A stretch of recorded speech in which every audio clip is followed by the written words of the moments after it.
Finished her sentence, she latched onto Su Yan's arm and nestled her body closer to his. Ning Xi just smiled politely and did not say anything, knowing that Ning Xiula was just up to no good as she tried to disgust Ning Xi. She can still stay so calm while feeling unhappy. What a good actress, Fang Ye said sarcastically as the other crew members whispered their agreement, looking at Ning Xi with funny looks. What do you guys think Ning Xi's admirer will come with? If he's not here soon, the night will be over. Who knows? You can never guess how a weirdo thinks. Ha. Let us enjoy our dinner first. We might not have the appetite anymore after seeing her admirer. Facing all the guests who were observing him attentively, Mr. Daniel stopped and looked at the crowd. He then started speaking in his fluent Mandarin. Tonight, I'm very honored to be invited here to be in charge of the beautiful and honorable Ms. Ning's banquet.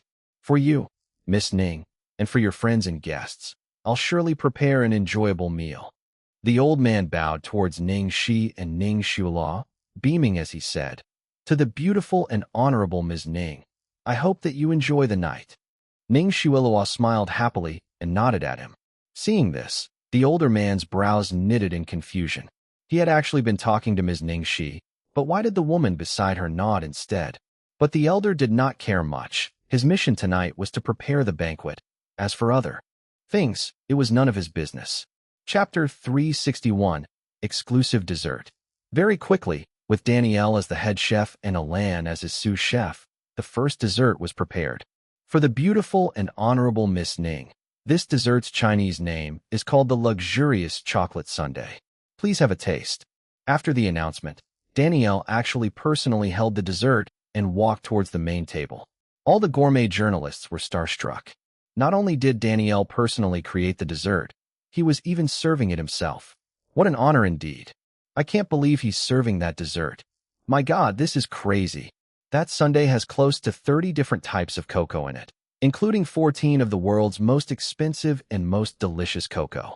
Plus, there are edible gold leaves adorning the top of the sundae. How could anyone possibly eat this? It'd practically be ingesting money. Some of the journalists had only heard of it before, and tonight was their first time seeing it with their own eyes. Furthermore, it was a creation directly from Danielle's hands, so you can imagine just how emotional they were. Girls usually love such exquisite dishes, so naturally, Ning Xua was attracted to the decadent dessert in Danielle's hands. She watched as Danielle elegantly walked towards her, her heart beating faster as she constantly looked at Ning Xi beside her and smiled smugly. Thank you. Su Yan politely nodded as he held out his hand to receive the dessert. From Danielle. To everyone's astonishment, Danielle had other intentions in mind.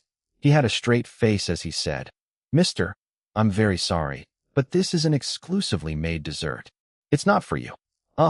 As she watched Su Yan's awkward reaction, Ning Xiula laughed lightly and pulled on Su Yan's arm. Yan, it's okay, just let Mr. Daniel hand it to me himself. Don't try to join in the fun now. Su Yan smiled helplessly and stepped aside. He thought that this top chef was a little weird, but he followed along. When Danielle walked to the front of Ning Xiula, she immediately gave him her sweetest smile and said, Oh, Mr. Daniel, thank you. Ning Xiula held out her hand and was about to take the plate with the ice cream that looked incredibly decadent and delicious. However, Mr. Daniel did something everyone did not expect. They saw Mr. Daniel's confusion as he frowned at Ning Xiula. Miss, this dessert in my hands was not prepared for you.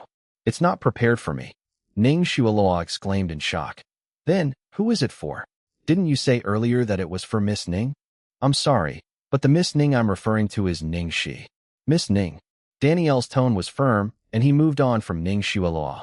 With everyone looking on in shock, he walked over to Ning Xi. The beautiful and honorable Miss Ning. Please have a taste. He probably did not mean any biasness when he addressed Ning Xi, but the terms of beautiful and honorable were especially etched into everyone's minds, as if he was trying to imply that only Ning Xi was fit to be described this way. At this moment, not only Ning Xiula, but even Su Yan, Fang Ye, and everyone else was completely dumbfounded. The chef's statement had the entire venue in pin-drop silence. Finally, after forever, someone from the crowd broke the silence. You're lying, aren't you? Isn't Miss Ning, Ning Xiula, and not Ning Xi? No way. How could this happen? It must be a prank to intentionally embarrass Ning Xi, to let her feel surprised and excited for a while. Stop cracking jokes now. Did you really think a prank would be pulled with someone this influential? It really is Ning Xi. How could it be that the masters of culinary, Alan and Danielle, are both here for Ning Xi? Chapter 362. Actually quite cute. Everyone was in shock, and many were still in disbelief. No way. There must be some kind of misunderstanding. How could it possibly be for Ning Xi? Who is she to be able to invite such a legendary person? Exactly. You only need to have lots of money to get William Fee, but to have these two influential figures here, you definitely need more than just your wealth. Ning Xi is just a C-list actress.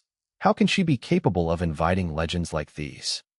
It was at this moment that someone from the crowd weakly reminded everyone. Are you guys forgetting something? Didn't Fang Ye show us a love letter earlier that said a surprise would be prepared for Ning Xi? Could this be it? When they heard this, everyone was dumbfounded. No way. Isn't he just some poor pleb? Who said that he was a poor pleb? We're the ones who were assuming all the while. Think about what the love letter said. The most honorable, most tempting, most irresistible gift. The world's most top-quality gourmet dishes. This is it. Once it was put that way, the crowd started to ooh and ah as realization dawned on them. Now that you said, it really seems so. Now all of this makes sense. Oh, now that I think about it, that love letter is actually quite cute. Yeah, it was written pretty well. I don't know why so many people thought it was weird. Everyone started to look at one another. In that case, the other two big shots who came later were actually Ning Xi's admirer's surprise for her, and not Su Yan's invitation for Ning Xi. This misunderstanding is a little over the top. We all thought it was Su Yan's doing. Just now Ning Xi was so overjoyed that she kept offering her body to repay Su Yan and even to give birth to quite a number of babies. She even invited Ning Xi to sit beside her to watch from a close distance. At last, it was actually a big misunderstanding. My God, this is so awkward. When the old chef uttered those words, Ning Xi had been sitting stiffly on her chair. Her fingernails stabbed into her palms as she dug them in, and almost thought she had just imagined what she had heard. It was only until she heard the sneers and insults that she realized she had to accept this reality. She stiffly turned to Su Yan and said, Yan, did you really not invite those two people? At this point, Su Yan's face was extraordinarily distorted as he said in an unfriendly tone, Shula, I already said earlier, it really wasn't me. You lot just didn't believe me. Ning Xi immediately shot a look at Fang Ye on the other side. She was the one who misled her and created all this trouble. Fang Ye quickly hid in the crowd. Earlier, she had talked non-stop, but now she dared not say another word. Why was it her fault again? How would she have known that this would happen? Just now when your Su Yan was being praised, weren't you quite happy? He did not respond, but now it's my fault? This ass of yours is a little too hard to kiss. She thought to herself. Instantly, everyone's eyes swiveled from Ning Xi to Ning Xi in the corner, and they saw that Ning Xi's expression had barely changed. Despite the shocking incident that had just happened, Ning Xi's expression remained nonchalant from the start till the end. No matter whether she was being sneered at, ridiculed, or even when the old chef finally spoke up, she remained the same. She was completely calm, and it even seemed like she was deep in thought. Chapter 363. Who's the main highlight? The last time I saw Ning Xi's closet, I had a gut feel that Ning Xi doesn't come from such a simple background. Her admirers are really increasingly better than the ones before. Funny that Fang Ye kept saying Ning Xi was jealous of Ning Xi. What's there to be jealous about? Exactly. She's now single with lots of admirers, and they're all of such good quality. She's even better than Ning Xi, isn't she? At the main table, Mr. Danielle was still waiting for Ning Xi. Miss Ning Xi, please do comment. Ning Xi took a bite as everyone looked on, then politely answered, This ice cream is the most delicious and most unexpected dessert I've ever eaten in my lifetime. Thank you for coming all the way here. Thank you for your comment. It is my honor. Daniel moved away from the table and started to prepare the main course. Everyone around her started to buzz with discussion, but Ning Xi did not listen to too much of it. To people who were less than important, she never did give too much unnecessary attention. When she accepted the old chef's kind offering, Ning Xi returned to her seat. She held her chin in her palm and looked amusedly at Xiao Tao, who was entirely flabbergasted. She teased, "Little Xiao Tao, do you want to try some ice cream?" "Try." Xiao Tao immediately returned to her senses and exclaimed in an oddly determined way, "Of course I want to try." Xiao Tao looked at the ice cream Ning Xi had brought back emotionally, then stared at Ning Xi. "Sis Xi, these two masters, have they really come for you?" "And it's not. Who Suyan invited them?" Ning Xi said helplessly. Yes, it was not Suyan's doing. Now can you please cheer up and eat something? You've already been crying the whole night." Xiao Tao wanted to laugh and cry at the same time, her expression torn. "Sis Xi, why didn't you say anything earlier? I was so sad. There were so many delicious dishes that I didn't even get to eat. I must quickly eat more now. No, I still won't eat what William Fee prepared. I'll wait to eat the more delicious dishes." Once she said that, she swallowed her saliva as she stared hungrily at the ice cream. "But, can I really eat this ice cream? They all said it's really expensive." Ning Xi immediately picked up that exclusively made dessert with a spoon made of pure gold, dug a spoonful of ice cream, and fed Xiao Tao. Xiao Tao greedily inhaled in the sweet smell and took a bite. Yummy. Really, really yummy. How can such a delicious ice cream exist? Ning Xi looked at Xiao Tao's chubby little face with a gentle expression, then suddenly thought of something that caused a cold flash in her eyes. That bastard. He definitely did this on purpose. First, he tried to create suspense and made her worry for nothing. Then, when she was most nervous, he suddenly gave her a taste of something sweet. He drove her mood up and down as if she was on his roller coaster ride. Damn it. Was it that fun to fool around with her like this? Weirdo. Not too far away, Ning Xiuelua heard Ning Xi and Xiao Tao's conversation and felt even angrier and unhappy. Suddenly, Su Yan's romantic proposal had become one big joke. Who was the real highlight of this launching banquet? Very quickly, Chef Daniel's first appetizer was completed. Coincidentally, he chose the exact same dish as William Fee, scallops served with white truffles. The crowd looked at each other, then started to focus on enjoying the food.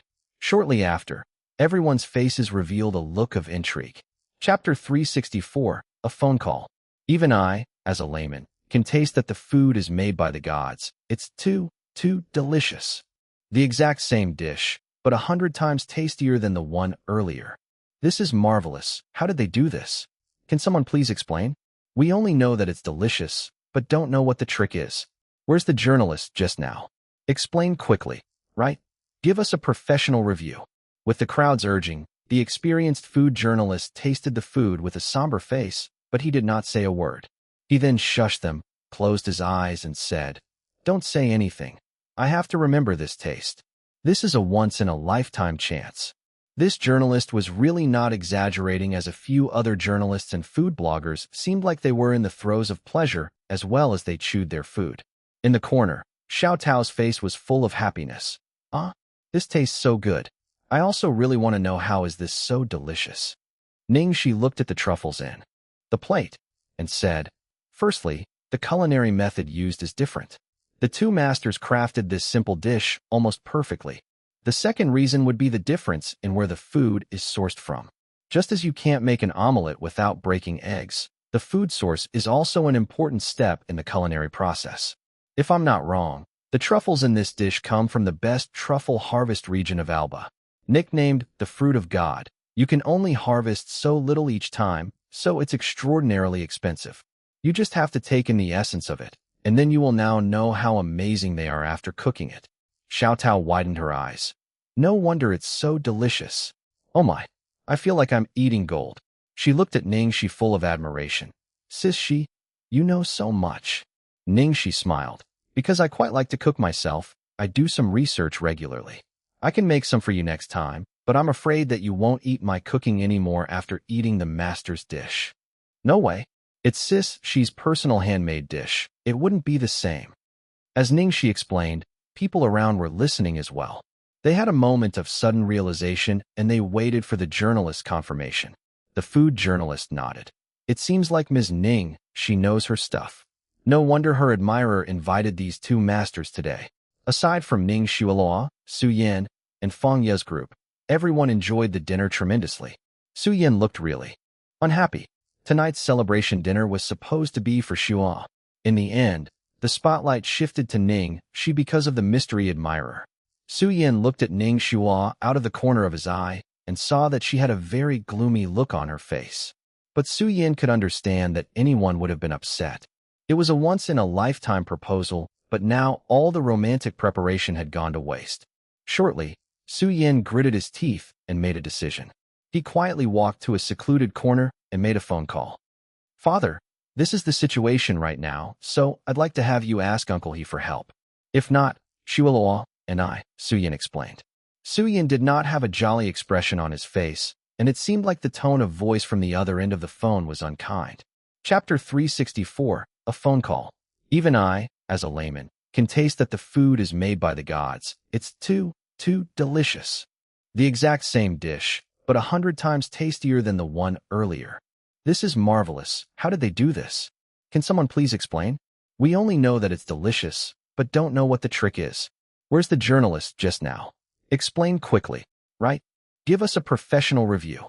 With the crowds urging, the experienced food journalist tasted the food with a somber face, but he did not say a word. He then shushed them, closed his eyes, and said, "Don't say anything. I have to remember this taste. This is a once-in-a-lifetime chance." This journalist was really not exaggerating, as a few other journalists and food bloggers seemed like they were in the throes of pleasure as well as they chewed their food. In the corner, Xiao Tao's face was full of happiness. This tastes so good. I also really want to know how is this so delicious."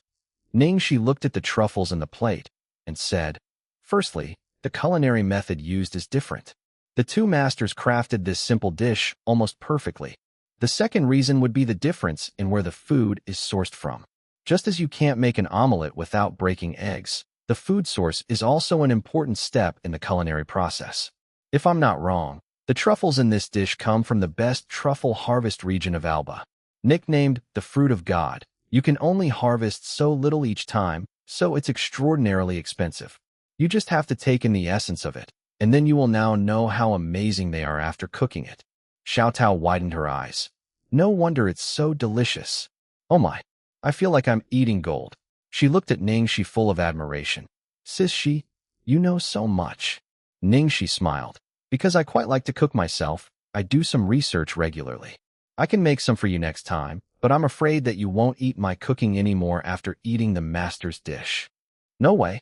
It's Sis Xi's personal handmade dish. It wouldn't be the same." As Ning Xi explained, people around were listening as well. They had a moment of sudden realization, and they waited for the journalist's confirmation. The food journalist nodded. "It seems like Ms. Ning, she knows her stuff.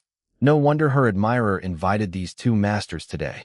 Aside from Ning Xiuelua, Su Yan, and Feng Ye's group, everyone enjoyed the dinner tremendously. Su Yan looked really unhappy. Tonight's celebration dinner was supposed to be for Xu. In the end, the spotlight shifted to Ning Xi because of the mystery admirer.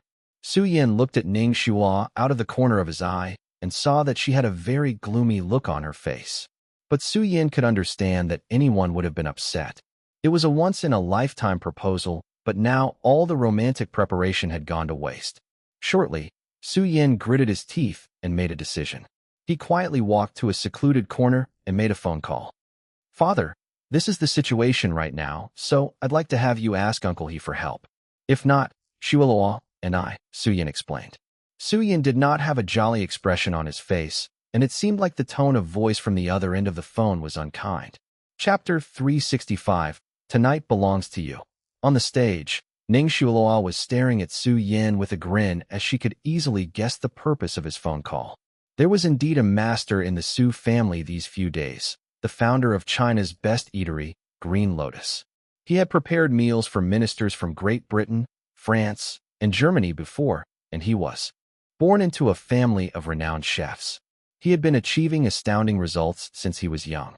But in recent years, he kept a low profile and rarely showed himself to the public. A top chef like him actually had deep connections with the Su family. It was also only because of He Exiled that Su Yan was able to invite William Fee. Su Yan did not even think about it before because of He Exiled's status, but the situation now left him with no choice but to ask his father for a favor and request for He Exiled's assistance. It was not just about Ning Xiuelua, but it was also for Su Yan and the Su family's honor. After a while, Su Yan regained his smile, and Ning Xi was relieved as well. Looking at Su Yan's expression, he probably got it settled with his father. Only someone like Su Yan's father would be able to invite someone of He Xian status. Su Yan's father studied overseas when he was still young, and he was classmates with He Xian. It seemed that he helped He Xian quite a lot, so it only took a word from Su Yan for He Xian to help out for the sake of his father. If He Xian came here, he might not be on par with Danielle's culinary skills, but his status and influence was not limited to just cooking. Quickly, Su Yan went back to Ning Xi and smiled gently. Xi, don't be angry anymore. In just moments, there will be a bigger surprise. Uncle He Xian will be here to make some dishes for you personally.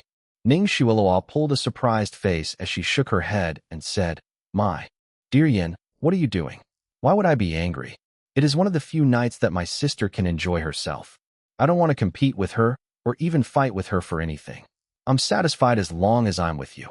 Hearing what she said, Su Yan hugged her tight in his arms, and his tone became even gentler. Xi, I know that you don't like to fight with other people, but tonight is your night. I won't let anyone steal your spotlight. I think she won't as well. We'll just have her put up with this for once.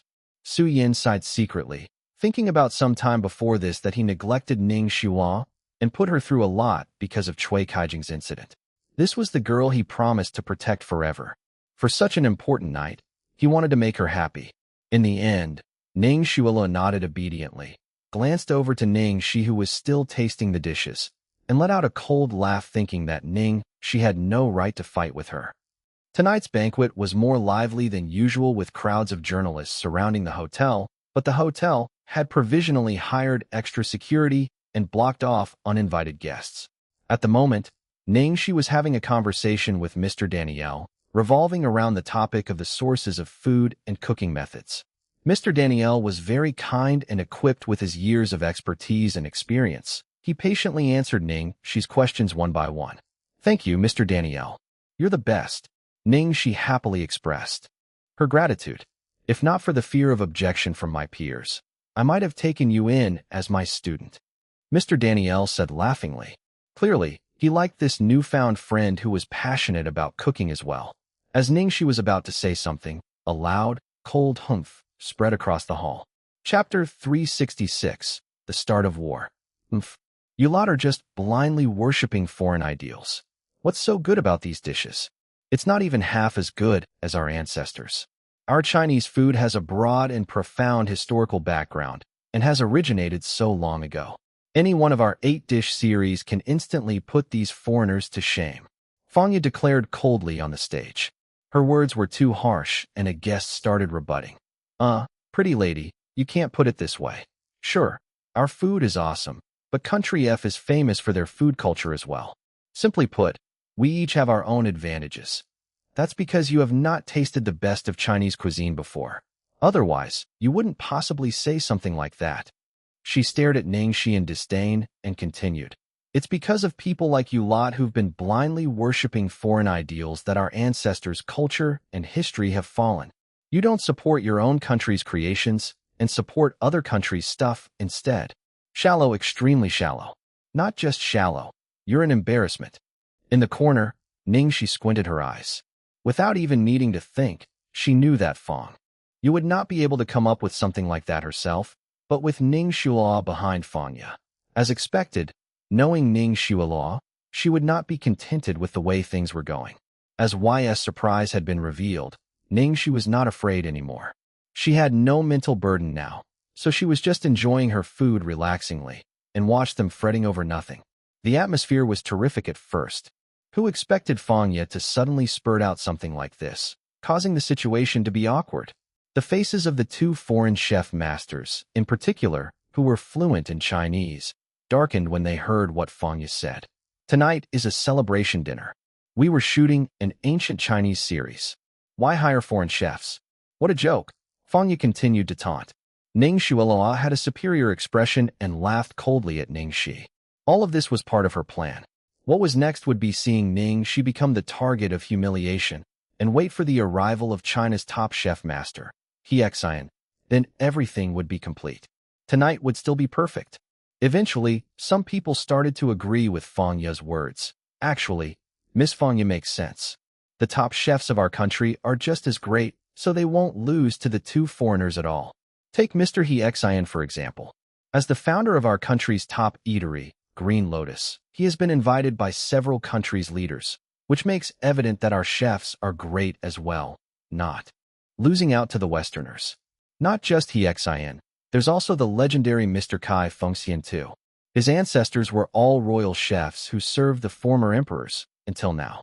Through years of experiences and improvisation, his skills are superb. He has even prepared dishes for the Queen of England once, and in return, received a great token of honor. Right, Mr. Kai Fengxian sure is a legendary icon in the world of chefs, but you can't invite him at all.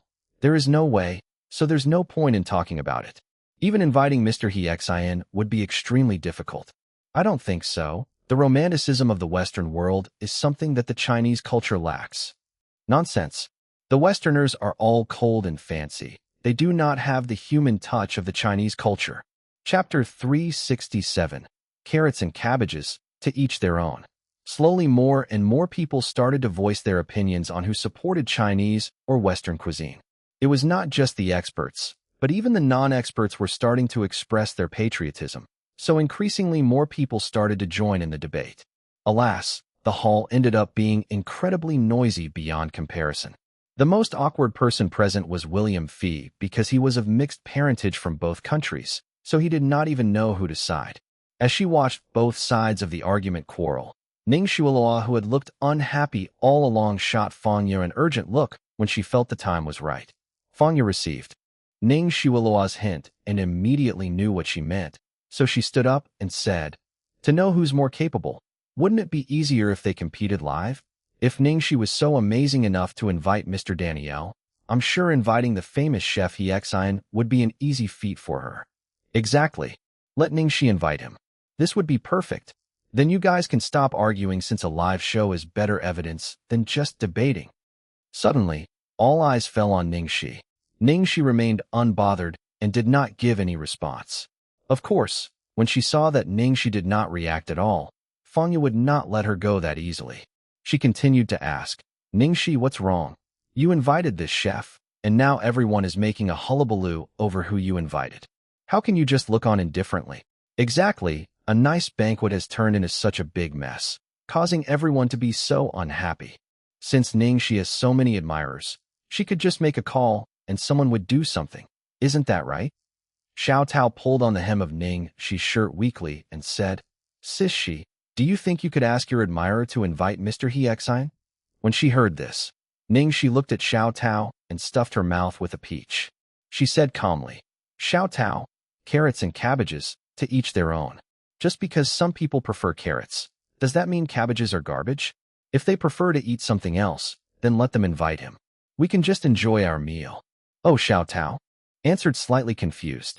Even though she did not entirely understand what Ning Xi meant, she still nodded. She then thought about how she had asked for too much. He Xian was someone highly influential in the world of Chinese cookery, only second to old chef Kai Fengxian. How could anyone just casually invite someone like that? They did not even know how Mr. Daniel was invited, and now they wanted her to invite He Xian. This was just unrealistic. "Okay, I was just asking. Actually, I think it's a little too impossible as well. These people are too much. Thanks to you, they managed to taste so much good food. Now, not only are they not thankful, they have even turned the tables and tried to make things hard for you instead." Xiao Tao was really angry, and after her rant, she mumbled, "You know, it's quite impossible to invite Mr. He Xian. It's just Fang Ye and the gang making unnecessary trouble to take away your spotlight." "What now, Ning Xi? Since your admirer is so capable, get him to invite Mr. He Xian over so we can experience an eye-opener." When they heard Fang Ye's suggestion, many echoed her, while others still thought it was impossible. "Stop joking, it's hard enough to invite Daniel. Now you want to invite He Xian too? In fact, you want to invite someone over immediately without any bookings in advance. In your dreams, do you this is like renting a car?" Ning Xi's admirer might come from some extraordinary background, but there's no way it would be this. Exaggerated. Chapter 368. Let me and Bro Yin invite. Ning Xi is pitiful enough.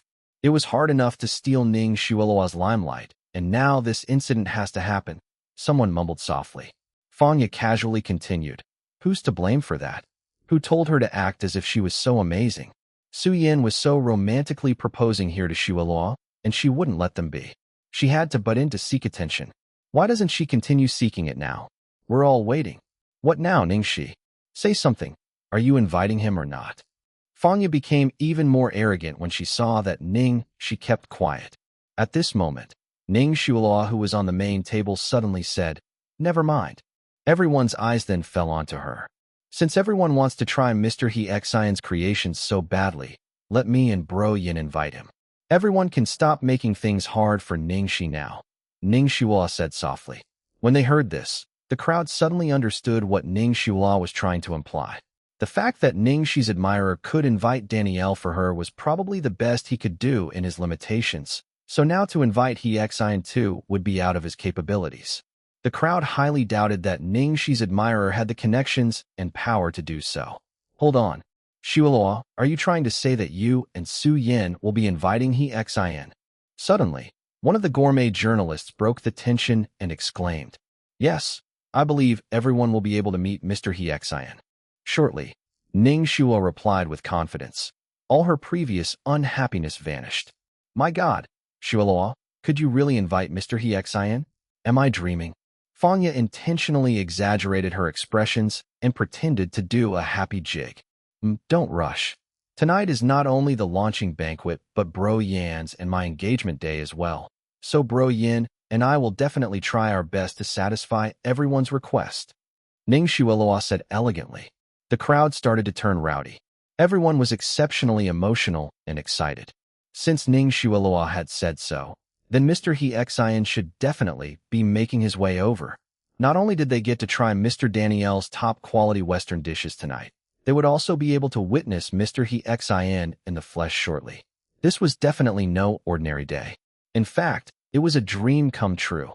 Then, the hotel entrance opened, and from the outside, the guests could hear the exclamations of many reporters. Amidst this noise, a middle-aged man clad in a traditional Chinese outfit slowly made his way in. He Xian, He Xian. It's Mr. He Xian. It really is Mr. He Xian. Su Yan and Xiueluo really invited Mr. He Xian over. In that moment, a handful of food show hosts were clearly emotional and starstruck at the sight of He Xian. Uncle He Xian, thank you for being able to make it. Su Yan led Ning Xiueluo to greet him with a respectful manner. He Xian nodded at Ning Xiueluo and Su Yan. He had already heard about the dinner from Su Yan's father. Firstly, congratulations to the both of you. I don't have much, let's begin. He Xian said this to Su Yan, then made his way to Danielle. Mr. Danielle, nice to meet you. Who'd know we would meet here? He Xian said with a smile. Oh, Mr. He Xian, I've heard of you for a long time now. You are the master of Chinese culinary. It's an honor to be able to meet you today, Mr. Danielle courteously replied. He Xian may not be able to be compared to Danielle in terms of culinary skills, but He Xian was not only limited to the kitchen. He had been invited by top governmental figures all over the world and had received many compliments. In terms of status, he definitely could hold a candle to Danielle. I wonder if you could lend me your spot for a while. He Xian asked with a smile. Chapter 369. True epitome of perfection. Danielle deliberated. He had just finished serving his main course, and he didn't have any reason to take up the spot of head chef, and so he nodded. Okay, my work here is done. I'll pass the spot to you then. Danielle then led his team to the VIP area and let He Xian take over. When the crowd saw that Danielle had given his spot away, they were in an uproar and thought that Danielle was surrendering defeat. Mr. Danielle, is it okay for us to just give the spot away? He Xian's culinary skills are not up to your level. No matter from what aspect, Mr. Danielle, you are still the best. Alan Passa frowned. We have already prepared and served the main course, so there really is no reason to hog the spot, Danielle replied nonchalantly.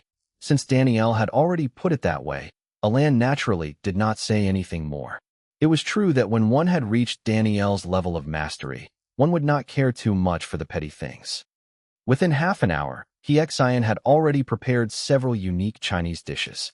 The fragrance of the food instantly wafted throughout the hotel's every corner, causing everyone to salivate. Miss Shuiluo, my best wishes for you and Su Yin are all conveyed through this dish. He Xian said to Su Yin and Ning Shuiluo in front of him. Thank you, Uncle He Xian. Ning Shuiluo was full of smiles, and so was Su Yin. Because of He Xian's presence, all the previous awkwardness had vanished. The person who should feel awkward now is Ning Xi, thought Ning Shuiluo. How lucky. Even Mr. He Xian's personally congratulated Su Yin and Ning Shuiluo on their engagement. He's our top chef in Chinese cuisine. Unlike some people who took the trouble to invite foreign chefs, at last, he was taken over by our Mr. He Xian. Fanya intentionally looked at Ning Shuiluo and grinned evilly. That's enough. Stop spurting nonsense. Ning Shuiluo said to stop her. I'm not spurting nonsense. Facts are facts. It's such a joke for Ning Xi's admirer to fight with your bro Su Yin. I wonder where he got his confidence from. Fanya regained her arrogance and stared at Ning Xi, sneering. Exactly. He could only invite a foreign chef. If he had the capabilities, I would like to see him invite a top Chinese chef over. Uffed.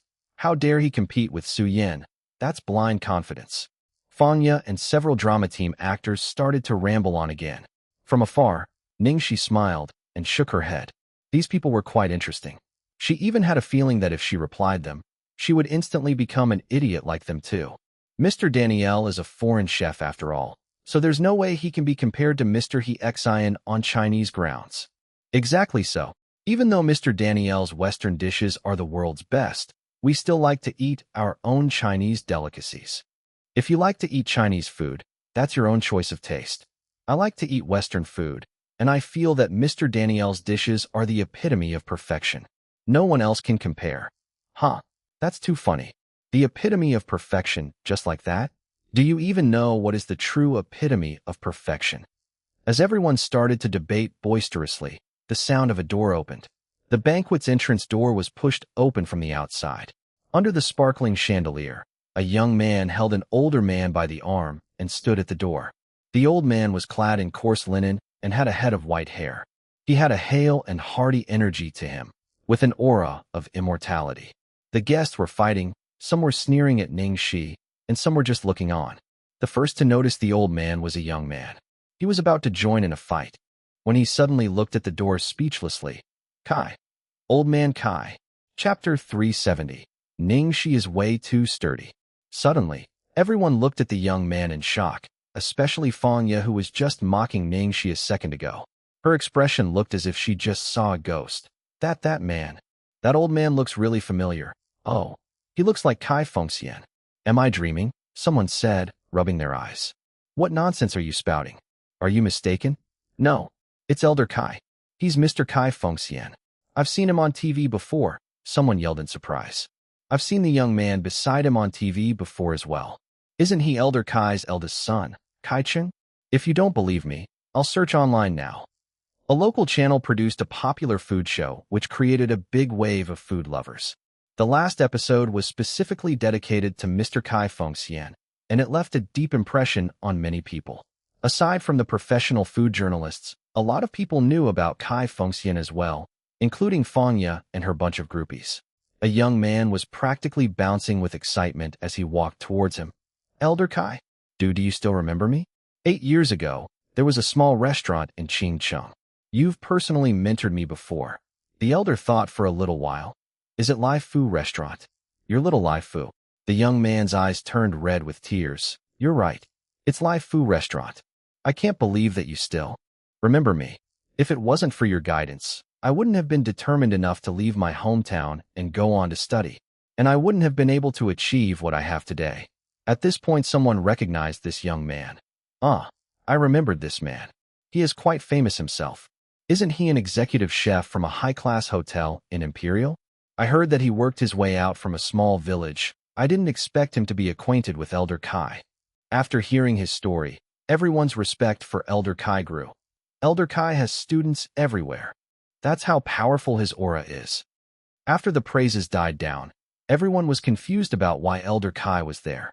Elder Kai, why? Why are you here? The young man asked excitedly.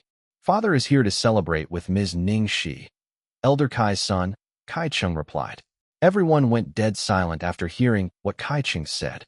The first reaction people had was to look at Ning Xi, shocked. Fang Ye and a few crew members were confused, including Su Yan, whereas the smile on Ning Xuelua's face froze. Heck, this Ning Xi. She's the best. First was Alan, then the father of Western cooking master Danielle, and now even China's grand master of the culinary industry, Kai Fengxian. I'm impressed. Ha ha ha. Did you see Fang Ye and Ning Xuelua's expressions? A second ago, Fang Ye was still mocking her and barking arrogantly, and then in the next moment, Mr. Kai is here. This is too funny. Ning Xi's way too. Sturdy. What's wrong with acting all high and mighty? She's got it so she's just flaunting it. And she's really going all out. Any of these three masters is enough to make William Fee look like a regular guy off the streets. Not even Mr. He Xin can do much now. I'm really happy.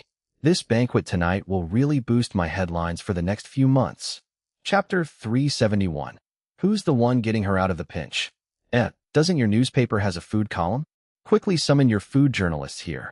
What a fabulous chance for a scoop. I'll call him right away. The editor of the food column is a die-hard fan of Elder Kai. Even the wallpaper and screensaver on his computer are pictures of food prepared by Elder Kai. I told him that William Fee would be here tonight and invited him to come, but he didn't care at all. Had he known that Elder Kai would be here, he'd have regretted it big time. In the corner, Xiao Tao was so excited that she almost broke Ning Xi's arm, tugging on it. Elder Kai, Elder Kai. It's really Elder Kai. Sis Shi, you're the best. You're like Doraemon. You can just summon whoever you want. When did you make the phone call? How did I not know anything? Ning Xi herself was speechless beyond words. She had not touched her phone at all, and what in the world was a Doraemon? When Kai Fengxian appeared, she was just as surprised as everyone else in the room. She thought that she was hallucinating. What she knew now was that he was definitely not invited by YS. Aside from the fact that he might or might not have been able to invite him, that guy was only interested in teasing her and would not have done something like this to get her out of a pinch. Then, who was the one helping her out? No way. Ning Xi's heart raced a little as the image of a certain man's cool face appeared in her mind. The one who could have invited Mr. Kai Fengxian might have been him.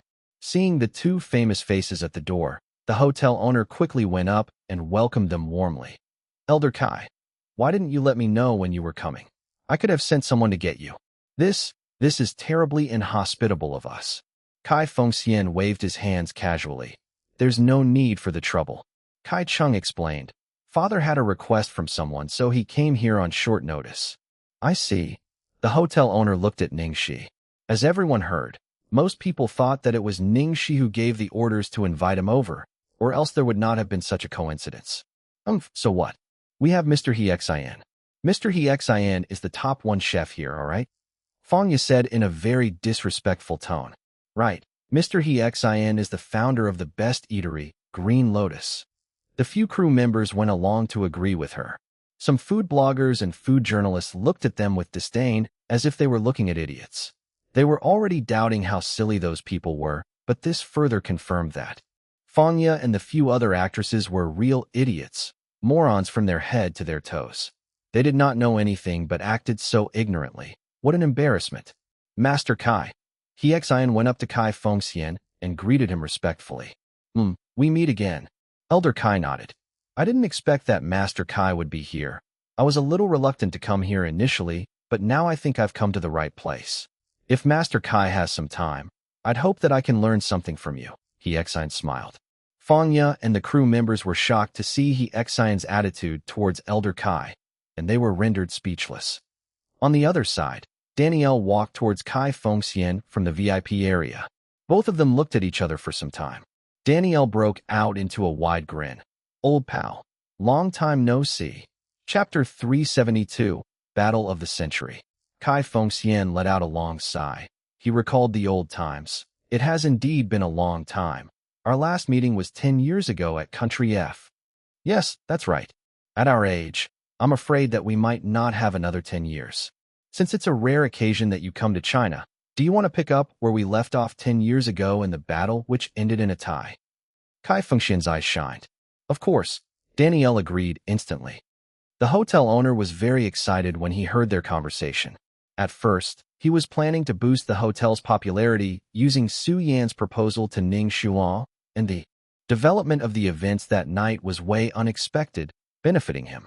A proposal gimmick would be no comparison to the battle of the century between the masters of Western and Chinese cuisines at the Royal Jazz Hotel.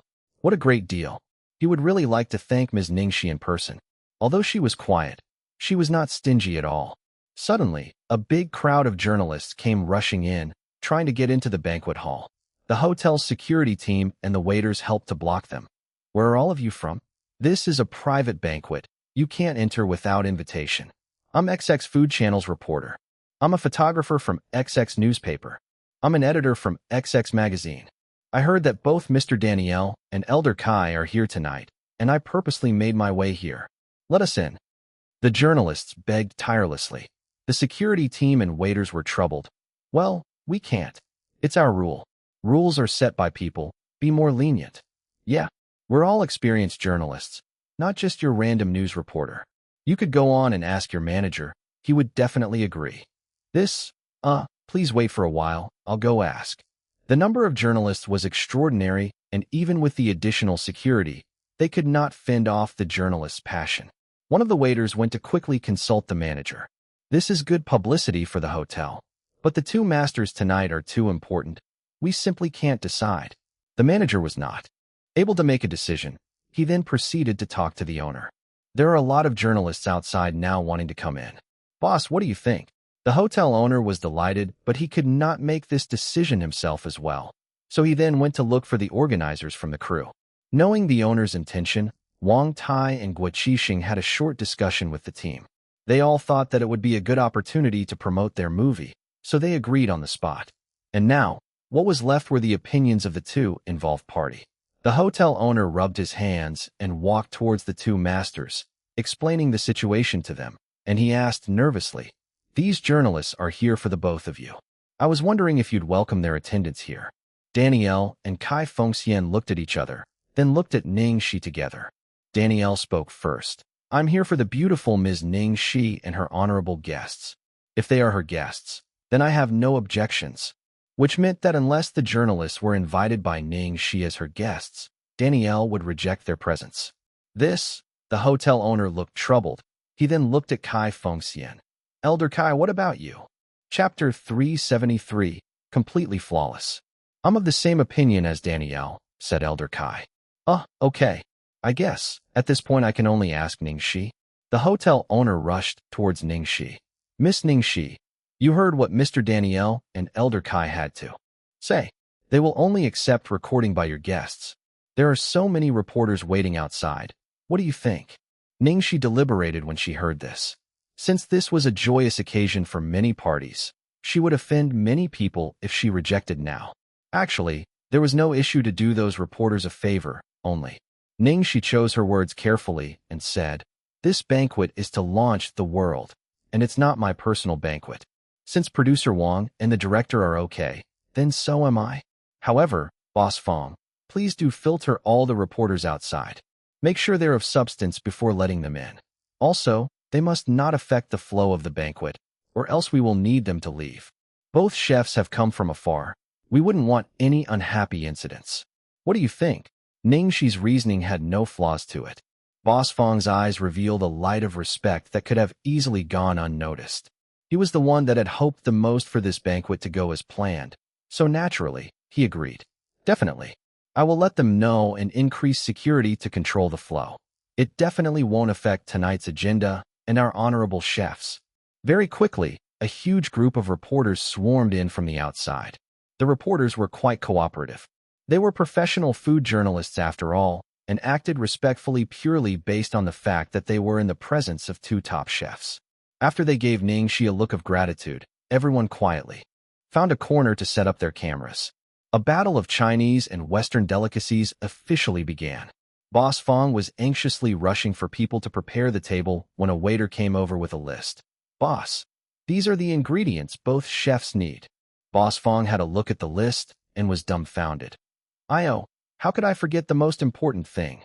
Previously, I would not have expected this situation, but now our hotel definitely did not prepare enough ingredients. Mr. Daniel did prepare his own ingredients, but now they are changing the menu, and they need a lot more other ingredients. In fact, I think it would be too late to deliver them now. What can we do?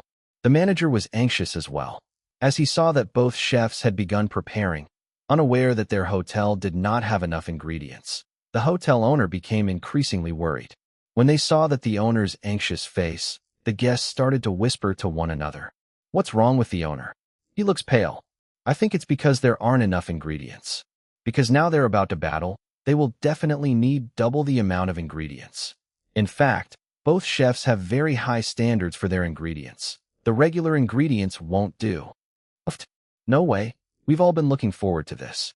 Don't tell me that it's not going to work out in the end. What's going on? Also, so many reporters have come over. We can't just tell everyone to go home because of this mishap. This is going to be hilarious. It'd be best if it didn't work out. In a corner, Fanya grumbled softly to herself. However, this time she had learned her lesson and she dared not speak loudly. Ning Xi pretended to be calm on the outside, when inwardly she was very tense. Naturally, she hoped that everything would not work out in the end too. Chapter 374, The Spotlight of a Joke. Unfortunately, tonight was destined not to be as they wished. As the hotel owner was anxious, a waiter from the outside rushed in and whispered something into his ear. It was not sure what the owner had heard, but his face clearly showed instant shock, and then he quickly went out. Just as he stepped outside, he saw 2 rows of well-trained waiters holding fresh ingredients in their hands. It seems like it had been directly air-flown over. Such generous expense. Who could it be? Could it really be him?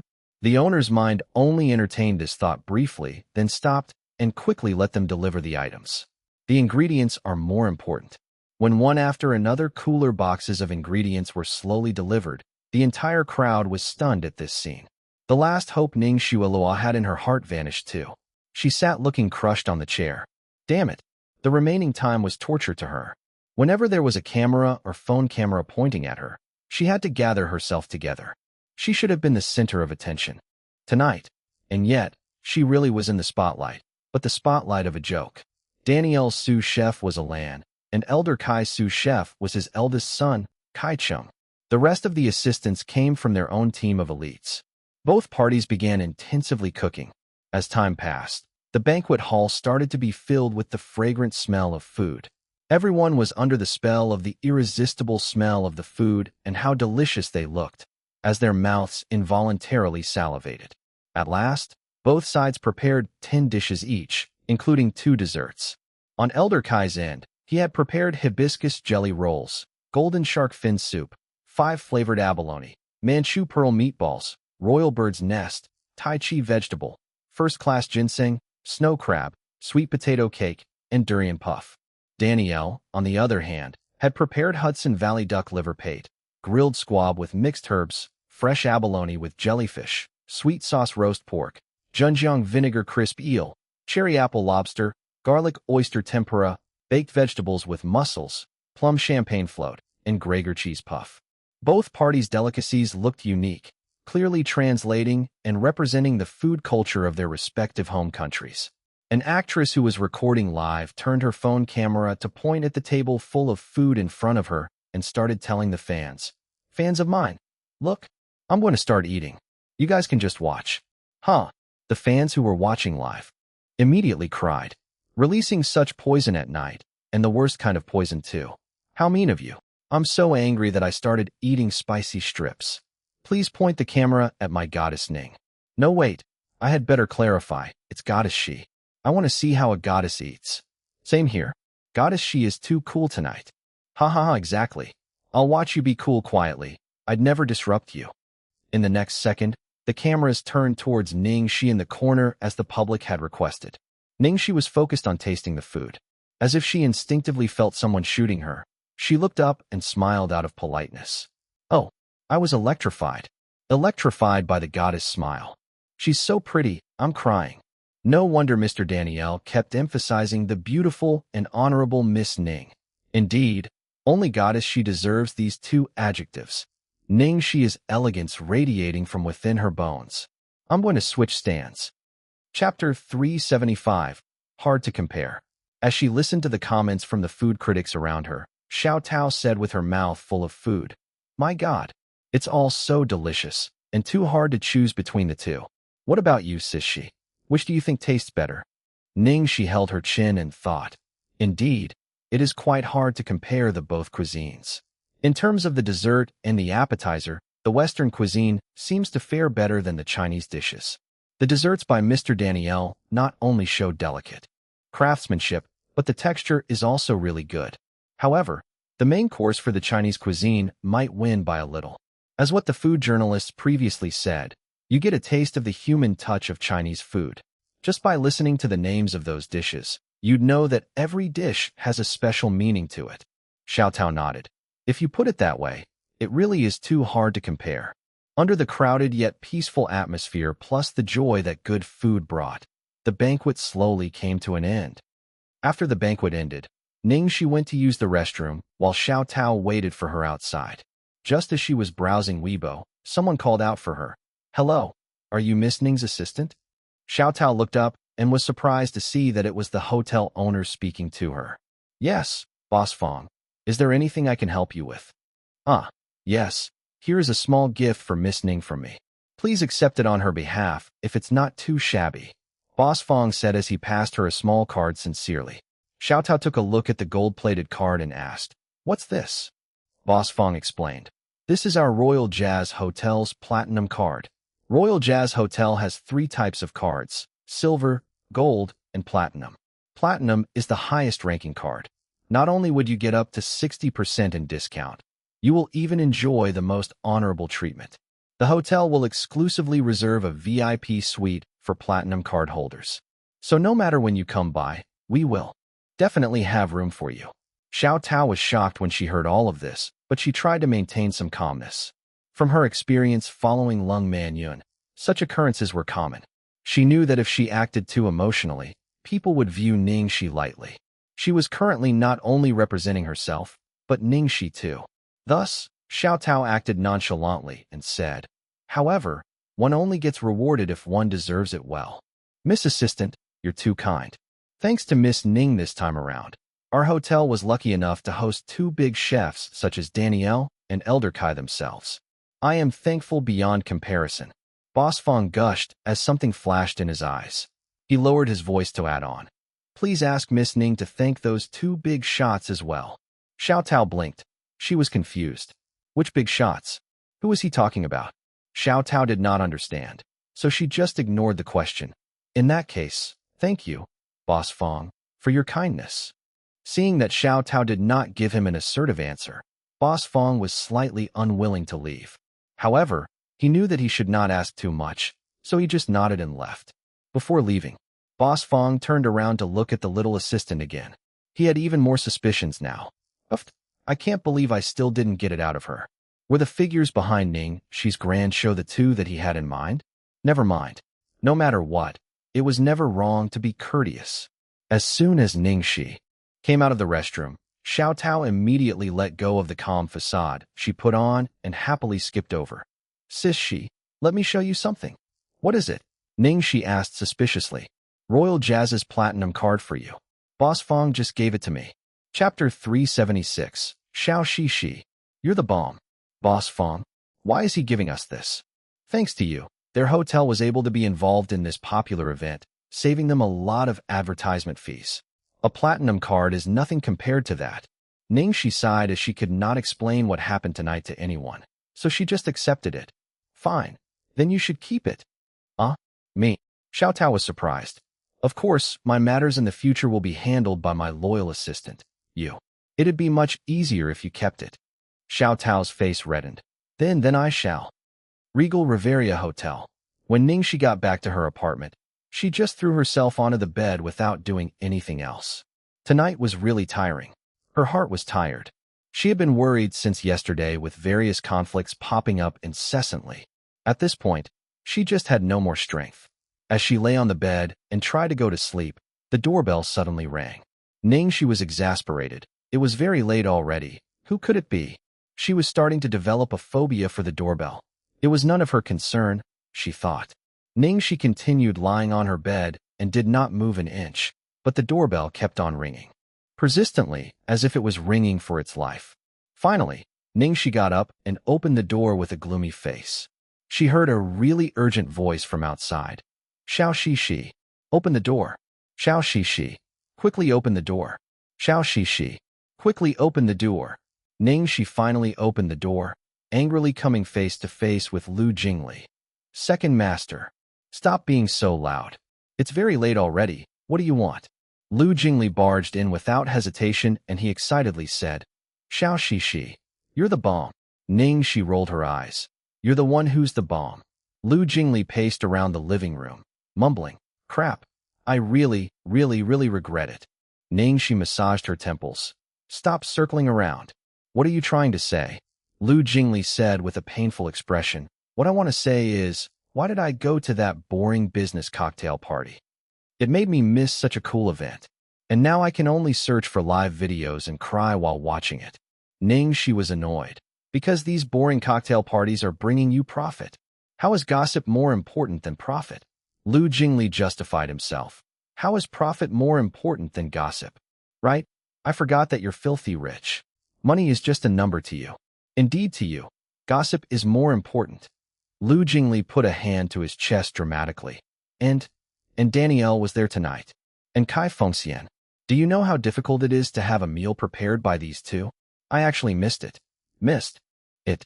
Not just one, but two of them. I really want to die right now. Ning Xi was annoyed. Then you should run over to Royal Jazz Hotel now. Maybe you'd get to have some leftovers. What are you doing here at my place? Lu Jingli did not say anything, and he just stared at her with eyes full of hatred and jealousy. Ning Xi could not stand him anymore. Fine. You really are my boss. I knew you couldn't make it and that you really like them, so I brought back something for you. Ning Xi took out an exquisite dessert from the fridge. The others were too difficult to bring back. I've only got this sweet potato cake here. Chapter 377, Cabbage Lu and Carrot Yun. Lu Jingli flew over. Oh, sister-in-law, my dear sister-in-law. Ning Xi's face darkened. If you speak any more nonsense, you'd better give it back to me. Lu Jingli quickly took his dessert as far away as possible. It's not nonsense. Then he started eating it with his bare hands, and kept on talking while he did so. Xiao Shi, please learn how to make this. Then I'd be able to taste it regularly. It's not difficult to make this. I do know how to, but how is it comparable to what Elder Kai made? Don't think too much. Ning Xi discouraged him. Lu Jingli ate the dessert in anger. My brother is really too much. How is this suddenly related to you, brother? Lu Jingli stared at Ning Xi, and then replied, I don't know who invited Danielle, but as for Kai Fengxian, I saw with my own eyes my brother leaving the cocktail party halfway to make the call, and to personally invite him over. I've begged him a few times before, but he wouldn't invite him for me. Ning Xi was speechless. Kai Fengxian was invited by Lu Tingxiao. She did have an inkling it might have been him, but she did not expect it to really be him. Then, the emergency food sourcing was his arrangement as well. Such an perfectly thought-out way of handling things, as expected of the devil. Lu Jingli was satisfied looking at Ning Xi's surprise, and of course, he had some important questions for her. After he finished the dessert, Lu Jingli stood in front of Ning Xi and asked in the tone of a petulant little child, Xiao Shi, I'm really curious about something. If Mr. Kai Fengxian was invited by my brother, who invited Danielle then? Ning Xi could not hold it in anymore. Second master, you wouldn't be able to get yourself a wife if you keep being such a busybody. Wasn't expecting one. Lu Jingli replied naturally. Ning Xi was exasperated. Say it. Tell me who it is. I promise to not tell anyone. Lu Jingli was persistent. Ning Xi rolled her eyes. Who could believe him? As Ning Xi was annoyed by Lu Jingli's begging, her phone rang twice. She looked to see 2 new messages. She unlocked her phone to check what it was. Ning Xi was stunned to see the new messages. YS. How was the dinner? Lu Tingxiao. How was the dinner? Ning Xi was shocked. What was this coincidence? Even the timestamps of their messages were exactly the same. As she was still shocked, 2 more rings followed. YS. Which one was the best? This is a compulsory question, smiley face. Lu Tingxiao. Which one did you like the most? They sent it at the same time again. Could there possibly be any less teamwork here? Lu Jingli saw Ning Xi's weird expression and asked, Xiao Shi, what's happened? Who's texting you at this hour? It's nothing. Ning Xi was shocked and hid her phone. What a close shave. Lu Jingli almost saw it. To avoid any misunderstanding, she was going to change the contact names of these two people. Ning Xi thought about it while touching her chin. She intentionally avoided Lu Jingli and started changing the names on her phone. YS became Carrot Yun. Lu Tingxiao became Cabbage Lu. Chapter 378, A Sleepless Night. Lu Jingli's eyes were sharp. When he went into gossip mode, his eyes transformed into the all-seeing eagle's eyes. He actually already saw what the contents of the messages, and he touched his chin contemplatively. YS. As expected, it was that fellow. TSK. Good. Tonight's mission was accomplished. Of course, it could have been done better. Li Jingli started his questioning again. Xiao Shi, which dishes from the two masters did you think tasted better? Ning Xi was going to collapse in frustration. It was her third time facing this question in a short span of time. Do not ask these trap questions again, please. This was not a compulsory question. It was more of a question with a dead end. Ning Xi stared at him harshly. Shut up. No more questions. It's late now. You've eaten your fill, and you've got your gossip. Go back quickly. If not, I'm going to complain to your brother that you're still troubling me in the middle of the night. Lu Jingli backed off with fear. How could you do this to me? Xiao Shi, you've changed. So are you leaving or not? I'm going to call him right now. Ning Xi threatened him by holding up her phone. Lu Jingli's eyes went teary, but for his own personal safety, he ran away quickly. When she saw that Lu Jingli had finally left, Ning Xi was relieved. She was still sleepy earlier, but after Lu Jingli's visit and the few messages she received, it seemed like tonight would be a sleepless night. But it would not just be Ning Xi having a sleepless night alone. Platinum Palace. Lu Jingli opened the door to the study room and panted while leaning on the door frame. Bro, I'm back. I risked my life to get you some information. Lu Tingxiao looked up from a pile of documents, raising his eyebrow at the sight of the traces of dessert on Lu Jingli's face.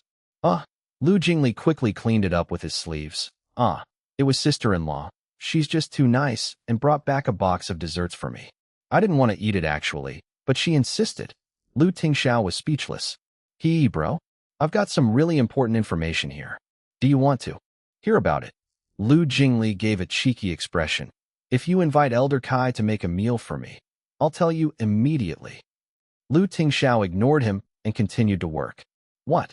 Bro, you really don't want to know? Really? Then I won't talk. 1 second. 2 seconds. 3 seconds passed. Fine. Since we're brothers, I'll tell you. Actually, he just could not contain himself, not even for 3 seconds. Lu Jingli quickly said, Bro, I'll tell you. The person who wrote the embarrassing love letter, prepared the surprise for Xiao Shi and invited Danielle over was as expected, the coward alphabet man YS. Oh, right. You sent Xiao Shi a message just now, didn't you? That fellow sent her a message at the same time as well, and the content was the same. Both of your hearts sure resonate together. Lu Jingli sighed and mumbled. That guy is already starting to take action, and I am sure he will continue courting her. This time he invited a chef. The next time, he might be reviving a person. Bro, your future of getting yourself a wife doesn't seem too bright. Chapter 379. Miss was wrong tonight. As Lu Jingli said this, he revealed a cunning grin. However, you have two things that can immediately defeat him. Firstly, you're closer to her. It's not that easy for that guy to return to this country. Secondly, of course, our little treasure. Lu Tingxiao lightly knocked his knuckles on his armrest. How is little treasure's school registration coming along? It is I who is handling it. Don't worry about it. He can start school anytime. Ning family bungalow. Aya, Shualawa is home. Were you happy tonight? Tell mother about it. Zhuang Yu knew about Su Yan's marriage proposal tonight, and she purposely waited for her daughter to get home. When she saw Zhuang Yu's face full of expectations, Ning Shualawa forced a smile and replied, Mother, I'll tell you all about it later. I'm kinda tired. I'll go rest first. Tired? When she saw her daughter walk straight to her room and close the door, Zhuang Yu looked at her husband in confusion. What's wrong with Shualawa? Ning Yaohua put the newspaper in his hands down and knew something was amiss too. He called over the maid who usually looked after Ning Shualawa. Master, are you looking for me? Xiaoling, go find out what happened tonight. Why did Miss lock herself in as soon as she got back? Ning Yaohua ordered. Zhuang Lingyu added, exactly. In fact, she doesn't look too good. Didn't Su Yin propose tonight? Logically, shouldn't she be really happy? Unless she's just being shy. This was when the maid quickly said, Master, Madam, that's not it. Miss was wrong tonight. Ning Yaohua's expression immediately changed. What? Wrong? Who would dare wrong my baby girl? Is it that punk Su Yin? The maid shook her head. How could it be Master Su? Master Su loves Miss. Then what happened? Tell us clearly. Zhuang Lingyu rushed her. Master, Madam. Tonight's incident is much too complicated. There's no way to explain it briefly. You should watch it and understand it yourself, the maid said as she took out her phone and clicked on a broadcast. Ning Yaohua and Zhuang Lingyu looked at each other, then quickly took over the phone to watch. Both of them quickly watched the broadcast, and their faces started to look increasingly unhappy by the moment. The maid angrily said, Master, Madam, you see for yourself now. Tonight was actually a banquet for Master Su's proposal to Miss, which he had prepared for so long. Ning Xi kept ruining things. Luckily, our Miss has such a good temper that she tolerated one incident after another. She couldn't hold it in any longer when she reached home. Miss was so sad at that time. It should have been one of her happiest moments, and yet it was ruined. At last, she was laughed at by so many people present, and it was even broadcasted onto the internet. It's now all over the net. That's how I saw it. In reality, the broadcast was actually downloaded from the internet and edited. The parts where Fang Ye picked fights with Ning Xi over and over again had been edited out. Just as Xiao Ling was complaining, Ning Xiueluo's serious voice was heard from behind. Xiao Ling, who gave you permission to spurt nonsense here? Xiao Ling received the hint from Ning Xiueluo and pretended to be pitiful. Miss, I am sorry, but I'm only telling the truth. I'm only angry for you. Chapter 380, Bad Jinx or Lucky Star. Xiueluo, why are you blaming her? Xiao Ling did nothing wrong. Zhuang Lingyu pulled her daughter's hand over and looked at her pale little face, her heart aching. I can't believe something like this would happen. You've really suffered. Ning Xiueluo revealed a face full of tolerance and vulnerability and said, Mother, I don't feel like I've suffered. I actually don't mind what happened tonight at all. As long as Bro Yin is sincerely good to me, I don't care about other people's attitude or how they see me. I truly love Bro Yin, and I was not using him as a tool to show off. Only Big Sister, the way she acted tonight, really made me too sad. I really don't know why she has to treat me like this. Xiao Ling quickly added from the side. Miss, is that even a question? Master Su proposed to you tonight. It would be weird if she did not try to ruin it. She just can't stand seeing you happy. Ning Yaohua's face darkened when he heard this. That girl is really too much. People don't know that they are sisters now, but if they did and they saw them being jealous of each other and fighting with each other, how would that reflect on us? Ning Xiueluo held back her tears. It was indeed my fault for misunderstanding her for the previous incident, but I've already what I could have done, and I've tried my best to help her. Yet, I am rejected by her every time. Now, her misunderstanding of me is only getting worse. I really don't know what to do. Zhang Lingyu sighed. Hey, stupid girl, Mother has told you many times. Why do you care about what she thinks? Aren't you aware of her personality by now? Just don't deal with her.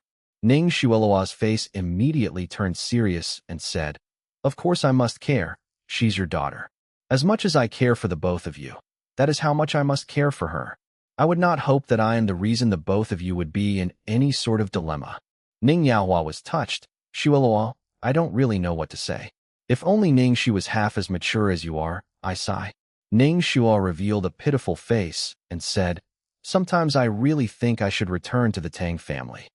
Zhuang Lingyu held her hand anxiously when she heard this. Xiueluo, how could you say something like this? Do you want to abandon your mother? But maybe if I left, sister would be willing to come home. I feel like I'm a bad jinx, preventing the family from reuniting. Ning Xiueluo said as she started to cry and blame herself. Zhuang Lingyu quickly hugged her to console her. Xiueluo, how could you say something like this? You're my most precious daughter, our Ning family's lucky little star. Since you were born, our Ning family's business expanded and our family became increasingly prosperous too. It was you who introduced Boss Wang to us so we could seal the deal the last time, remember? When Ning Yaohua heard that Ning Xiulo wanted to return to the Tang family, he became tensed as well. You're not allowed to say things like that about yourself anymore. How could the fate medium long predicted of you be wrong? You're our Ning family's lucky star. No one's allowed to chase you out. Zhuang Lingyu helped her wipe away her tears and said, Xiulo, we know that you've suffered today. Not another word. Tonight was just a marriage proposal. Wait till the both of you have an official engagement banquet. That's when you'll really be in the limelight. Right? We definitely won't let anyone compare to you then. Later, I will personally discuss this with the Su family. Chapter 381, Strange Behavior. While Ning Yaohua and Zhuang Lingyu placated her, Ning Xiulo allowed herself to smile a little in victory. It was easy to deal with Ning Yaohua and Zhuang Lingyu's side. However, more importantly, there was still the difficult Su Yimo to deal with. If she used Su Yimo as a weapon, she would be able to completely wipe Ning Xi out. If she offended the Lu group's higher authorities, she wouldn't last for too long. Before this, Su Yimo was egoistic and did not care about being calculative with Ning Xi. But after tonight, would she still let Ning Xi go? She just has to watch the cat fight happen then. Huh, Ning Xi, I will wait to watch you be defeated. After the launch of The World, Ning Xi rested at home for 3 days. She lived like a pig. Apart from practicing and eating, she just slept. Only on the 3rd day, she finally felt like she had regained the other half of her soul that she had left with Meng Chang'e. However, in the next second, the sound of a message notification made her jump again. Ning Xi, are you free tomorrow night? Xiao Bao's school registration is done. Cabbage Lu. Ning Xi looked at the words Cabbage Lu and did not reply instantly. Even though she had survived the launching banquet, it did not mean that the danger had passed. In fact, it was a huge warning for her. That dude did not just want to tease her, he wanted to threaten and warn her. Warn her that even though he was miles away, he could still reach her. Ning Xi frowned, took out her phone, and retrieved a long-forgotten number from her telephone book. The phone only rang for a short while before it got through. Ning Xi was stunned for a second before she reacted in a rush. Hello, Annie. Hello? Bro Xi. It's really you. How long has it been since you contacted me? Be good now. When she heard the girl's emotional voice from the other end, Ning Xi's expression softened. Bro Xi, I really miss you. But before you left, you said you wanted to let go of the past and start a brand new life. So I daren't disturb you all this while, and daren't take the initiative to contact you. The girl on the other end of the phone sounded extremely sad. Ning Xi laughed. Stupid child, I was just pretending to be cool. You really believed me. What? Annie responded in a hurt tone. So my self-control over the urge to contact you. All this while was for nothing. Ning Xi was amused. Ha. I'm just teasing you. Why are you still so gullible? Stop teasing me. Bro Xi, you're too mean. Okay. I'll stop fooling around now. It's time to talk business. I've called you this time to ask about something. Ning Xi said seriously. Annie quickly yet solemnly replied. What is it, Bro Xi? I'll tell you everything I know. Ning Xi scratched her head then asked. It's about your big boss. Has he been acting strangely recently? Annie was stunned and she stuttered. Well. Ning Xi impatiently asked. What is it? Yes or no? It's such an easy question. Annie immediately answered. Bro Xi, yes. Yes. Ning Xi suddenly sat up straight. How has he been acting weird? Tell me quickly. Chapter 382. Not a mole, but an undercover spy. Annie coughed slightly, then said with an awkward, Boss, several days ago, in the dead of the night, he sat on the deck. He sat on the deck to do what? Can you just say it in one go? You're making me anxious. Ning Xi was about to break down. He sat on the deck for the whole night and wrote a love letter. Annie blurted out. She did not even need to imagine that on the other end of the phone, the girl's face must be blushing red right at that moment. Ning Xi was annoyed. I thought you were going to tell me something really outrageous, but that's it? Why did you have to stutter forever? Annie mumbled. Bro Xi, big boss's love. Letter was written for you, wasn't it? Now it was Ning Xi's turn to hesitate. Annie carefully chose her words as she found it difficult to go on. Big boss's writing skills are really in need of some working on. The deck was filled with crumpled up paper from a whole night of writing. Some of the other brothers saw that and could not help but to help suggest to him what to write. They all ended up getting beaten up by him. The boss insisted on writing it himself. He had actually spent a whole night writing those few sentences. Ning Xi buried her face in her hands. Haha. I hope that he will use this perseverance to work on other aspects, such as not messing with her anymore. Ning Xi paused, then continued to ask, apart from this, were there any other unusual habits? Nothing, bro, Xi. Annie answered confidently, then deliberated for a moment and added on. Actually, come to think of our recent movements, it has been a little unusual. What's unusual about it? Ning Xi immediately asked. For example, our movements in China seems to be increasing. Also, Big Bro wanted to return to the country several days ago, but because a very important cargo suddenly had issues, he has been spending the past few days dealing with it. Is that so? Ning Xi frowned. Increasing activity within China? I wonder if this is related to Tingxiao. Ning Xi then nodded. Okay, let's just leave it at that first. If there are any more oddities, remember to report to me. Immediately, Annie sounded unwilling. Bro Xi, this wouldn't be too good, right? I don't want to be a mole. Ning Xi's lips curved into a smile as she reminded.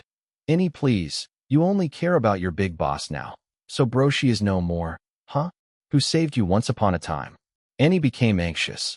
Bro Xi, of course I didn't forget. It was you who saved me. Ning Xi nodded, satisfied, and she said, good. So you're not a mole. You're an undercover spy. Understand. Annie replied. Oh, understood. Good. Okay, I'm hanging up now. Hold on, Bro Xi. What is it? Bro Xi, is there really no way for you to ever return again? Annie said as she took on a melancholic tone. Ning Xi listened to the sound of the ocean from the other end and slowly closed her eyes.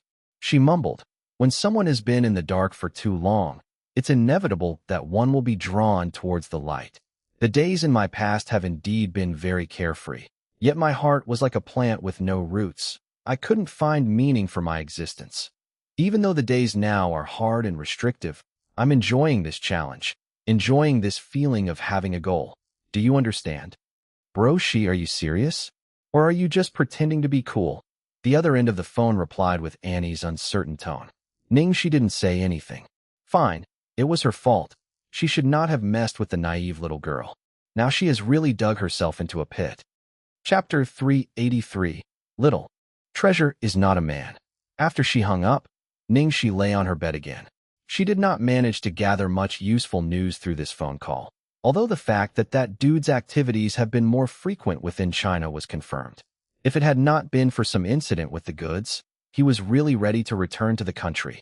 She took in a deep breath and finally replied Tingxiao's message. Ning Xi, I'm sorry, CEO Lu, I have work tomorrow. I don't think I can make it. Please help me tell Little Treasure that I'm sorry. She tossed the phone aside after replying as she dared not see Tingxiao's reply. Early morning the next day, in front of a private kindergarten were sounds of children crying. All of them did not want to go to school or for their parents to leave. At first it started with only one kid crying, but in the end, the sobbing turned infectious and all the other kids started crying too. The teachers and parents were busy coaxing their children not to cry. As soon as one had been placated, another one would start crying, and then all their efforts would have gone to waste. In the midst of this chaos, the smartest one was definitely the little bun who carried his little school bag, poker-faced. The little guy held his father's hand and was not even bothered by all the chaos around him. He was focused, looking at the road leading into the school. My children, please stop crying. Look at your little friend over there. He's so obedient. He's not crying at all. Some teachers pointed at Little Treasure for the other children to see for exemplary behavior. All the little ones looked at Little Treasure, but instead, they saw the scary man beside him. The next second, all the little kids cried even harder. He's caught by the big devil. Mom, I'm scared. Daddy, don't go. I'm scared. All the parents and teachers were speechless. As the situation seemed to go increasingly out of control, the teacher felt like she had to step up to her job and walked up Tingxiao nervously. Hi there. The children are a little afraid of you. Do you think you could leave first? Immediately, the temperature around Tingxiao seemed to drop, and there was an eeriness to him. The teacher immediately backed away and dared not say more. She quickly walked far away. Even the teacher was afraid of Tingxiao. Tingxiao looked down at his son's little head, then said, Don't bother waiting anymore. She won't come. Little Treasure lifted up his head to shoot his father an angry look, then stood his ground determinedly. Time slowly passed. Soon, it would be time to go into the class. All the parents had already cruelly pushed their little ones into the classroom. Ning Xi still had not come. Go on. Tingxiao had no choice but to say something again. This time, the little bun started writing something, then raised it to show his father. Little Treasure does not want to go to school. Tingxiao squinted his eyes, then his face darkened. You're not a 3-year-old kid anymore. As a man, are you going to break your promise? The little bun started to write again. Little Treasure is a kid. I'm 5, I'm still a kid. Little Treasure is not a man. After he finished writing, he looked at his father with a pained, "Daddy, stop trying to trap me" expression. Well, this sentence did not work on him. Tingxiao was speechless. Sigh. When your kid has all grown up, he was not that easy to trick anymore. At the same time, around the corner, not too far away from the school, a black car came to a stop. Chapter 384. I'm not going anymore. There's no love anymore. Lu Chongshan could still maintain his composure to protect his image, but Yin Rui was already impatiently rushing Xing Wu, who was holding the telescope. Xing Wu, can you see clearly or not? What's Little Treasure's current situation? The other kids have all gone to class now. Why is our Little Treasure still not moving? Did something happen? Lu Chongshan asked worriedly. Xing Wu observed for a while, then turned to explain to them. The little master is indeed experiencing some kind of problem now. I just saw little master write that he doesn't want to go to school anymore. The big master tried to advise him, but it still didn't work. Lu Chongshan's expression immediately changed. See, I knew it. That women's words are not that powerful anyway. In the end, Little Treasure still won't go to school. What do we do then? Wasn't he still fine last night? He even went out of the house obediently this morning. He's even already at the school's entrance. Why did he change his mind now? Yin Rui was worried beyond comparison.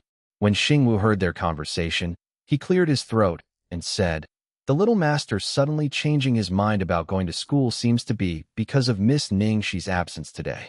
The little master was probably hoping for Miss Ning Xi to send him off today too, so he's throwing a tantrum now. Lu Chongshan was immediately angered when he heard this. Then why didn't she come?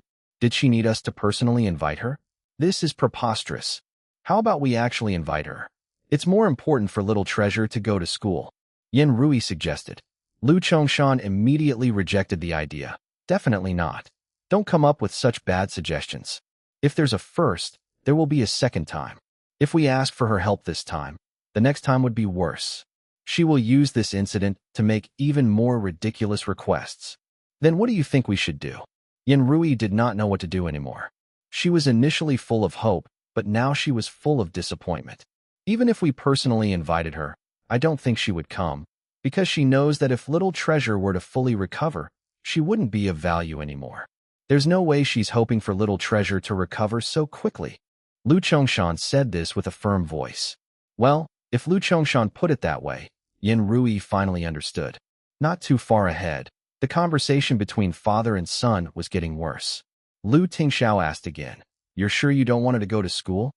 Little Treasure nodded very confidently. I'm not going anymore. There's no love anymore. Tingxiao looked helplessly at his son's little face, full of determination. He knew his son's personality very well. It was difficult to change whatever the little guy set his mind to. Thus, he could only hold his son's hand and prepare to leave. Let's go home then. The little bun curled his hand into a fist and remained in the same spot, refusing to move. Until finally, the bell for class rang. Auntie Xiao, she was really not coming. The little guy's big eyes were full of sadness and disappointment, as his head tilted down and he walked away robotically with his father. Suddenly, at that moment, a clear voice shouted from the other end of the road. My baby, Little Treasure. This voice was Auntie Xiaoxi's. Little Treasure's face immediately lit up, and he wrung free from his father's hand to run towards the direction of the voice. As he listened to the sound of rushed little footsteps, Tingxiao looked up to see her walk towards the school, wearing Little Treasure's favorite pink dress with a pink-colored crystal hair clip. Chapter 385. Daddy is so mean. Ning Xi panted as she rushed over and squatted down to hug the little bun. Then, she stuffed something into his hands and said, I'm so tired. It's a good thing I made it. Baby, take this. I was just learning from some masters last night, so I woke up early this morning to make you a love-filled bento box. It's your first day of school. Good food can motivate you. When in reality, she had initially decided not to come when she sent that message last night, but her body seemed adamant not to be controlled by her brain. She automatically woke up early this morning and started to busy around in the kitchen. When she finally realized what she was doing, she had already finished making the cutest little bento box. Sigh. Her heart was filled with love for the little bun. There was no way she could control herself, especially when she thought about how the little bun would be waiting for her, and his disappointed little face when she would not appear. Her soul left her. Alas, her exhausted body had to follow her soul to rush over here. I'm sorry, baby. Did you wait very long? Ning Xi apologized. The little bun hugged the love-filled bento box tightly and immediately shook his head to indicate that he was not angry at all. Ning Xi was instantly relieved. She touched the little bun's head and said, "Study well, and listen to what your teachers say." The little bun nodded hard. It's so nice to go to school. He wanted to go to school. Tingxiao could not help but feel himself smiling as he watched. His son's emotions changed faster than the flip of a page. He intentionally tried to expose him and said, "I thought you said you didn't want to go to school anymore." When little Treasure heard, he immediately tensed up and shot his father a deadly look. Daddy is so mean. How could he expose him to Xiaoxi? Exposing was the path of petty people. When Ning Xi heard, she blinked and quickly asked, why not? Why don't you want to go to school anymore?" Tingxiao never liked to tolerate with his son's tempers, so he directly said in front of his anxious son, "He's too temperamental." The little bun looked like he was struck by lightning. He was not going to talk to his father anymore. The little bun nervously looked at Ning Xi and was so anxious that he was about to cry because he was afraid that Xiaoxi would be angry and not like him anymore. When Ning Xi heard the explanation, she just nodded, then nonchalantly said, "So what? Little Treasure is still little. Being temperamental is part of growing up. It's okay, baby. You can continue to be temperamental as much as you want." Little Treasure's face glowed. Then he delightedly looked at his father by his side. "Indeed, Xiaoxi loves me the most." Tingxiao looked at his son, then at Ning Xi and laughed softly, looking down. You're right." He had a look that seemed to say, "Whatever my wife says is right. I am okay even if I am being teased by my son." Tingxiao's smile was so striking that Ning Xi had to clear her throat and avoid that charming face. She quickly rushed Little Treasure. "It's time to go for class, isn't it? Go on in quickly, baby. Don't be late now." Little Treasure looked at the school, then squeezed Ning Xi's hand tightly, clearly reluctant to leave her. At this moment, at the entrance of the school, there were still several reluctant children and their parents. They were all in shock. They watched in awe as the man who had frightened the children to tears earlier seemed to soften when that girl appeared. His icy presence seemed to have melted, and he seemed not as scary anymore, and he even oozed a sort of warmth. Chapter 386, Motherly Emotions. Then, a kid from the opposite stared at Ning Xi and exclaimed, "That kid's mom is so pretty." Other kids noticed too and echoed him. "Like a princess. Like a flower fairy. Like a magical fairy. I want her to be my mother too," one of the kids said out loud. The kid's father laughed and said, "Don't say such things. Your mother wouldn't like it." When he heard all the other children's words, the little bun immediately hugged Ning Xi even tighter, as if he was preventing her from being ogled at. He acted in such a way like he was afraid that she would be taken away from him. Ning Xi laughed and patted the little bun's head as a way of consoling him. "They're just joking." When she heard those descriptions of herself being called a princess, a flower fairy, a magical fairy and whatnot, she really felt quite embarrassed. Because the little bun liked it when she wore pink. Not only did she wear the hair clip the little bun had given her, she also wore a very feminine and princessy dress too. She had really given it her all, as long as the little bun liked it. At last, the remaining children eventually stopped crying as they were distracted by Ning Xi's presence. The teacher then quickly took the chance to lead them into the school. Thus, only Little Treasure was left now. Ning Xi hugged the little bun one last time with a heavy heart, then said, "Go on in." The little bun hugged the bento box in his arms and slowly walked in. At first, he really did not understand why the other children cried, but after Xiaoxi came, He understood. He was reluctant to leave Ani Xiaoxi, and he felt like crying too.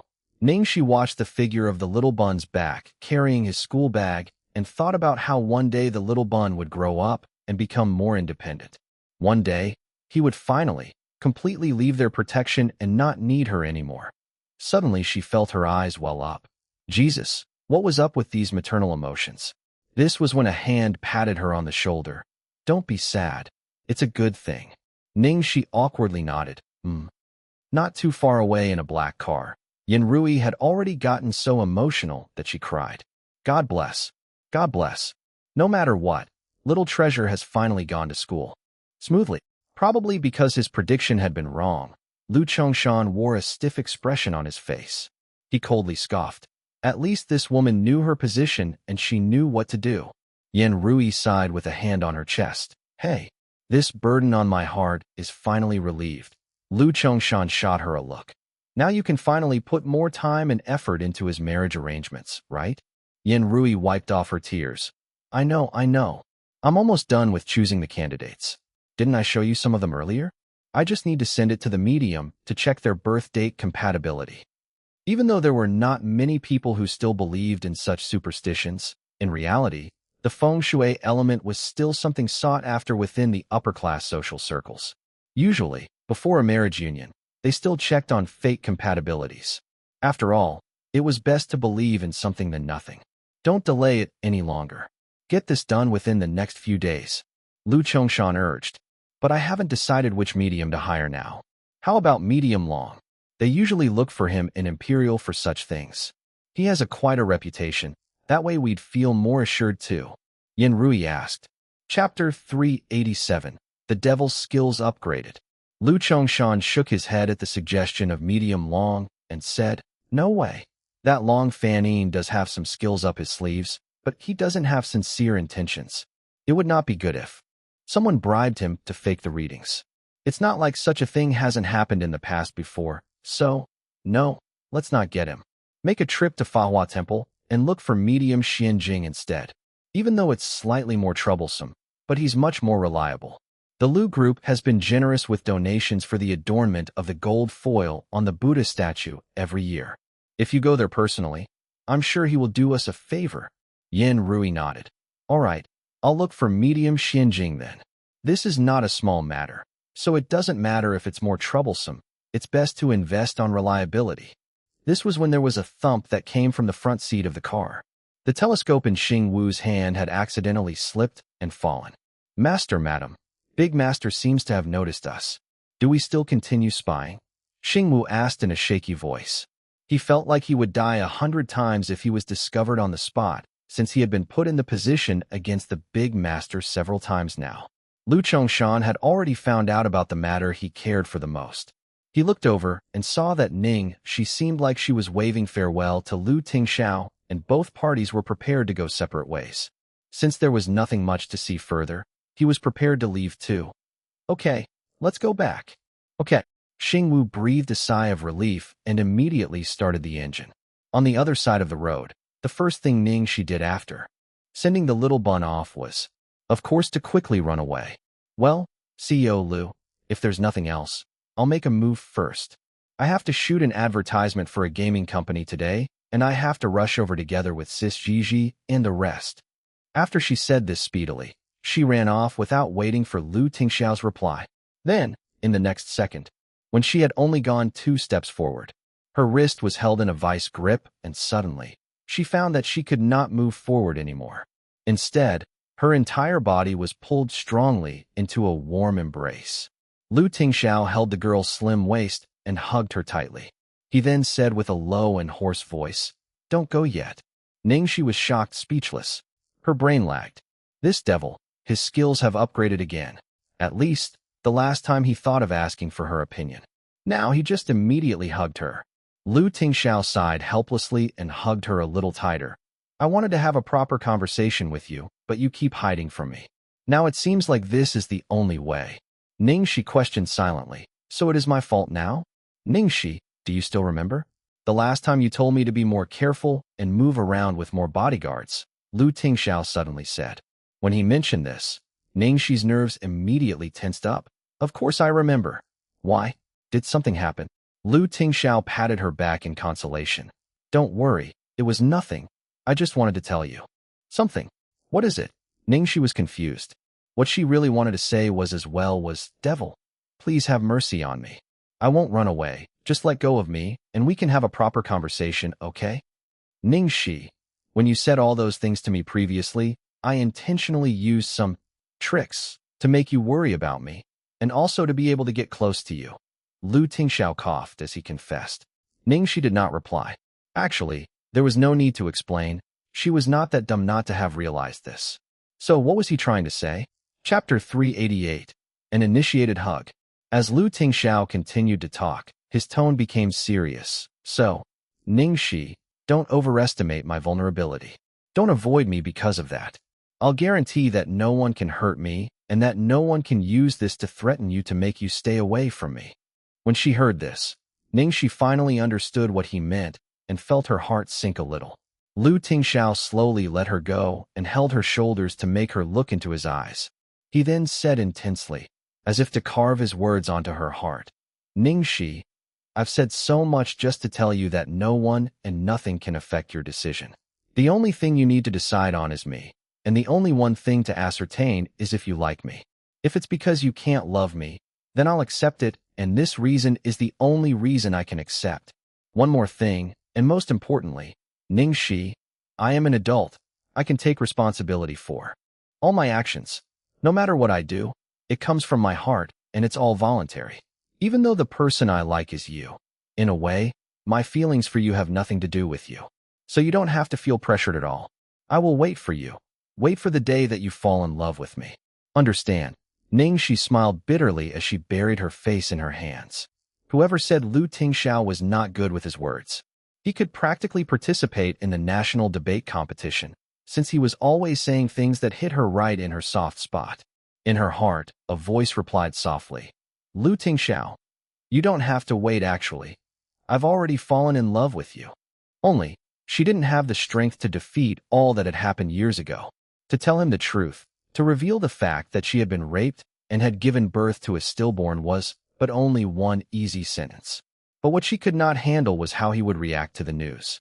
Even if she believed that Lu Tingxiao would have a heart big enough that he would be okay with this, who would be willing to unashamedly reveal their own tarnished past in front of the person they loved the most. She could not even handle the thought of it. She would much rather be the best version of herself in his eyes. The man in front of her was too good, simply too good. He deserved to have the best, for the best woman to be his wife. Yet, when she thought about this, in the deepest corner of Ning Xi's heart, she felt a wave of thought and impulse that she had never experienced before. Yes, the man in front of her should have the best. Why couldn't she become the best then? She could be so good that one day, she could defeat her past, defeat the low self-esteem within her, and stand tall beside him. She would not be his Achilles heel, but she would be his armor instead. Ning Xi, Ning Xi. Lu Tingxiao was a little worried when she did not reply him for a long time. The gentle voice beside Ning Xi's ear made her return to her senses from the turbulent chaos within her heart. Her eyes glowed like never before. Yes, Lu Tingxiao, I understand now.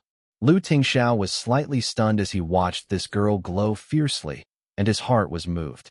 Even though he did not know what she was thinking about at this moment, he was still affected by her emotions. Okay, when she had thought things out, Ning Xi felt like she was given a new life.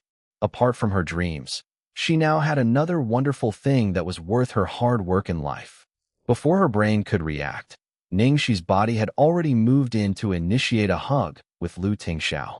Though it was quick and it was only a light one within half a second, it was still a hug. Chapter 389, My Eyes. I just fixed it, now it's blind again. After the hug, she ransacked her brain for a random reason and said, Thank you for Big Boss's care. Thank you for the pleasure of knowing you. Thank you for helping me resolve the conflict. Just thank you so much. I'm going to do my best at work and all that. With that, she flew off like the rush of a pink-colored wind.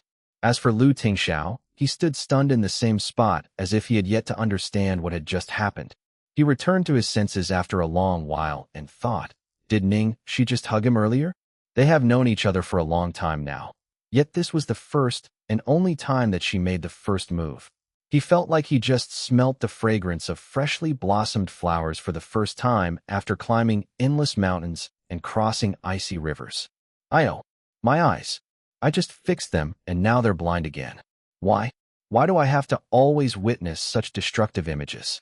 Jesus, what am I to you? Someone to be tortured? From somewhere, a whine disrupted the mood. Lu Jingli popped out of nowhere, and he closed his eyes as if he were in pain as he watched his brother floating on cloud 9 after the hug. Why are you here? Lu Tingxiao asked his brother with a goofy smile. Lu Jingli was taken aback as he rubbed the goosebumps on his arm. My brother, don't smile when you talk to me. It's making me nervous. I'm so not used to this. Is there something you need me for? Lu Tingxiao seemed to be conscious that his current emotions were not too controlled, so he cleared his throat and gathered himself. Nothing. Just that I saw Xing Wu driving over to secretly follow Little Treasure. So I secretly followed them out too. Oh, right. I even put this on Xing Wu. He. Lu Jingli smiled cunningly as he revealed a micro-sized listening device. He never would have thought that I was right behind them. Right behind you. You did well. Lu Tingxiao was not stingy with his compliment. Lu Jingli was so happy that he could fly. Of course. I just heard earlier, Mother and Father are prepared to check your compatibility with those lady socialites at Fahua Temple.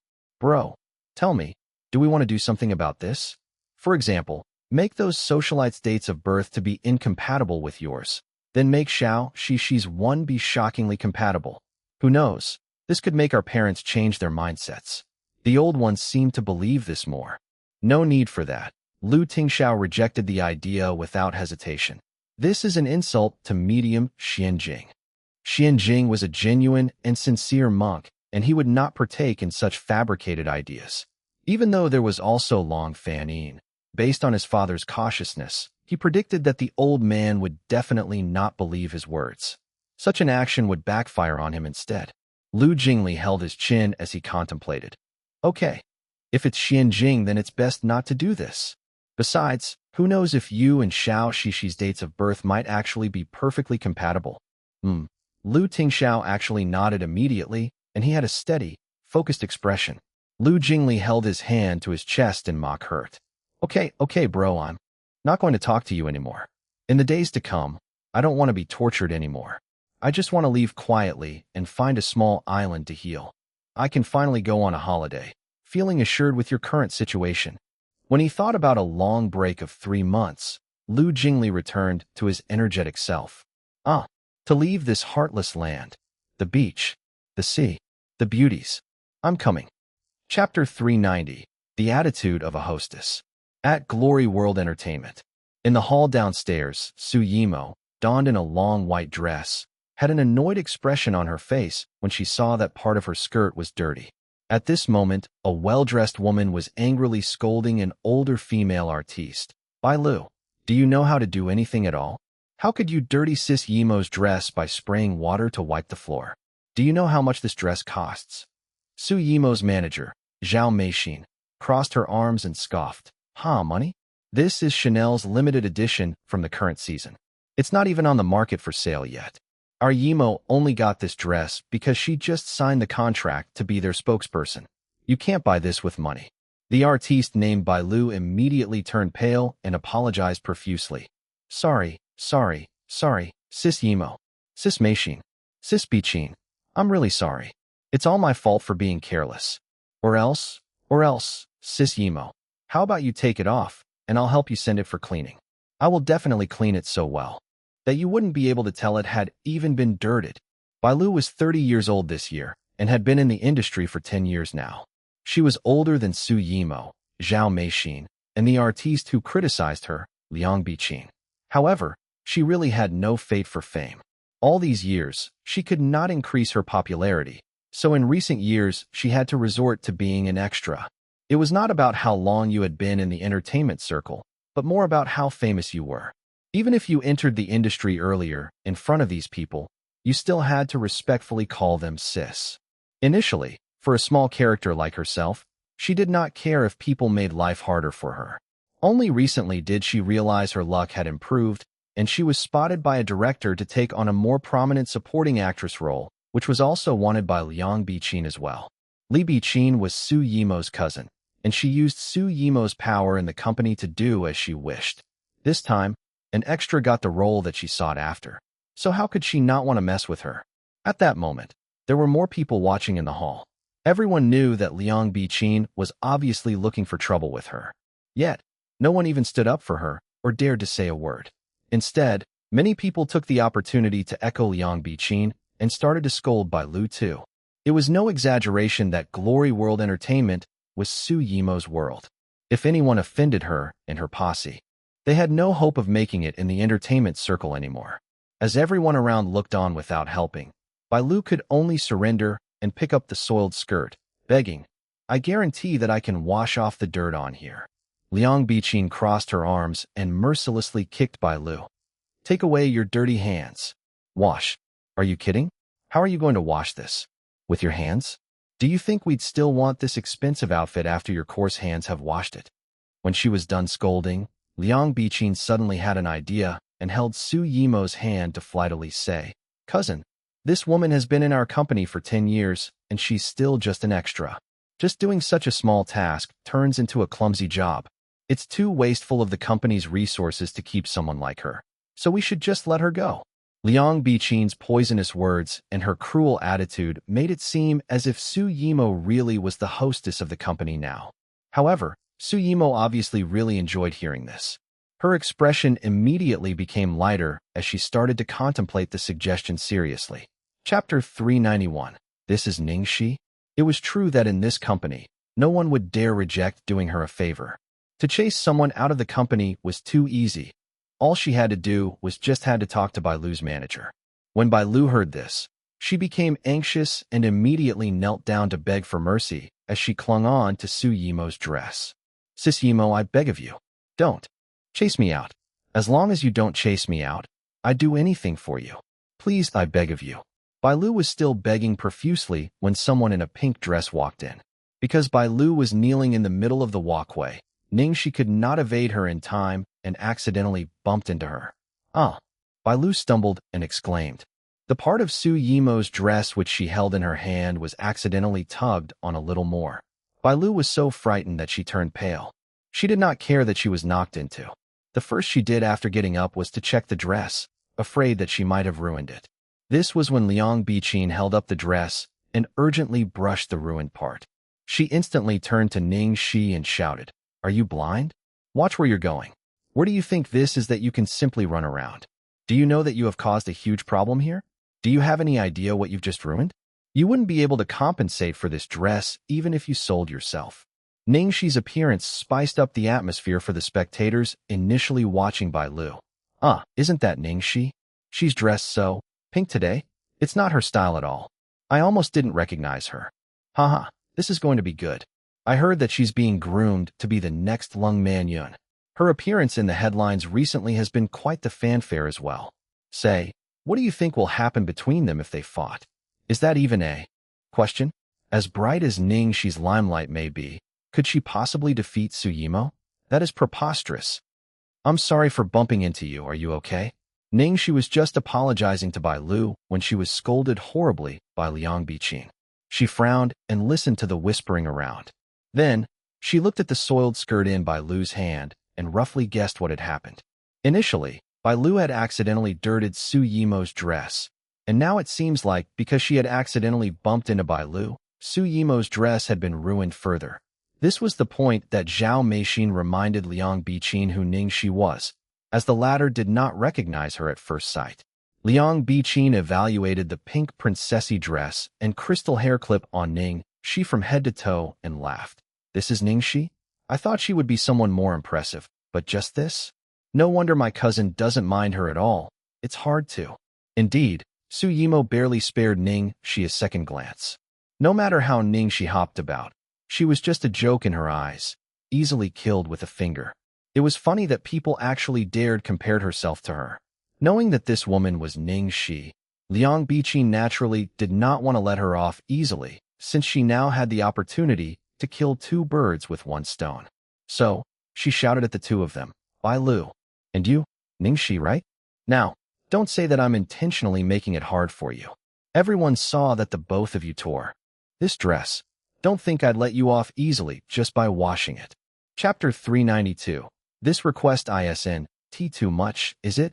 Bai Lu's hand shook nonstop as she looked at Su Yimo in fright. I didn't mean to. Sis Yimo, it's all my fault. Tell me, how can I make it up to you? As long as I am able to, I will definitely do it.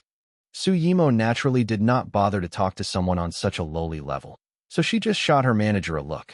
Obediently, Zhao Meixin walked up and held up the hem of the dress to examine it. She then said exaggeratedly, "The tear in the hem is horrendous. The dress is definitely useless now. How about this? As long as the both of you agree to compensate Su Yimo with the exact same dress, we'll forget about what happened today." When Liang Biqin heard this, she was delighted and joined in the false generosity. The both of you heard her. Just compensate with another dress. Such a request isn't too much, is it? Bai Lu's lips trembled when she heard this, and she cried on the spot. Liang Biqin knew very well that even if she were to compile all of her savings, there was no way she could afford a dress this luxurious. Also, Ning Xi was only a rookie. Don't even get started on how she had not even started earning yet. And even if she did, most of the profits would have gone to the company for now. How could they afford to compensate for the dress? This was when Ning Xi walked up to Su Yimo and picked up the elegant dress and examined it. Actually, apart from the slightly obvious stain, Bai Lu's tug earlier did not actually create too much of a damage. One could hardly see any traces of it, and there was no need for any repair work. With that, Ning Xi mumbled, "Let's not talk about the stain first, since these traces are barely noticeable. It shouldn't cause too much of an effect." Liang Biqin immediately looked upset and cut her off with her piercing voice. "What do you mean? Are you trying to say that the both of us are tricking you? For such a high-end apparel, even a slight flaw would amount to ruining it. What more for such a large area of thread that has come loose? I don't know which poor village you come from, but if you know nothing, stop embarrassing yourself here." Zhao Meixin looked at Su Yimo, who remained nonchalant, and laughed along too. "Huh. I'm afraid she just wants to evade responsibilities, doesn't she? It's too bad. There are so many people looking on and under everyone's watchful eyes. We all saw that if it wasn't for her bumping into someone like a klutz, this outfit wouldn't have been spoiled. Now you're trying to get out of it." When Zhao Meixin finished, she casually skimmed the crowd around her. Then immediately someone echoed, "Exactly. What Sis Meixin had suggested is reasonable. If you ruin someone's outfit, you have to compensate. This is common sense. They just asked for her to compensate with another dress. Yet she still wants to escape from the situation. She doesn't know what she's doing. Who's this? Her manners are too poor. Sis Yimo just got the dress, and now it's been ruined. What an upsetting incident. Yet she's been so good-tempered all along and did not show any anger." Someone else took the opportunity to butter up to her and said, "Isn't that Chanel's latest limited edition piece that's not even on the market yet? My heart aches at this sight. Speaking of which, if this dress isn't even on the market yet, even if they manage to gather enough money, they still wouldn't be able to buy it, will they?" This person was just carelessly throwing out comments, which implied that not only did she was not buttering up to Su Yimo, but that she was also intentionally troubling her. Indeed, Su Yimo's expression changed slightly. When they realized they had said something wrong, the person felt frightened, and she quickly tried to save herself and said, "Sis Yimo, to fuss with someone like this is practically lowering your status. Just look at them. It's obvious that they can't compensate you. Since this apparel is not in the market yet, how about you let them compensate with another dress that's about the same grade?" Chapter 393. The Label of a Shameless Villain. Someone else on the side immediately took the opportunity to brown-nose Su Yimo. How is that possible? Yimo's dress is a limited edition. If hers is ruined, the world would be lacking one too. When she heard this, Su Yimo looked more settled, and she said, helplessly, "What about if it's the same grade too?" Liang Biqin immediately jumped and reacted as if she felt it was unfair. "Cousin, you're just too nice. But if you let this slide so easily, this will give precedence to more of these troublemakers." Everyone around them naturally echoed, "What are you two doing?" "Quickly thank Sis Yimo. You got lucky this time. Good thing Sis Yimo is so easygoing that she let you guys get off the hook so easily." Bai Lu knelt on the ground stiffly. She could not say anything. "Huh. Whatever same grade apparel it was that she had to find, it would still mean the same to her. She definitely could not afford to compensate. Could it be that today she would be chased out of the company? Even though she had already expected the worst, she had finally reached this moment, and she still could not completely accept it. She had persevered for 10 whole years now. Things were about to get better, but now because she dirted a dress, it was all going to be over. As everyone around watched Bai Lu's pitiful expression, they all had the same thought. They were even more certain now that no matter who they offended, it had better not be Su Yimo. As for Ning Xi, it seemed to her like this would not end well today. Everyone knew that Ning Xi had previously been treated unkindly in Starlight Entertainment, and that she definitely did not have too much money on her hands.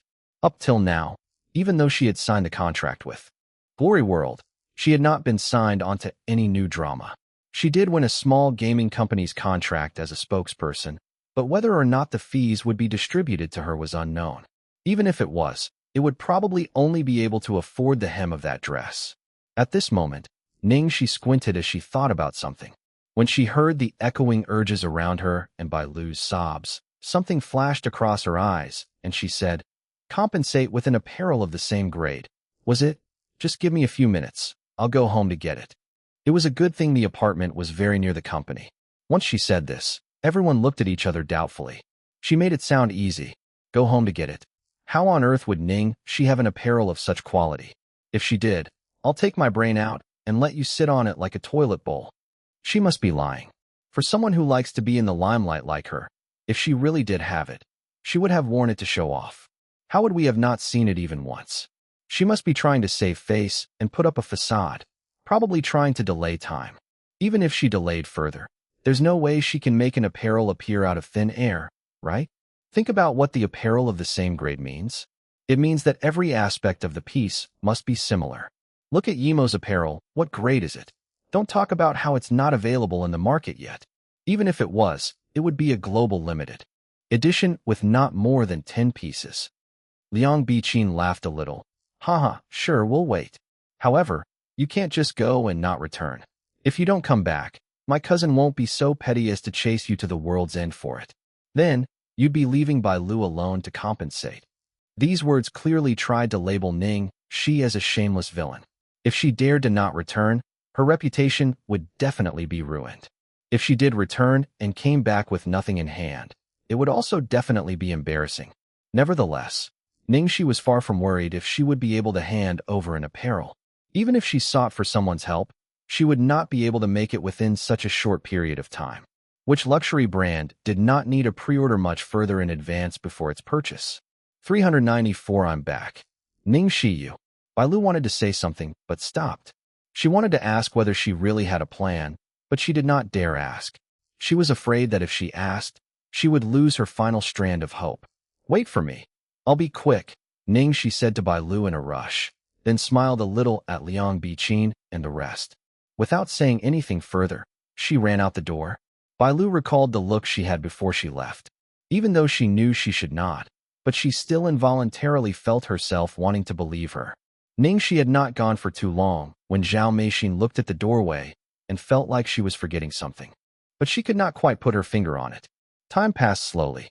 Everyone looked outside, while Bai Lu's sight never left the door.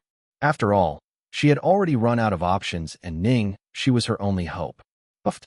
Bai Lu, you're still hoping? You didn't really believe that she would return, did you? Liang Biqin looked delightedly at Bai Lu's pitiful demeanor and intentionally made her feel worse. Huh. This is what happens when you dare steal a role from her. We'll see who else dares go against her next time. Bai Lu's expression darkened as she remained quiet, even though she knew deep down that her hopes were slim. Everyone can see that we've given you multiple chances, and we even repeatedly lowered the standards. If you can't compensate for this, then you really can't blame us anymore. Liang Biqin said at this point, and then she paused. She slyly added, if you want to blame Ning Xi. If it hadn't been for her, would Sis Yimo's dress have been ruined? Zhao Meixin put on a regretful look. Initially, the dress was only stained slightly, and it wasn't too big of a deal. It just needed a wash, but who knew, hey? Bai Lu naturally knew that Liang Biqin and Zhao Meixin were intentionally inciting the situation, so she did not say anything. Actually, she did not blame Ning Xi. She only had herself to blame for having such bad luck. Huh. She went without drama for 10 years, and now when she finally got a supporting role, she immediately fell right into the fire pit. Could her luck possibly be that bad? They waited for a little while more, and Su Yimo started to show her impatience. Liang Biqin saw that Su Yimo was becoming restless, so she immediately vented. Didn't she say it was only for a few minutes? Why isn't she here yet? Zhao Meixin was upset too. That's too much. If you can't compensate, just be honest.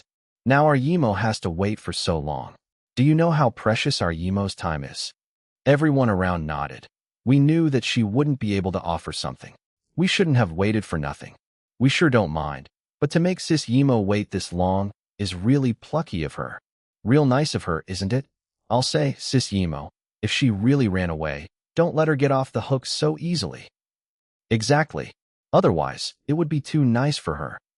Suddenly, all the ass-kissers and their comments made things worse for Ning Xi. When she saw that all was said and done, the last flicker of hope in Bai Lu's eyes finally extinguished. She was so unwilling to let this happen to herself. Yet as unwilling as she may be, what could she do? That was when from the entrance a clear voice rang out. I'm back. The girl was still wearing the pink outfit as she panted slightly and stood there against the light. Ning Xi. Interesting. She really dared to come back. It seems like she's holding something. Could it really be a dress? Chapter 395. Indeed, very intelligent. Ning Xi was holding something in her hand. It was one of those plastic bags used in supermarkets, and inside it was a gray ball of fabric.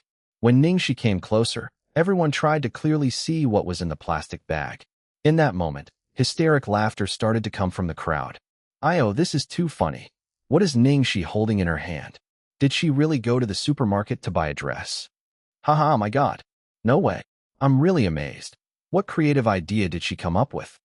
Zhao Meixin looked at the wrinkled plastic bag in Ning Xi's hands with the gray cloth in it, and instantly came to a conclusion. This Ning Xi really did come up with such a rotten idea under the dire circumstances. Ning Xi, even if you couldn't produce an apparel, you can't just simply buy a dress to trick people. Do you think we're blind? Zhao Meixin emphasized her last sentence sarcastically. Liang Biqin even laughed out loud. I was already doubting her intelligence when I saw her unbelievably dumb dressing today, but I didn't know that her brain really that slow.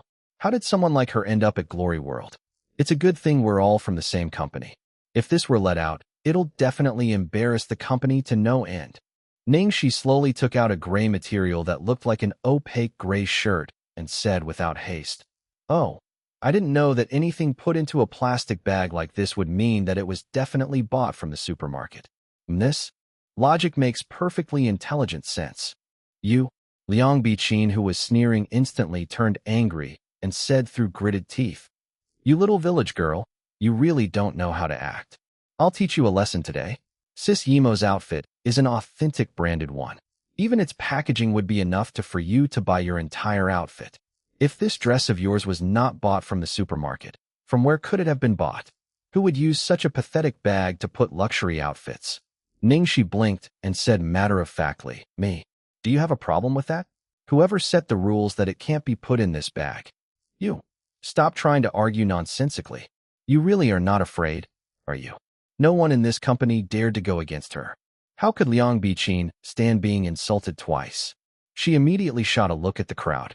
Someone in the crowd immediately ran over after receiving Liang Biqin's signal and grabbed the outfit from Ning Xi's hands, then exaggeratedly exclaimed, What color is this? It looks like the feces of a dog. It's so traditional, and such a plain dress. What possessed you to take it out? Someone in the crowd immediately ran over after receiving Liang Biqin's signal and grabbed the outfit from Ning Xi's hands, then exaggeratedly exclaimed, What color is this? It looks like the feces of a dog. It's so traditional, and such a plain dress. What possessed you to take it out? Such flimsy material. It can't even be compared to a rag. Even if you're trying to pretend to make up for it, at least have some sincerity. There are so many of us here. Do you think we were all blind? Even if you did, that's fine. But how can you treat Sis Yimo like she was blind too? Ning Xi looked coldly at everyone passing the gray dress around, and something terrifying flashed in her eyes. You guys better be careful. If you ruin it, You couldn't afford to compensate me. Once she said this, the crowd burst out laughing even more hysterically. Ha ha ha. She's really into it. People used to say that her acting skills were good, and I didn't believe them. Now I finally do. She deserves an Oscar already. This was when Bai Lu slowly walked to Ning Xi's side and said softly through trembling lips, Ning Xi, it's okay. They're all industry experts. There's no way you can deceive them. Chapter 396. You're really addicted to looking at it. They're all industry experts? Are you sure? Ning Xi raised her brows in question. No one could tell for sure whether Ning Xi's acting skills were so finely honed, but some of the people started to have doubts when they saw Ning Xi's steady look. One of the female artistes who was holding the dress unconsciously released her fingers and mumbled, even if this ragged dress was any good, I still can't see where it might be of top quality. Where's she getting her confidence from? What are you still looking at it for? She's definitely lying. Even if we got it wrong, how could Sis Meixin and Sis Yimo be wrong? You're right. I really almost got deceived by her. As that artiste scoffed, she saw a rubbish bin at the side and coldly laughed as she was about to throw it in. However, before she tossed the dress in, Ning Xi shot her an exceptionally cold look from where she stood, and it frightened her so much that she stopped in the middle of her tracks. The artiste bit her lip and looked down to examine the dress again. This rag, you're really addicted to looking at it. Huh? Someone beside her said as she reached out to snatch the dress from her hand. The female artiste was examining the collar area of the dress when she saw something that made her instantly go pale. She revealed a shocked expression and said, Stop, don't touch it. Be careful. What's wrong with you? Why are you so shocked? The artiste looked down to examine again before gulping and stuffing the dress into someone else's hands. She then said with a lowered voice, This looks like GE's design. What's GE? It's Sis Yimo's favorite brand. GE. There were many brown-nosers of Su Yimo present, so they all thoroughly knew her preferences. When everyone on the side heard this, they immediately turned ashen. Emotionally, their voices unintentionally became louder. What? This is Sis Yimo's favorite brand. Gee. There was a sudden pin-drop silence among the previously noisy crowd. When the people saw the small logo on the dress, they immediately stuffed the dress back to the first female artiste in fear. Then why did you pass it to me? She did not know whether the dress had been ruined by all the passing around earlier. If there really was any stain or mark on it, whose fault would it be? The female artiste held the thin material as if she was holding gold and looked as if she was about to cry as she walked towards Su Yimo and the gang. Sis Yimo, this dress. Su Yimo frowned slightly and shot Zhao Meixin a look. What is it? Zhao Meixin saw that something was amiss and walked over quickly to hold up the dress. Sis Meixin, this dress looks like it's from GE. What nonsense. You must be blind. GE's dresses are famous for their elegance. How could this rag be? Before she finished her sentence, Zhao Meixin saw the unique stamp of GE, its logo low-key, yet luxuriously embroidered with golden thread. This cannot be. Liang Biqin had rushed over to by now and gaped at the logo. This is probably fake. An imitation. This Ning Xi is balls. How dare she just make an imitation of a brand? Even if she were to make a pirated version, at least make it look similar. This coarse linen doesn't look like something from Sis Yimo's favorite brand, does it? Zhao Meixin massaged her temples and walked to Su Yimo's side. Yimo, look, this dress. Su Yimo used a finger to simply lift the dress up for a closer look, and her expression changed in the next instant. This inconspicuous outfit was really from GE. Chapter 397. You have such balls. In fact, not only was it from GE, it was also one of the more special designs, and the only sleeping gown in the line. That was why the style was so different from the rest. The cloth was soft and slightly opaque, for the practicality of comfort. The material was actually made from a rarely cultivated pure silk, which made it very expensive. Su Yimo examined it closely again. Luckily, this kind of material was sturdy and the dress had not been ruined, so she breathed a sigh of relief. Even though she liked this brand, this dress still belonged to Ning Xi, that lowly person. When she realized she had breathed a sigh of relief for Ning Xi's dress, Su Yimo felt even more insulted. She then carelessly threw the dress back at Zhao Meixin. When Zhao Meixin saw Su Yimo's unhappy expression, she knew then that there was no mistake about it. This dress was really from GE. As for everyone else who looked on, they already noticed something was not right based on Zhao Meixin and Su Yimo's expressions. In no way. It can't really be Ji, right? I even pulled on it pretty hard earlier. I wouldn't have ruined it and need to compensate her, right? I thought Ning Xi was lying. Jesus, where did Ning Xi get a dress like this? I suddenly recall. You know, there was a rumor before this that. As she listened to the whispers around, Su Yimo also recalled the incident that Zhao Meixin had mentioned to her before.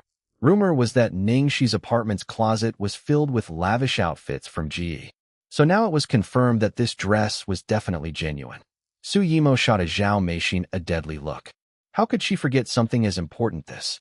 Zhao Meixin wiped the sweat off her forehead and quickly lowered her voice to say, Yimo, actually I did think of this possibility, but what I didn't expect was that she had such balls to use the company's outfit to compensate you. I don't need to know the reason. You had better settle this issue for me now. Su Yimo growled as she pushed the dress back at Zhao Meixin. God damn it. Now she probably seemed blind in front of everyone for not even recognizing Ji's design. Zhao Meixin nodded profusely. Yes, I'll definitely resolve it. Don't you worry, Yimo. You don't have to do anything. Just wait and watch. Watch me settle her. Zhao Meixin turned to stare at Ning Xi and started to scold her. Ning Xi, you have such balls. How dare you steal the company's property for your own personal use? Ning Xi raised a brow. Oh, I stole the company's property? How did I do that? Zhao Meixin laughed coldly and said confidently, You think we don't know? Your apartment has many GE apparels, but those are all the company's property. Your apartment is just a company's storeroom. Did you really think that just because the outfits are put there, they belong to you? That you can take it out to give to others as you wish? Liang Biqin sneered. See, I told you guys she's an idiot. Previously, I said that she was retarded, and she still wanted to go against me. Oohs and ahs rippled through the spectating crowd. So that was what happened. This Ning, she really has such courage. She actually took the company's property out to show off. I'm amazed. She wants to be in the limelight so much that she's irrational now. Bai Lu had already been frightened to the core at this point, and she looked at Ning Xi with worried eyes. Damn it, this issue was turning into a larger one. It was initially only about one outfit. If worse came to worst, she would just be kicked out of the company. Now, it actually dragged on to become an issue of stealing the company's property, and the worst-case scenario would be to end up behind bars. Chapter 398. Take off your clothes. Ning Xi gave Bai Lu a reassuring look, and as the surrounding voices slowed down, she said, Senior Su, Sis Meixin, whether or not this clothing is the property of the company, or if my brain actually has issues, I've followed your orders to bring you a garment of the same standard. All you have to do is fulfill your part of the agreement, and this case will be closed.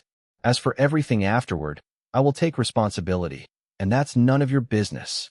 Su Yimo's eyes went cold. Zhao Meixin wanted to rebut her, but she could not think of anything, and she just stood frozen. Liang Biqin could not hold it in. What? Nonsense. Ridiculous. Ning Xi shrugged. There were so many witnesses just now who heard your promise. I did not add anything else on. She paused, then continued, cocking her head sideways. Or were the words only effective a moment ago? If that's how it is, as a newbie here, I have nothing to say. Zhao Meixin and Su Yimo looked at each other, then said, Our Yimo said it herself, and will not take it back. Ning Xi, you're looking for trouble yourself, so don't blame us for anything. Zhao Meixin glanced at Bai Lu. Since the both of you did fulfill the promise of bringing us a garment of the same level, consider this case closed. Zhao Meixin's tone was particularly weak specifically when she said same level. Everyone knew that even if it was just a nightgown, what Ning Xi brought was obviously a few levels above what Su Yimo was wearing. At this point, Bai Lu still felt uneasy and she looked at Ning Xi anxiously.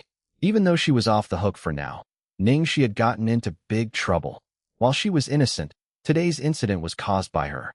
Liang Biqin clung onto Su Yimo's arm and glared at Ning Xi. Cousin, let's go? We've wasted too much time on this trivial matter already. What a day. Su Yimo glanced coldly at Ning Xi and walked away. The onlookers slowly dispersed as well.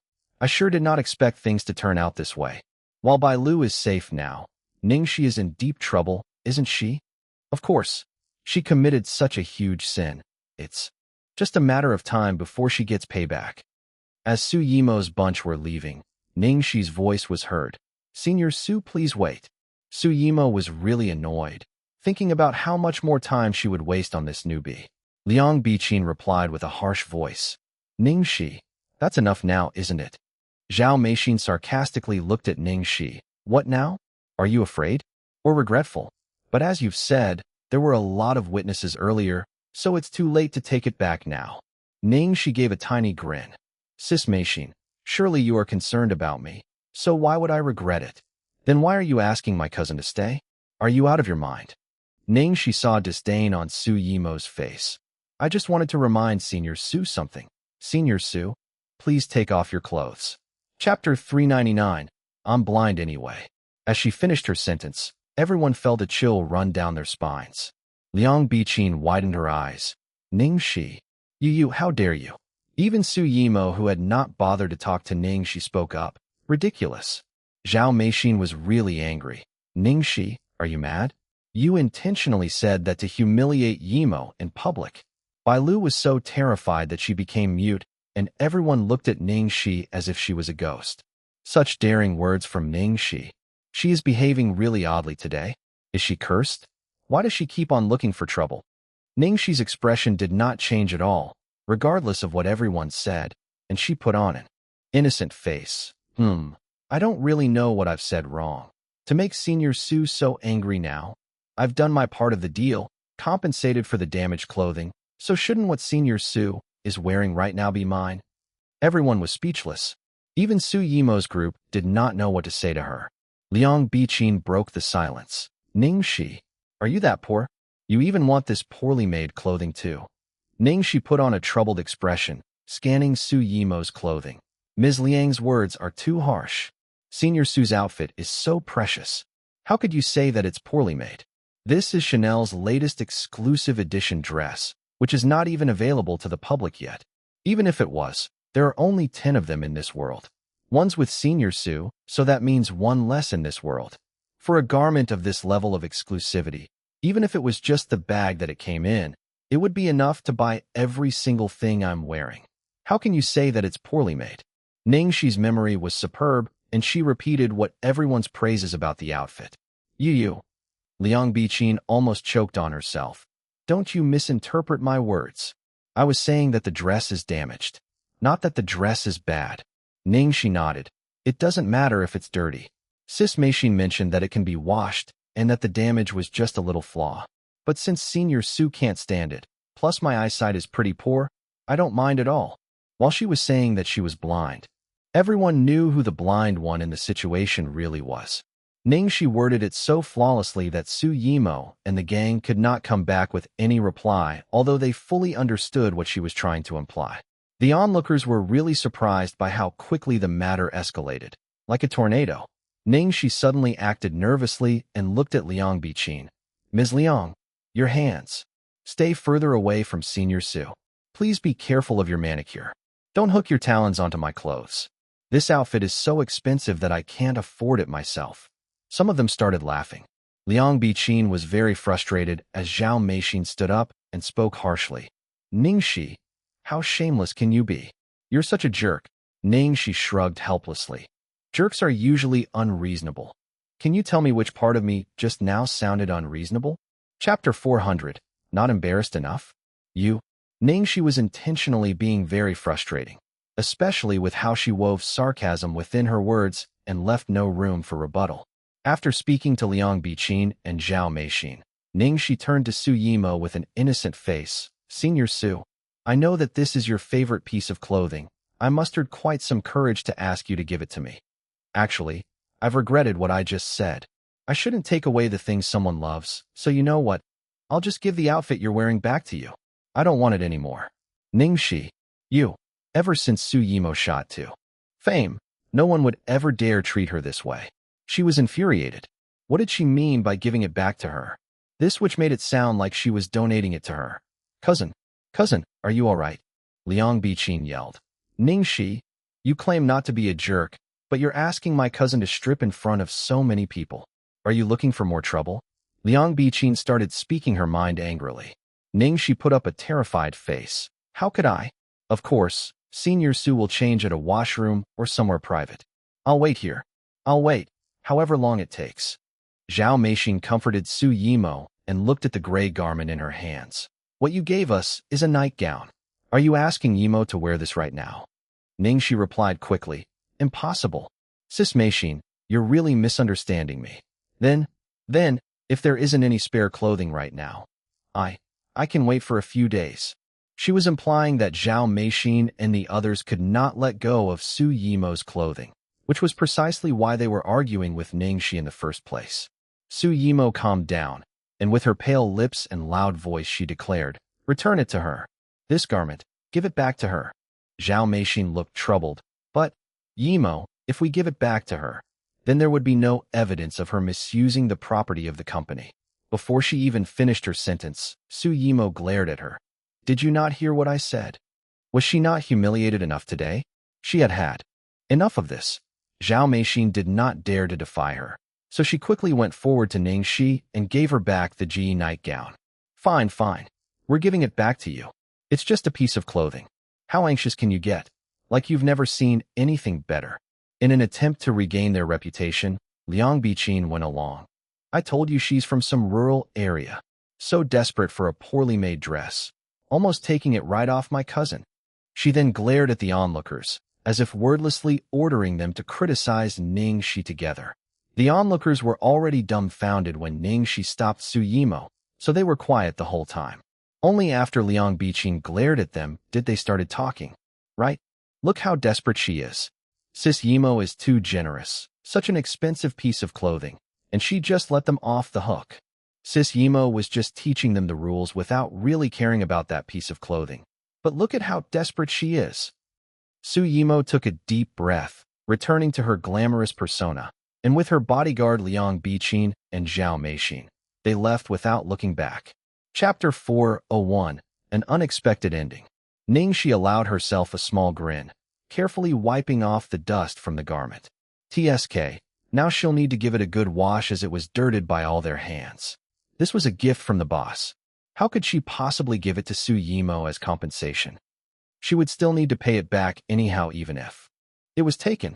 Sometime after Su Yimo had left, the onlookers started talking amongst themselves in confusion. Is that it? I guessed what would happen at first, but I definitely did not expect the ending.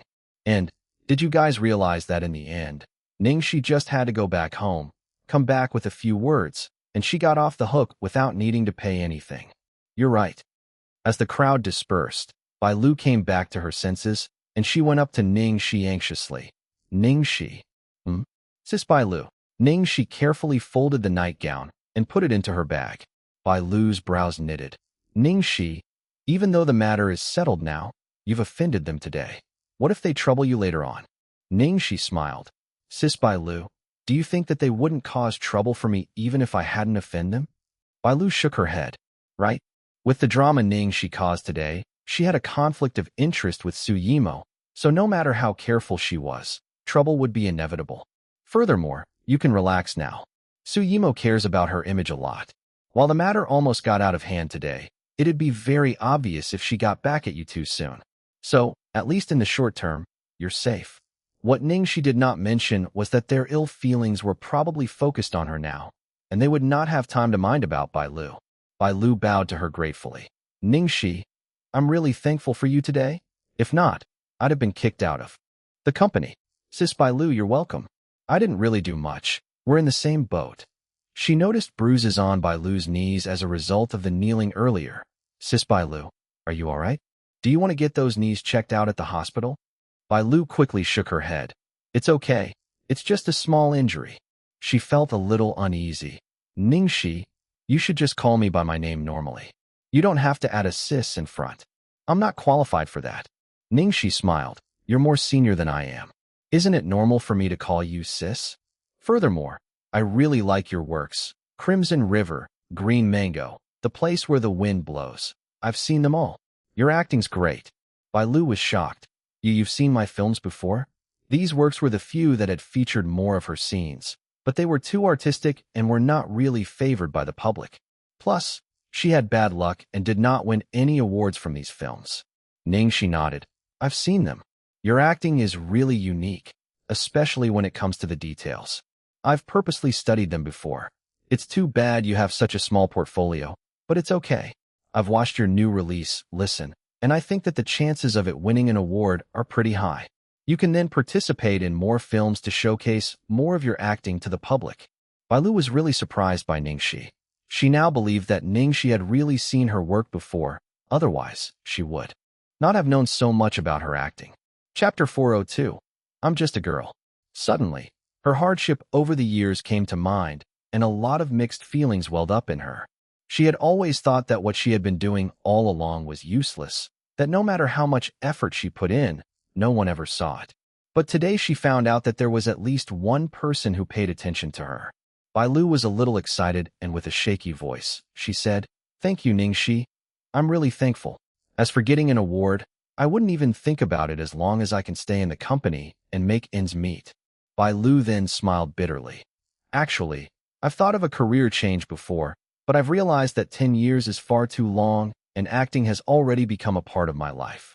I don't know anything else aside from acting." Ning Xi understood how Bailu felt, and she continued to encourage her.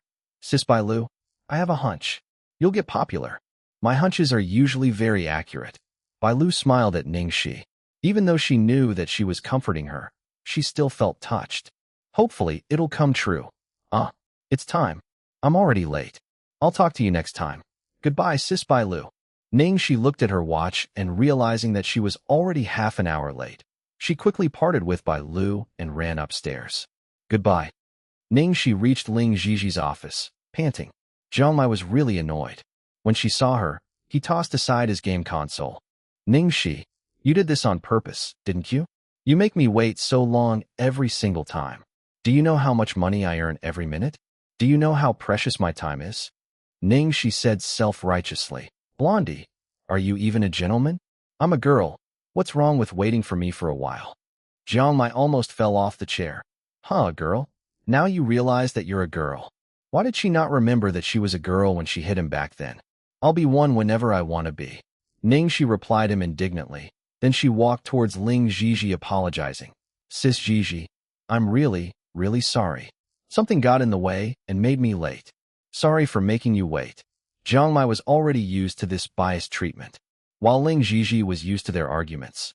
She looked at her warily and said, "Got into trouble with Su Yimo? Crap." Sis Zizi found out. Ning Xi was shocked, then proceeded to pour praises. "Sis Zizi, you even know about that? It just happened practically a few seconds ago. You're like another Zhuge Kongming. You know everything without even needing to step outside." Jiang Mai was speechless. Ling Zizi stayed silent for a few seconds, then looked at her. The news was spread all over the company network. Ning Xi was at a loss for words. She had praised her for the wrong thing. So it's all over the network.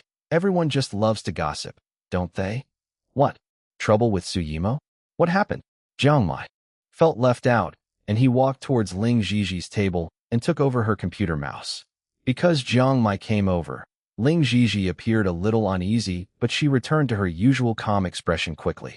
Ning Xi went over to look at the screen as well, and she did not notice Ling Zizi's slight change in expression.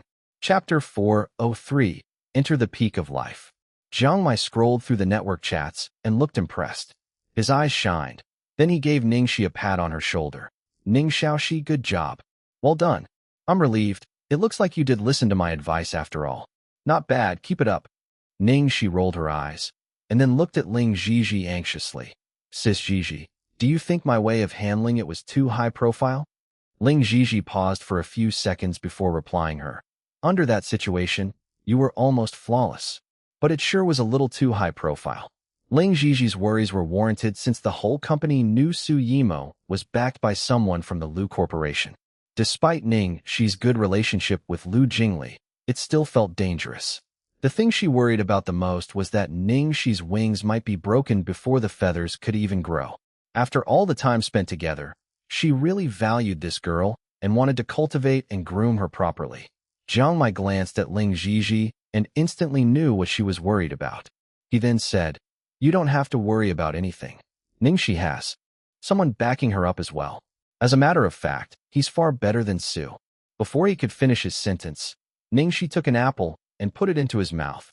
Eat your apple. Stop interrupting when women are talking. Go stand aside. Jiang Mai took the apple out. Ning Xiaoxi, are you looking for a fight? Ning Xi cracked her knuckles. I don't really want to, but it looks like you're ready to go, so I will grant you your wish. Jiang Mai quickly said, I'll just eat my apple. Ning Xi nodded in satisfaction, then turned to Ling Xi. Sis Xi, when you were handling him, was he a jerk then and always brought you trouble? Ling Xi squinted and tried to recall. Kind of. It must be a lot of trouble. Rest assured, I'll make sure he gets it back. Jiang Mai was grinding his teeth, not daring to say anything, so he could only munch on his apple angrily. Payback will come someday. Oh right, Sis Xi, I almost forgot. I wanted to talk to you about something important. Ning Xi told her excitedly. What is it? Ling Xi asked. Sis Xi, give me some projects. I want to work. Ning Xi begged relentlessly. Ling Xi looked doubtful.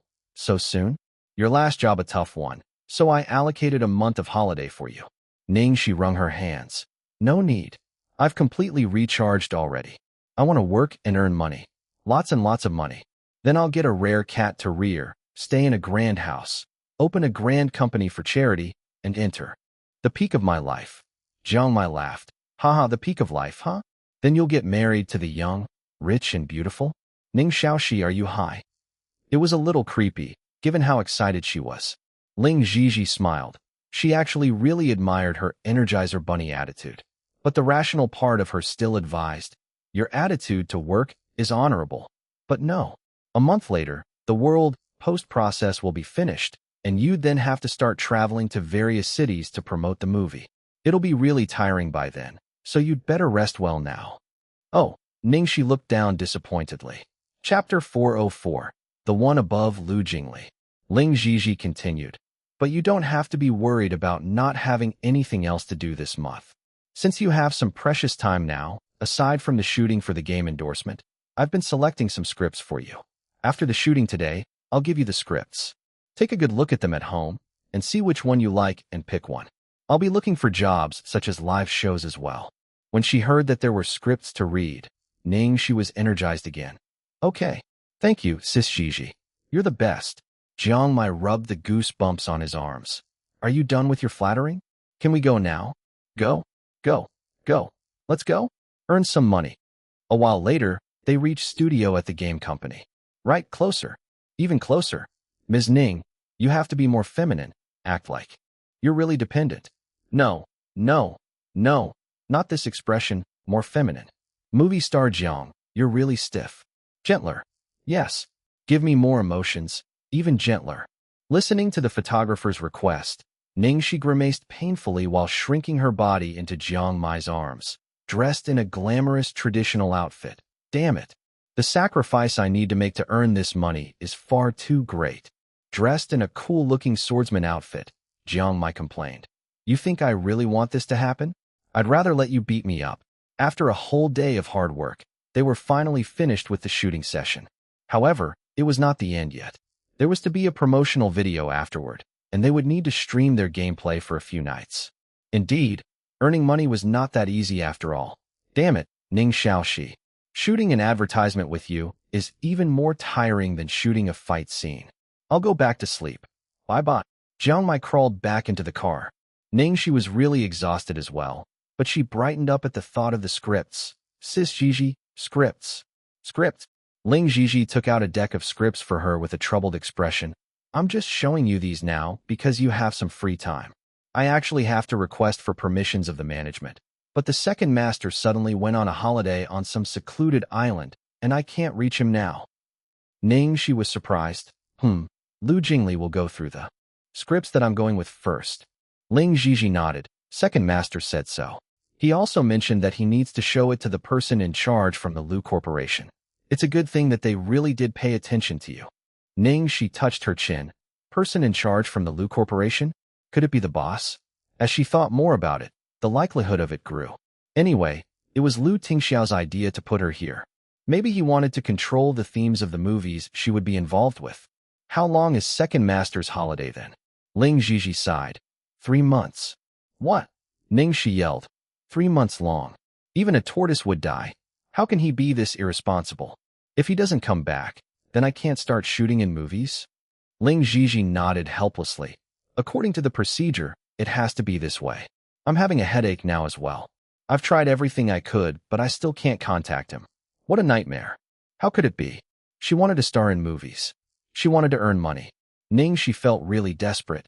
Then she suddenly thought of something. She asked carefully, Sis Gigi, since we can't contact Lu Jingli, can we then directly contact the one above Lu Jingli? Chapter 405. This script is exciting. The one above Lu Jingli? Ling Xi immediately shook her head. This would be stepping over the boundaries. I'm afraid that second master would not like it. Plus, people from the Lu Corporation are not so easily contactable by lowly employees like us. Ning Xi smiled. Sis Gigi, while stepping over the boundary might be a taboo, if it were someone else I wouldn't even think about it. But this is second master we're talking about. Do you think he'd actually mind? Ling Xi thought about it. Well, Ning Xi understood. Lin Xi was very careful in handling things, which was why actually they made such a great pair, helping to cover each other's weaknesses. She then said, Sis Gigi, if you are worried about second master, I can guarantee that there won't be any issue. As to how to contact someone from the corporation, coincidentally, I know an assistant through second master. I could ask him to pass a message on behalf of me and explain the situation. It shouldn't be a problem, and anyway, it's a special case this time. If she really had to wait for 3 months, she would have traveled to the island with a knife and killed Lu Jingli. Ling Xi thought about it again, then after confirming that there would be no issues, she nodded. Okay, you can go ahead and try.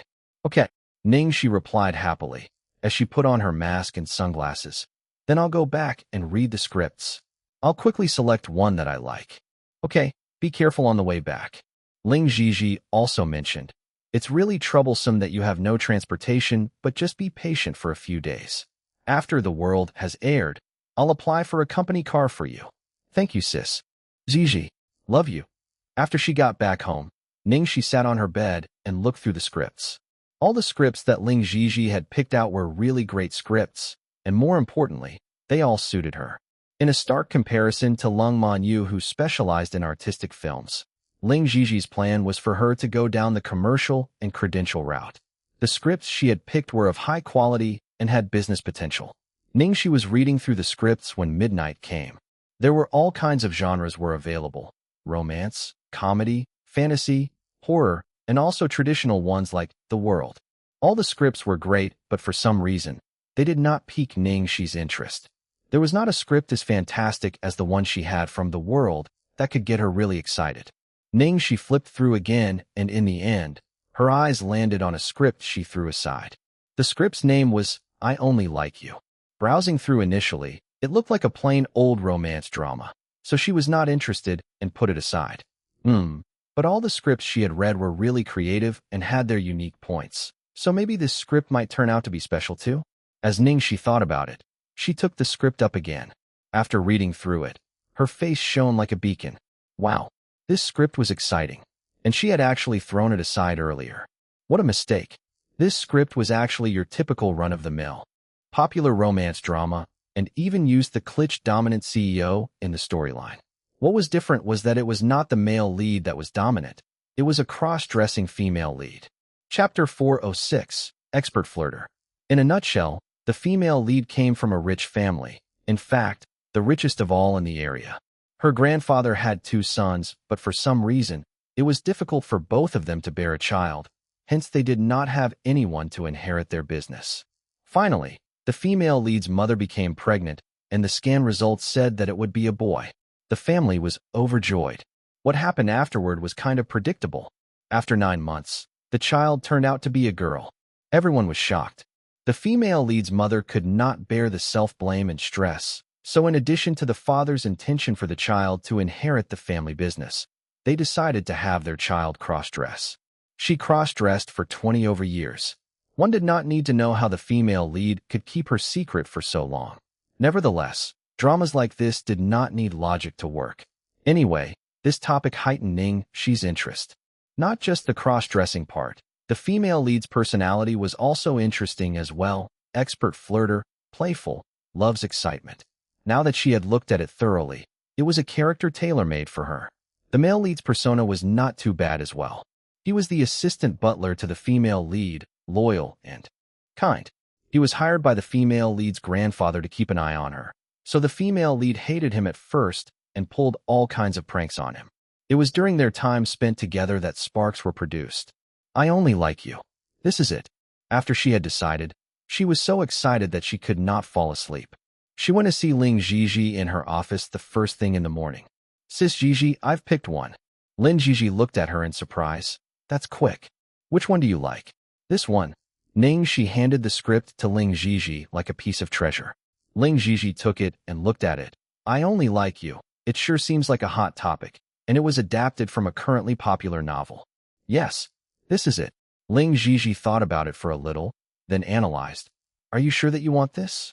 There isn't much invested into this project, only around $10 million. Of course, it's not a small sum. When I picked this, I was thinking that it fits your current outlook and you seem like a good fit for a drama like this. But I didn't dare to just pick any drama because you might be easily labeled as another idol without real acting skills, and it'd destroy your reputation you've built from the world. This is really a challenge to one's acting skills. Ning Xi nodded. Sis Gigi, you're absolutely right. Ling Gigi looked at her. To be honest, I'm a little surprised that you'd pick this with your looks. Are you sure you can handle cross-dressing? If you can't manage it and acted too feminine, it would seem really fake and viewers might diss you. It might even become a failed project in the end. There were a lot of precedents in the past. I'm sure, and I'm confident. Do you want me to go back and change into a male outfit? Ning Xi was prepared to run back home. Ling Gigi smiled. It's all right. As long as you're confident, I have faith in you. Actually, in the world, there was a small part in which Ning Xi acted as the general, and she had looked really cool and exuded a masculine aura. If she really cross-dressed, it might be difficult, but it was not entirely impossible. Ning Xi was touched, and she expressed her gratitude. Sis Gigi, I really love you. I'll contact the people from the corporation now. Okay. Chapter 407. The boss voice could be this gentle. Ning Xi left the company cheerfully, texting Lu Tingxiao as she walked. Tingxiao Shi. Boss, are you available now? I have a favor to ask of you. At the same time, in a car factory under Lu Corporation, a group of top managers surrounded the big boss with a cold face in a black suit.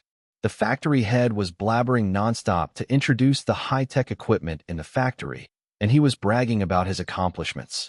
Halfway through, a phone rang. It sounded like a text message tone. Lu Tingxiao looked at the message. Then he held up his hands to indicate he wanted some silence. The factory head was still talking until the deputy reminded him to stop. When they saw that their boss immediately made a call after receiving a text message, they looked at each other. Could it be some emergency? On the other side, Ning Xi was anxious, unsure if Lu Tingxiao was busy or if she was troubling him. A few seconds later, Lu Tingxiao called. Ning Xi quickly picked up. Boss. What's up? The managers standing beside Lu Tingxiao were shocked when he started to talk. Who did he call? Had his voice always been this gentle? Well, there's something I want to ask. Are you free to talk right now? Ning Xi asked. Yeep, sure. Everyone near Lu Tingxiao was speechless. Oh, I actually picked the script I want for my next project, but there wasn't anyone to verify for me. Second master went on a holiday, and we can't contact him at all, and I heard that he'll only be back only after 3 months. Lu Tingxiao instantly understood. I'm currently inspecting one of my car companies, and I'm finishing up. You can wait for me at the company. I'll be back soon. Everyone was shocked again. The boss actually uttered so many words today. The factory head was especially dumbfounded. He thought about how he had talked so much earlier and only received a monosyllable reply, which was What did he mean by finishing up? He had a lot more yet to be reported. Ah, you're inspecting. Yet you said that you were free? Ning Xi quickly said. Okay then, I'll wait for you. At the company. Murmured Lu Tingxiao. He then looked at his personal assistant Cheng Feng and said, Make the arrangements for Xiao Feng to bring her directly into my office. Okay, I'll do it right now. Cheng Feng had been by Lu Tingxiao's side for a long time, and he knew that the boss was speaking to Ms. Ning Xi when he used that tone. He quickly complied and made a phone call. Hey, Secretary Feng, it's Cheng Feng. Assistant Cheng, anything I can help with? Later, Ms. Ning will go over to meet CEO Lu. Please bring her directly into his office. Is it appropriate to bring her directly into the office? Assistant Chung, are you sure it's not the meeting room? Secretary Fong wondered if Chung Feng was mistaken since CEO Lu's office had a lot of classified documents. How could she just bring someone in without the master's presence? Chapter 408, Getting a Date. I'm sure, just follow my instructions. Also, be more welcoming to the guest, Chung Feng reminded. All right, noted, replied the secretary. As Chung Feng finished his phone call, he saw his boss glanced at the factory head and said, "Make it short. I'll give you 3 minutes." The factory head was shocked. Three minutes? He held back his novel-long report and started to think really hard about how to compress his 30-minute speech into a 3-minute report. Chung Feng went back to Lu Tingxiao and saw the factory head's painful expression, sighing. Be grateful that you were given 3 minutes. The boss had just made a date, and it was a miracle that he did not give you just 30 seconds. In the end, the factory head quickly skimmed through the important parts like their cost and profit. Due to the sudden decrease in time and the boss' scary expression, he stuttered a lot. When he was finished, he looked like he had failed everything in life. He had such a rare chance to present in front of the big boss, yet he had screwed it up. Lu Tingxiao looked at his watch. Another. Did it mean that he passed? Was it this easy? Let's return to the office. The managers were surprised, and they all followed Lu Tingxiao out like a team of cheerleaders. At the Lu Corporation Company lobby, Ning Xi walked up to the counter. Hello, I'm here to find CEO Lu. To avoid being recognized, Ning Xi wore a white mask. Do you have any booking? The secretary asked without even lifting her head. No, but The secretary interrupted her before she finished her sentence. I'm sorry. If there isn't any booking, you'd need to make one first. But you won't be able to see him immediately. CEO Lu's schedule is packed up for the 3 months. There were too many people with different excuses to see CEO Lu every day. There were even people who waited at the main door for a few days in a row. The secretary had seen too much of these already, which was why she always rejected people without any booking. But I've spoken to CEO Lu. Already. Haha, spoken to him. Who are you? Do you think you can speak with him directly? Thought the secretary to herself. As the secretary was about to reply her, she suddenly remembered Chung Feng's call. Wait. Miss, what is your surname? I'm Ms. Ning. The secretary instantly shifted to a welcoming attitude and put on a big smile. It's Ms. Ning. Assistant Chung has already informed me. Follow me. I'll lead the way. Ning Xi was speechless at the secretary's shift in attitude. Thank you. The secretary was looking at this woman while she led the way. She wore a mask. How secretive. When she remembered Assistant Cheng's tone on the phone, it seemed like this woman had a special relationship with CEO Lu. This was in addition to the rumors before about how the boss had finally found himself a woman. The rumors also said that the woman was the current popular artiste Su Yimo. Could it be her? But looking at her outfit, it did not seem like Su Yimo's style. Ms. Ning, it's here. Please enter. I'll get you a cup of tea. Thank you. Ning Xi thanked her before she walked into Lu Tingxiao's office. Chapter 409, Sudden Change of Devil. Ning Xi stood in the middle of the room and looked around curiously. This was her first time in Lu Tingxiao's office. The room looked exactly like the owner's style. Everything was in cold colors, with plenty of metal and glass, none of which could seem to warm up. As Ning Xi looked around, she suddenly recalled Glory World Entertainment's glamorous and sparkling interior decoration and thought of how vast the differences between the two brothers were. The secretary came back in. Ms. Ning, your tea is ready. Please have a seat first. Besides tea, she had brought in some snacks too. Thank you, this is too much trouble. You're welcome. The secretary waved a hand but did not leave the room. Ning Xi picked up the teacup and saw that the secretary was still here, so she asked, Miss Secretary, is there anything else? Not at all. Enjoy your tea. The secretary quickly went out. What a waste. She wanted to see who was under the mask. Ning Xi could guess intentions of the secretary and laughed. So, Lu Tingxiao's workers like gossip as well. Ning Xi sat on the sofa, took off her mask and sipped the tea, and as she glanced around, she saw a thick album. What was that? It did not look like an ordinary document folder. At the same time, Lu Tingxiao and his managers were back at the entrance of the company. Everyone was curious to know what urgent matter had actually made the boss act this way.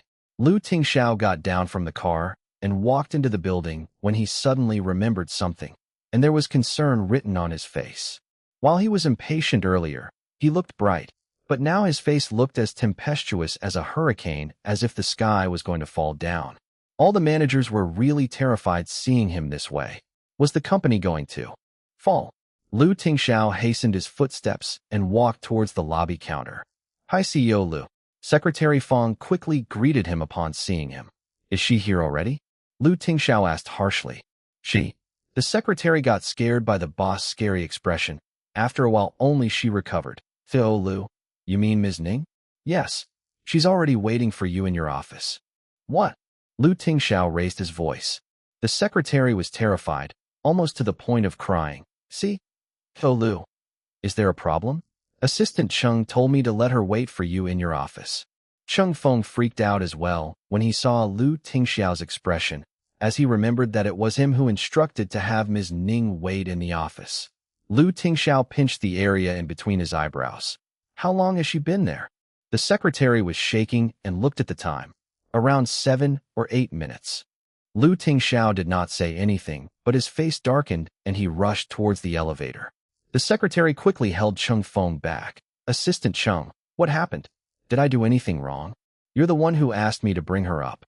I confirmed it with you just now. Chung Feng was really confused as well. Who am I to ask? Don't worry too much.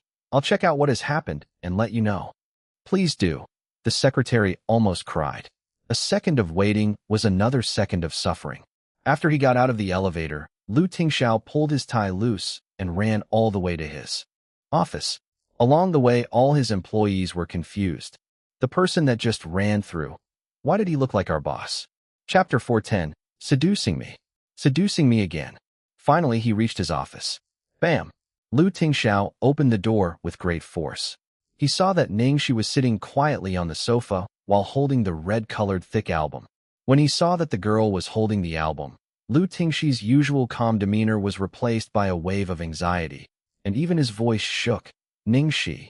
Ning Xi blinked, surprised at the sudden appearance of Lu Tingxiao, who looked anxious and was panting with his tie and outfit a little messed up. Boss, what happened to you? Lu Tingxiao went towards her, his gaze fixed on the album she was holding. Ning Xi quickly apologized. I'm sorry. I saw that it was placed here, and I thought it shouldn't be anything confidential, so I just picked it up and looked through. She then put the album back quickly. Ning Xi, my mother had someone put it there. I haven't actually seen it myself, Lu Tingxiao said, failing to hide his anxiety. Oh, Ning Xi scratched her head. You don't believe me? Huh? Of course I do. You? Lu Tingxiao was not very good at explaining things, so after a pause, he continued. Please don't get angry. It was my parents' decision to do this. I don't have any intentions to go on a blind date. I won't go even if they had it arranged for me. He had gotten all excited because of her text and had completely forgotten about something so important. Only when he reached the company lobby did he remember that the blind date album was still in the office. Ning Xi had gone in for quite a while already, so most probably she would have seen it. After a while of processing his words, Ning Xi realized what had happened, and she was surprised. Lu Tingxiao rushed here for this? At that moment, she felt something nudge deep in her heart. She did know that to make things possible, she would need to put in a lot of effort, but she was not so selfish as to make Lu Tingxiao wait for her until the end. If he met someone he liked even more along the way, she would have given him her blessings. The worst case was that if it happened, she would have a wedding to attend. Ning Xi looked up with a gentle gaze towards the gloomy man. Lu Tingxiao, actually you don't have to be like this. What was that sentence again? It's a big ocean out there. You should go out and explore for yourself. Who knows? You might meet a girl you like even more. Lu Tingxiao spoke up before she could finish. Ning Xi, there is no one else. You're my ocean, my whole world. Ning Xi was speechless. The devil did not even need to think now. Everything that came out of his mouth was already flirtatious. Let's not talk about this now. Your time is precious. Take a look at this script. Ning Xi quickly took the script out. Lu Tingxiao glanced at Ning Xi, and after confirming that she was not angry, he sighed in relief. Wait. He took off his tie and coat, then hung them on the clothes stand. He should really be glad that she was not angry, but he felt a little disappointed. She was probably not angry because that she did not care. When Lu Tingxiao was not looking, Ning Xi was chanting silently in her heart, and she avoided looking at Lu Tingxiao take off his clothes. Damn it, seducing me. Seducing me again. Chapter 411. The place where the devil slept? After he took off his coat, Lu Tingxiao rolled his sleeves up. It might take a while. You can go and rest in the next room. You don't look very well. Didn't get enough sleep? Ning Xi touched her eye bags consciously. I was too excited last night. I spent all night reading the scripts. Go and take a short nap. I'll wake you up when I'm done. The boss works while I take a nap. That wouldn't look too good, would it? Ning Xi felt that doing so would be inappropriate. Lu Tingxiao glanced at her. You couldn't help me even if you weren't sleeping, so I'd feel better if you go and sleep for a while. Okay, I'll go now. She quickly stepped away from the devil's desk. The devil had lost control of his flirting aura. Ning Xi went into the resting area swiftly. Even though the resting room had a simple and cold design, it felt a little warmer, probably because the devil had slept here before. Wait, the place where the devil slept? She was to sleep right here? As she was contemplating, her phone rang. A new message came through. Cabbage Lu, the bed sheets are newly changed. Did the devil have God's eyes? Scary. Outside the resting room, Lu Tingxiao was smiling while imagining Ning Xi's face when she saw his message. Later, he focused on reading the script, and since Ning Xi did not sleep at all last night, she was fast asleep after a while. It was nice and peaceful inside the office, but a storm was brewing outside. As people saw Lu Tingxiao come running back, everyone panicked. Crap, things must be really serious this time. What's our boss like? He's usually calm and collected, but he didn't care about his image this time and just blazed through the building. According to the receptionist, he was really scary back in the lobby. Secretary Fong cried in fear. Suddenly, everyone turned to Ching Fong. Assistant Cheng, if you know anything, don't hide from us. I'm about to get a heart attack. Right? Tell us the truth. Is the company in an emergency? Are we going to lose our jobs? Please tell us. At least we can mentally prepare ourselves. There was a woman just now holding some documents into CEO Lu's office. Is she here to report the bad news? Cheng Feng was surrounded by people, and the situation was chaotic. Please everyone, stop asking. I really don't know anything. Just wait patiently. Actually, he was quite sure that the company had no issues. But he was still worried, even if it was not about the company. Especially since it involved Ms. Ning, it was, in fact, more worrying. As time passed, the sun went down and the work day came to an end. No one dared to leave, and most workers just waited by their desks. In the CEO's office, Lu Tingxiao looked over the resting room's direction. It seemed like he had stared at it for quite some time. After a while, he looked at the time and then put the script he had long finished reading down. He stood up and went towards the resting room, then knocked on the door. It was quiet inside. Not a sound was heard. Lu Tingxiao opened the door gently and went inside.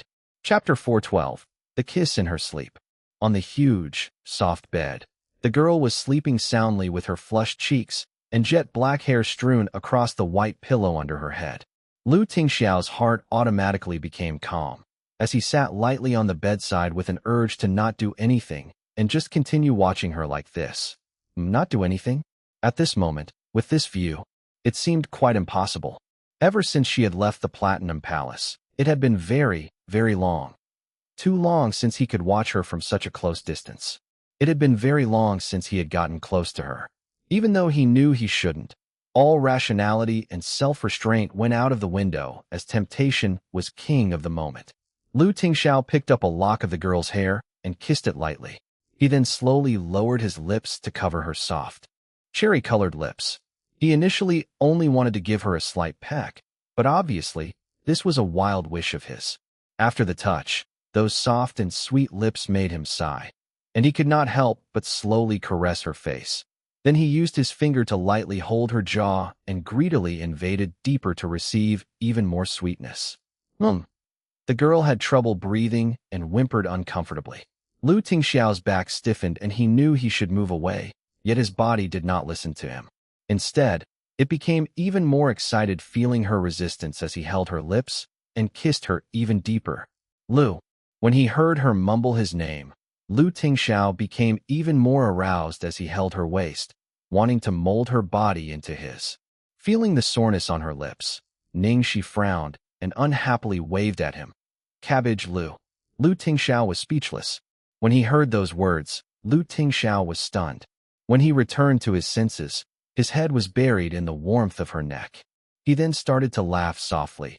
Even the enchanting atmosphere was disrupted by her. Cabbage Lu? This nickname. Fine. Actually, it didn't sound too bad. Very unique. Only exclusive to her. When he saw that the night had dawned upon them, Lu Tingxiao finally called out the girl's name with a heavy heart. Ning Xi, wake up. Ning Xi opened her eyes in a daze. The moment she had clarity, she saw a perfect face and eyes as gentle as the stars in front of her. Was she dreaming? No. Wait. She was resting in the devil's restroom in his office. Ning Xi quickly got up. Big boss. Have I slept for very long? What time is it now? Not too long. Only 2 hours. Just nice. Oofed. Am I a pig? How did I sleep for 2 whole hours? Ning Xi quickly rolled off the bed and then folded the blanket. Don't bother. Someone will tidy that up later. Oh, let's go. It's really late. It's time to eat. When Ning Xi had gathered herself, she first got down to business. Right. Boss, have you finished reading the script? How is it? Can I act in it? Actually, she was very worried that the topic in the script might not be accepted by Lu Tingxiao, who was such a serious and conservative man. I've read half of it, Lu Tingxiao answered. Half of it. The speed of this devil's reading was not too fast, wasn't it? This was not science.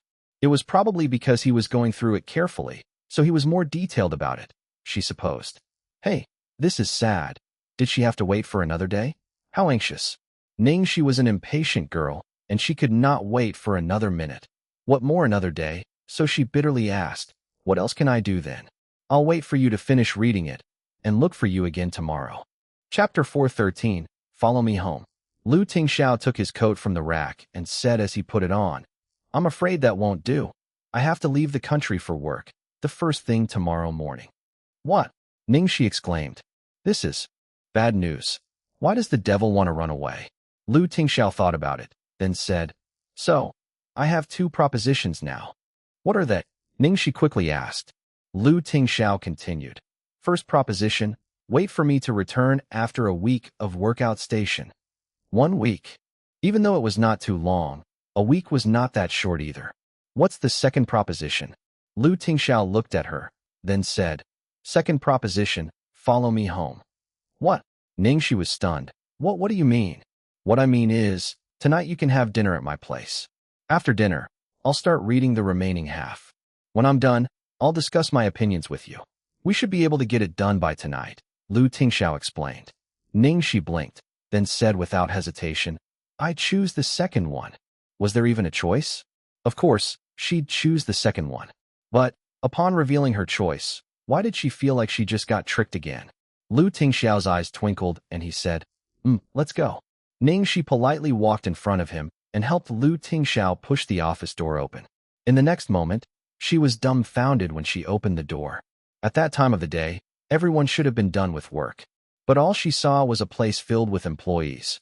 None of them had left work and they were all working on their desk looking seriously. Except from time to time, they looked over. Ning Xi could not help but sigh. Big boss, your employees are all so hardworking. Lu Tingxiao looked at his employees and then looked at Cheng Feng, who had waited for God knew how long outside his office. Cheng Feng carried everyone's hopes, so no matter how afraid he was, he could only warily walk up to him. Of course, he could not admit that everyone did not dare leave because they were too frightened, so he just laughed. To thank the company's mentorship, everyone took the initiative to work overtime today. Lu Tingxiao looked coldly. I have always been an advocate for work efficiency and not working overtime. Cheng Feng thought to himself, it's over. Then, Lu Tingxiao added, but your attitude is to be complimented. Everyone shall get a 3% salary increment for this month as a reward. Lu Tingxiao naturally knew what they thought. However, he was not himself today, and it probably frightened them. Let's just call it mental compensation fees. In fact, the wife had just complimented them for being hardworking too. Obviously, that was the main point. When they heard Lu Tingxiao's words, everyone could not believe their ears. Had they imagined that? They had been worried for the entire afternoon, thinking that the company was going to close down. At last, the boss was giving out rewards instead. This had come too suddenly. However, before they could get over their shock about the increment, what was even more shocking came after. Let's go. Tingxiao turned to say to Ning Xi. Then as he walked past his employers, he spoke gently to the girl beside him, asking, "What do you want to eat tonight? I see your circle of friends has been talking about going on a diet. Shall I tell the kitchen to prepare some less oily food?" That'd be good. Actually, I'm fine with anything. You don't have to care too much about me. I can also eat less.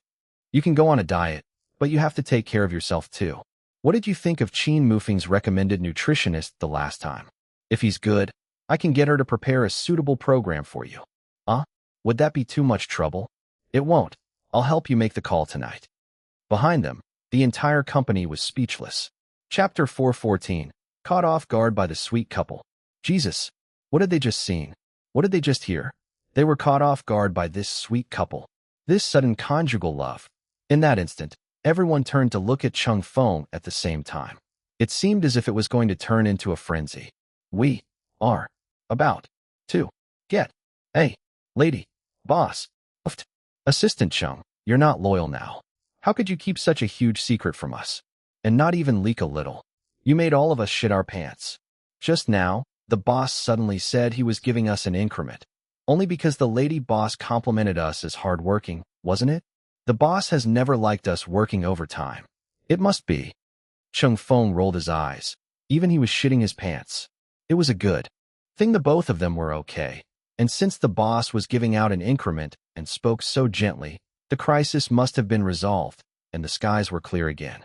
From a certain perspective, it seemed that this Miss Ning, she would be the person to determine their survival or death.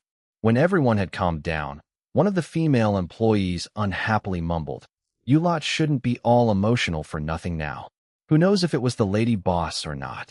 Many of the company's female employees secretly admired Tingxiao and felt like the big boss belonged to everyone.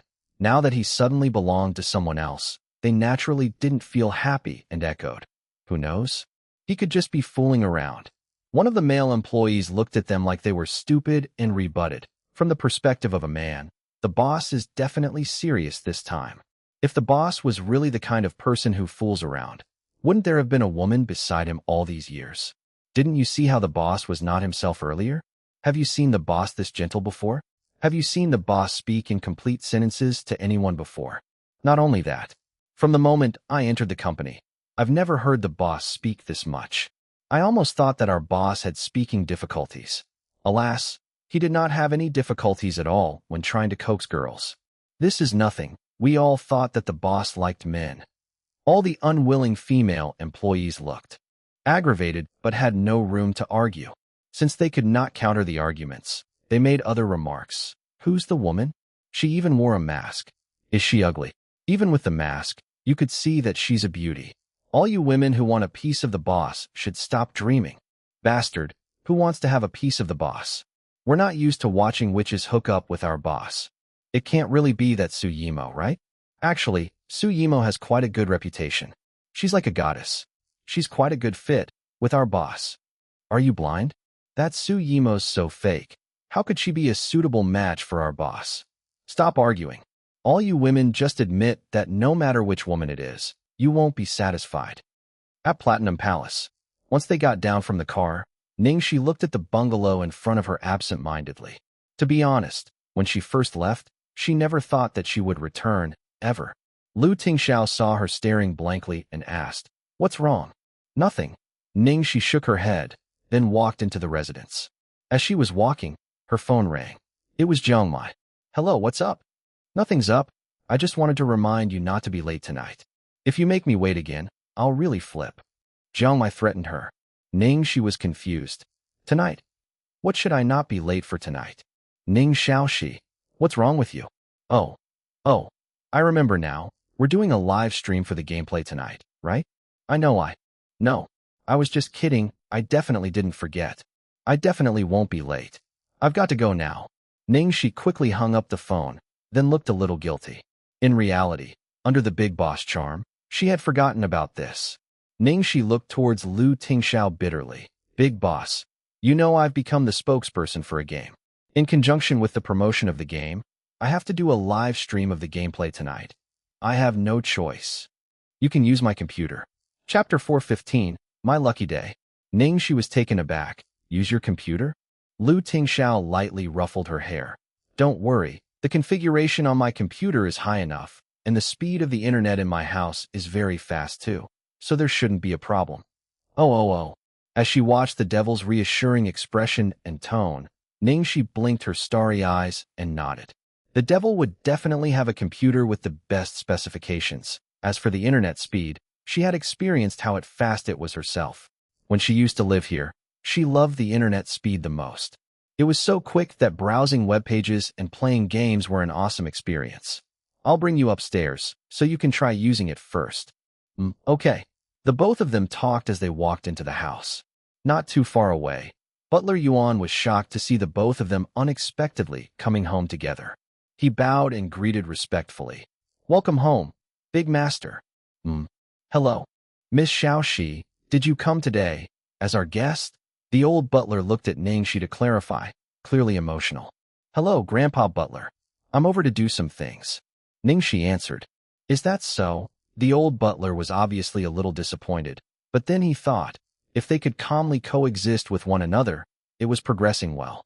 He could see that the master was in a good mood. The last time they had fought so seriously, that it had really frightened him quite a bit. This was when Wan emotionally ran over with small steps. Miss Xiaoxi, you've returned. Ning Xi lamented silently over the greeting of her return. Hey, the devil's servants are all not to be underestimated. Ning Xi laughed slightly. Wan, did you miss me? Of course. Wan's face reddened as she mumbled. Then she noticed Tingxiao was present too, so she quickly bowed to greet. Welcome home, Big Master. The girl's face could not hide her expression. With the way she acted, it was obvious that Ning Xi was more popular than he was. It was a good thing Tingxiao was used to this, and he was happy about it too, as long as they did not take up too much of the wife's attention. When Tingxiao and Ning Xi entered the residence, Wan turned to Butler Yuan excitedly.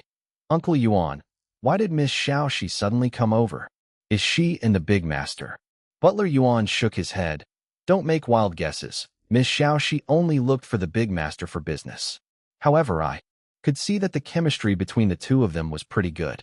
There was one more thing he didn't say, and he was not sure if it was his illusion, but he still felt that there was still something in the way Miss Xiaoxi looked at the Big Master. After she had greeted Wan and the rest, Ning Xi followed Tingxiao straight to the upstairs study room first.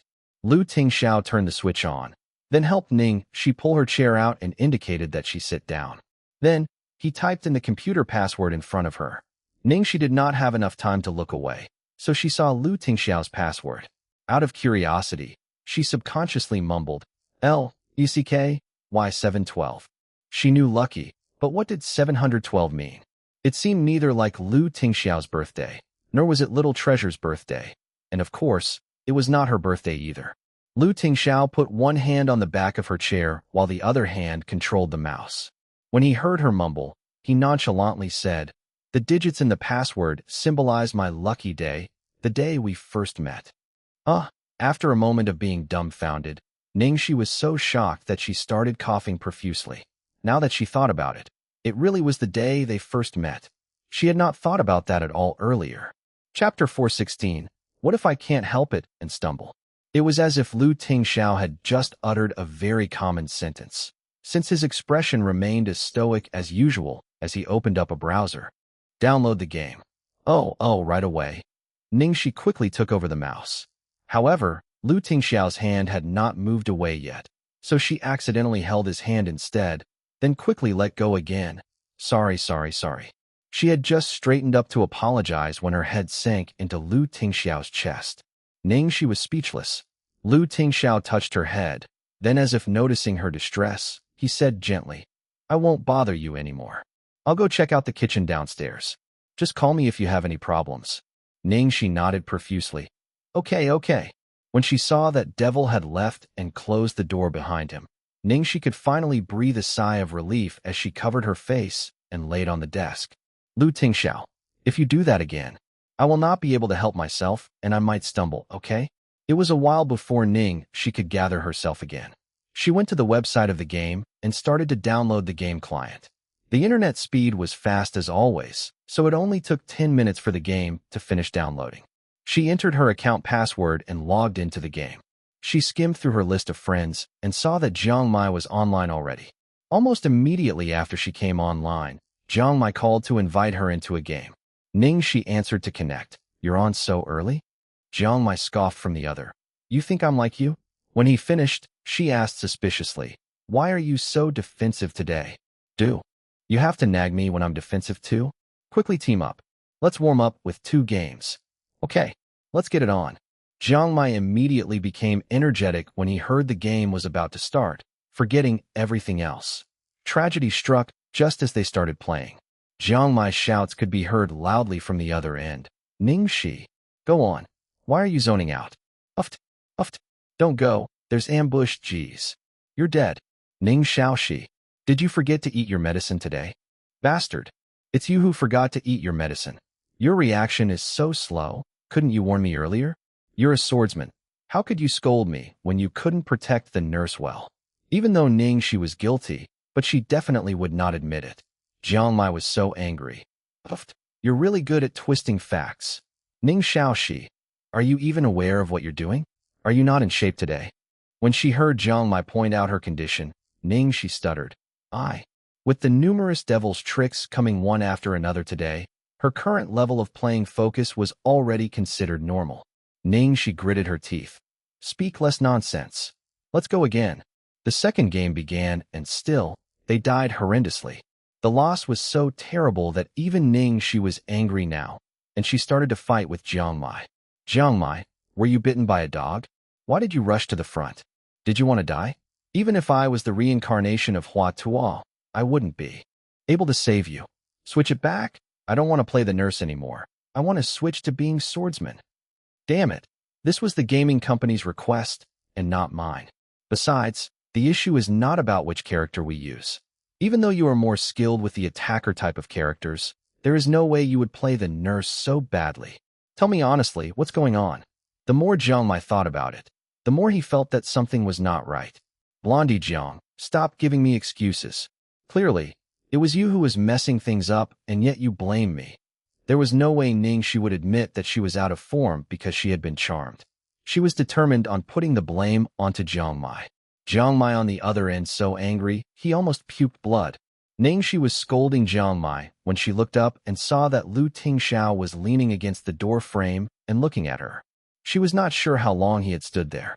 Chapter 417. You look very cute when you curse. Ning Xi suddenly felt very awkward and quickly closed her mic. Cough, cough. When did you come? He couldn't have possibly heard her when she was scolding someone. Could he?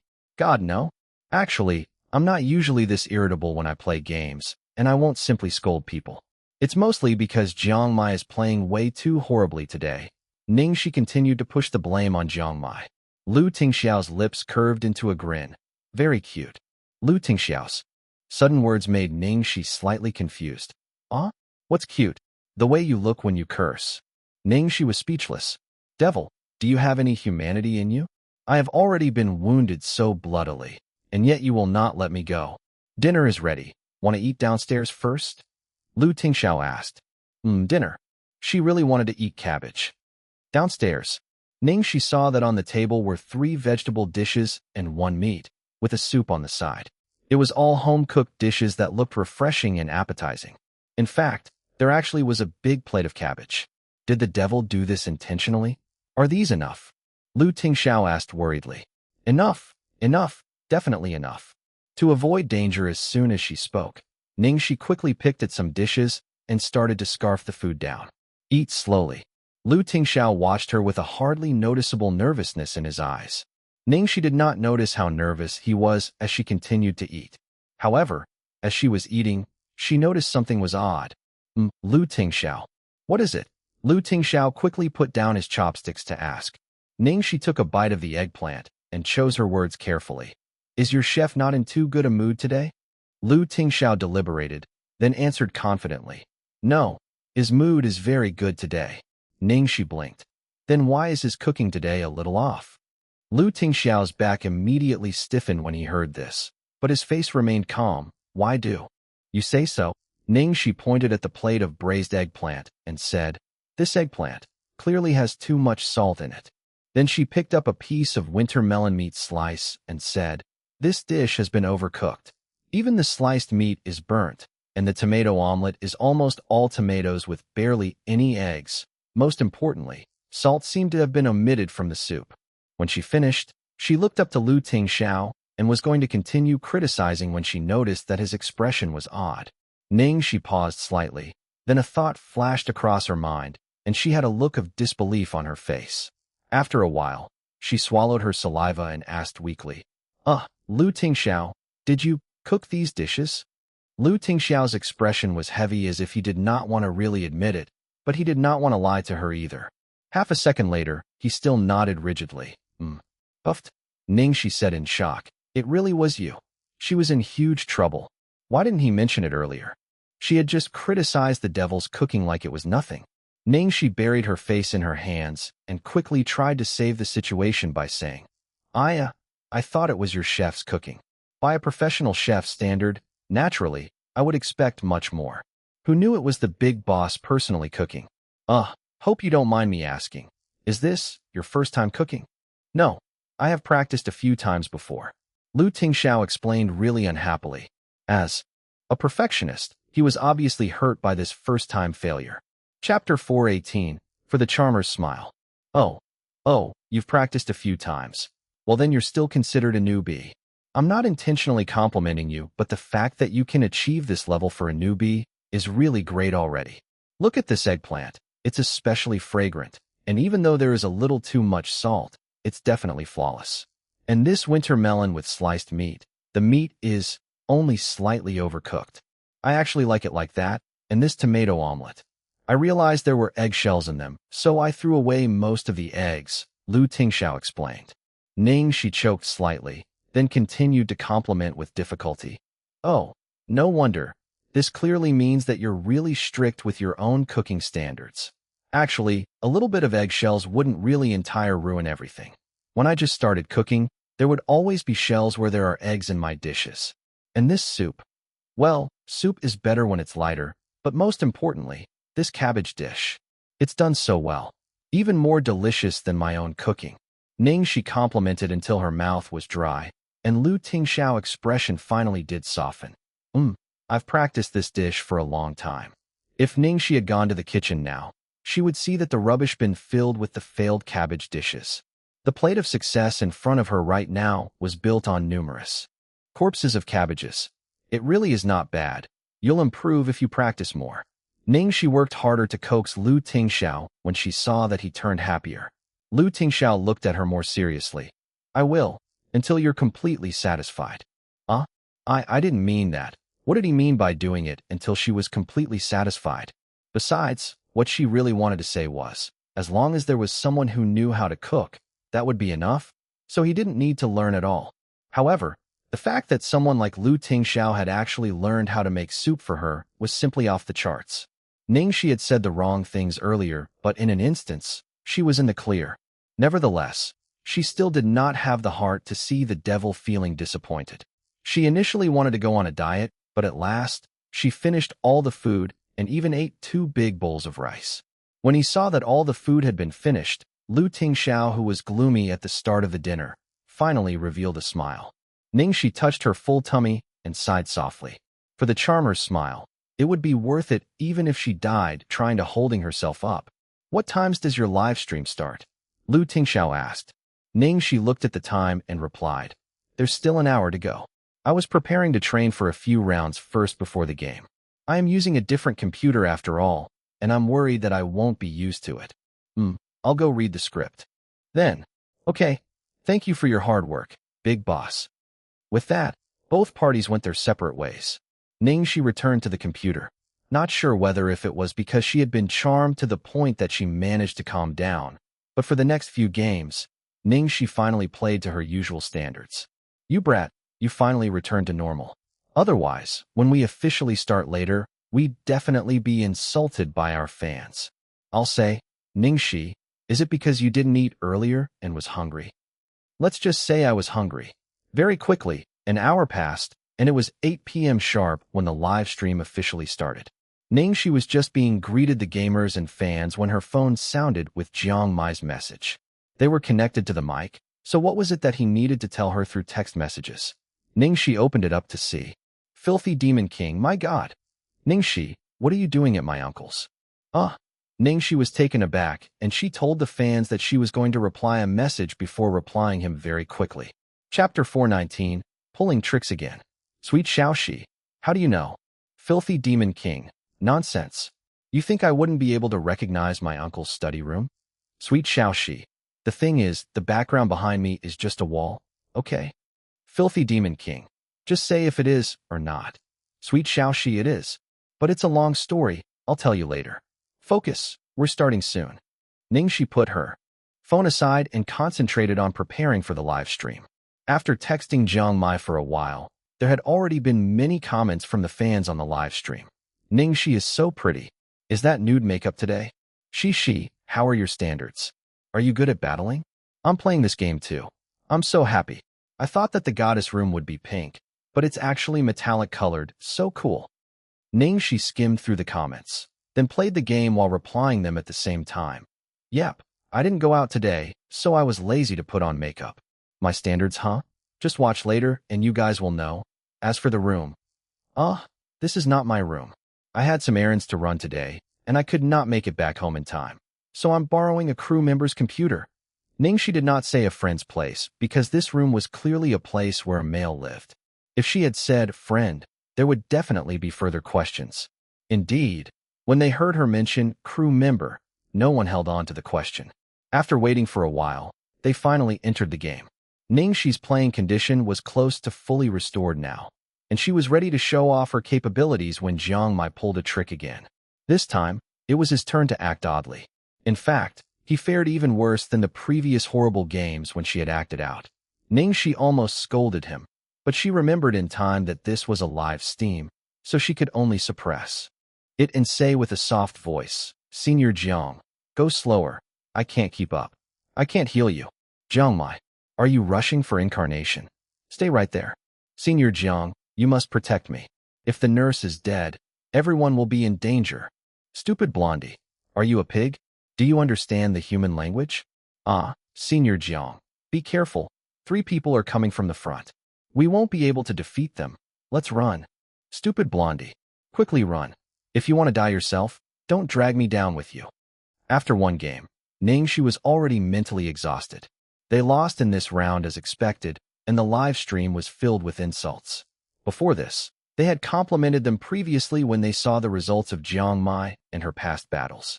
Now that there was such a huge drop in performance, it was no wonder the gamers were angry. Of course, it was a good thing Jiang Mai's fans were loyal enough that they very quickly defended the angry scoldings. All you dogs, go away. We're here to see the eye candy, not to see a professional competition. Who cares if he plays well or not? Even if our Jiang Mai used his face to roll over the keyboards, we'd watch too. All the best, bro Mai. We'll send you a big yacht.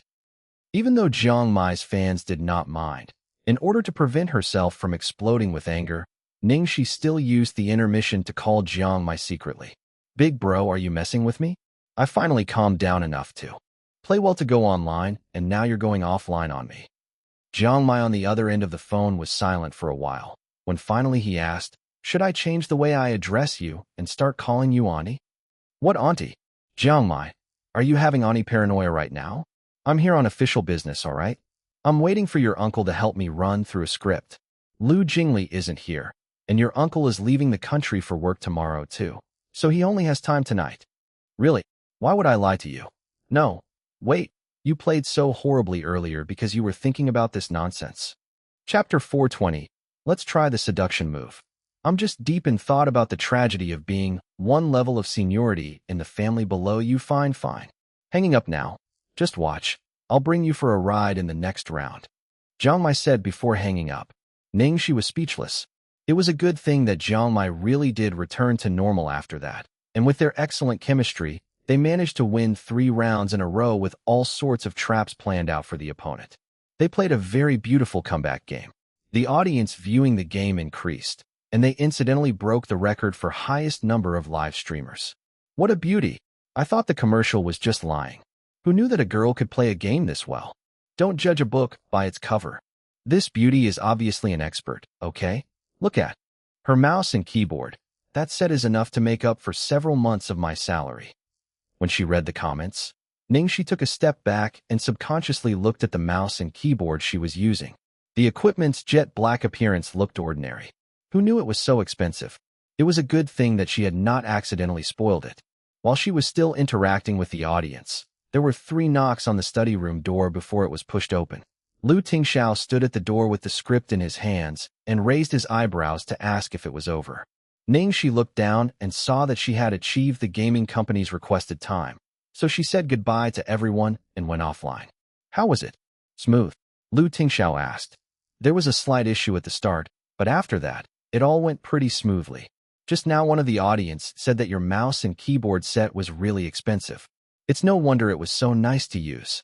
That's good then. Are you done reading the script? Ning Xi saw that he held the script and asked him anxiously. Tingxiao walked into the living room and sat on the sofa. There was seriousness written all over his face. When she saw Tingxiao's expression, Ning Xi suddenly became nervous. Is there a problem with the script? There's no problem with the topic. Ning Xi just breathed a sigh of relief when Tingxiao continued. But I wouldn't suggest for you to shoot this. What? Ning Xi was stunned. Tingxiao frowned and said, there are too many dangerous scenes. Dangerous scenes? Which part? Ning Xi tried to recall and remembered that the female lead had a passion for extreme sports. Are you talking about the scenes with the car racing, bungee jumping, fencing, water jet, and all those sports? Actually, I'm quite used to all of that. Besides, when we're shooting those scenes, I'm sure I wouldn't really be doing the sports most of the time, so there wouldn't be too much danger. Ning Xi tried hard to persuade him. Unfortunately for her, it seemed that Tingxiao had already set his mind to it. Ning Xi, choose another script. If you didn't fancy any of the ones that Ling Xi let you pick, I can prepare more for you.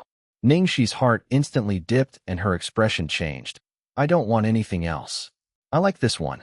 It's that or nothing. Tingxiao's brows closed in. Be good.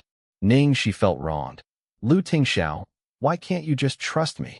Ning Xi, it's not that I don't trust you. You're someone who I brought in. I have to be responsible for your life, and that is my bottom line. Tingxiao left no room for any further debate. How was it so serious that it had reached the bottom line? Could it be that this script was fated not to be her destiny? Ning Xi could not believe that after busying about for the whole day, the day would end like this. Actually, those scenes were really no problem for her, but it seemed like Tingxiao insisted for her not to be involved in it. What could she do? When she thought about the script that sparked her passion so intensely, Ning Xi was unwilling to give up, no matter how hard she thought about it, and she decided to fight for it again. Geez, she was always seduced by the devil. Now it was her turn. Chapter 421, Defeated the Big Boss. Ning Xi took a deep breath, and within those few seconds, her expression and the atmosphere around her changed. She looked down and hung her head as she stood in front of Tingxiao, not moving or saying a word at all. 10, 9, 8, 7, 6, 5, 4, 3, 2, 1. She counted down to 10 in her heart. Throughout this, Tingxiao watched the girl's gloomy demeanor and did not have the heart to let her be this disappointed, but he still maintained his hardened expression and was determined not to be moved. In the next second, when Ning Xi lifted her head again, her eyes were red and wet, with tears welling up, refusing to fall. At the same time, the girl's voice became coarse and she was vulnerable, unlike her usual self. She slowly walked over to the stony Tingxiao and inched closer before she pulled on his sleeves lightly with 2 fingers. Tingxiao. It's really impossible. A sliver of warmth almost cracked through Tingxiao's cold expression instantly, but his mouth was still tight and determined. No can do. Ning Xi, I can promise you anything, just not this. Immediately, Ning Xi's tears started to fall all at once, and she pleaded pitifully. Tingxiao, please, I really like this script. I guarantee that I will definitely look out for my own safety, okay? Tingxiao replied. Okay. Ning Xi was shocked. Okay. After all, It was the devil she was dealing with, and she had already prepared herself for a series of sad dramatics. She had only just used 1% of what she prepared, and had not even used her seduction moves yet. It was okay now. She only had to use some novice skills to defeat the boss. There must have been a bug in the system. Ning Xi was stunned for a while before she finally reacted, and was so excited she almost jumped for joy. Big boss. You agree? You really do. Tingxiao's expression stiffened as if he had just realized what he had agreed to. Then, he frowned and said helplessly, "Can I take it back?" Ning Xi was anxious. Of course not. A promise cannot be taken back once it's made. If you take it back, I'll cry until I pass out here. Tingxiao sighed. Okay, I won't take it back. Actually, the moment her tears fell, he already knew that. Why would he still struggle to allow her? In fact, he knew that she was probably faking it, but he still had no power to resist her at all. He could not help but clearly see his own rationality go to zilch. Ning Xi's only regret that moment was that she could not run up to give Tingxiao a super big kiss as she excitedly cheered. Yay! Long live Big Boss. Big Boss. You're too nice. To have a leader like you was probably my good karma in my last life. No, my previously 10 lives. My respect for you is as high as the mountains and rivers. Tingxiao smiled and helplessly stopped her. Okay, no need to brown-nose me now. For now, it's just me you've gotten through. If you fail at the audition later, I can't help you open up a back door, understood? Fail at the audition? No way. As long as you agree, then all's good. If I can get past the big boss, would I not be able to defeat the other little minions? Ning Xi was full of confidence. When he saw the girl in high spirits, every trickle of worry Tingxiao's had vanished too. Fine, he could just ask the drama crew to watch her closely. She was never too green in the work she did anyway, so why should he hold her down in the name of love? Chapter 422, Special Task. The next morning at Platinum Palace residence entrance, a black Mercedes Maybach appeared, with Chung Feng and 4 bodyguards waiting outside the entrance. The tallest bodyguard, who looked honest and naive, could not help but ask Chung Feng, "Assistant Chung, why does the boss want to go to America this time around? In fact, why is he going to such a chaotic place like Philadelphia for observation? Can't he delegate the task to someone else to go? Is that processing plant really so important?" When he thought about the objective for the visit, something flashed in Chung Feng's eyes. Then he shot the guy a look. If you don't have a brain, then don't think about nonsense all day. Do you even have the capability to guess what the boss is thinking? Just follow the orders. The big guy scratched his head and felt that what Chung Feng said made sense. Oh, understood. Thank you, Assistant Chung. As the both of them were talking, a skinny bodyguard in front of the car suddenly cursed under his breath, then walked to Chung Feng impatiently. I can't hold it in anymore. I have to look for the boss and get him to take back his orders." Chung Feng frowned as he looked at the youth who spoke up. What orders? The youth was called Xiao, and he had the best combat skills among the bodyguards, making him the highest status of them. One could say that he was one of the staff Tingxiao trusted the most. If it was an order to him, then it must be something of utmost importance. Xiao had always followed all of Tingxiao's orders, but what was it this time that actually made him want to disobey? Xiao lit a cigarette and continued. In the middle of the night yesterday, I suddenly received a phone call from the boss and thought it was something important. Who knew? He was telling me to go over to the drama team for a period of time and be in charge of a woman's safety. I have had many near-death experiences and am specially trained for more than 10 years. How could all of that boil down to protecting some random woman? Xiao, shut up, do you want to die? Chung Feng looked at the door's direction nervously. If you let the boss hear you say this, be prepared to die. Xiao was unhappy with the unfairness of the situation, and he expressed, I really don't understand. Apart from having a bit of beauty, I don't see what's so special about that woman that made the boss so charmed. Chung Feng knew that these people were used to messing around with guns and knives, and intelligence wasn't their forte, so he could only be patient and explain, Xiao, listen to my word of advice. Don't say these words ever again, and just obey the orders. Xiao looked insulted and waved impatiently. I'm okay with other orders, but not this. I don't care. No matter what, I definitely won't protect some actress who only knows how to flirt around. By sheer coincidence, Tingxiao slowly walked out of his residence, clad in black, just as Tingxiao made his declaration. Tingxiao immediately ran up and said, "Boss, I have something I need to consult you about." Cheng Feng could not stop him in time, so he could only bury his face in his hands and wish the rookie the best of luck. Lu Tingxiao coldly shot him a look and said, "Speak." In that instance, Lu Tingxiao's icy eyes made Tingxiao back off a little, but the insult he felt so deeply in his heart still made him blurt out, "The order you made last night, there is no way I can obey it." Everyone broke into a cold sweat on behalf of Tingxiao. Just when they thought the boss was about to break into a fit of rage, Lu Tingxiao unexpectedly did not say anything. All he did was look at the big guy behind Tingxiao and said, "Xiong Shi, you'll replace Tingxiao." Xiong Ji was taken aback, but he just scratched his head and followed the orders. "Yes, boss." Seeing that the issue had been resolved, Cheng Feng quickly walked over to open the car door for Lu Tingxiao.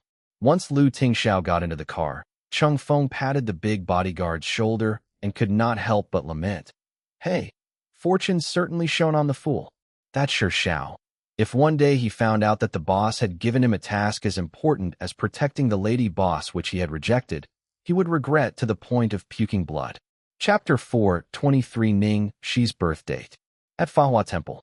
The other day, after discussing with Lu Chongshan, Yin Rui set aside some time to go to the temple early one morning. The temple was known for being auspicious, and it was filled with people early in the morning. Yin Rui lit up a joss stick, then waited in the hall. Very soon, a monk came over with both palms pressed together to say, "Amit Ba," and he greeted her. "Donor Yin, you're here." Yin Rui returned the courtesy, then nervously said, "Little master, I was wondering what Master Xianjing had to say." "The abbot has been waiting inside the hall." "Donor Yin, please follow me," the little monk replied. "Ah, so Master Xianjing agreed. Great. Thank you, thank you." Yin Rui held a stack of socialites' birth dates and followed the monk happily towards the meditation abode in the backyard. Inside the yard were grass and pebble paths, and at one end were red maple trees.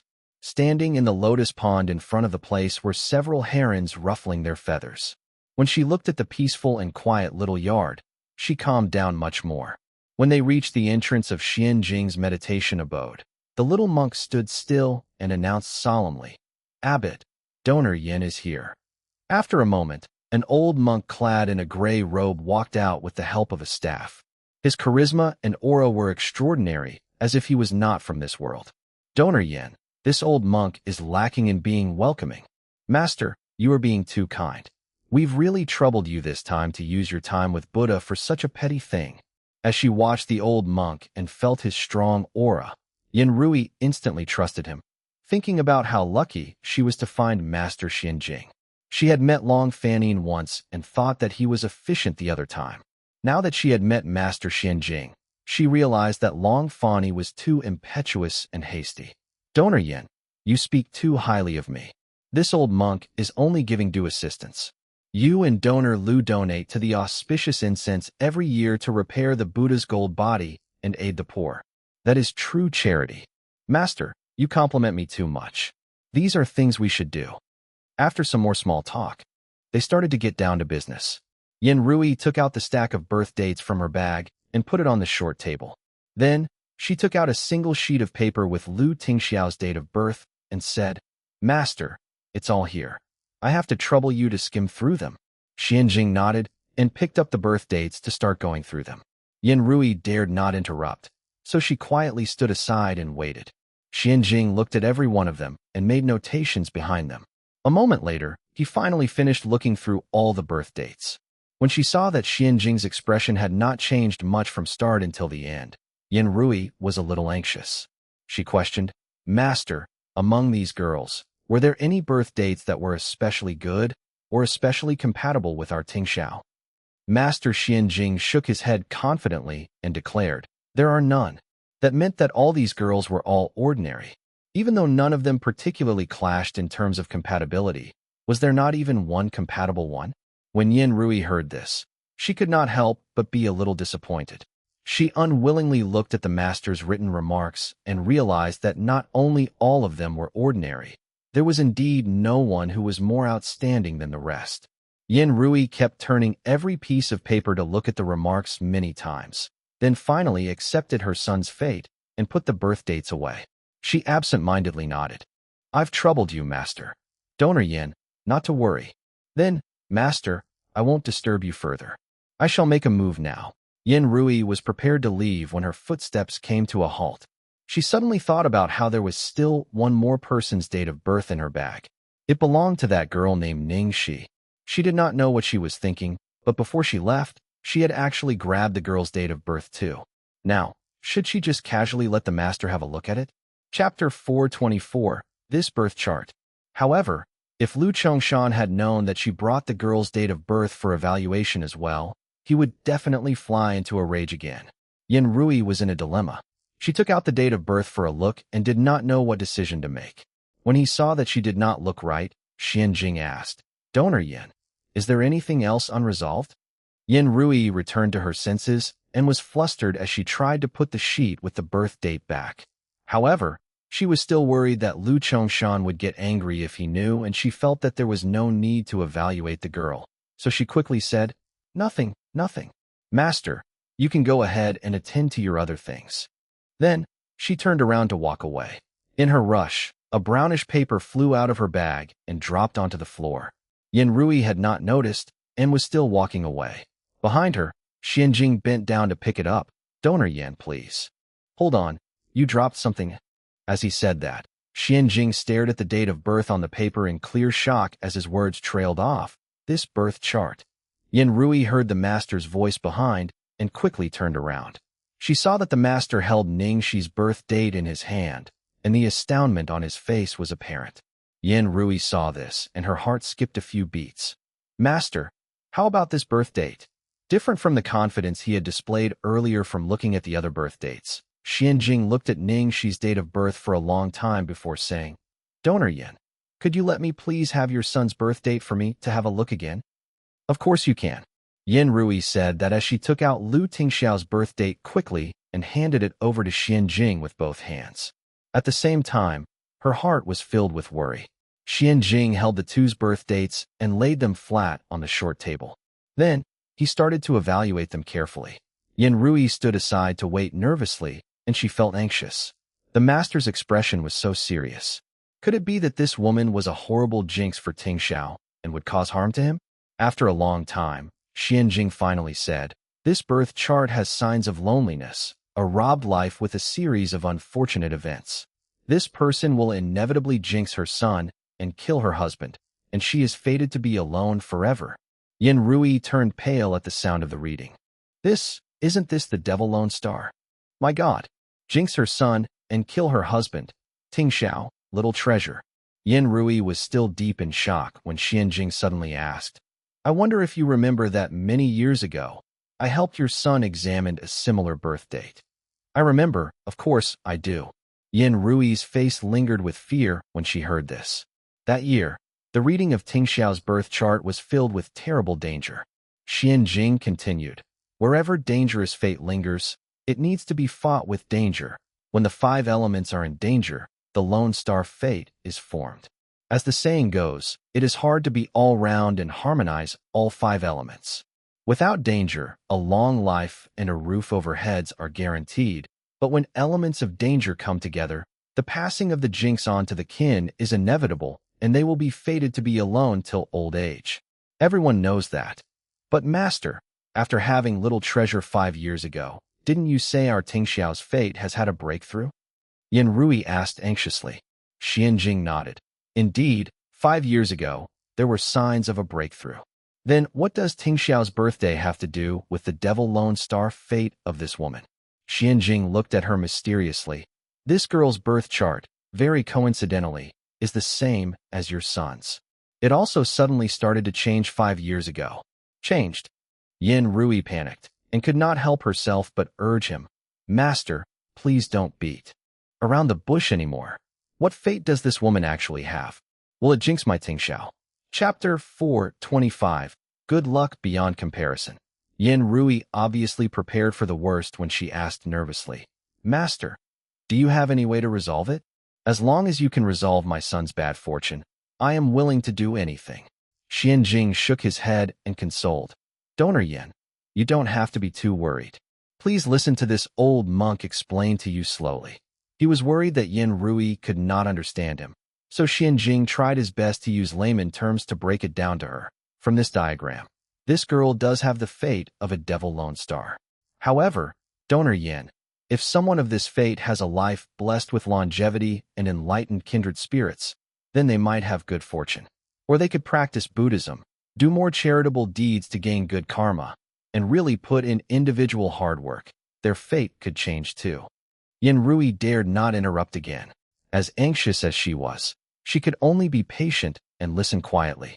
Under Yin Rui's nervous, watchful sight, Xianjing finally concluded, if I did not read it wrongly, now, this girl has a fate of fame, prosperity and fortune and family happiness. Good fortune beyond comparison, a prospering husband, and a flourishing family, a future with many children and plenty of luck. When she heard Master Xianjing announce the fate of the girl, Yin Rui was immediately so shocked that she almost could not believe her ears. Master, what did you just say? She was the devil lone star 1 second before. So how did she have good fortune beyond comparison, a prospering husband, and a flourishing family, a future with many children and plenty of luck in the next? Xianjing stroked his white beard and exclaimed, the rarest thing which happened is that the time that this girl's fate changed is too coincidental with your son's. I expect that in between, there must have been some sort of connection. Only, with the limited resources I have in this examination, I cannot come to such a conclusion. What I can conclude is that if this girl and your son tie the knot, they would definitely have lots of good fortune and no bad luck. Yin Rui stuttered. You mean that not only is this girl's birth date not clashing with my son's, but it is, in fact, positively compatible? Indeed, that is so. Master Xianjing nodded, and then reminded, there is no one path to the way the world works. Nothing is absolute. Diagrams can only allow us to peek at a bit of things. For example, your son's fate had a sudden change 5 years ago. Thus, I hope that you will not take things too much to heart, and you cannot believe absolutely everything. Do still watch to see how things pan out. I understand now. Thank you for your guidance, Master. Yin Rui's expression was stiff as she took the 2 birth dates on the table and left. Until she had left the temple, Yin Rui was still in disbelief. She had chosen so many socialites, all of them from first-class backgrounds and with outstanding personalities, but in the end, it was Ning Xi's birth date that stood out. Furthermore, from what the master had said earlier, it was all good things. At the Liu family old residence, Liu Chongshan was sitting on the living room's sofa reading the newspaper. When he saw Yin Rui return, he looked up to ask, how did it go?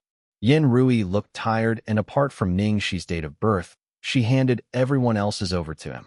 The master has made remarks on each of them. You can see for yourself. Generally, even though none of them are particularly jinxes, none are compatible. Liu Chongshan looked like he had expected this and absent-mindedly looked at them.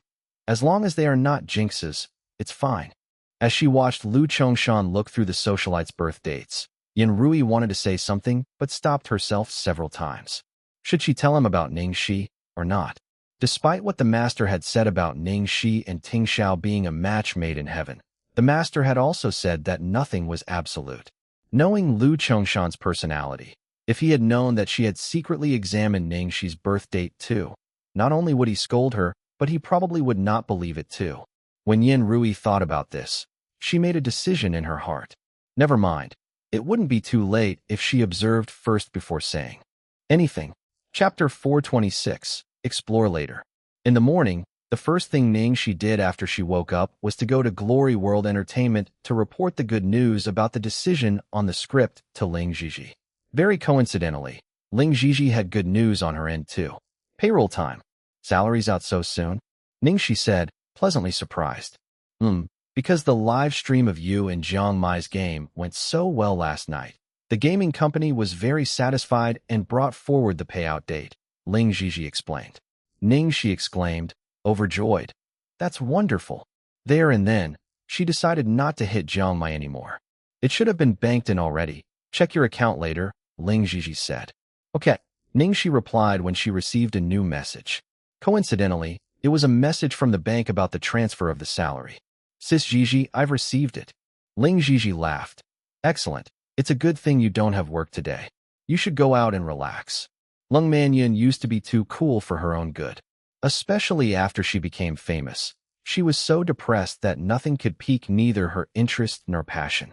When she saw Ning Xi's energetic demeanor, Ning Xi, who was tired of being in the entertainment circle for so many years, suddenly started to be moved. Ning Xi nodded. Thank you, Sis Gigi. Thank you to the company. After she left, Ning Xi returned to the apartment first. The first thing she did was dig out 2 bank account numbers and inserted $100,000 into one and $50,000 into the other. Very quickly, the phone rang. Ning Xi happily picked it up. Hello, Director Tao. Have you been well? A senior woman replied from the other end. I'm good. I'm good. We're all good over here. Miss Ning Xi, did you bank in money to the orphanage again? Ning Xi nodded. Yeah, I got my salary. The voice on the other end of the phone was anxious. But it is too much this time. $100,000. I know you love the kids, but you need to save some for yourself too. Don't worry, Director. I still have a lot with me. I didn't donate it all. Just use it. It's going to be winter very soon. Buy some clothes and cotton blankets for the children. Hey, I'll accept it then. I thank you on behalf of the kids. You should take care of yourself too. Don't work too hard and be too tired now. I know. Thank you, Director.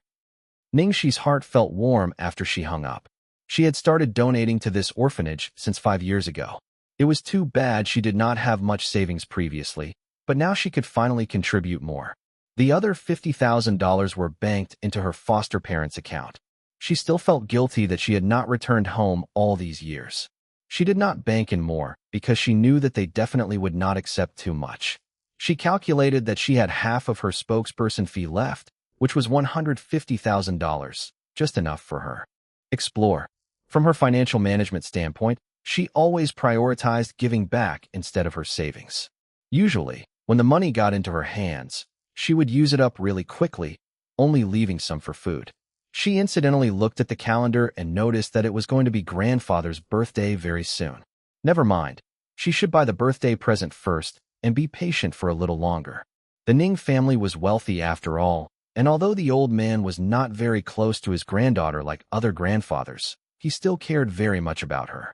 Ning Yaohua and Zhuang Lingyu were embarrassed by her lack of etiquette, and they blamed and detested her.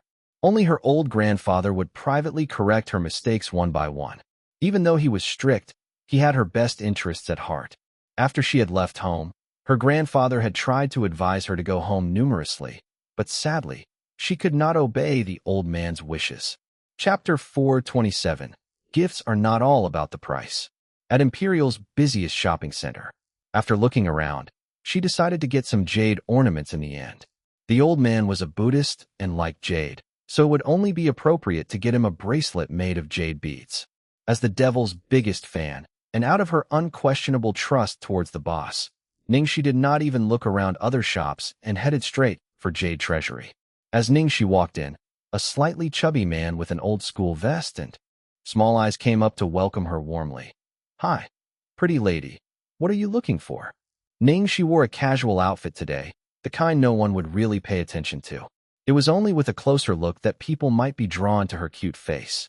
While the owner did not know who she was, experience told him that she was some celebrity, and it didn't hurt that she looked quite wealthy. Even if she was not that famous, she would probably buy something pricey, so he served her personally. Ning Xi looked through the vast collection of jade ornaments displayed, and said, a little confused, my grandfather is celebrating his 70th birthday, and I want to buy him a bracelet with jade beads. Do you have any recommendation? Yes, of course.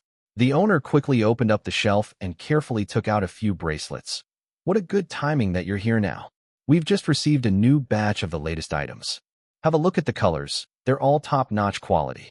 They'll surely make you get into anyone's good books if you give it as a gift.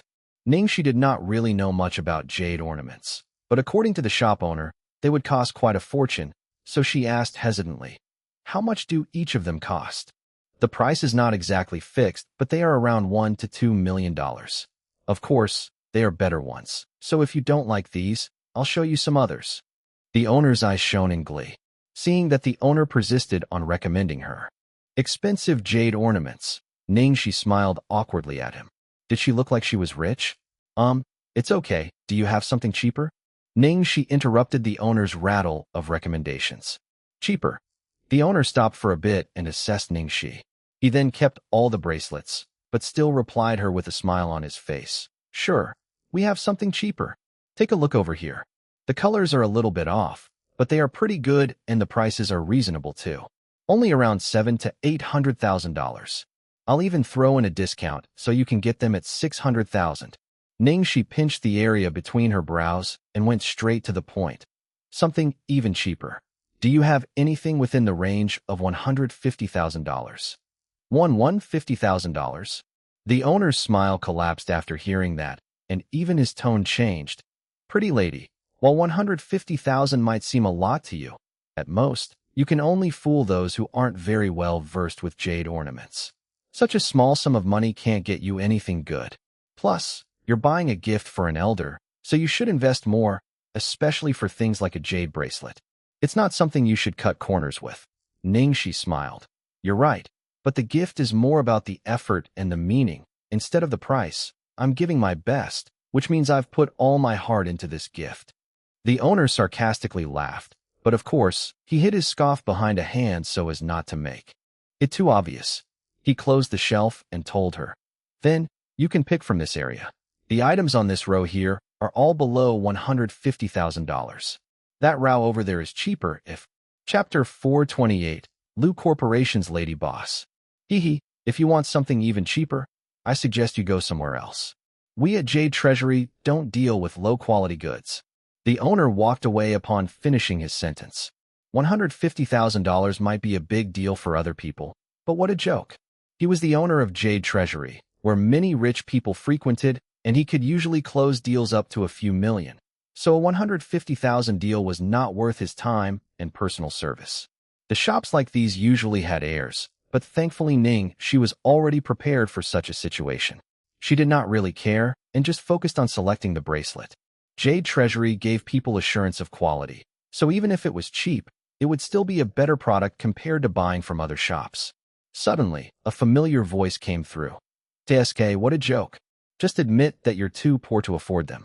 No need for the flowery words. You think the owner is a fool. Ning Xi looked over and frowned. What a small world it was. The one who just spoke was Liang Biqin in her Chanel outfit, and beside her was Su Yimo in a long dress. As usual, there were a few other girls behind them, all artistes trying to get on her good side. Yo, Goddess Su, what brings you here today? I was wondering why the birds kept on singing on my balcony today. I didn't expect them to be celebrating your arrival. The small-eyed owner quickly went up to them with a string of flattery. It was not just because of Su Yimo's popularity, but more importantly, she had the most potential to become Lady Boss of the Lu Corporation. How could he afford any mistakes? This was especially when a rumor went around recently about how Lu Tingxiao really favored Su Yimo, and even brought her into his office directly. This must not be far from the truth. Or so the owner thought. Goddess Su, please come inside. Xiao Yu, quickly bring out the best items from the back. Xiao Chui, go and prepare some tea, and use the good Tai Guanyin tea leaves I brought back the other day, the owner ordered them. All the workers got busy and tried to talk to Su Yimo. Of course, everyone wanted to be in the good books of their future lady boss. No matter how cool Su Yimo was, she smiled at the owner's tactic to butter up to her. You don't have to do so much for me. I'm just looking around. The owner quickly replied. Ms. Su, it's my honor to be able to serve you. It's really nothing much. Liang Biqin triumphantly looked at the lonely Ning Xi whom no one served, and she grinned at the owner. Boss, you must have lathered a lot of honey on your mouth. How sweet your words are. Ms. Liang, everything I say comes from my heart. As he spoke, he brought over the items the worker had taken out and carefully displayed them in front of Su Yimo. Su Yimo casually picked up a dazzling jade bracelet. New items? I don't remember seeing this the last time I came here. You have sharp eyes, Miss Su. Indeed, a new batch of goods have just arrived, and all of them are the best quality. Of course, they are still not worthy of your identity. But if you don't mind, simply pick some. The owner rubbed his hands in anticipation of his bright future ahead of him. Chapter 429, Poor Yet Trying to Act Big. Liang Biqin ran her fingers across the jade jewelry excitedly. Cousin, these jade ornaments look really great. No wonder you like them so much. Only jade can match your extraordinary aura. She's right. Gold and silver are too tacky. The other artistes went along in agreement, and they shifted their focus to the high-grade jade ornaments placed in front of Su Yimo. One of them complained, "Boss, you've never shown us these goods before when we were here." "Boss, how biased of you." You can't blame him. After all, good jade is only worthy of a beautiful person. Only Yimo can pair well with these jades, so let's not embarrass ourselves here. Listening to all the flattery, Su Yimo smiled with pride. She seemed to like the jade bracelet and played with it. Suddenly, Liang Biqin thought of something, and she stared at Ning Xi, then drawled to the owner, "Boss, you're not handling things very well here, are you?" The shop owner was anxious. What is it? There's something that I'm doing wrong. Please let me know, Ms. Liang. I'll work on it right away." Liang Biqin looked straight at Ning Xi. "It's not about your service. In fact, you are serving us so well that everyone is around here, and no one's looking out for the shop. Who knows if some poor person will take this chance to steal your jade? Then you might suffer a big loss." The owner instinctively looked at Ning Xi upon hearing this. Aside from Su Yimo's bunch in the shop, there was only Ning Xi who was still selecting her jade beaded bracelet. At first, he thought that this woman could help him close a big deal, but who knew she was so stingy? The owner nodded seriously. "Ms. Liang, you are right." He then ordered his worker, "Xiao Yu, go and attend to her." "Huh? Me?" Xiao Yu pointed at her nose in surprise. "Yes, you. What are you waiting for? Go. If something goes missing, it's your head on the chopping board." "Yes, boss." Xiao Yu unwillingly went to the counter in front of Ning Xi. As she saw Ning, she was focused on examining a bracelet. Xiao Yu tried to hide her impatience politely. "Miss, you've been looking for quite some time now. Have you made your decision already?" Everyone else was with the lady boss, and only she was sent over. How could she not be impatient? She was just hoping that this woman would quickly wrap up her purchase and leave. Ning Xi was carefully looking at the jade beaded bracelet in her hands and did not notice the worker's impatient expression, and she then asked, "Does this bracelet have any particular meaning behind it?" Ning Xi thought that when she gave this to her grandfather, she could say something auspicious to go with it. Hearing Ning Xi's question, Liang Biqin let out an exaggerated and sarcastic laugh. "Huh? What meaning can cheap jade possibly have? Just simply by anyone. What a bumpkin, still trying to figure out meaning of this and that." The artistes echoed. "This is what happens when a poor person tries to act big." Liang Biqin continued, "I was right. This woman actually embarrasses herself outside in public as well. TSK, I really don't want to admit that we're working in the same company." Second Master's taste used to be good. The people who he hired were all great candidates, but it seems like he missed this time. What's funny is that people are comparing her to Yimo. This woman isn't even worthy to hold shoes for Yimo. Chapter 430. Some dogs are biting your woman. At the same time, at a shop selling luxurious items opposite Jade Treasury. Master Imo, do you still want this shirt?" The shop owner asked carefully. The man who he was asking looked ruggedly handsome, dressed in a casual outfit. He had one hand in the pocket as he looked over to see the commotion in the opposite shop. "Aside from the few that I picked out, get me anything else you think fits." "All right, Master Imo, I'll get you the invoice now. Shall I send it to your address as usual?" the owner asked happily. Send it." Mo Lingtian replied him half-heartedly and continued looking into Jade Treasury. He then took out his phone to make a call. "Yes?" answered the other end of the line in his usual cold tone. "Hey, Lu Tingxiao, I heard that you went to Philadelphia for work. Why are you going to such an uninteresting place? Why not join the gang and have fun by the ocean?" The line went dead. The person had actually hung up on him. "Damn." Mo Lingtian looked at his phone in disbelief. "Damn it. How dare he hang up on me?" Mo Lingtian called again, and he started scolding the moment the line got through. "Screw you, Lu Tingxiao. Does it really take so much effort to talk to me? You just hung up on me right away. Perhaps you want to get cut off the second time?" The voice over the phone questioned seriously. If he continued spouting crap, he would really get cut off again. Mo Lingtian clenched his teeth and looking at the few women opposite, he angrily said, "Damn it. I was trying to be nice to inform you that some crazy dogs are biting your woman. Yet, you treat me this way. Where is your conscience?" There was a pause for a while. Then one word was uttered. "Who?" Mo Lingtian proudly told him. You think that I wouldn't know if you hid it from me?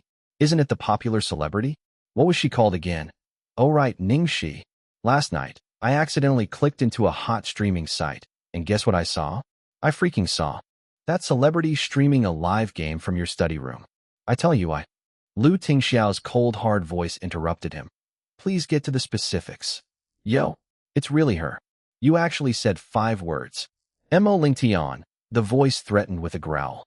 Mo Lingtian knew that something was not right.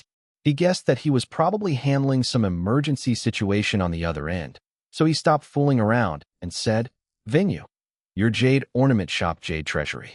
People, your real lover Ning Xi, and your rumored girlfriend Su Yimo together with her bunch. Is it clear enough? Need more specifics. The phone call was cut off again. Mo Lingtian mumbled, damn it. What an ungrateful person. The shop owner came over, beaming. Master Mo, the shirts have all been packed. Mo Lingtian nodded but did not leave right away. Instead, he ordered, get me a chair right now. A chair? Asked the shop owner in confusion. What? Quickly. You've got a great view here. Do you have any objections about me sitting here to enjoy the view? No. I'll go and get you one. Right now. The shop owner wiped some sweat from his brow and quickly went to get a chair. These rich people do spend a lot, but they sure were not easy to serve. Chapter 431. Some good words in front of CEO Lu. Liang Biqin and her group kept spouting out insults persistently, each word harsher than before, trying to embarrass Ning Xi, so as to get her revenge for what had happened at the company the other day. Ning Xi had thought that everyone went over to Su Yimo's side, so she would be able to be on her own in peace, but suddenly everyone was being aggressive towards her. She then put on a surprised face. If it isn't Beauty Liang and Senior Su, and my other colleagues, you guys are here too? Were you guys talking to me just now? Ning Xi's words frustrated Liang Biqin. Are you blind? You've just only noticed us after we've been here for so long.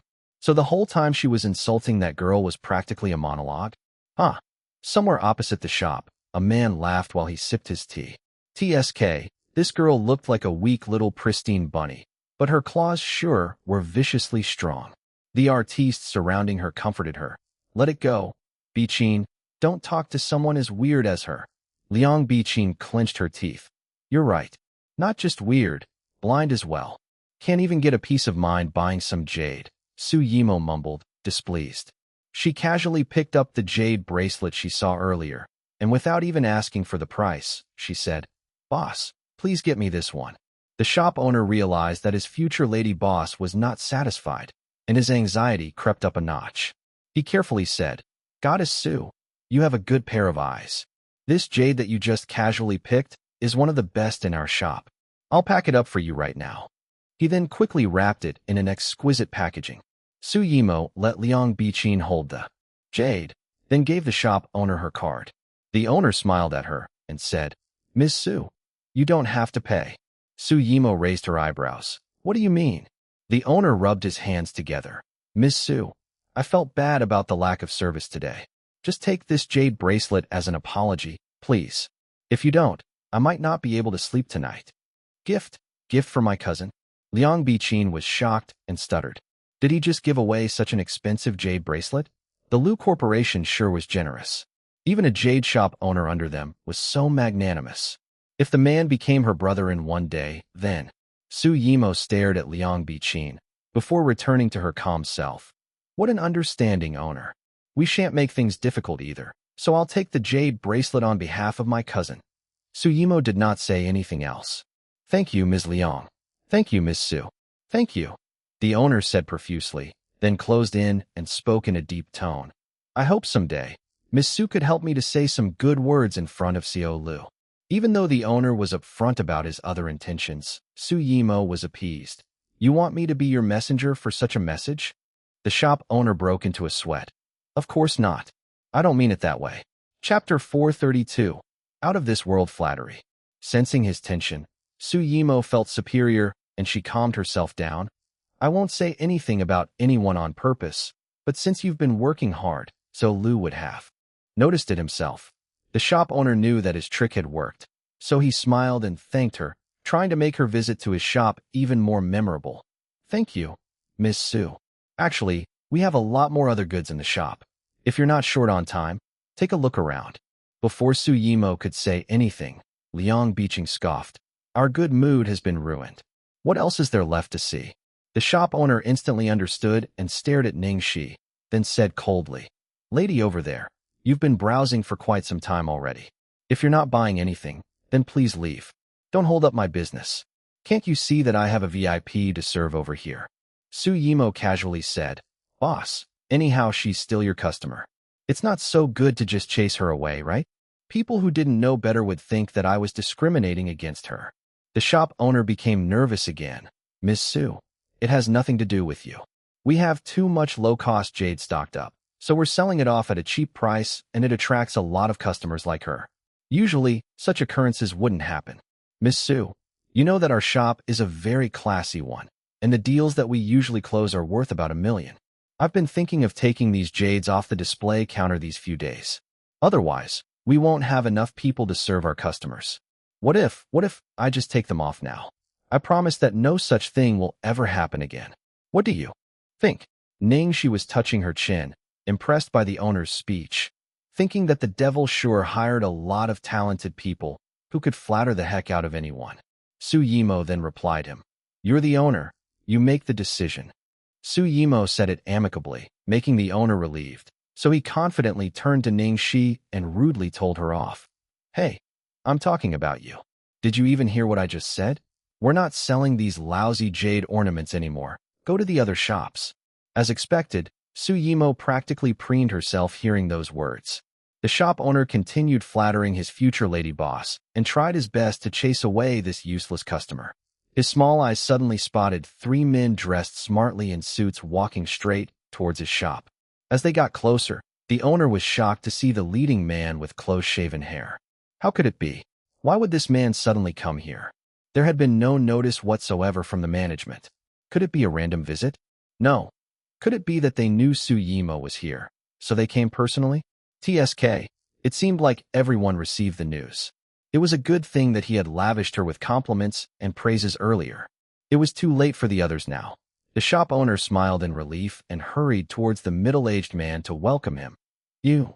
Who would have known? Before he could say anything more, the 3 men ignored him and walked past him towards the lady who had just offended Su Yimo. The shop owner was dumbfounded. You, what is this? Chapter 433. As long as you're satisfied. Moments before, the shop owner of Jade Treasury had already called security, thinking that if Ning Xi was not going to leave, he would have to use brute force. Today could have been perfect, but too bad this woman kept on giving him trouble and even almost made him offend his VIP. What a nuisance. Ning Xi glanced at the tiny security guard who did not look very tough. As she was about to say something, a polished formal voice came through. Miss, are you here to buy some jade? Ning Xi looked up and saw the middle-aged man. Yes, I am. What is this about? The middle-aged man nodded respectfully. May I have the honor to serve you? Ning Xi took another look at this man again. Noticing his tone of voice and cautiousness, she assumed that he was a worker here. So she continued, I don't think so. Your boss just said that there aren't enough staff to attend to customers, so he's not selling these cheap jades anymore. Hearing these words, the middle-aged man turned around and stared at the shop owner. The shop owner's legs were trembling, and he wiped the beads of sweat off his forehead while remaining silent. The security guard from earlier stepped back against the wall and tried to make himself a wallflower. The middle-aged man turned to Ning Xi, pausing in thought before he said, While it's true that there are other choices as well, even though the general customer profile at Jade Treasury are those in the above-average class, we're very sensitive to our customers' needs. These jades had to be taken off display because they are flawed. Please forgive us. Was the taking off of the jades from the display counter not the owner's act to please Su Yimo? Now this worker's explanation was that they were flawed? Ning Xi was still rushing to get the present, so she did not think much about it, and just nodded. Oh, then I'll just go somewhere else. She then turned to leave. The middle-aged man stopped her. Wait. Miss, I meant that, aside from these flawed goods, we have something more suitable for you. He then signaled to the 2 younger men behind him.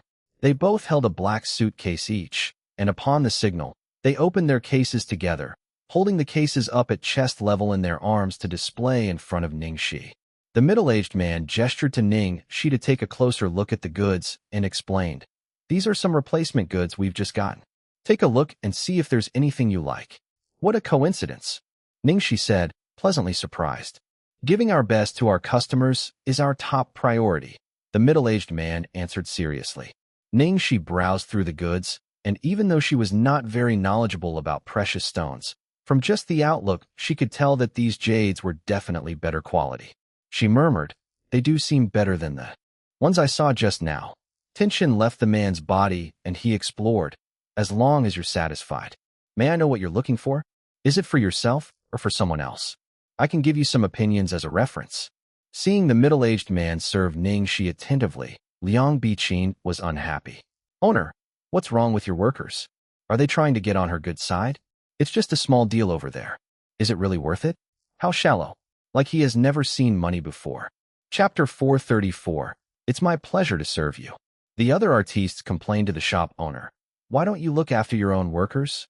How low are their standards?" You can't blame him.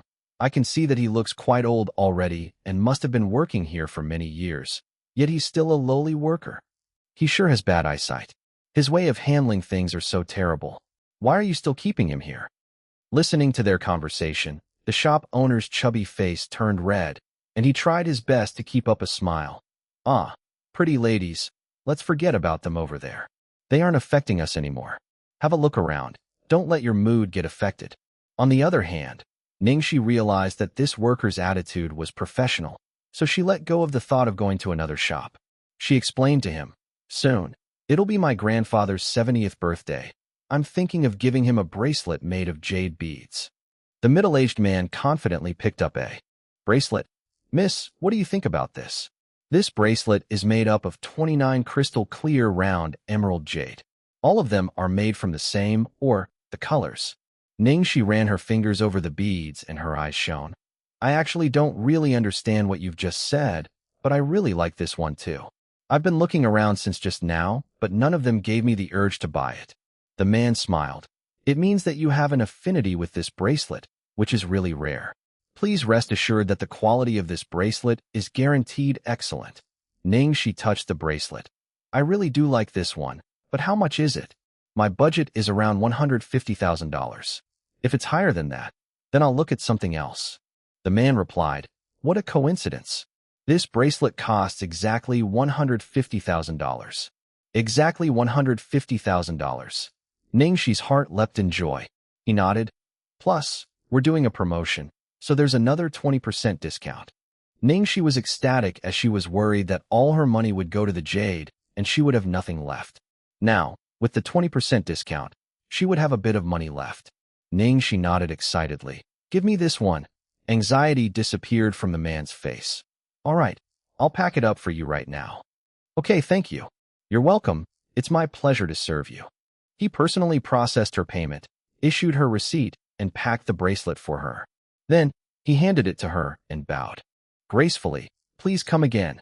The owner of Jade Treasury stayed silent the whole time, his wide eyes staring unbelievably at the bracelet Ning Xi had just bought with less than $150,000. After Ning Xi had left, Su Yimo's bunch was still there. Seeing that Ning Xi had gone, Liang Biqin was still unhappy, and she lashed out on the middle-aged man. "Hey, you. I'm talking about you. What's wrong with you? Your boss already said that you guys are not selling these cheap jade ornaments anymore. What makes you think that you can make decisions on your own?" Chapter 435. No face given. After hearing what Liang Biqin said, the owner of Jade Treasury was shaking in fright.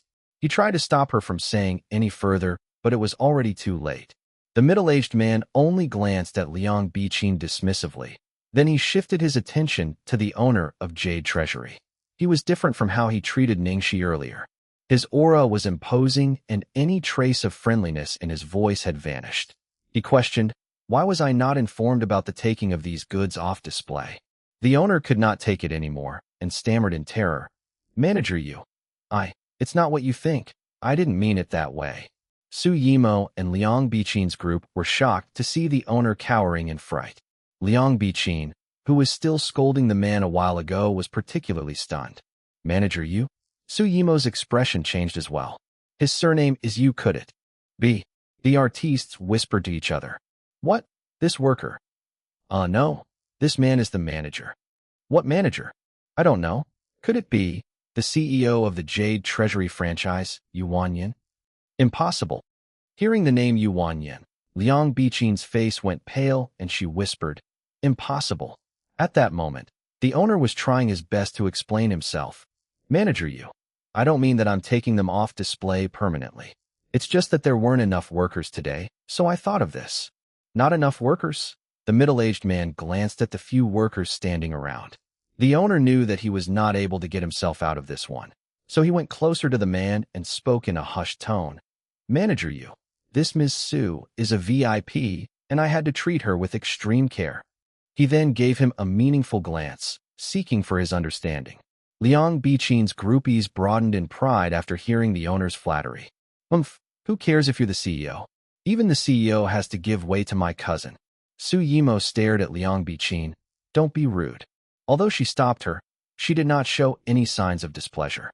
Liang Biqin did not care about anything anymore, and she started yelling. Hey, you're the CEO Yuan Yin, right? I know that you have your responsibilities, but the owner was just trying to serve us. After all, you should know my cousin here, right? How much of a big deal is this? The owner saw that Liang Biqin was helping him, and he peered over at Su Yimo with his hopes high up. Seeing the owner's SOS signal, Su Yimo sipped her tea and said, The owner was just trying to be nice. We'll let this slide off. No more next time. There, my cousin said so. Did you hear that? The middle-aged man did not change the way he looked at Su Yimo's posse. He averted his sight to the jade bracelet that was held by Liang Biqin. Miss, I wonder if this bracelet has been paid for already? Liang Biqin said without hesitation. Pay? The owner gave this as a gift to my cousin. The middle-aged man looked at the owner brutally and reprimanded him harshly. You ignored our system, taking off goods on display on your own, neglected Jade Treasury's motto, and even asked the security to chase off a customer, disregarded your professionalism by giving away a $2 million bracelet. How dare you, Fong Maokai? Who gave you such authority? Jade Treasury's reputation of 100 years was almost ruined by you. Chapter 436, Counting Wrongs and Punishing Them. At Yuan Yin's harsh tone, Fong Maokai knew that he was done for. His legs quaked, and he felt weak at the knees. Yuan Yin did not even care about Su Yimo. He did not have anyone to count on anymore. He could just apologize. Manager Yu, I'm just confused. I'm too greedy. It's my first time, really. Please forgive me. Yuan Yin looked at him coldly. First time or not, I'll be the judge of that. You've made quite a number of mistakes here. So don't bother begging me for forgiveness anymore, because even I can't keep you here. Go directly to the finance department, get your salary for this month, and leave. If further investigation shows that there have been similar incidents before and that the shop has suffered any losses, we'll take the necessary action by then. Fong Maokai widened his eyes and his heart sank. He was done for. If they found out about the previous cases as well. After that, Yuan Yin turned to the other silent workers. You guys are experienced workers here, but your performance today was disappointing. After so many years, how can you not even possess the basic qualities of a good worker? You dared to mistreat a customer. From today onwards, you don't have to come to work anymore. Manager Yu, we're wrong. Please give us another chance. The shop owner made us do all these. Liang Biqin's posse thought that the manager would give in. But who knew that this would happen? Their faces went pale just listening to the workers begging. Su Yimo particularly felt bad. Even though Yuan Yin was scolding the shop owner, it felt like the sharp words were all directed towards her. After Yuan Yin had settled down, he went up to Su Yimo without even addressing her by her name, as if he did not recognize her. Miss, I apologize for any inconvenience caused just now. This incident was a mistake by my workers. I'm sorry, but you can't have the jade bracelet. What? You're taking back what you've just given, Liang Biqin yelled, then added, Do you know who my cousin is? Everyone who comes to Jade Treasury has only one identity, our customer. Yuan Yin said calmly. Of course, if you like it so much, you could just pay for it. In fact, as an apology, I'll offer you a 5% discount. Liang Biqin looked at him in disbelief. 5% discount. He had given Ning Xi, that witch, a 20% discount. but only a measly 5% for her cousin. What was he trying to imply? Suyimo was incredibly upset. She had already been humiliated, whether or not she took this jade. At last, she took a deep breath and handed over her credit card and haughtily said, "You don't have to give me a discount. You're being too courteous, miss, it's a must." Yuan Yin gave the card to the young man behind him. In the end, he still gave her a 5% discount. Suyimo did not even care about taking the bracelet and just left. Liang Biqing quickly grabbed the jade bracelet from the counter before following her. "Cousin, don't be mad." Yuan Yin was too arrogant. "Just think of it as an accident. We will have plenty of chances to correct him one day. Just wait, he'll regret it then." "She's right, Yimo." That Yuan Yin was not being flexible at all. There was no point arguing with him. "We're just unlucky this time." Who knew that Yuan Yin would come over for a spot check at this time? Chapter 437. Boss asked me to protect you. Ning Xi went back to her apartment. After shopping for the gift, after she got out of the lift, she took out her keys as she was walking towards her unit. When she looked up, she saw a huge guy standing right in front of her door, blocking her way. Ning Xi was dumbfounded. She checked the unit number to see if she had mistakenly gone to the wrong one. Who are you?" "This is my home, and you're in the way." "Ms. Ning, I'm Xiongji. My boss has asked me to protect you," replied the man. He obediently stepped a few steps aside to give her way, and he continued standing there like a bodyguard. Ning Xi was surprised by his reply. "Boss? Who's your boss?" Xiongji answered. "His surname's Lu." "Lu, could it be Lu Tingxiao?" Ji Xiong nodded. "Yes." Ning Xi felt annoyed. What is he thinking? Why did he suddenly ask you to protect me? Xiongji replied emotionlessly. "My boss asked me to protect your safety during the shooting." Her safety during the shooting? Ning Xi suddenly remembered her discussion with Lu Tingxiao about the script last night. At first, Lu Tingxiao had not agreed to it because there were too many dangerous scenes. Could this be a result of that? Ning Xi took a deep breath. "Bro, even if it's your boss's order, your boss asked you to protect me during the shooting. Right now, we're far from starting. Aren't you being here way too early? When will you be starting?" Xiongji asked. "I'm not really sure about when, but it definitely won't start anytime soon." Ning Xi replied. Xiongji thought about it, then looked up. "Since you're not sure, then anything is possible. You might start tomorrow, or even now. I must execute my boss's orders." Ning Xi was defeated by his logic. "But if you stand here all day, you might affect my life, and I don't know how to explain it to other people if they see you here." Xiongji thought about it again and nodded. "Okay, I understand." He then proceeded to leave. While he looked sturdy, he was easier to negotiate with than expected. Ning Xi was relieved as she entered her home. After she went in, she sent Lu Tingxiao a text message, telling him that he did not need to send someone to protect her. Following that, there was no reply. It was dead silent. Usually, when she messaged Lu Tingxiao, he would reply almost instantly. This was the first time that he had not replied after quite some time. He was probably busy working outstation. Ning Xi did not worry about it too much. Instead, she took out the bracelet she had just bought and had another good look at it. It was probably because she had bought it with her first ever endorsement paycheck that the more she looked at it, the more she liked it. She looked at it for some time before keeping it away carefully. After reading some entertainment news and going through her script, nighttime soon arrived.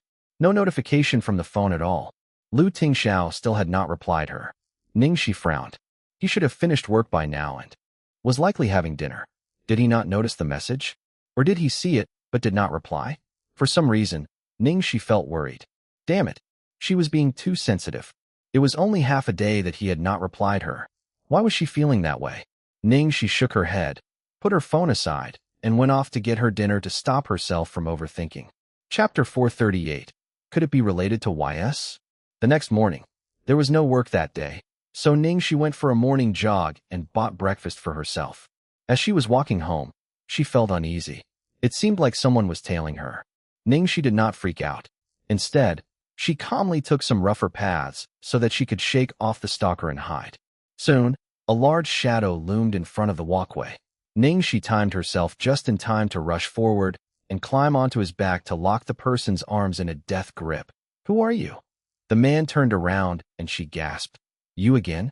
He was the guy who came last night, Xiongji. She thought that he had left her alone. Who would have guessed that he merely changed his method of so-called protection? Ning Xi let out a long sigh. Didn't I say that we won't start shooting anytime soon? Not at least for another 1 or 2 months. You can relax. Miss, I'm just executing my boss's orders, Xiongji replied matter-of-factly. Ning Xi rubbed her temples helplessly. Tingxiao had such a dependable man under him. As Ning Xi thought about how to convince him, Xiongji suddenly whipped out his phone. His expression was one of uncertainty, and he murmured, "Why did the boss ask me to go there?" "Boss? What boss? Do you mean Tingxiao?" Ning Xi had been waiting for Tingxiao's reply since last night, and she felt worried. Now that there was some news about Tingxiao, she could not help but take a peek at it. The message said, from the boss himself, "Everyone, no matter where you are, gather at this point immediately. The Arsenal, Philadelphia, America. Coordinates XXX." The message was sent by someone named Brother Hao, probably one of Tingxiao's men. Ning Xi froze after she saw the message. Philadelphia, America. Crap. Tingxiao had actually gone to Philadelphia. Wasn't Philadelphia somewhere that bastard YS frequented? And the message mentioned an arsenal. Why would Tingxiao suddenly summon his men to the arsenal? Could it be related to that guy? If it was true, it would be a huge problem.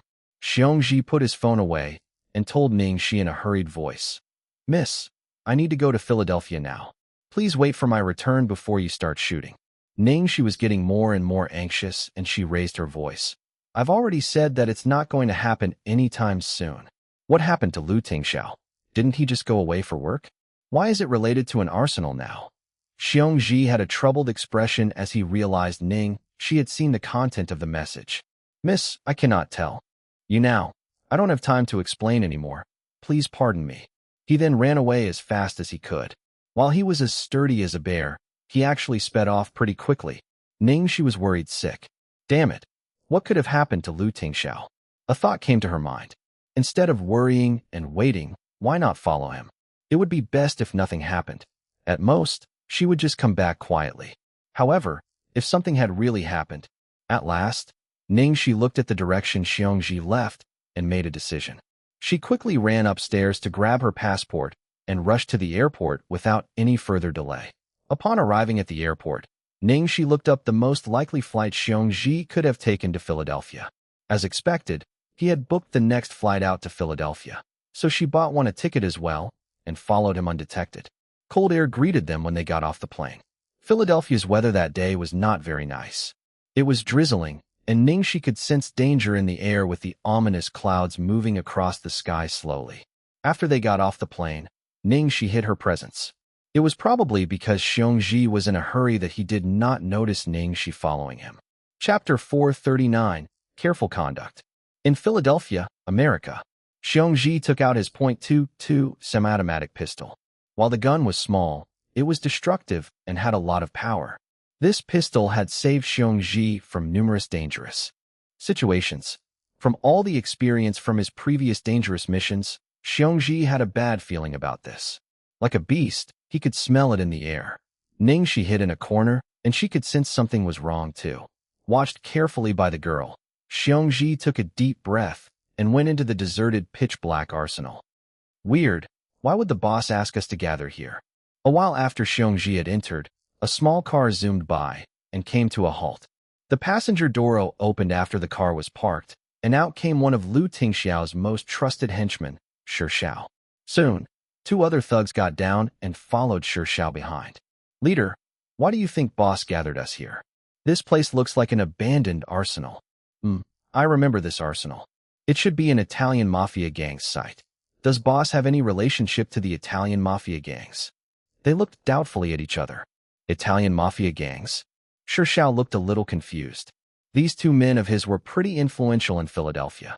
Otherwise, Xiao wouldn't have kept them as his henchmen. Of all people, they would be knowledgeable about the distribution of power in the area. Italian mafia, but the arsenal has already been abandoned and it shouldn't be of any use now. One of the men nodded at this statement. Boss gathered us at an Italian mafia gang's abandoned arsenal, Xiao mumbled, his expression tight, worried. He then told them, "Be careful, act." Accordingly, his instincts were telling him to be on high guard. Xiao then went into the arsenal with his 2 men. At the corner, Ning Xi sneaked up behind them and went in as well. The arsenal was dark, full of the stench of stale ale. No light from the outside could not get inside, so both Ning Xi and Shi Zhao's group of men could not see clearly. "Be careful," Shi Zhao said in a low, gravelly voice to his men. They heard the click-clack of a gun reloading, and the two men became uneasy. Could it be that it was not the boss who had gathered Shi Zhao here? "Take out your phone for light. See what's happening," instructed Shi Zhao. "Yes, boss," one of the men said, taking out his phone and turning on the torchlight mode. As the light pierced through the dark spots of the arsenal, Shi Zhao's eyes flew wide open. Xiongji was lying on the floor, bruised and bloody. "Xiongji." Instinctively, Shi Zhao went forward to help Xiongji get up. Damn it, there's a spy," yelled Xiongji, recognizing Shi Zhao. "Spy." Shi Zhao got even more nervous, his grip on his gun increasingly firm in his sweaty palms. Chapter 440, You're going down with me. He should have trusted his instincts that doubted the reason his boss would gather them at a place like this. Shi Zhao, run. Quickly, it's a trap. Boss isn't here. Xiongji howled like a beast, his veins bulging out of his forehead and his eyes bloodshot. Before Shi Zhao could say anything, a blinding light was turned on, and the pitch-dark arsenal suddenly became bright as day. Shi Zhao and Xiongji's group squinted in the light as they heard the sound of the arsenal doors being closed. After Shi Zhao's eyes adjusted to the strong light, he saw the metal door was already locked, sealing them in. "Ha, you bunch of idiots." From inside of the arsenal, they heard footsteps and voices speaking Mandarin. 4 foreign men showed up in tight t-shirts with their muscles bulging through the fabric of their shirts, followed by a long-haired foreign woman in a black outfit. One of the bald men had tattoos all over his shoulder, neck, and even on his head. He looked at Shi Zhao and Xiongji with a snarl and despise clearly written on his face. Shi Zhao finally understood that their boss Lu Tingxiao was not here. More specifically, he had not gathered them here. It was that damned Hong Jinhao who had tricked them here. "Hong Jinhao, you son of a witch. Damn you," Shi Zhao cursed with a red face. Shi Zhao and Xiongji now had no doubt that it was Hong Jinhao at all. When they had received the message that Lu Tingxiao was waiting here for them, they suspected nothing. Who knew? In the end, they both got trapped here. Hong Jinhao was the spy. "Ha, you bunch of stupid pigs," the tattooed bald man guffawed loudly. On the side, the foreign lady kept silent while she toyed around with her black pistol. "You guys, who are you? Do you know who Lu Tingxiao is?" "We're Lu Tingxiao's men. We dare you to even touch a strand of hair on us," yelled one of Shi Zhao's men, sweating profusely. Shi Zhao stared at him helplessly. It was far too late already. What else was there to say? No matter who they were, spending all the effort to trick them to come here was a blatant enough hint that they would be killing them. "I'll have all of you die here today and roast you guys like pigs," roared the bald man, staring at them fiercely. The man who had threatened the bald men and his gang suddenly yelled angrily, whipping out his pistol and aiming it at the bald man. You're going down with us." "Alice, finish off that pig," the bald man ordered coldly. As soon as the order was given, the lady held up her gun. Bam! The bullet accurately ricocheted off the man's gun. The man's right palm felt numb, and he could not feel any sensation in it anymore. The impact of the gunshot was too strong, causing him to release his gun. He then backed away a few steps and stumbled onto the floor. Shi Zhao and Xiongji had a really bad feeling about this. The lady's shooting was extraordinarily accurate, and her reflexes were lightning fast. She did not let anyone have the chance to even move an inch. "Oh, Alice baby, why didn't you just kill the pig?" The bald man looked at her questionably. "I don't need a gun to kill him. I'll use my bare hands," she replied in a matter-of-fact tone, calmly walking towards the man. Chapter 441, An Interesting Game. The foreign lady walked steadily but swiftly, her tight bodysuit showing off her svelte figure. "You witch, you dare to face me without a gun? I'll take you down right now," screamed Shi Zhao's man, sweat dripping off his forehead as his young brave soul gave him the courage to face her. She flipped him off without a word. The man went mad, fueled by the thought that they were all going to die anyway. His only goal raging in his mind now was to bring this woman down with him. The man roared and ran towards the lady, raising his fist to land a blow on her head. Before the man could even get within a foot of her, a dark shadow whizzed past him. He heard the sound of the breeze before he registered a sharp pain in his jaw. Like a broken kite, he fell down and crashed into a steel pillar, causing a loud noise. Duh. The man was trying to get up from the ground, but had no strength to even prop himself up. His face was full of blood and his teeth were smashed in as well, causing him to not be coherent. The foreign lady gently brought her foot down from the kick, expressionless. Her victim did not see anything, but Tingxiao and Tingxiao were spectators to the whole scene. Before the man could even close in, the lady had unleashed a quick and powerful front kick right smack on his jaw with a force so great that they had no doubt she was professionally trained. That was probably a taekwondo kick, but for a woman to have such force and accuracy, how rare. Sure, Xiao mumbled, his eyes shining in fascination and terror at the same time. Throughout all these years, Tingxiao had learned most of the killing techniques, and he recognized some good skills in her execution. However, if it had been him, he would still be able to take her down. Unfortunately, there were numerous guns pointing at them right now, and the consequences would be deadly if he acted carelessly. "I don't need a gun to kill you, I just need my hands," repeated the lady, walking behind the man expressionless, and without giving the man a chance to say anything, she wrapped her forearm around his neck and choked him to death. The other man on Xiao's team went pale, not daring to say anything and trying his best not to attract any attention. "Ha ha, pigs being pigs. Alice holds a red belt in Taekwondo." "Idiots, stupid pigs," the bald man laughed. "Fyro, it's red-black belt." "Not red," corrected the lady. "Oh, my dear Alice, my bad, it's red-black belt." "That's better than red, and you'll be getting your black belt soon." "You're right," the bald man said apologetically. "What do you guys want?" She could not hold it in anymore and yelled at them. "Ha ha, don't rush. I want to play an interesting game with you dumb pigs," said the bald man, signaling the duo in front of him. Soon, the two foreign men took out two heavy boxes, putting them beside Tingxiao and Tingxiao. "What does this mean?" Tingxiao's brows closed in. "It's simple, there are some guns inside. They are fairly difficult to recognize, and if you get one wrong, I'll kill one of you." "Fair game," the bald man shrugged. Chapter 442. How did she get in here? At that point, Tingxiao and Tingxi understood that these foreigners were treating them as entertainment, like a cat playing with a mouse before finally ending its life. "What if we are able to recognize them?" Tingxiao asked. "Recognize them?"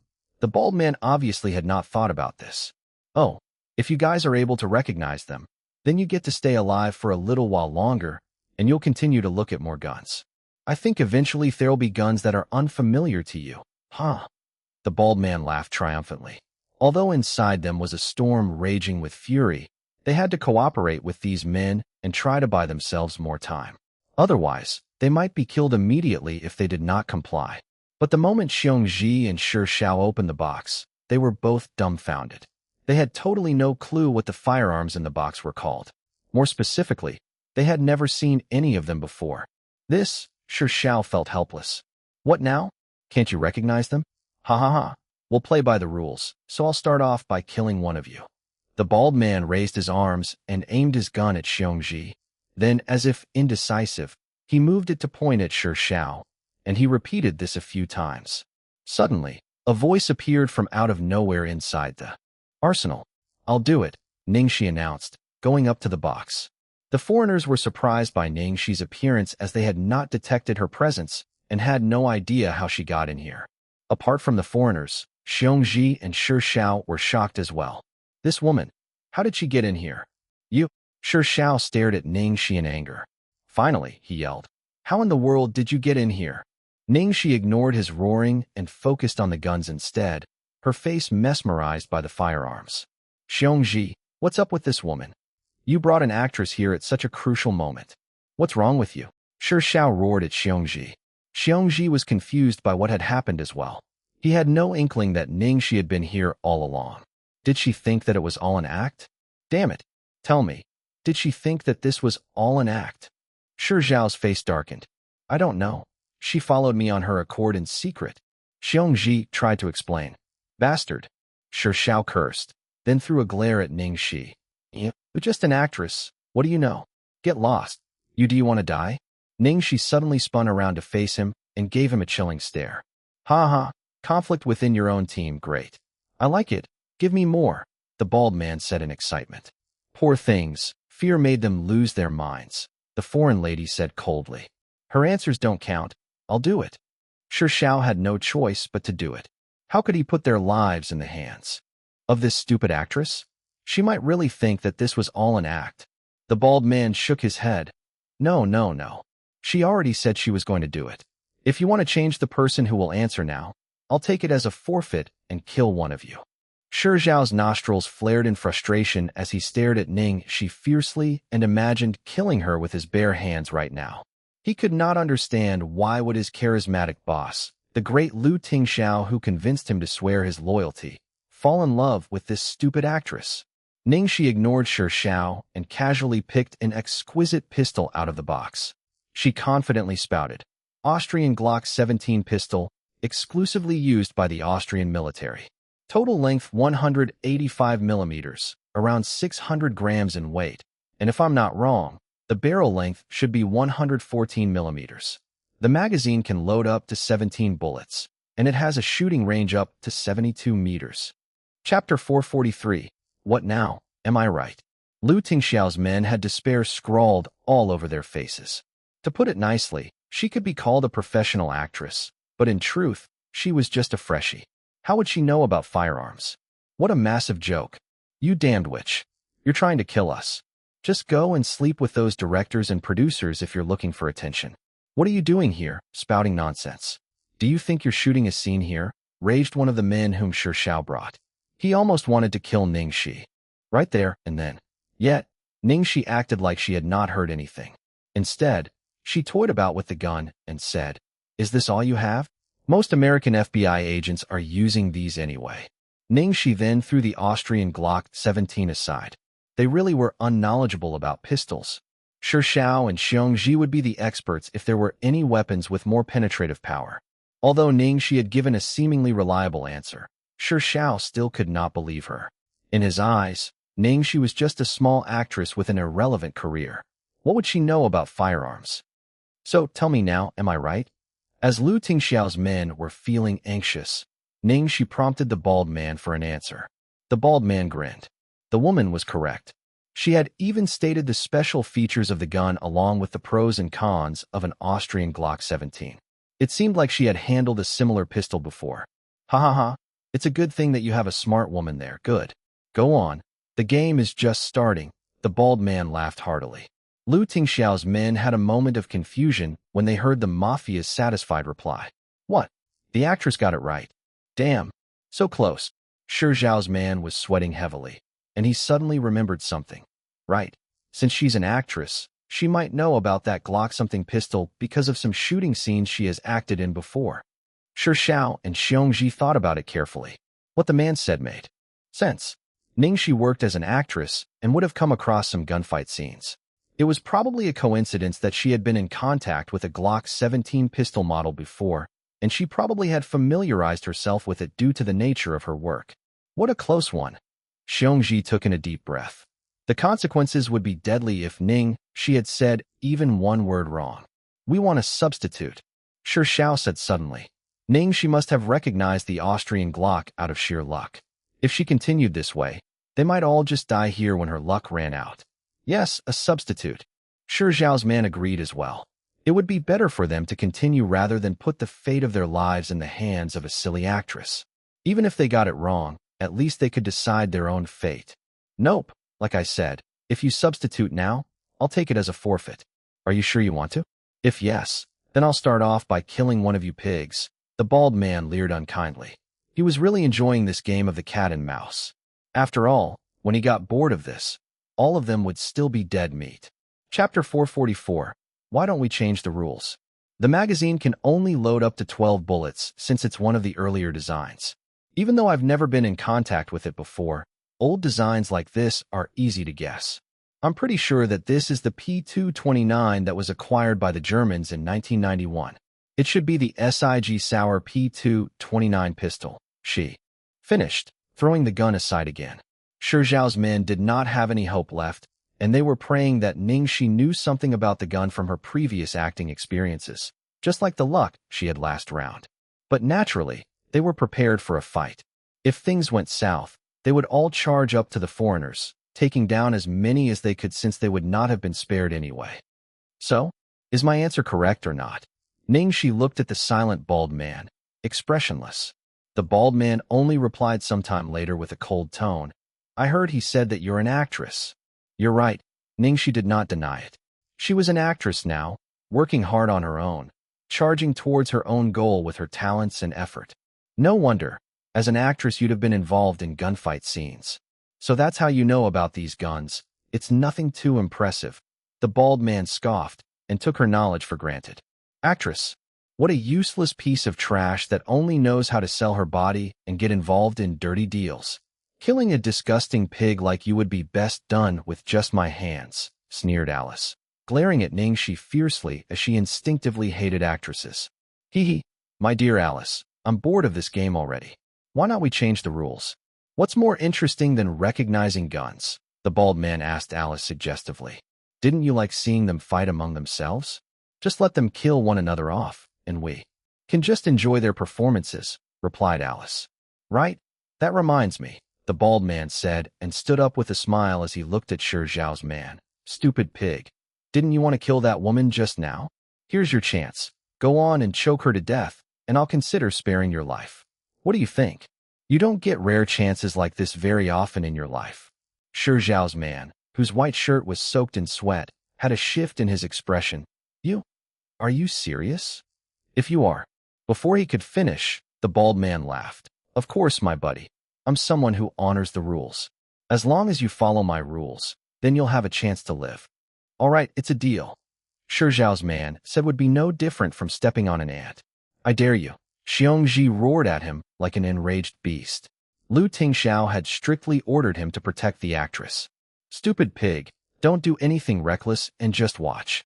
If not, I'll shoot your brains out. Another foreign man said to Xiongji while pointing a gun at him. Xiongji knew that if he did anything more, a bullet would be sent right through his skull. Chapter 445. I have my rules of the game as well. Xiongji had his fists balled up tightly, his blue veins protruding through his skin. With his boss order. If he was not able to comply and survive this, he would not be able to face his boss Lu Tingxiao. Easy, don't move now. It's not your turn to die yet. But if you're not going to cooperate, things will get complicated. After all, we have a lot of time on our hands, you stupid pigs. The game has just started.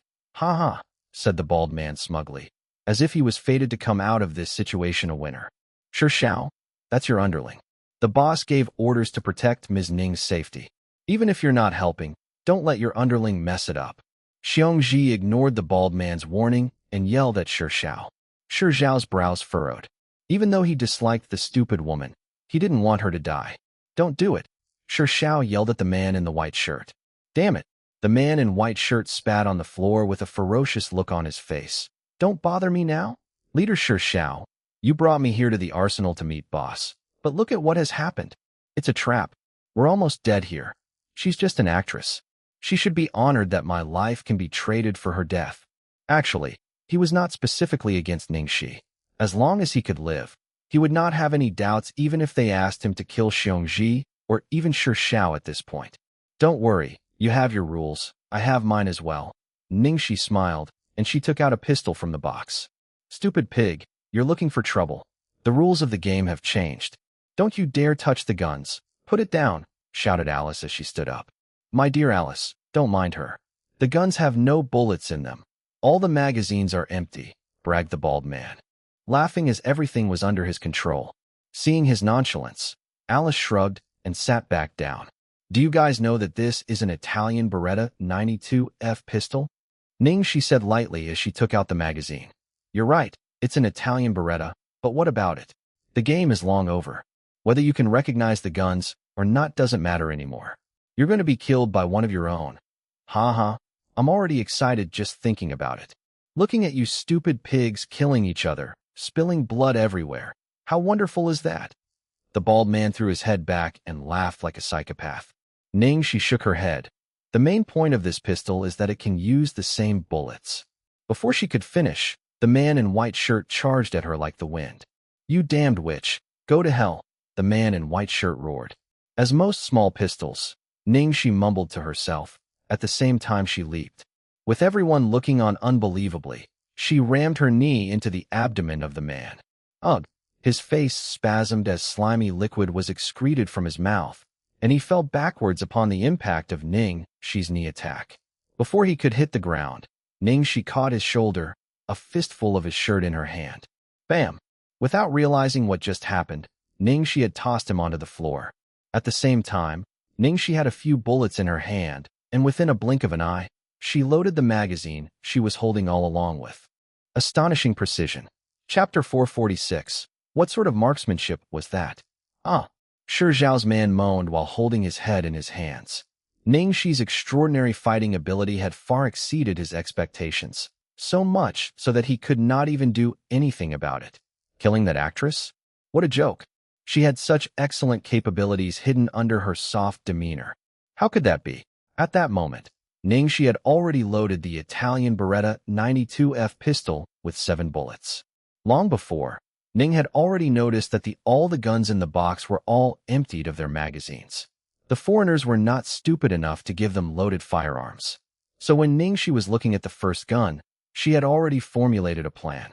She was trying to buy herself more time in the first round, and the second round was to get the foreigners to let down their guard. As for the third round, Ning Xi already had her plan ready. In the pocket of Shi Zhao's man, there were some convex-shaped items which looked like bullets, and it was impossible for Ning Xi to mistake a bullet's shape. Plus, in places like Philadelphia, it was normal for gang members to have extra bullets on them for emergency use. Ning Xi also realized that due to the foreigners' pride, they had not taken away the weapons on Tingxiao's men, as they thought that everything was under their control. At first, Ning Xi wanted to take advantage of their pride and take away the pistol from the white shirt man, but in the end, she forfeited this plan. The gun that Shi Zhao's man had brought was a custom-made one. Ning Xi did not know anything about its shooting range, penetrative power, and accuracy. If she used it and made a mistake, she and Tingxiao's men would have been dead without a doubt. And in the box lay one of Ning Xi's favorites, the Italian Beretta 92F pistol. She was sure that if she used it, there would be an 80% chance of them getting out of this pinch. Shi Zhao and Xiongji were both dumbfounded by Ning Xi's moves. What an awesome performance! Who could have guessed that such explosive power was hidden under her weak and soft appearance? Ning Xi had the loaded Italian Beretta 92F pistol already aimed at the bald man. Stupid pigs. Kill that damn woman right now, exploded the bald man. The selling point of the Italian Beretta 92F was that it could use about 90% of the bullets produced from Philadelphia, so one did not need to worry about running out of ammo. As the bald man was talking, he quickly pointed his gun towards Ning Xi and intended to kill her first. He was full of confidence with his marksmanship. However, before his aim could even reach Ning Xi, her gun fired. Bang! A loud gunshot echoed throughout the place. As her aim met its mark and blood flowed out of the bald man's forehead. Thump! The bald man fell over, and his body twitched a little before he breathed his last breath. Ning Xi did not even look at the bald man. Her sight was set on Shi Zhao and the moaning man in the white shirt the whole time. What sort of marksmanship? She didn't even need to look, gulped Xiongji, clearly impressed. Chapter 447. Her speed is too quick. Both Xiongji and Shi Zhao were shocked, their minds going completely blank. What had just happened had gone way out of their expectations. Was Ning Xi really just a normal actress? What did you say just now? Ning Xi was cold like ice, her tone sending goosebumps across everyone's skins. You witch! Get her! A few of the foreigners came back to their senses after realizing what had happened, and they lifted their arms to aim their guns at Ning Xi. Bam! Bam! Bam! A few more gunshots exploded in the air. Blood flowed out of the foreheads of the foreign men. Their eyes opened wide in shock, and they then fell on the floor soon after. That was incredibly fast, simply too fast. Ms. Ning, she is way too fast. Xiongji babbled, impressed. No, she's not just fast. Her accuracy is terrifying. The range that she shot at was precisely the maximum shooting range of the gun she used. Extraordinary speed plus advanced calculations and precise accuracy. There is no way that she is just an actress. Who in the world is she? Xiongji would never believe that an actress could be capable of this feat. A bitter smile came to him. What was his boss was thinking? asking him to protect a woman like Ning Xi. Did she even need protection? More likely than not, she should be protecting someone else. Tingxiao seemed like he wanted to say something, but stopped. Ning Xi did not even look at the foreigners the whole time, appearing like she was shooting at random, but all of her shots hit their target, while the enemy had no chance to even counterattack. In the end, the only one left standing was Alice. The man in the white shirt was still keening in pain like a pig being killed. How troublesome, get lost. Ning Xi kicked the man in the guts, and he rolled away in pain, just to get away from her. Both Tingxiao and Xiongji did not dare to say anything, especially Tingxiao. He was not afraid of Ning Xi's explosive power and her fighting skills, but it was her gun and her terrifying marksmanship. You're lucky. Had it been a few years ago, you'd have been dead already, talking to me like that. Ning Xi glanced at Tingxiao. Do you understand? Why? Yes. Tingxiao clenched his teeth and gave in to her, his instinct strongly urging him not to pick a fight with this woman. Ms. Ning Xi, quickly kill that woman. Xiongji said quickly as soon as he saw Alice was still alive.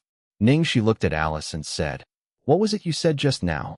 About me only knowing how to sell my body, and that you only need your hands to kill me. Alice frowned at her and said coldly, You're nothing in my eyes, you stupid pig. Alice quickly whipped out her gun. Bam! Ning Xi was faster. Alice was taken aback by Ning Xi's speed, but the shot intentionally missed her, hitting her gun instead. Alice's gun was flung around 10 meters away from her. Awesome. Now kill her. Xiongji said excitedly. I ran out of bullets. Ning Xi tossed her emptied gun away and shrugged. Well, we need someone to be alive anyway. Chapter 448. Don't be scared. I'm here. You're dead meat. Alice glared with rage as she charged in swiftly and prepared to throw a punch. Red-black belt holders nowadays are so cocky. Ning Xi shook her head with a calm expression, not even bothering to take Alice seriously. Be careful. That woman is dangerous. Xiongji reminded her. As soon as he finished his sentence, Ning Xi swung her right leg high up and swiftly brought it down. Just as Alice was just closing in on Ning Xi's kick was already in downward motion, and it landed right on Alice's head with a crack. Alice lost consciousness and lay on the floor unmoving. Passed out. Xiongji stammered in surprise. Ning Xi had defeated the foreign lady with just one kick. I forgot to tell you that. I'm a black belt, Ning Xi said calmly after she had rendered Alice unconscious. Looking back at what had just happened, Tingxiao and Xiongji were stunned speechless. Ning Xi. Suddenly, a familiar voice cut through the silence. That voice. Tingxiao. Boss. Ning Xi quickly ran over and examined him from head to toe, and only after confirming that he was all right, she let out a sigh. Of relief. You're okay? That's great. You. At this moment Tingxiao was furious beyond words. His body was burning up feverishly with rage, and the anger was eating through his heart. Who allowed you to come here? This was the first time that Ning Xi had ever seen Tingxiao this angry, and she was scared. Boss. You're scary. Tingxiao clenched his teeth. You actually know what fear is. Ning Xi put on a pitiful expression and said weakly, Of course I'm scared. I'm just a girl. I almost died just now. My legs are still shaking. Boss, don't yell at me anymore. I need some comfort. Tingxiao and Xiongji were totally speechless by this scene. Both of them were annoyed at Ning Xi. Just a moment ago, she was still acting all high and mighty. Which part of her looked afraid? Was she suffering from schizophrenia? The boss would never believe her.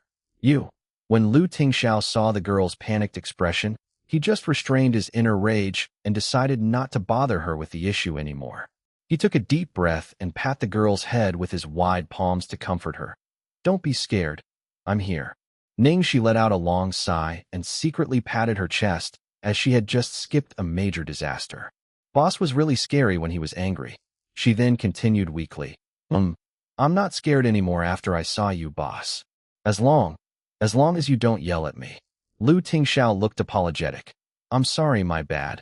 I won't do that ever again. Tingxiao and Xiongji were speechless again. What had just happened? Who was this person? Was this their boss, Tingxiao? Or was this not actually their boss, but was another trap set up by their enemy? The only one who was still relaxed about all this was Cheng Feng, who stood behind Tingxiao. He pushed his glasses up his nose and looked at them with a face that seemed to scoff at them as young punks who did not know better. Chapter 449, Taking Boss on a Ride. On the way out of the arsenal, Ning Xi was relieved to know that Tingxiao was fine as she looked at the scenery outside of the car window. Philadelphia, the last time she had been there, it was bustling as ever. What was now left was a devastated state as a result of a war. Tingxiao set his sights on Ning Xi as she looked out of the window. No matter how thorough his plans were, when he reached the arsenal with his men, he completely did not expect to see Ning Xi, who was supposed to be safe and sound back at home, appearing at such a dangerous place. Aside from fear, he was astonished by what he saw. Within a matter of seconds, everyone had lost their lives under her gunfire and, of course, that single heavy blow of hers that defeated the foreign lady. At that moment, the girl had a totally different aura around her, a strange aura that he had never seen before. There were no traces of the Ning Xi he knew, as if she was just another stranger. But he knew. That girl was still Ning Xi. It was the past version of her. But when he saw her going up to him happily and pitifully tell him how scared she was, he knew that she was still the girl whom he knew. Ning Xi turned back and her eyes met with Tingxiao's. She gulped. Boss, why are you looking at me? Are you trying to get back at me now? You said that you wouldn't be angry with me anymore. Tingxiao reined in his thoughts and said kindly, I still have something else to handle in Philadelphia. Do you want to go back first, or are you leaving with me later on? Ning Xi replied after she had given it some thought. I'll go back with you. She then explained, well, I don't really have any work these few days, and it's such a rare occasion that I can get out of the country. I guess I'll take this chance to have a short vacation. Tingxiao looked at her solemnly and said in a slightly colder tone than usual, if you're leaving together with me, you're going to stay within my sight for the next few days. Huh? Ning Xi looked troubled. Then wouldn't I be bored to death? Tingxiao's face suddenly darkened. Ning Xi quickly rephrased. No. How would I be bored when I'm with you, boss? It's a great honor to be able to stay by your honor's side. At the back of the car, Xiongji coughed lightly, and with a low voice he said, Ms. Ning Xi, is she schizophrenic? Xiao rolled his eyes at him. Screw that schizophrenic crap. Don't you see now? She was taking boss on a ride all along. So she was just acting around boss? Xiongji was still confused. Then how do you explain boss' attitude towards Ms. Ning Xi? Xiao had no comeback for this one, so he mumbled, how would I know? I was terrified. After all, he almost thought that his boss who had appeared just now was an imposter. Cheng Feng, who was listening to their conversation while working on the documents the whole time, could not hold it in anymore. What would you single dudes know? It's the power of love. They finally reached a safe area. In the hotel, Tingxiao brought her directly into his room. He led her to sit on the sofa, then proceeded to the balcony to make a phone call. A while later, Cheng Feng brought Ning Xi a PSP game console, a few fashion magazines, and some snacks. After he had settled Ning Xi down, Tingxiao gathered his men for a meeting. Through a window from the meeting room, he could see Ning Xi in the living room. He literally was not going to leave her out of his sight. Chapter 450, Yun Bastard. Ning Xi sat in the middle of her ring consisting of the game console, magazines, and snacks, feeling like a pet waiting for its master's return. A while later, Cheng Feng, Xiao, Xiongji, and a few other people walked past her. The other people who had never seen Ning Xi before were surprised that there was such a cute girl in the living room. Xiao and Xiongji's mouth twitched a little as they saw her obediently sitting on the sofa. With her magazines, Ning Xi was not in the mood for leisure right now, so she glanced at Tingxiao and saw that he was very focused on his discussion. She quickly sent someone a text message. Yun, you bastard. She added a lot of exclamation marks to express her rage. A reply came back quickly. Yun, I dare you to say it again. A threat now, huh? How dare he?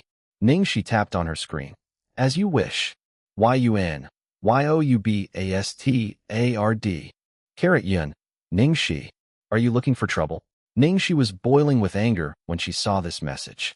She replied, so you're ashamed of what you've done now? You knew that you couldn't win him in person, so you used a surprise attack. What a low move. It's a shame to all bastards to even call you a bastard. The next reply arrived around 10 seconds later. A surprise attack? Ning Xi replied quickly. Who else would it have been if it wasn't you? Don't tell me that Phiro and Alice weren't your people. A reply came back almost instantly. Carrot Yun, you guys had a fight? You bet. If it hadn't been for my wits and courage, I would have died. And don't you try to change the topic. That isn't the main point. Carrot Yun, my dear, of course, it's the main point. At the same time, in an underground bar in Las Vegas, under dazzling lights and loud music booming, drunk people were dancing their night away in the dance pool. A handsome blonde-haired, blue-eyed man sat under the giant crystal disco ball in the middle of a luxurious booth, with a glimmer of evil emanating from his eyes. A large crowd of hot, skimpily dressed girls surrounded him and drank happily. It was a sumptuous feast indeed. A black-haired Asian man sat near him, alone on a big sofa. He wore gold-framed glasses, had a pair of blue earphones on, and was working on his laptop in front of him. He gave people the impression that he wanted no one near him. No matter how things got crazy in the bar, everyone avoided him. It formed a sharp contrast compared to the blonde Italian man's table. A while later, the black-haired man nodded respectfully at the laptop, then walked up to the Italian man and said with a calm tone, Mr. Augustine, did Phiro act under your orders?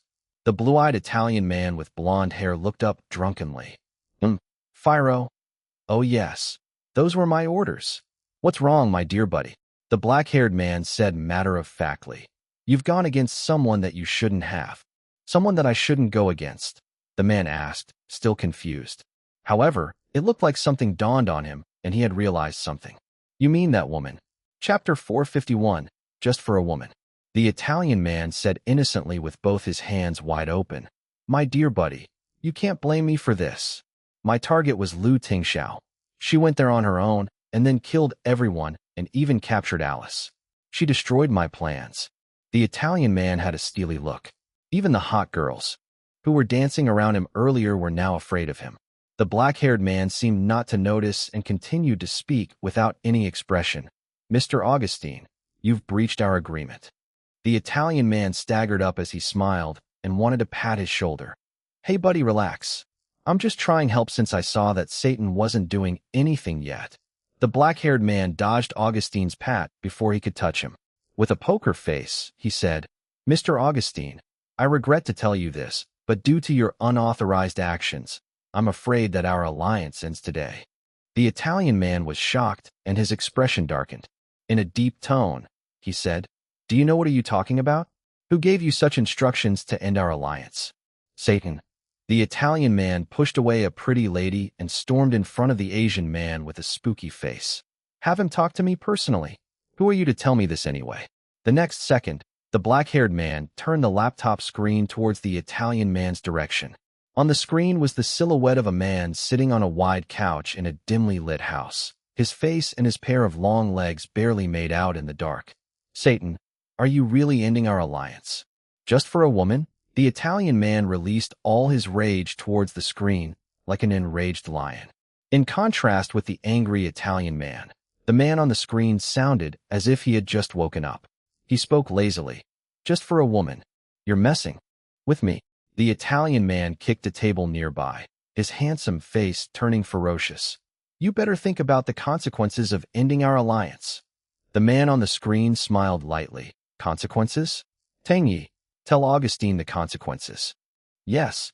The black-haired man nodded and then turned towards the Italian man, declaring in his cold, robotic-like tone, From this moment onwards, all the trading between us will be stopped immediately. Augustine immediately sobered up after hearing what Tingyi said. His eyes turned red and he looked terrifying. If their trade ended now, it meant that they would lose 90% of their source of firearms. Fine, I'll let you know what the consequences of betraying an ally are. The music suddenly stopped and a big group of muscular men surrounded them. Each man had guns on them, and numerous guns were pointed at Tingyi. With just one signal from Augustine, Tingyi would become their shooting practice target. Tingyi calmly took off his gold-framed glasses and stood up to adjust his sleeve. The moment his eyes met with Augustine's, his calm sight turned into a scary, blazing pair of eyes as he said coldly, Mr. Augustine, I'm afraid that you're mistaken about something. Chapter 452, My Dear Junior.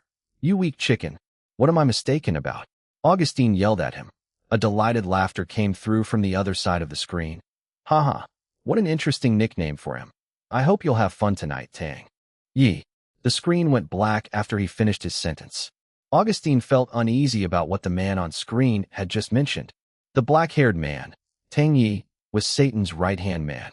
He was the person responsible for the organization's core accounts and was extremely sensitive to numbers.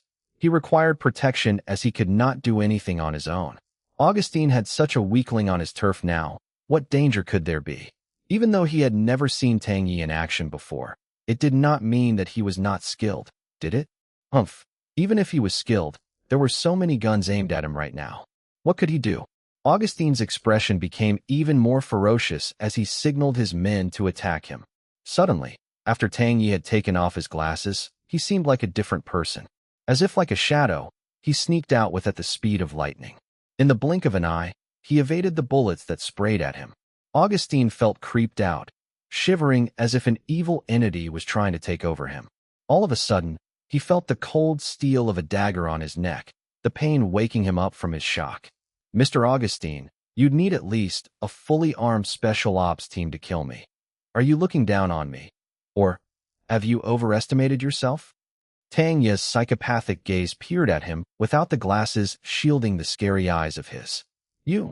Tang Yi, you had better reconsider your decision. What will the consequences be for making us your enemy? Augustine's body shook with fear as he had not expected Tang Yi to be this skilled.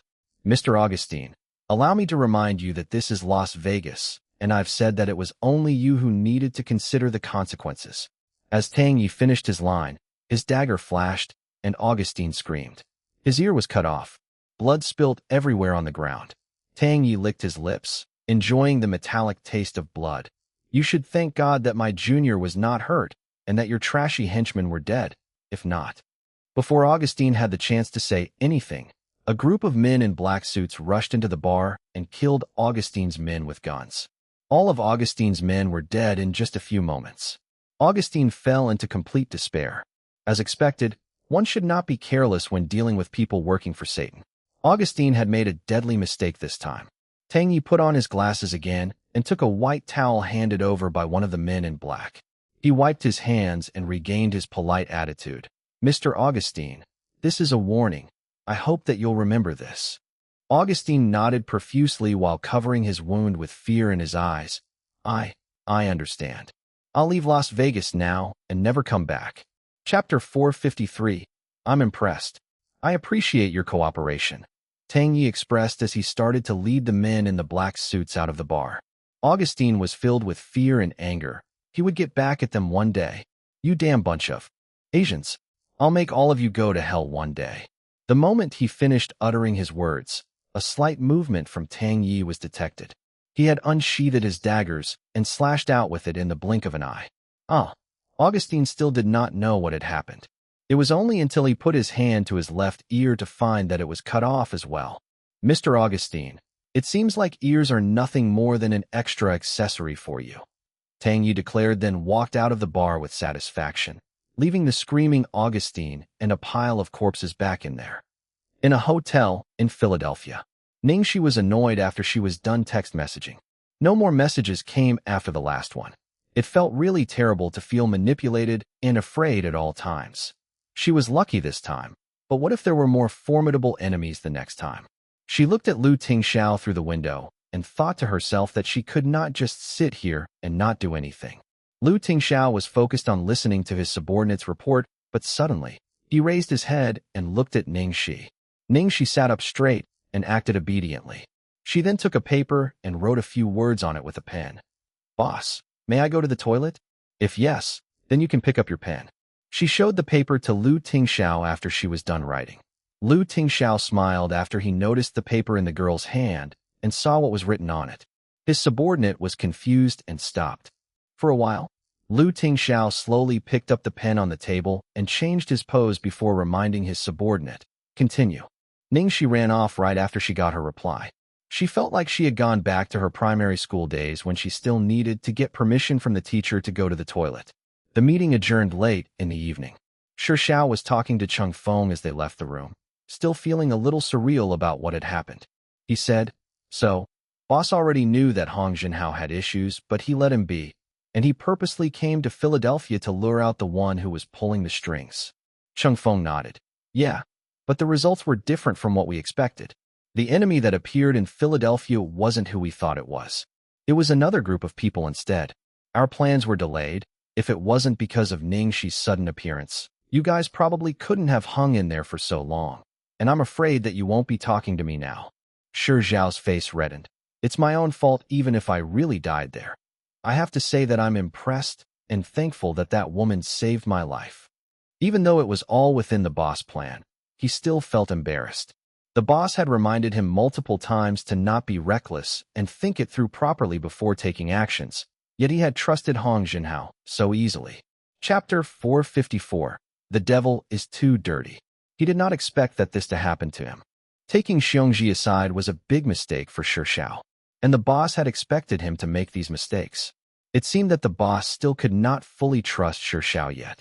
The ever-so-confident Shi Xiao had tasted defeat for the first time. He asked, Assistant Cheng, is it true that we're just the surface guards for boss, and that he actually has another group of extraordinary followers behind him whom he really trusts? A weak little girl who turned out to have unbelievable skills hidden within her. How much more powerful can his other forces be?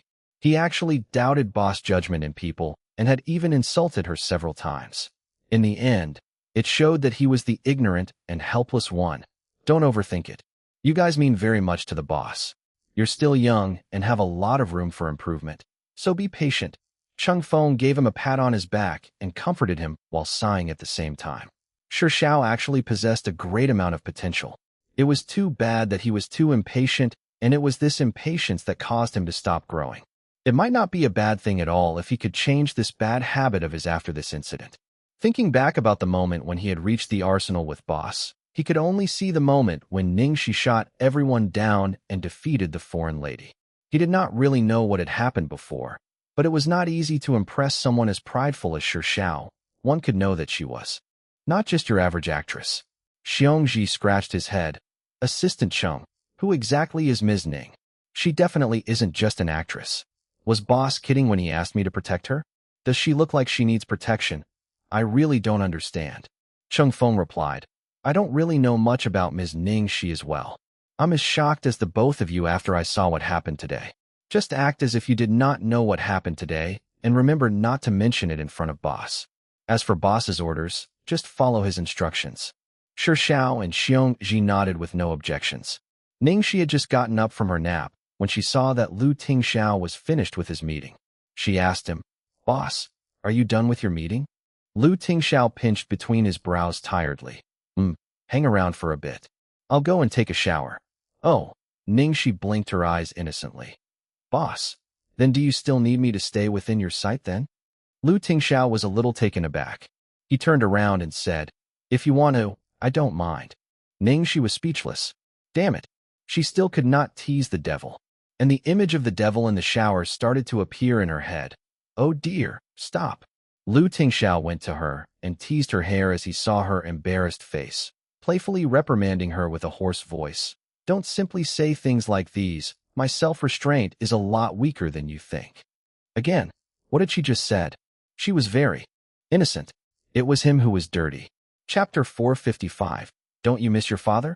Ning Xi remembered Tingxiao's stormy expression after he went into the shower. Even though he was really angry, he had suppressed in order not to make her afraid of him. And he most probably saw the moment when Ning Xi had killed those people, but neither did he ask nor mention anything about it. Instead, he had treated her gently as usual. Ning Xi felt a sense of warmth and curled herself up into a ball. She cleared her throat and started singing. I still don't know what's this feeling when I fell in love with you. It was the best thing in my life when I met you. It was you that guarded me through the rain and storm. It was you that I wanted to stay with. We've been within reach of each other. Although he could not see her, she thought that he should be able to hear her singing. Tingxiao was known for being as cold as the North Pole, but when he heard the girl's sweet singing while he was in the shower, all of his steeliness melted and his heart became warmer than the sun on the equator. 3 days later, at the Imperial Airport in China, they had finally wrapped up everything and flown back home. After they disembarked from the plane, Tingxiao was going to suggest sending Ning Xi home, but she interrupted him. Boss, let me send you home. Tingxiao raised his brows. You want to send me back? Shouldn't it be the man sending the woman home? That's different. Aside from a gender perspective, you're still my boss and I'm your best employee, so of course, I'll send you home first. She would be uneasy if she did not send him home safely. The girl was trying to defend her reasoning, and Tingxiao smiled at her. Seems reasonable. Ning Xi nodded. Of course. So I shall send you back. Fine, you'll send me back. He was glad that he got to spend more time with her, in whatever way. Tingxiao sent his son a message after he got into the car. Open the windows from your room an hour later. No response. But Tingxiao was patient. His phone rang around 3 minutes later. That kid had sent him 3 exclamation marks.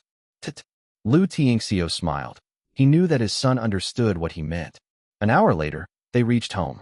Tingxiao looked up and saw a small head popping out of the window waving impatiently, but it quickly disappeared as soon as they arrived. Moments later, a tiny silhouette ran towards them. The little kid did not even stop by his father, whom he had not seen for days. Instead, he ran past him. Tingxiao was totally ignored and was speechless. Fine, he was used to this already. Ning Xi was surprised to see little Bon. She bent over and picked up her sweetheart. My little baby. As she picked little treasure up, she felt as if she had returned to humanity after coming from a world of bloodshed. He was so soft that she did not want to let go. Little Bun melted right into Ani Xiaoxi's arms.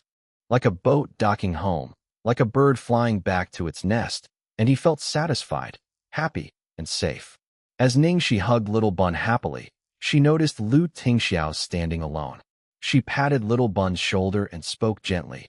Little treasure, don't you miss your father? You haven't seen him for days. Little Bun looked at Tingxiao and thought about it. Chapter 456. A grown son cannot be kept for long. Whether he missed him or not, that was the question. He was in front of Ani Xiaoxi, so he should just speak the truth. When she saw that the little Bun was about to answer something that would break Tingxiao's heart even more, Ning Xi quickly said something before any tragedy could happen. Ahem, little treasure. Your father works so hard every day to earn money for the family. Go give your father a hug, okay? The little Bun nodded, then ran over to Tingxiao. He looked up and held out his 2 short arms to indicate that he wanted to hug. Tingxiao could not help but laugh at his son's adorable gesture. He bent down to lift his son and gently patted his little head. Good boy. The son gave his father some face and managed to persevere in his tight embrace for 3 seconds. By the 4th second, he expectedly turned to look at Ning Xi's direction and held out his arms, indicating that he wanted Ani Xiaoxi to hug him now. Tingxiao was speechless. He could only return the little guy to Ning Xi. Hey, a grown son cannot be kept for long. After she left the Lu family's old residence, Ning Xi was prepared to return to her apartment. On the way, she received Ling Zizi's phone call, so she made a detour and made her way to the company. At Glory World Entertainment.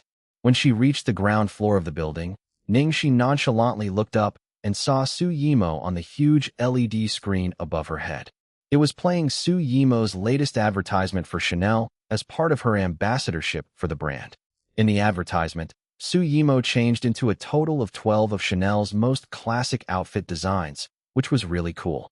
Under the LED screen, there were several female artistes who were part of Su Yimo's group surrounding her. They looked up at the advertisement and excitedly discussed at the same time. Yimo, your advertisement shoot is way too cool and elegant. It's definitely high up in the ranks. It's no wonder that Chanel would look for Yimo to be the spokesperson in China.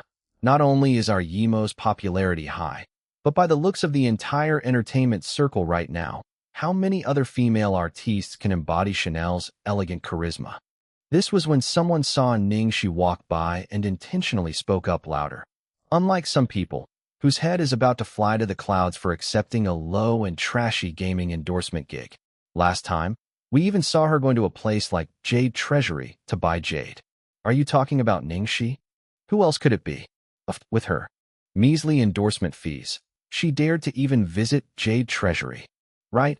I'm guessing that because Sis Yimo likes jade, so she wanted to buy one for herself to fool herself into thinking she can be as cool as Sis Yimo. At last, she must have bought a small rough one for 100,000 or something. She probably has some imitation jade that she tries to pass off as the real thing. This is too funny. Su Yimo stood in middle like a moon surrounded by stars and listened to the people discuss Ning Xi. Her tone was slightly impatient when she said, "Next time, don't mention that name in front of me." The female artistes around her who heard this immediately stopped and carefully responded, "Understood, Sis Yimo. How could that lowly person be mentioned in the same breath as your name? No more mentioning. Better not let her leech on our Sis Yimo's popularity. That's shameless." In Ling Ziji's office, Ning Xi knocked the door before entering. "Sis Ziji, did you need me for anything? Sit down and let's discuss." Ling Ziji indicated for her to sit, then asked, "Do you know the brand, Noble?" Ning Xi thought about it, then answered, "The brand that exclusively produces perfumes?" "Exactly," Ling Ziji replied. Ning Xi did not know why Ling Ziji had asked such a question, and she thought about it for a while before she continued with whatever little knowledge she had. "Based on what I know, this is a brand with personality. It has a much smaller crowd than those well-known luxury brands like Chanel, Tiffany, and Armani, so not many people seem to know about it." Chapter 457. Everything is possible. Ling Ziji nodded. "Yes, this brand has a very small fan base. A lot of people are strangers to it.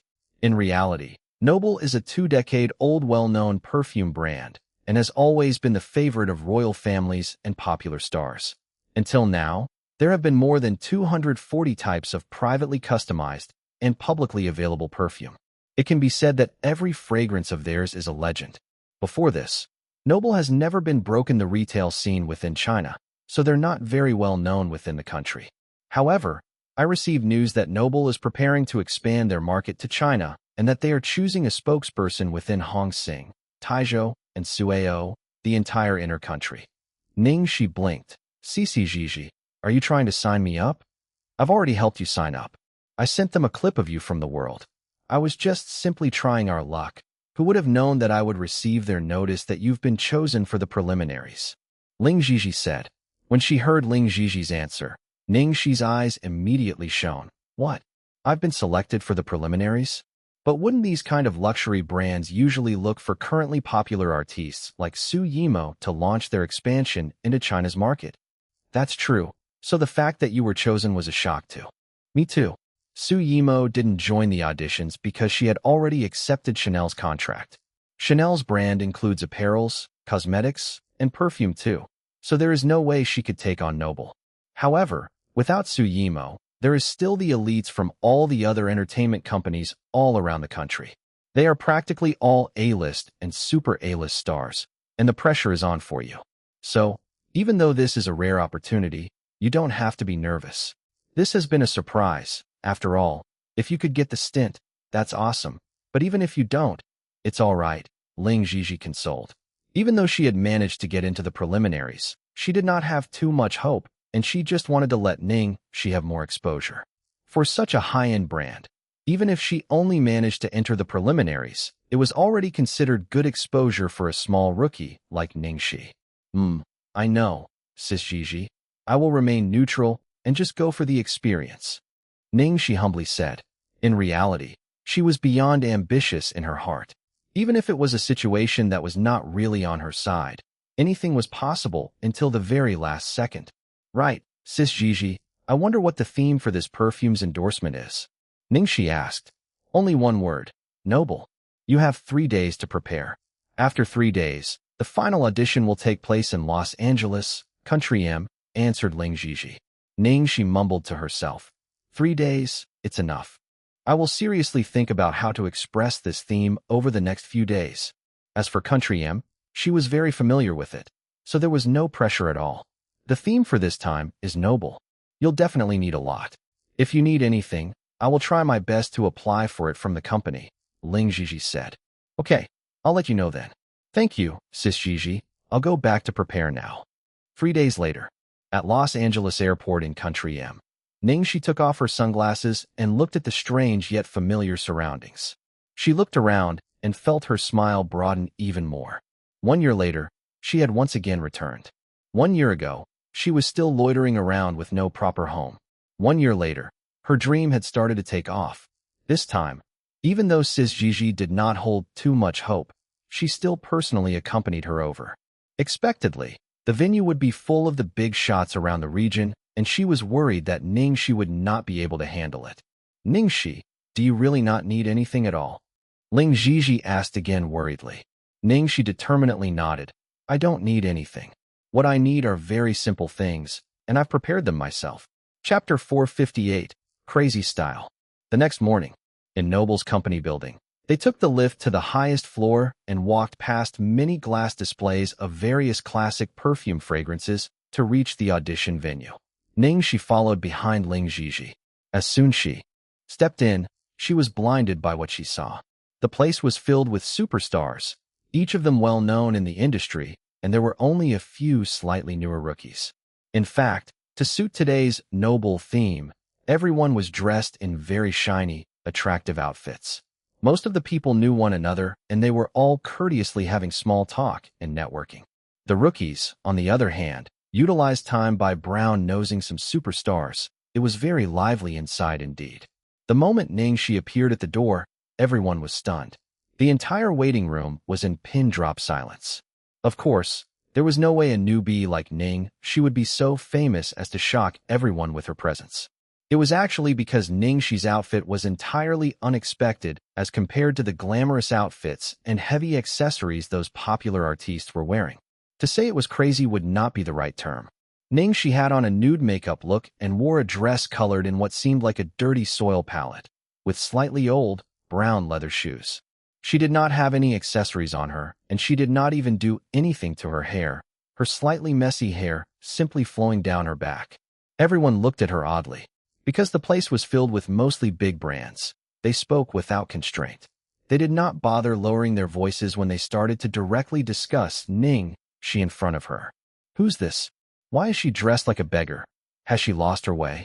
I don't think so. Didn't you see that she's someone brought by Ling Zhizhi? Even though these people did not know Ning Xi, Ling Zhizhi, who was known as the manager that brought Lung Manyun into the industry, was still well known by all. When they saw Ling Zhizhi, everyone revealed a look of disbelief. Ah, I remember now. This girl who's dressed shabbily, it must be that rookie that Ling Zhizhi has just started managing. Even if Lung Manyun left, Ling Zhizhi's experience was still valid. Surely she would not go to the extent of bringing someone like this. Is Glory World Entertainment poor to this extent? Without even a good stylist. How could Glory World Entertainment be poor? It's only because they don't value her. Lung Manyun retired for a man. Ling Zhizhi can't avoid this responsibility, can she? She can't even manage the artistes under her well. I heard that she was kept in the dark.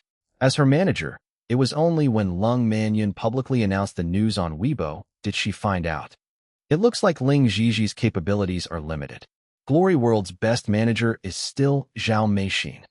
This was when Starlight Entertainment's A-list female star walked to Ling Zhizhi with what seemed like concern, when underneath she clearly had the motive to insult. Sis Ling, have you brought your artiste over to audition? Ling Zhizhi nodded slightly. I just casually helped her sign up and unexpectedly made it to the preliminaries. I've brought her to gain some experience. Her words were put in a courteous and humble way, but she did not stoop too low. To be called back from the pool of popular artistes in the entire country was already exemplifying her potential. The Starlight artiste looked regretful as she evaluated Ning Xi behind her. She shook her head and said, Sis Ling, I don't want to say anything, but even if you were planning to just accompany her, you can't just give up on yourself like that. Or was it because, since Lung Manyun left, you've dropped your standards to this extent? If that is so, you shouldn't stay at Glory World to be a manager. Come be my assistant instead. Even though the salary is not much, it's better than you trying to manage this unpromising rookie. Chapter 459, The auditions began. Starlight and Glory World had always been rivals, and the female artiste who had spoken was called Li Yueling. There were many times that she lost the Best Actress title to Lung Manyun. It was a rare opportunity to see Ling Zhizhi in this lowly state, so naturally, she would not let go of this great chance to ridicule her. When they saw both sides fighting one another, everyone else looked on, anticipating for drama to happen. Some even intentionally joked, speaking of which, I so happen to be lacking of an assistant too. I wonder if Sis Ling would be interested? Li Yueling looked delighted. Haha. Who knew that Sis Ling was this popular? Wait till this rookie doesn't make it, then she won't have to worry about not having a backup plan. As Ning Xi watched Ling Xi get attacked by the big names of the industry, her eyes flashed with disgust. She remembered Ling Xi's reminder clearly that no matter what happened, if she could help herself, she should try not to speak. She found a quiet corner to sit down in, closed her eyes to avoid being disturbed by the external world, and focused on preparing her emotions to get into character. Not too long after, the auditions began. Ning Xi picked a pretty good queue number. There were 30 people in total, and she landed right in the middle with number 15.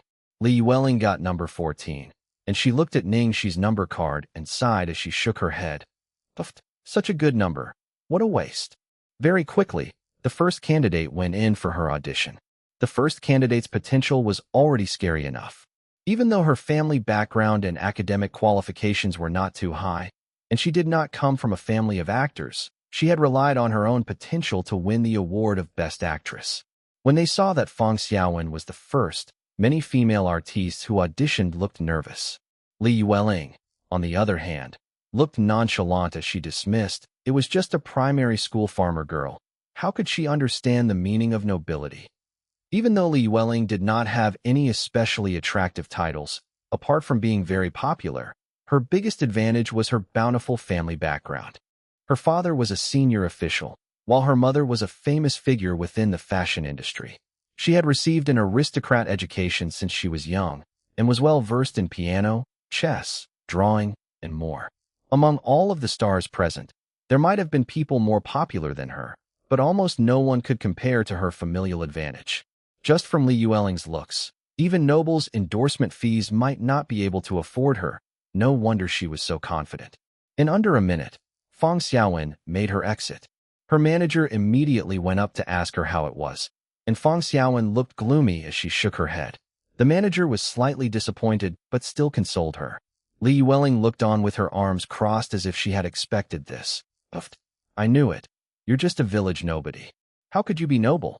Apart from Li Yueling, there were several other female artistes with good family backgrounds who obviously looked down on Fang Xiaowen as well, and they all looked on insultingly at her. With the ridicule and insults coming from the crowd for overestimating herself, Fang Xiaowen could not handle it and burst out of the door. Even though she had fought for the title of being one of the best actresses, she still could not shake off the influence her family background and education qualifications had on her. In the corner, Ning Xi opened her eyes and saw Fang Xiaowen's shadow leaving. Her eyes flashed with regret. It was too bad for Fang Xiaowen. Based on her acting skills and popularity, this endorsement should have been a piece of cake. The second one who auditioned was an artiste with a very rich tycoon father in the coal industry, who put in a lot of money to the entertainment industry for her. However, she came out within a minute. The parents of the third artiste were from the entertainment industry. She was a hard worker as well, the classic type of actress with potential. She managed to persevere for 3 minutes, and yet still failed in the end. Chapter 460, determined to get it. As they watched all the auditioning artistes walk in and then out, one after another, the ones who had yet to go in inevitably felt the pressure increase, especially since most of the failed candidates were A-listers. When the advertisement director of Noble, Cook continuously scolded furiously in the audition hall, everyone became increasingly nervous. Cook's Chinese was not too shabby, so everything that he was yelling could be heard clearly by everyone outside. Did they really understand what I was saying? I'm suspecting if they are even intelligent enough. I want nobility, elegance, not a soulless puppet doll dancing on a music box. Fang Xiaowen. No, she can't do. Her performance was very good, but her eyes betrayed her inferior soul. Su Jiaojiao? Are you kidding? She was practically a walking jewelry rack. Plain beyond anything. Ning Xi? She can be an excellent actress, but definitely not the goddess that's as elegant as the bright moon that I had in mind. The previous one? You mean number 13? Oh my god. She was practically lying to us. She did not know anything about Guqin at all. As they listened to Cook's harsh and brutal criticisms, the female artistes outside who were originally strutting their egos around started to look uncertain of themselves. Does this white guy actually know anything? He just criticized everyone. I think he's just purely prejudiced against Chinese people. His words are too harsh. It's just a performance, so a little acting is fine. Do we have to really know everything? Based on his logic, actors would need to be a god that's well-versed in everything. Very quickly, number 14's turn was up. Li Yueling haughtily declared, "Huh. Only those without potential will look for excuses." Then she walked confidently into the audition hall. When Li Yueling pushed the door to enter, a frustrated cook was suddenly stunned for a while.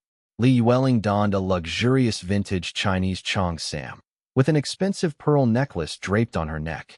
Her hair was tied into a bun and pinned with a translucent jade. Not only did she embody nobility and elegance, she displayed China's features very wonderfully too. When he saw Li Yueling, Cook's eyes shone and his tone was clearly much gentler. "Oh, my dear baby, come over quickly. Come to me. Let me look at you closely." Li Yueling let Cook evaluate her without much fear.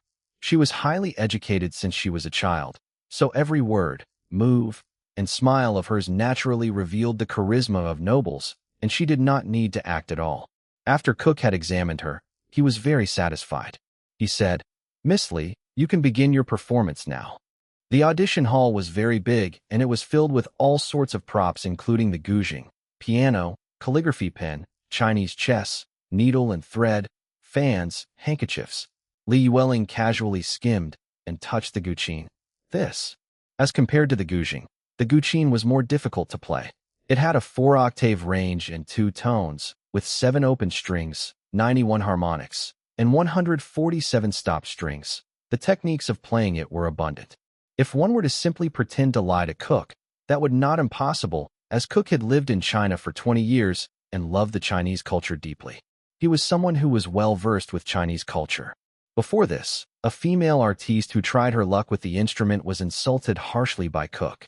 When he saw that Li Yueling had chosen the guzheng as well, Cook's eyes held some reservations. However, as she started to play, his gaze started to change. Chapter 461, Ning Xi's Audition. When Li Yueling had finished her performance, Cook had a struggled expression on his face for the first time. The previous candidates had been rejected by him on the spot immediately and were made to leave. Cook discussed with his assistant on the side for quite a while. Finally, the assistant walked to Li Yueling and informed with a friendly attitude, "Miss Li Yueling, our audition will continue. Could you please wait outside for a short while?" These words meant that they were already very satisfied with her performance, but they still wanted to see if there was anyone better. Li Yueling nodded slightly. Of course. How could there be anyone better than her? This endorsement was definitely hers. Under the watchful eyes of everyone else who remained, Li Yueling finally came out of the hall. She had actually gone in for a whole 10 minutes, and the sound of guzheng playing inside did not receive Cook's negative shouting. Li Yueling's face revealed a determined expression, and unlike the other eliminated candidates who had already left, she found a place to sit down and continued to wait. From her attitude, it was already very obvious that Li Yueling had been chosen to be one of the finalists. She might even be the chosen candidate in Cook's heart, and if everyone else after her could not fare better, they would all just be a poor comparison to her. Immediately, all the other artistes felt shaken, especially those with slightly higher statuses who obviously did not want to embarrass themselves, yet they did not want to give up on such a high-end endorsement either. The next candidate, number 15, please be ready, the assistant informed outside the door. At that moment, Ning Xi remained immersed in her own world. Ning Xi did not disturb her and only quietly accompanied her by her side. Li Yueling was even more delighted when she watched Ning Xi curl up in a corner, looking shabby. "Sis Ling, I don't want to say anything, but out of everyone you could choose, why did you have to choose this money-losing rookie from Glory World?" At this point, you wouldn't still insist on letting her go into audition, would you? You won't just be embarrassing yourself, but the entire Glory World too. As they heard Li Yueling's words, everyone's gaze suddenly fell onto Ning Xi. Exactly, there was still this one to take the bottom spot. With her in front of them, they would not look too horrendous to compare to Li Yueling, would they? Apart from the artistes who were waiting to watch a scandalous drama, there were also others who only observed the scene in front of them. They thought to themselves that maybe Ning Xi intentionally dressed like this, but in reality had a unique trick she did not want them to know. Perhaps she would even change her outfit later. Sis Gigi, I'm ready. In the corner, Ning Xi opened her eyes. Ling Gigi nodded. Good luck. Number 15, start your audition. The assistant started to call out. Ning Xi stood up and adjusted her skirt and collar under everyone's watchful gaze and walked into the audition hall with a poker face. As soon as Ning Xi walked in, there was a frenzy outside the audition hall. My God, she really dared walk in looking like that. I thought she would have some kind of trick in the end. Who knew that she would really walk in looking like a beggar? Cook is so scary. Isn't she afraid of being scolded to death? TSK, those who don't know are unafraid. Indeed, as the female artiste thought that Cook's thunderous scoldings could be heard from the inside. Oh my God, you're insulting me. Insulting noble. Please leave immediately. Chapter 462, suddenly forgot his words. Li Yueling sipped on the fruit juice her assistant had delivered, and she said beyond delight. This was even more entertaining than I'd imagined. Since she knew she would fail, why did she still try her luck? Did she really think a miracle would appear? As Li Yueling finished, she picked up her phone and casually made a call. Hello, Shuelua. Yueling, is your audition over? How did it go? A gentle voice asked from the other end of the line. It just ended. Obviously, I did not disappoint you. There were some tough rivals within the previous 13 candidates, but none of the others after her were a competition to her, so she was completely confident to win the spot. I knew you definitely won't have a problem. Haha. I want to thank you for letting me have this chance too, or else, this endorsement would definitely be yours. Look at you, we're sisters. What are you saying all this for? Besides, you've helped me a lot, especially in the big deal with my father's company the last time. It was all thanks to you for introducing your mother. Just a small matter. Oh, right, you know who I saw earlier. Who? Your family's village foster child, Ning Xi. How did she end up there for the audition? Who knows what shit luck she had that she actually got through the preliminaries. But it's a good thing that she had luck, because there is a good show going on right now, you know? Our advertisement's theme is noble. Yet she came over looking as shabby as a beggar. What? Is she crazy? I think she must be. You don't have to be afraid of someone like her. She can just ruin herself. Okay, I will get off the phone now. Wait for my triumphant return. At the same time, inside the audition hall, as she faced Cook's face of disbelief and ridicule, Ning Xi stood there quietly without any change in her expression, clarity shining in her eyes. Instead of her turning her head away in shame, it was Cook, who when faced with those pair of clear eyes, he suddenly had a kind of guilty illusion. Actually, the girl's dressing today was nothing that had gone too overboard. It was only when compared to those luxuriously accessorized artistes outside that she seemed to be nonchalant and casual. The dress she wore seemed very dirty and old, but it was actually very clean and neat. Her porcelain makeup-free face made him think of a Chinese prose. The clear water revealed a lotus, engraved by nature. However, facing a candidate that had not prepared wholeheartedly at all, Cook still felt insulted and insisted on immediately rejecting her. I'm talking to you. Don't you understand Chinese? You've been eliminated. Please leave immediately and don't affect everyone else after you. He did not even bother to look at her name. Ignoring Cook's roaring scoldings, Ning Xi walked over to the guqin that Li Yueling had played earlier. She casually plucked several of the strings. Cook was even angrier when he saw her actions, and he growled, "Please don't simply touch." Before he could finish, the sound of smooth and skilled playing of the guqin started to enrapture him. This is, you actually know Guang Lin San. Cook looked slightly shocked. This was one of the guqin tunes that was famous for being notoriously difficult. Earlier, Li Yueling had only chosen the song, Wu Leaves Dancing in the Autumn Wind, which was elementary compared to this. Ning Xi did not say anything. Instead, she slowly sat down in front of the guqin and continued to play. Cook was increasingly drawn in by the music and suddenly forgot what he wanted to yell out earlier. Chapter 463, perfectly fitting the theme. Guang Ling San is one of the top 10 guqin tunes in all of Chinese music history. Its rhythm is emotional, generous, and the only song in the preserved guqin's tunes to invoke the atmosphere of war zones, to express the vehemence of seeking revenge for a father.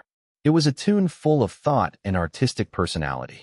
As he listened to the Guang Ling San tune played by the girl's hands, Cook became more and more enchanted. This was his favorite song among all of the Guqin tunes because it was more than just extravagant sounds. It also expressed a spirit to rebel and determination to fight. What was even more shocking to him was that he never thought that as a girl, not only was she skilled, but she could also accurately perform the momentum of Guangling San. Cook was completely immersed in the sound of the instrument as he stared at the girl in front of him. Her outfit was not colorful and her face was bare. She even looked like a lowly beggar. However, when she sat in front of that Guqin, when she started to play the song, despite dressing like a beggar, no one would think that she really was one. She must have had a story. When the song had finished, Cook took a long while to return to his senses. Finally, he tried to suppress his emotions as he said, "Miss, your playing of Guangling San has exceeded my expectations." "Thank you." Ning Xi nodded slightly in gratitude, revealing nothing on her face. No matter whether the girl in front of him was being scolded or being complimented, she remained unbothered. He actually felt a sense of nobility from her. Yes, it was nobility. In fact, it was the kind that only a real aristocrat would have. Even if one was shabby, the noble charisma within one's bones would not change forever. This was too magical. Everyone else earlier could not invoke this feeling in him. Even Li Yueling's performance lacked full marks as he felt it was too deliberate and artificial. How did the girl who dressed like a beggar in front of him give him a sense of elegance? Cook evaluated again the girl, and the emotions in his heart could not be explained. When he finally calmed himself down, he continued the audition. "May I ask, what do you understand about the meaning of the term noble?" Earlier, all the other artistes had similar answers. They thought that being noble meant having a good education, to be cultured externally and internally. Naturally, he approved of such an answer. At this moment, he anticipated the girl's reply in suspense. When she heard Cook's question, Ning Xi knew that Cook had already approved her earlier performance. Now, she had only one last step left. After choosing her words carefully, she started to explain, "I believe that true elegance and nobility is not just to don the name of luxurious brands, not to show off the expensive accessories on hand, not to boast about your own beauty and educational qualifications. True nobility is, even if dressed in ragged clothes and messy hair, not being able to conceal the noble charisma within." When he heard this, Cook's eyes lit up and his face brightened. Ning Xi continued, "Smell a fragrance to know a woman. A perfume is a luxury item that can reveal a person's taste better than any other items. I think, for women, perfume is more important than apparel, just like charisma is more important than external factors. Perfume is one of the classic trendy essentials. It's different from other trendy elements such as clothing, makeup, and hairdo. Perfume is the most classic and long-lasting thing a woman can have. A good fragrance will never be outdated." Cook could not control his surprise and joy at having found his perfect girl. He nodded in resignation. "That's right. You said it very well." This girl's interpretation had perfectly fit their theme. Chapter 464, Been very attracted. Outside the audition hall. At first, all the artistes who were waiting outside heard Cook's angry scoldings. Then it suddenly quieted down, and what ensued was an emotional playing of the Guqin. One of the artistes scoffed, "And here I was thinking what killer trick Ning Xi has prepared. Turns out that she also played the Guqin just like Li Yueling. With Li Yueling having gone in before her, isn't she just asking to be insulted?" Ning Xi's professional standards are indeed increasingly unworthy. Now, even if it was a small assistant role, I would be worried to let her take it up. Some of those who knew a little more about music frowned and said, "This song seems to be a harder tune than the one Li Yueling played earlier." But I think even if this was so, there wouldn't be much use. Li Yueling was better versed with the Guqin, so when she heard the smooth and skillful playing of the difficult song, she was nervous for a second. However, she very quickly recovered her arrogance again. "Sisling, even if your village girl rookie didn't know better, surely you would? For such an elegant instrument like the Guqin, in the olden days, they had to clean their hands with incense and wear suitable apparel out of respect before even touching the Guqin. Based on what she wore, she is practically insulting Chinese history. Just wait for her to be scolded by Cook." Everyone else heard what Li Yueling had said and agreed with her. Ning Xi remained unbothered and focused on waiting for Ning Xi's results. When Ning Xi did not get chased out by Cook the moment she started playing, It indicated to those present that she had already made the first step to success. Only, Ning Xi's idea was still a little too risky. She still did not have complete confidence about how the final outcome would pan out. Several moments later, when the song had finished, there was no thunderous scolding from Cook heard at all. In fact, it was pin-drop silent. Everyone looked at one another. They could only continue to wait. Time ticked by even longer than when they had waited for Li Yueling to come out of the hall. Some people started to be impatient and anxiously walked back and forth venting. What are they doing inside? Why isn't she out yet? Who knows? It's probably because the director is too cross with her that 1 or 2 sentences aren't enough to express his hatred.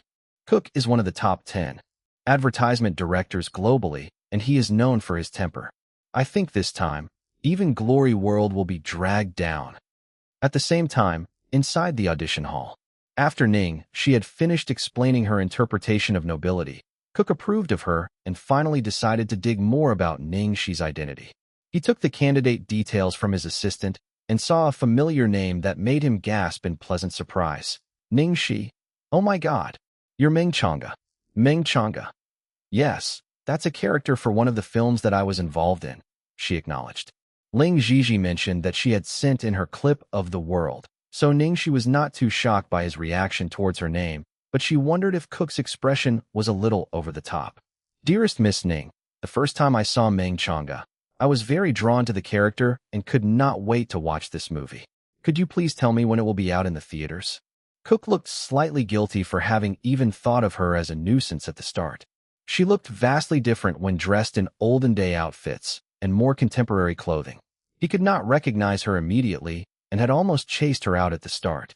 For an actor, the happiest moment would definitely be when their movie character receives recognition. So Ning Xi politely answered, "The movie is currently still in post-production editing, so I'm not too sure of the actual date of release either. Probably in another month's time. Director Cook, thank you very much for your love for the character." Chapter 465. A Beyond Splendid Collaboration. No. She deserves my praise. Even though the Meng Chang'e was a protagonist in the movie, she had a sort of elegance that stood out from the other characters, which was why he had picked a rookie like Ning Xi among the crowd of A-list stars. Cook did not expect her performance today to be so outstanding. It was indeed an unexpected surprise. Cook looked remorseful and apologized. "Miss Ning, I'm very sorry. Because of my ignorance and shallowness, I almost missed out on your exquisite talent. You're right. True nobility is part and parcel of charismatic qualities and not exclusively an extrinsic matter." Cook brought Ning Xi to have a look at the fragrances that were displayed on the exhibit shelves, explaining, "For 2 decades, the Noble brand has been passed on from generation to generation, and it insists on retaining the fine techniques of aroma distillation. The ingredients that are chosen to make each scent come from the best regions, hence enhancing the unspoken agreement that our fragrances are for the deserving aristocrats. I'm very honored to be shooting an advertisement for a brand like this. To completely embody Noble's charm, I have a very strict demands for the spokesperson.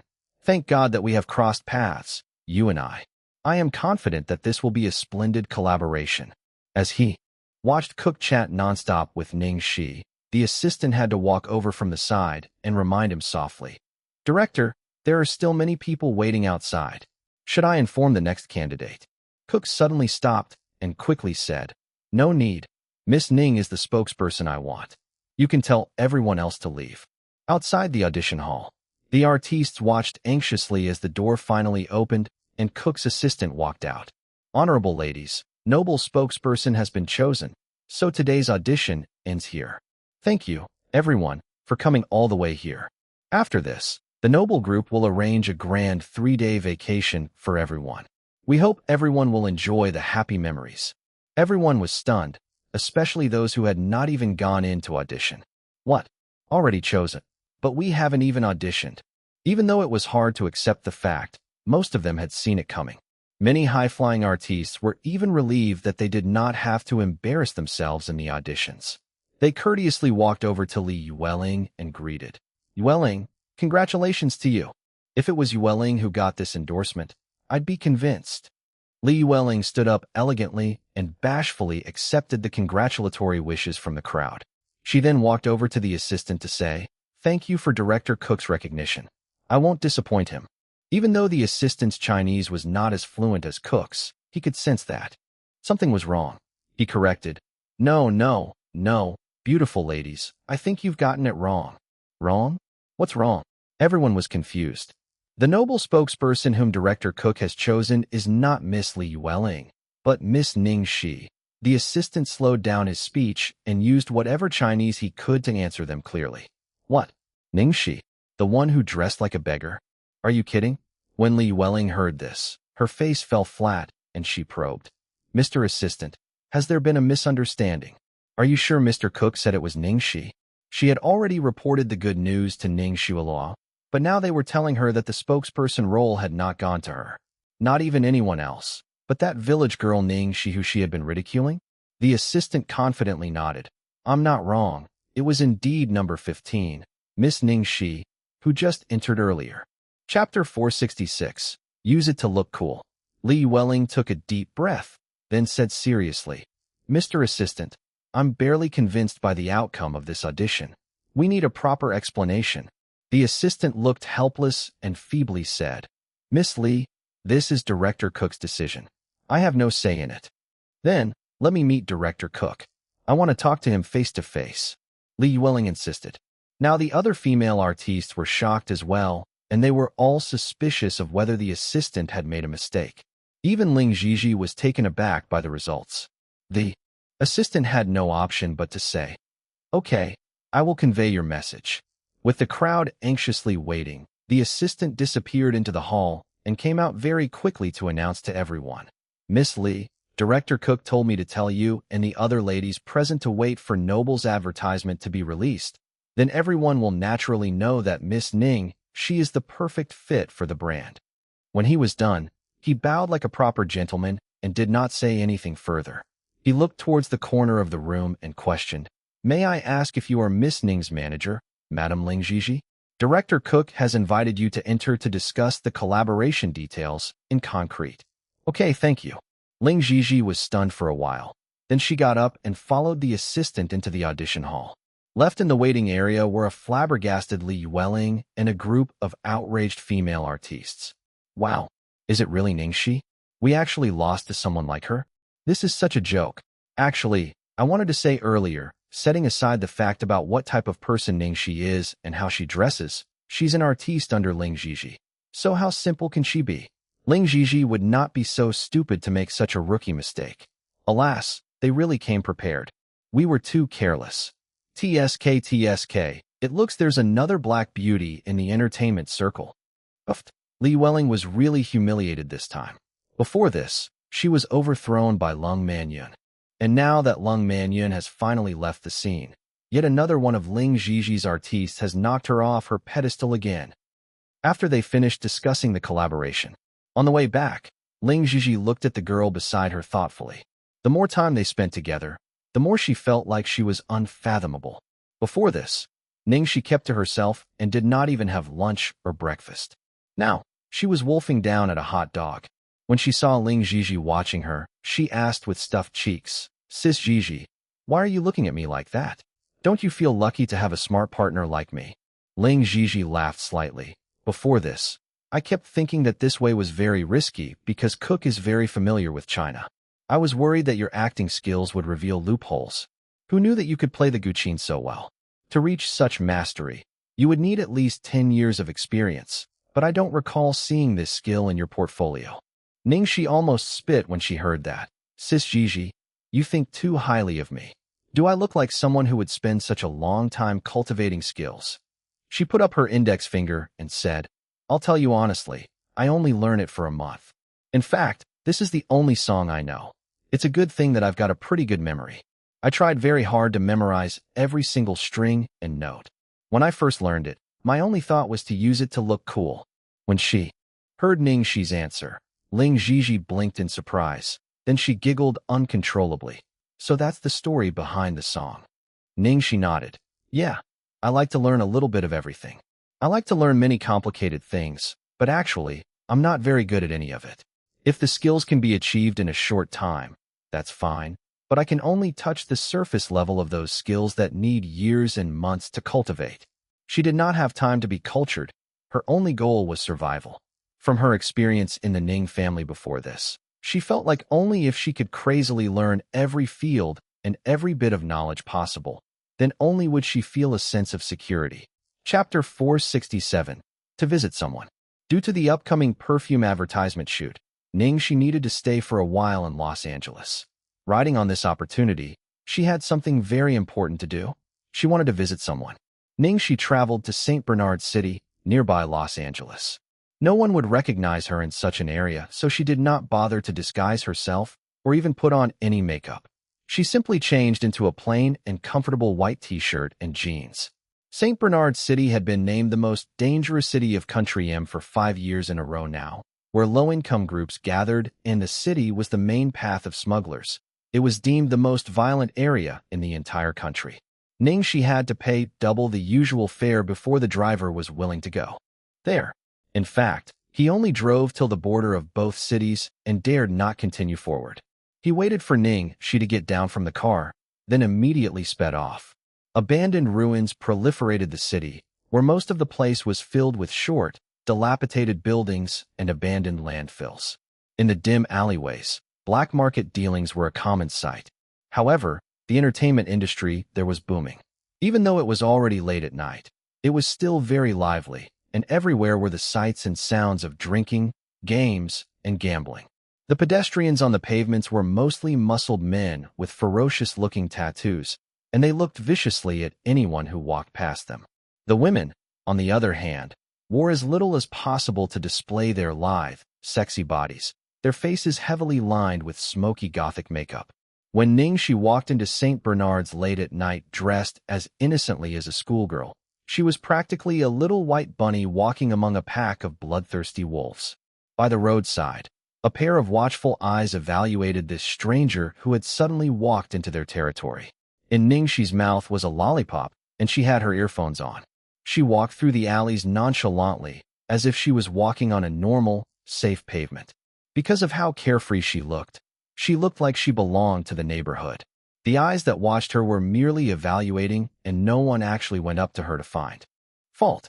After all, if she dared appear so late at night like this in St. Bernard, even if she was really just a child, she would definitely not be someone normal.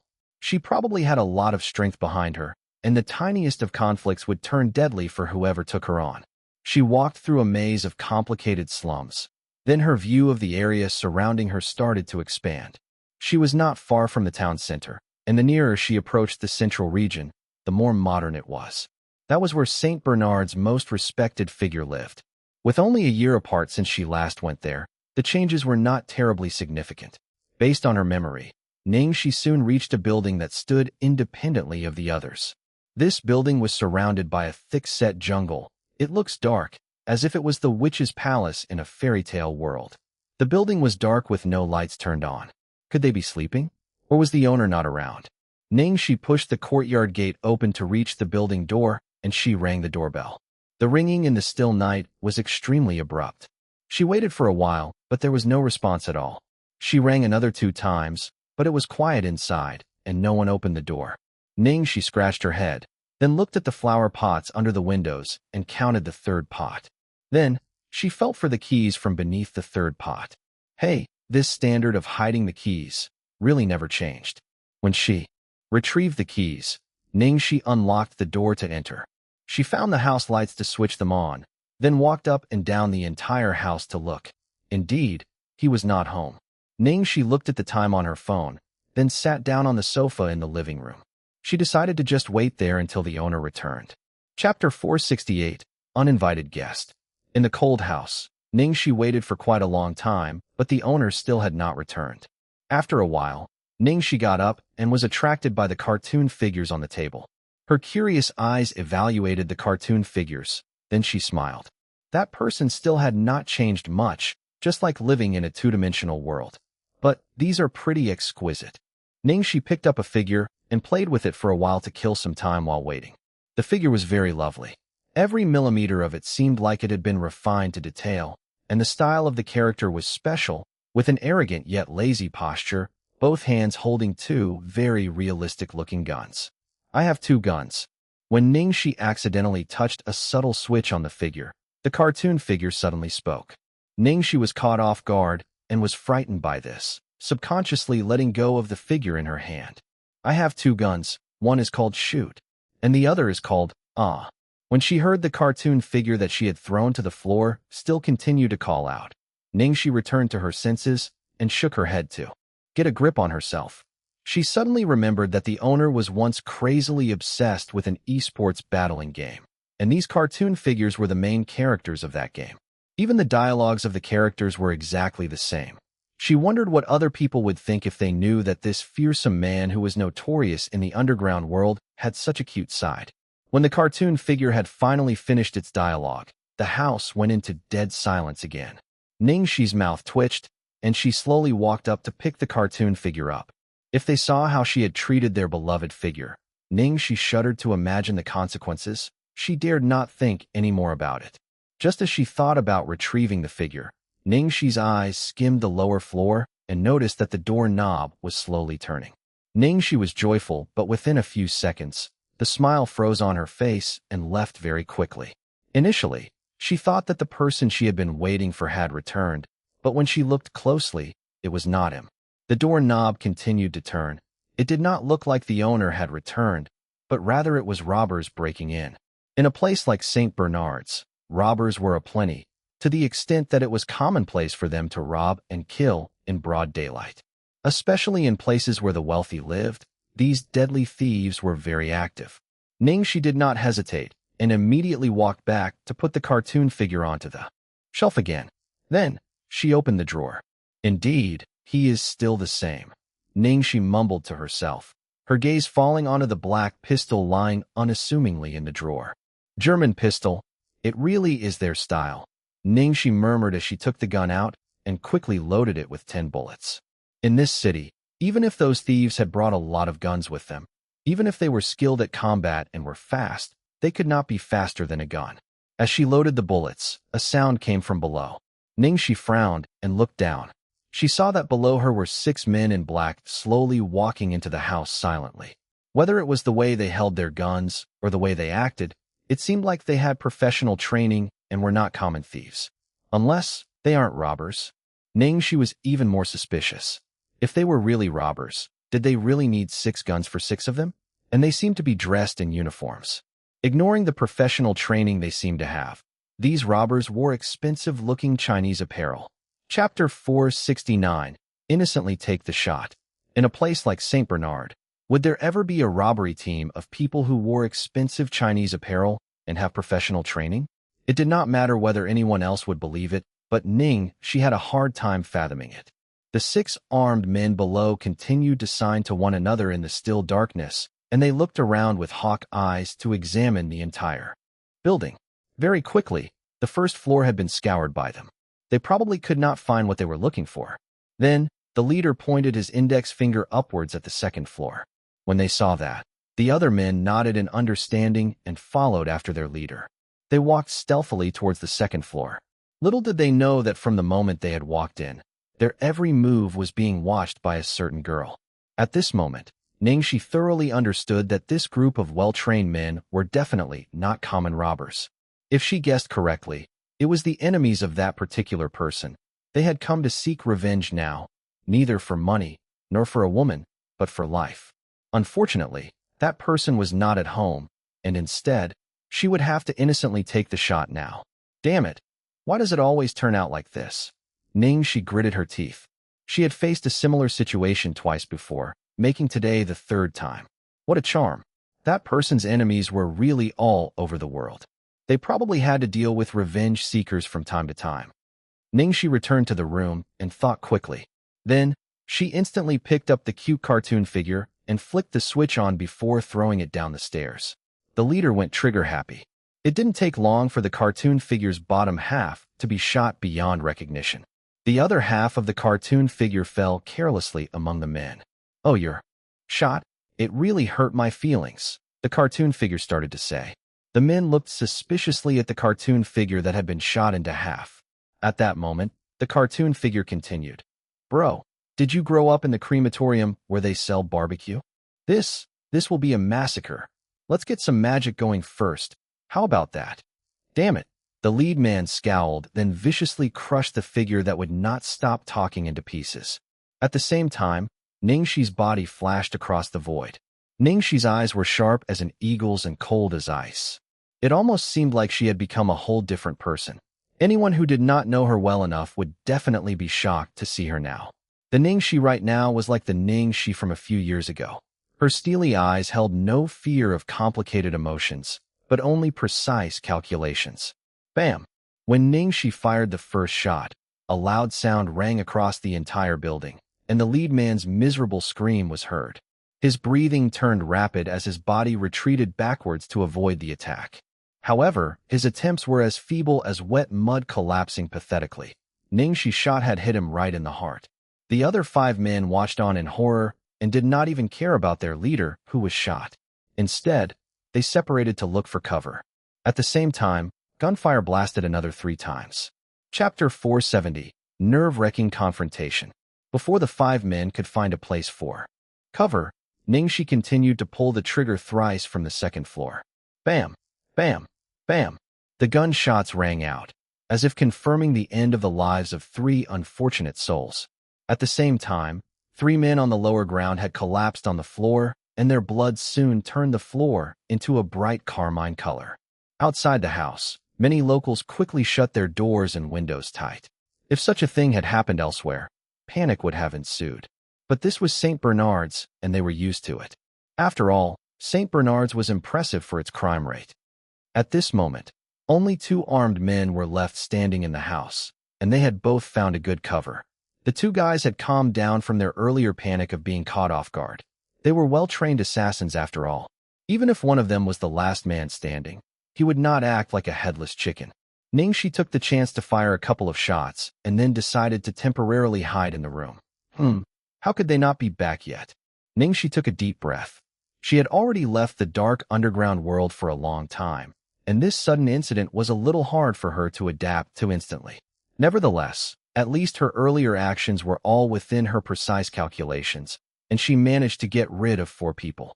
To be honest, Ning Xi understood clearly in her heart that she had to thank that special cartoon figures, or else she might not have even noticed the well-trained assassins breaking in.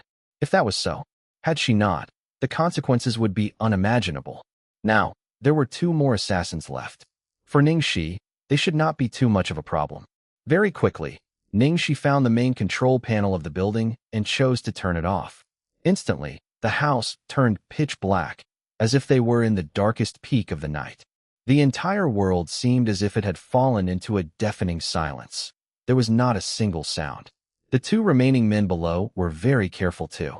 They chose not to make a move immediately, but quietly waited for their chance instead. Several days before, they received this assassination mission and were already prepared to fail. After all, their assassination target had a reputation within their circle. The temptation of money had done them in. They knew that there was a tiger within this mountain, and yet they had walked right in.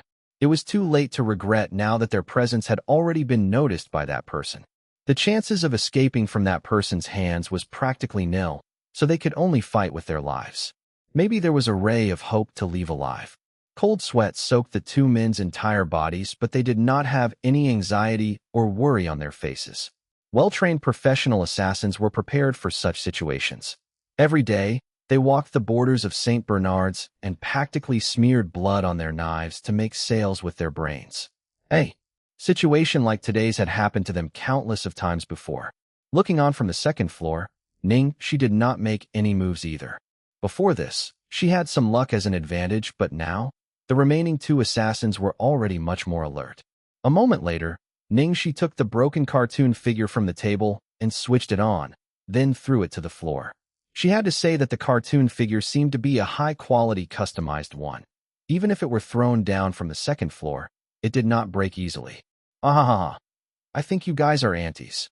Suddenly, the dead silence was disrupted by the sound of the cartoon figure's insults echoing throughout the building. Chapter 471. Young man, you need a few shots? Ahaha. I think you guys are aunties. You're such fragile beings, broken by a single touch. As the cartoon figure's ridicule rang, the 2 assassins were stunned for a moment, but they still kept their patience and did not make a move. Idiots, this is a place that even the gods dare not step foot in. You have come looking for your own deaths instead. The cartoon figure's voice was sometimes male, sometimes female, sometimes mellow, and sometimes loud, and sometimes it would pass through clearly. With just $998, I could let you guys feel so good that you can't breathe. That's weird. I feel like shooting something. I have 2 guns. One is called shoot. One is called, what's that thing dripping out?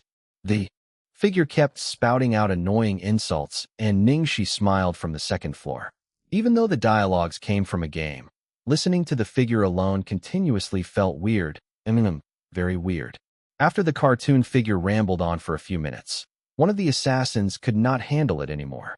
The ramblings from the toy were too annoying and caused them not to be able to focus on thinking about the best strategy.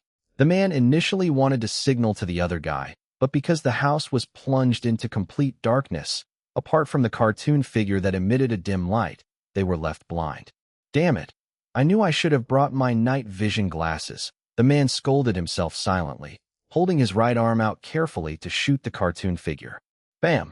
A gun fired, and what came after was the painful cry of the man. He did not even have the chance to pull the trigger. The shot had come from the second floor and hit him accurately on his right hand. Their cries. How weird. The cartoon figure continued. On the second floor, Ning Xi found the night vision glasses. She had to admit that the owner of the house was well equipped indeed. Apart from not having heavier firearms, everything else was complete. At this moment, the injured man fell to the floor, and half his body was immediately exposed in the open. With the night vision glasses, she had no barriers at all. Invisibility is the deadliest power. With the cartoon figure's narration, Ning Xi once again fired a shot with flawless precision. She immediately extinguished the life of the man who had been moaning, and the cries suddenly stopped. And you, young man, you need a few shots? The cartoon figure's words reached the final assassin's ears and gave him a chill as though the words were meant just for him. Oh, my big knife has long been thirsty. The last assassin had a vicious look in his eyes as he raised the gun towards the second floor and shot numerous times. However, without the night vision glasses, he could only fire blindly. Ning Xi was practically unthreatened by him. Gun skills ain't bad, but if you want to hit her, you'd have to wait for the next time. The cartoon figure taunted. You remind me of my family's best milking cow. I'd like to introduce that cow to you. Damn this bloody prank. The assassin finally let the anger and fear get the best of him, and he lost his rationality as he shot towards the direction of the second floor again. This time, Ning Xi was already prepared.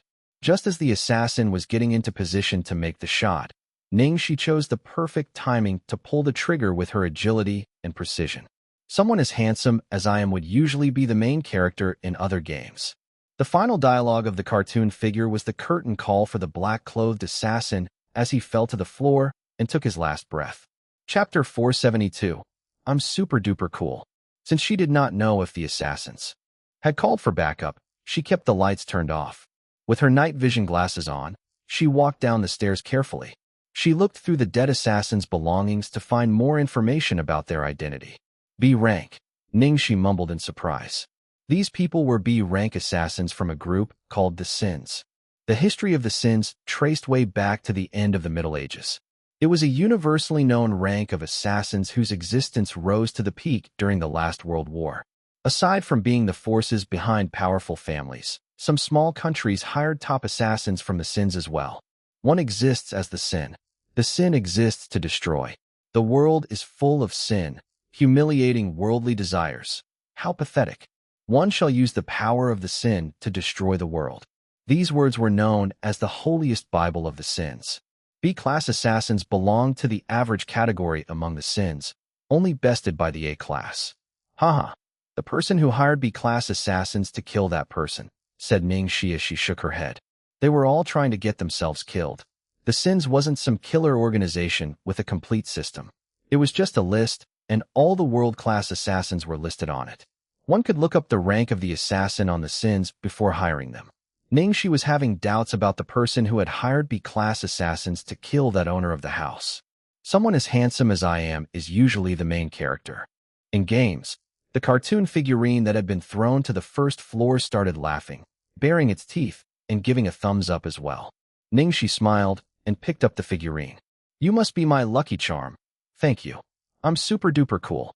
To which Ning Xi replied, I doubt so. It's time to show you my real skills. Ning Xi replied again. Didn't you already show me just now? Young man, hurry, there are still treasures yet to be discovered. In the end, Ning Xi turned off the switch on the cartoon figurine and it finally stopped blabbering. Right after she had kept the figurine on her, she heard irregular footsteps from outside the house. Ning Xi quickly hid under the windows and tried to peek outside. There were a few men waiting outside and were looking inside the house from time to time. These people weren't assassins from the sins. Their irregular footsteps gave them away. Suddenly, a phone rang in the pocket of the man who had led the assassins. Ning Xi swiftly went up to his body and took out his phone. A text message came in from the sender Jeffrey, saying, "Did you get it?" Ning Xi thought for a while, then replied with the man's phone. Done, but we almost lost our lives this time. The phone rang again a while after. Haha. Thanks for your hard work. I'll be adding some extra to your reward. I'll have my people retreat first, as they have something else on their hands. Chapter 473. You don't get my sense of humor. Ning. She turned off the phone and thought that the people outside were the men Jeffrey had been talking about. Ning Xi left the house to tail them not long after they had left. Instead of just waiting in the house, she wanted to try to find out who was this Jeffrey who hired B-class assassins to kill that person. Ning Xi equipped herself with her lucky charm, and she tailed the group of foreigners stealthily. They arrived at a villa guarded by a few men in a remote area half an hour later. Could this Jeffrey be the villa's owner? Ning Xi mumbled to herself. If this was their main headquarters, she would be better off staying put for now. As Ning Xi prepared to leave, she saw a man around 50 years of age getting chased out of the villa and being pushed to the ground. You bastards, this is my house. You can't do this to me. You just can't. The middle-aged man roared in agony, his eyes full of hatred. Hey, who do you think you are? You might not even see daybreak tomorrow, you idiot. Oh, my dear Lu, it's been rainy these days. How would he even see the sun? Idiots, it's a joke. You don't get my sense of humor. Get out of my house now, the middle-aged man shouted as he struggled to get up from the ground while pointing at those people. You damned old man, get lost. A young man slapped the middle-aged man's right cheek heavily. The middle-aged man fell down again. I'm going to trample you to death. A few young men started kicking the middle-aged man on the floor while using all kinds of profanity to curse him. As they were attacking the middle-aged man, Ning Xi had already sneaked into the villa. She then realized that it was just an ordinary villa and not where Jeffrey was. After searching, she exited the villa from the main door. You old man, I'm taking your head off today. Do you actually think that you could get through the night? Haha. The boss told us to snuff your life out. Lu, where's his dog?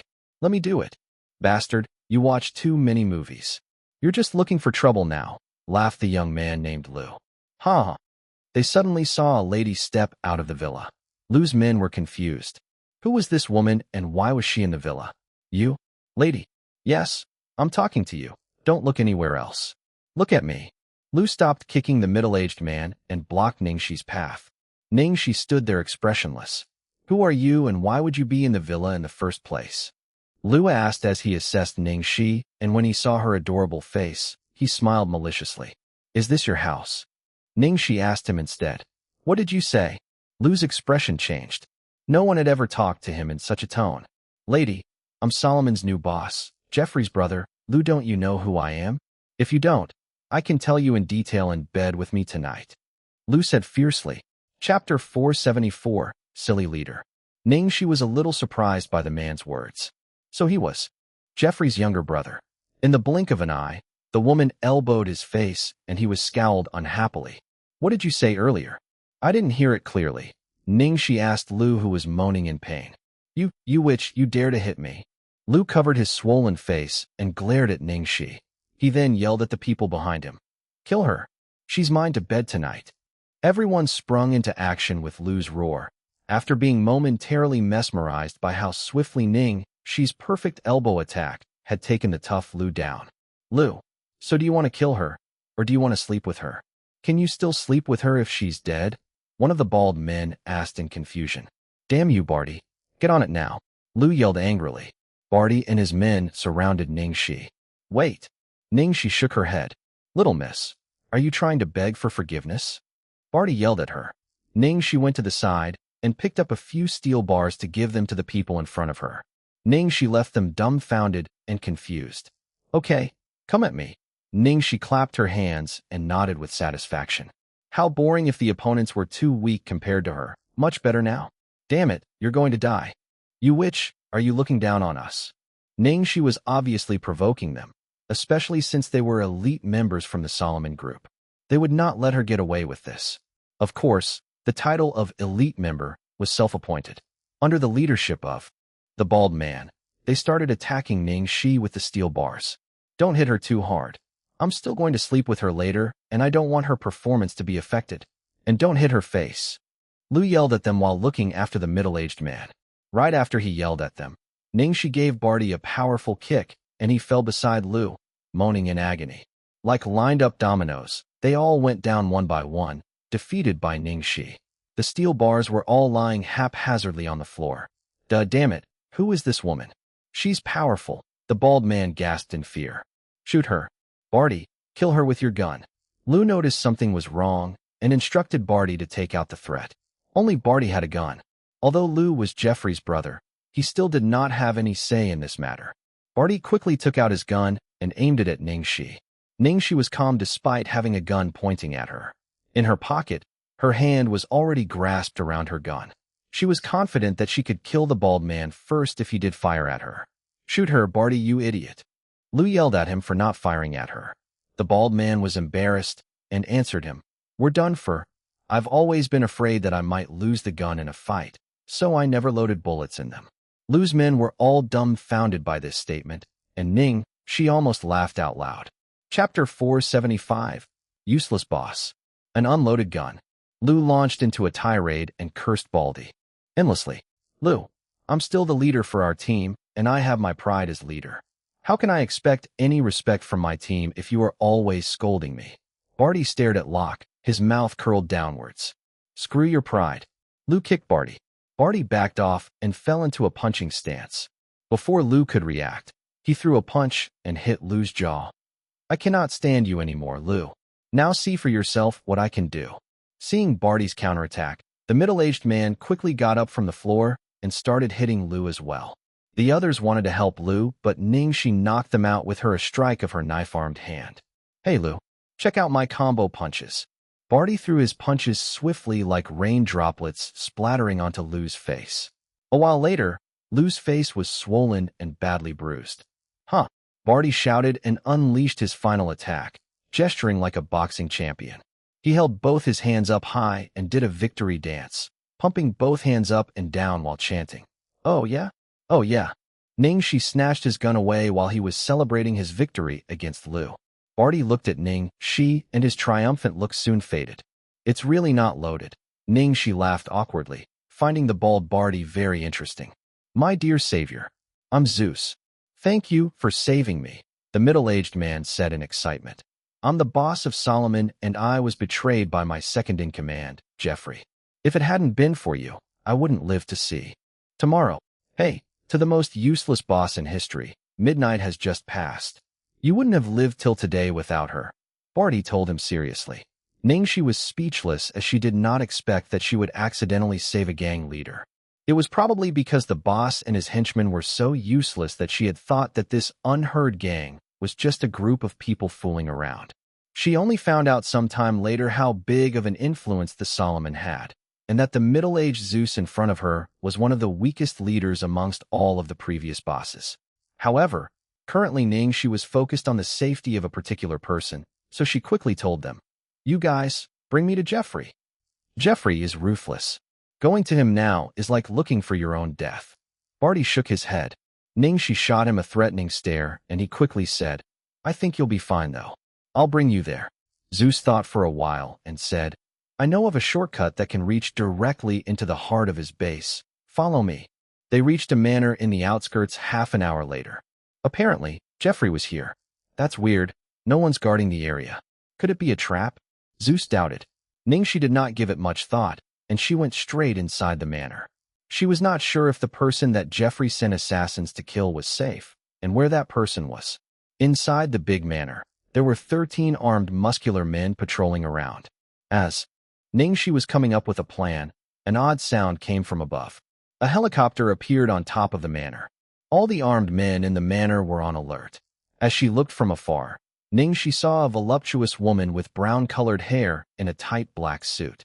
The woman used a rope to disembark the helicopter. Ning Xi was surprised to see the woman, as she did not expect that the person she had been waiting for all night long would make her entry in such a grand way. Chapter 476. You're so cute in a girl's outfit. Third. Just as Ning Xi wanted to yell out and start running towards the woman, she saw a few heavily armed men leaving the helicopter as well. Ning Xi quickly shouted at Barty and the useless boss Zeus, "Run!" The moment they reached a safe place, the air was filled with sounds of machine guns rattling and people screaming. Ning Xi hid in the shadows and sweat poured off her. If she had reacted even a second later, she would have died. The scene was dead silent 10 minutes later. Needless to say, Jeffrey and his men were all dead. Barty and the useless boss were in deep shock. Had it not been for Ning Xi, they would have been long dead. After the sound of gunshots had faded, Ning Xi could not help but run towards the woman. Before she could give her a hug, a strong punch welcomed her. Ning Xi evaded the deadly punch with a backhand spring. More and more attacks came after the punch, not giving her any time to catch her breath. Through their exchange of attacks, Ning Xi did not have any chance to counter them. She could only defend and evade the whole time. The opponent stepped up her game. She was still just testing Ning Xi earlier, but now she wanted to end her life with every strike, attacking her with even fiercer attacks. Ning Xi was in an awkward position as she wanted to speak a few times, but there were no openings at all. If she lost focus even for a brief moment, it would cost her fatal consequences. After a long while, Ning Xi had reached her physical strength limit and her shoulder was hit by a powerful fist, causing it to flare in pain. A minute later, the opponent was choking her throat, and it felt like her neck was about to break. At that moment, Ning Xi quickly yelled, "Third senior sister." The opponent released her grip when she heard Ning Xi's voice. The woman was being doubtful. "Who are you?" "Me? It's me. I'm Xiao Xi." "Xiao Xi." The woman released her instantly. When Ning Xi finally could catch her breath, she bent over and coughed. "Third senior sister, you're brutal. I haven't seen you for so long, and the first thing you do is try to kill me." The woman was surprised by Ning Xi's appearance, and her cold expression turned into excitement and joy as she hugged Ning Xi tightly. "Oh my, Xiao Xi, you're really Xiao Xi. I couldn't recognize you in a girl's outfit. Oh my Xiao Xi, you're so cute in a girl's outfit. How adorable, let me hug you." "Cough, sis, I'm getting suffocated by your boobs. Although it might be the dream of many men, but I don't want to die yet." "That's mean, you little kid." The woman let her and shyly said, "Oops, I mean little girl. I was just thinking who it was that dared to attack me from behind. I didn't expect it to be you." Chapter 477. Who's this little bunny? Third senior sister, even if you couldn't recognize me just now, aren't you familiar with my fighting style? Ning Xi asked. "The way you evaded me was quite familiar, but how would I know you were one of us? I don't recall anyone that sucked so badly," the woman said as a matter of factly. Ning Xi had nothing to defend herself with, so she whined. "Senior sister, can't you be a bit more considerate? You cheeky little girl, what's up with you? Even though you sucked back then, you could still hold your ground for quite some time against me, but now you can't even last for a while. Your posture's bad and your knees are weak. You haven't been training in the past year, have you? If Master knew about this, your leg would have been broken by now." Feng Xiaoxiao scolded her. Ning Xi touched her nose and said sadly, "I'm too busy. There's no time." A handsome, tall man from Feng Xiaoxiao's team walked over and stared at Ning Xi with interest. "Hey, Xiaoxiao, who's this little bunny?" Feng Xiaoxiao kicked him. "Get lost. You're the bunny. This is my junior sister. Don't you dare have any funny ideas, or I'll break your third leg." The man quickly ran away while covering his crotch. Feng Xiaoxiao gave them a threatening stare and then returned to the conversation with Ning Xi. "So, how has it been going? Is it fun being a celebrity?" "It's pretty interesting. You can act as a side character next time." Ning Xi smiled brightly at her. Feng Xiaoxiao brushed her hair. "You little fella, you always have so little patience. One day, you're doing this, and another day you're doing that. When you said that you were going into acting, I thought you were just being curious and would be back after a few days. Who knew that you'd leave for a whole year? I was afraid that I wouldn't leave you if I saw you. Ning Xi smiled cheekily. Feng Xiaoxiao rolled her eyes, then asked her, Right? I haven't asked you yet, but why are you here? Ning Xi sighed. It's a long story. I was waiting for you at your home, but coincidentally there was someone there to assassinate you, and I was worried about you. After I settled them, I followed the henchmen and eventually I got here, saw you, and you almost killed me. Feng Xiaoxiao quickly gave her another tight hug. She asked her while patting her head, Is there anything urgent that you need me for? Ning Xi took her to a quiet corner before she continued. Third senior sister, I need a favor from you. Please help me. What is it? I'll surely help you. Senior sister, can you help me find out more about a person? Find a person? Easy. No matter who it is, I'll get you everything you need about that person. Satan. Who? I said, I need information on Satan. Feng Xiaoxiao reluctantly broke the promise she just made. I can't. Ning Xi begged her. Third senior sister, please. Only you can help me now. Feng Xiaoxiao's expression darkened. Why do you want to know so much about that person? I just need it.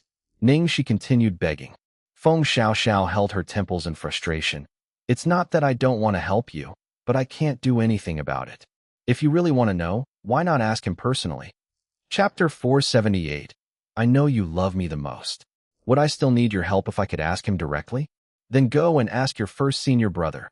Feng Xiaoxiao wanted to push the burden away. He would never tell me. Third senior sister, please. Help me. I know you love me the most. Ning Xi begged persistently. Feng Xiaoxiao could not stand it anymore. Damn it. Where did you learn to act this way? Did your personality change along with your outfit as well? No wonder you insisted on not wearing a girl's outfit the last time. If those dudes from your organization see this, they'd have eaten you alive. I'm only doing this for you. Third senior sister. Feng Xiaoxiao was helpless. Fine. My loss. I'll help you on this, but don't get your hopes up. You know how secretive this person's background is. Besides, you need to give me a lead to start with. Ning Xi thought for a while and wrote 3 words on Feng Xiaoxiao's palm with her finger. Feng Xiaoxiao's brows raised. Lu Tingxiao, the powerful business overlord in China? Ning Xi nodded. Yes, I want to know if he has any relationship with Satan. Why would the both of them be related? And what's your relationship to Lu Tingxiao? Feng Xiaoxiao was doubtful. Ning Xi carefully phrased her words. Not much. The company I'm affiliated with now is under the Lu Corporation and he's my boss. That's all. Feng Xiaoxiao squinted her eyes, not believing Ning Xi at all. A voice came through from afar. Xiaoxiao. We need to go now? Say goodbye to your little bunny. Feng Xiaoxiao looked a little sad.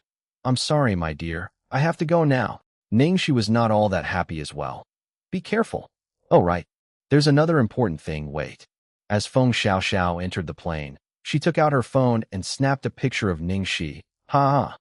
Little junior sister in a girl's outfit. I'm going to show the seniors. Ning Xi was speechless. It was just a girl's outfit. Leader Barty and the useless boss of Solomon Zeus only came out after Feng Xiaoxiao's bunch had left. You know that woman? Barty had fear written all over his face. Zeus was really shocked as well and said, You called her your third senior sister. If I'm not wrong, that woman is one of the A-class assassins on the sin list. Mission accomplished. She had no more reason to stay here, and she had had enough of what had happened tonight. She left. Immediately, ignoring the both of them. Zeus quickly went up and shouted, Boss, where are you going? Ning Xi was shocked and almost fell down. Who are you calling boss? You, of course. Huh. Zeus knelt down on one knee and said in a serious tone, Thank you for saving me and killing Jeffrey. Solomon praises the strong ones. Only you're worthy to be Solomon's new boss. Funny how he could say that they praise the strong ones. Ning Xi let out a yawn. Sorry, not interested. She did not care what Zeus said afterward, and she left, waving her hands. Back at the hotel where she stayed, Ning Xi lay on the bed after a shower. While she felt tired, she could not sleep at all. Tonight reminded her of guns and blood, and she felt fearful that she might not have left her old ways of living. Ning Xi brushed her hair and sat up to check the time on her phone. It should be daytime in China now. She opened her messenger and sent Cabbage Lu a message. Boss, I got the endorsement for Noble Perfume.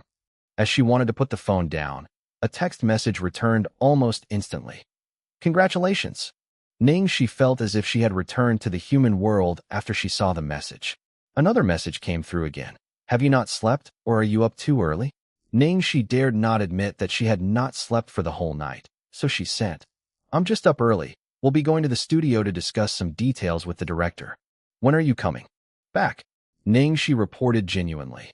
If things go well, the work will be done in 2 days, and after that, I want to go shopping, so I'll be back about 3 days later. Sis Gigi had something urgent to do, so she'll leave first the day after tomorrow. Okay, all the best. Ning Xi felt a little sleepy after messaging Lu Tingxiao. She dozed off before work started. Chapter 479, Be More Ideal to Him. At a 5-star hotel in Los Angeles. Li Welling was furious early in the morning and she yelled, I don't care anymore. You're my manager, so you should fix this. Are you trying to embarrass me? I've already told Shuelua I got the endorsement.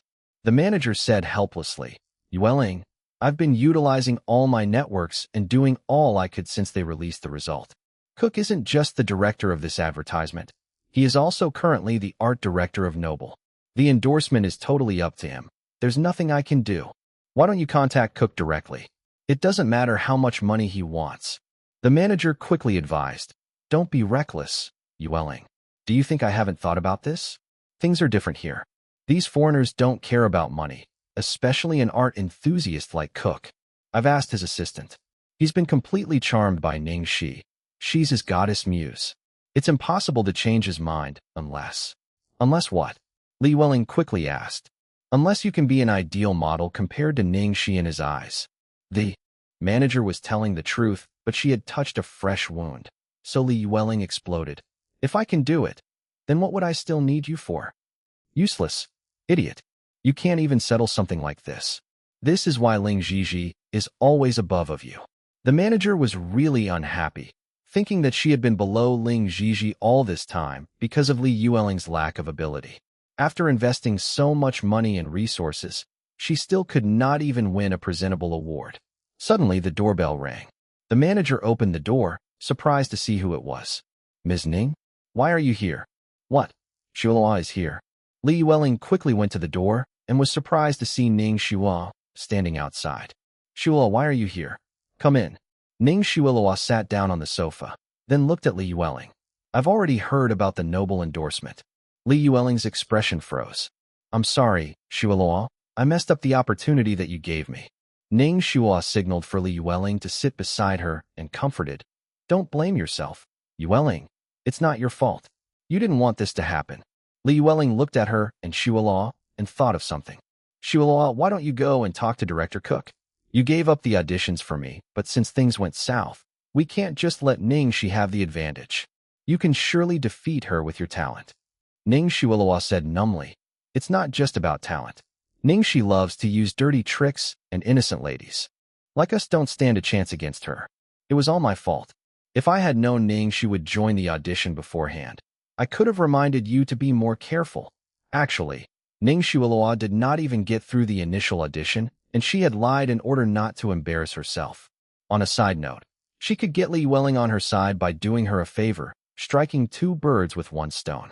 If she went up to Cook now, she would find out about her elimination in the initial phase of the audition.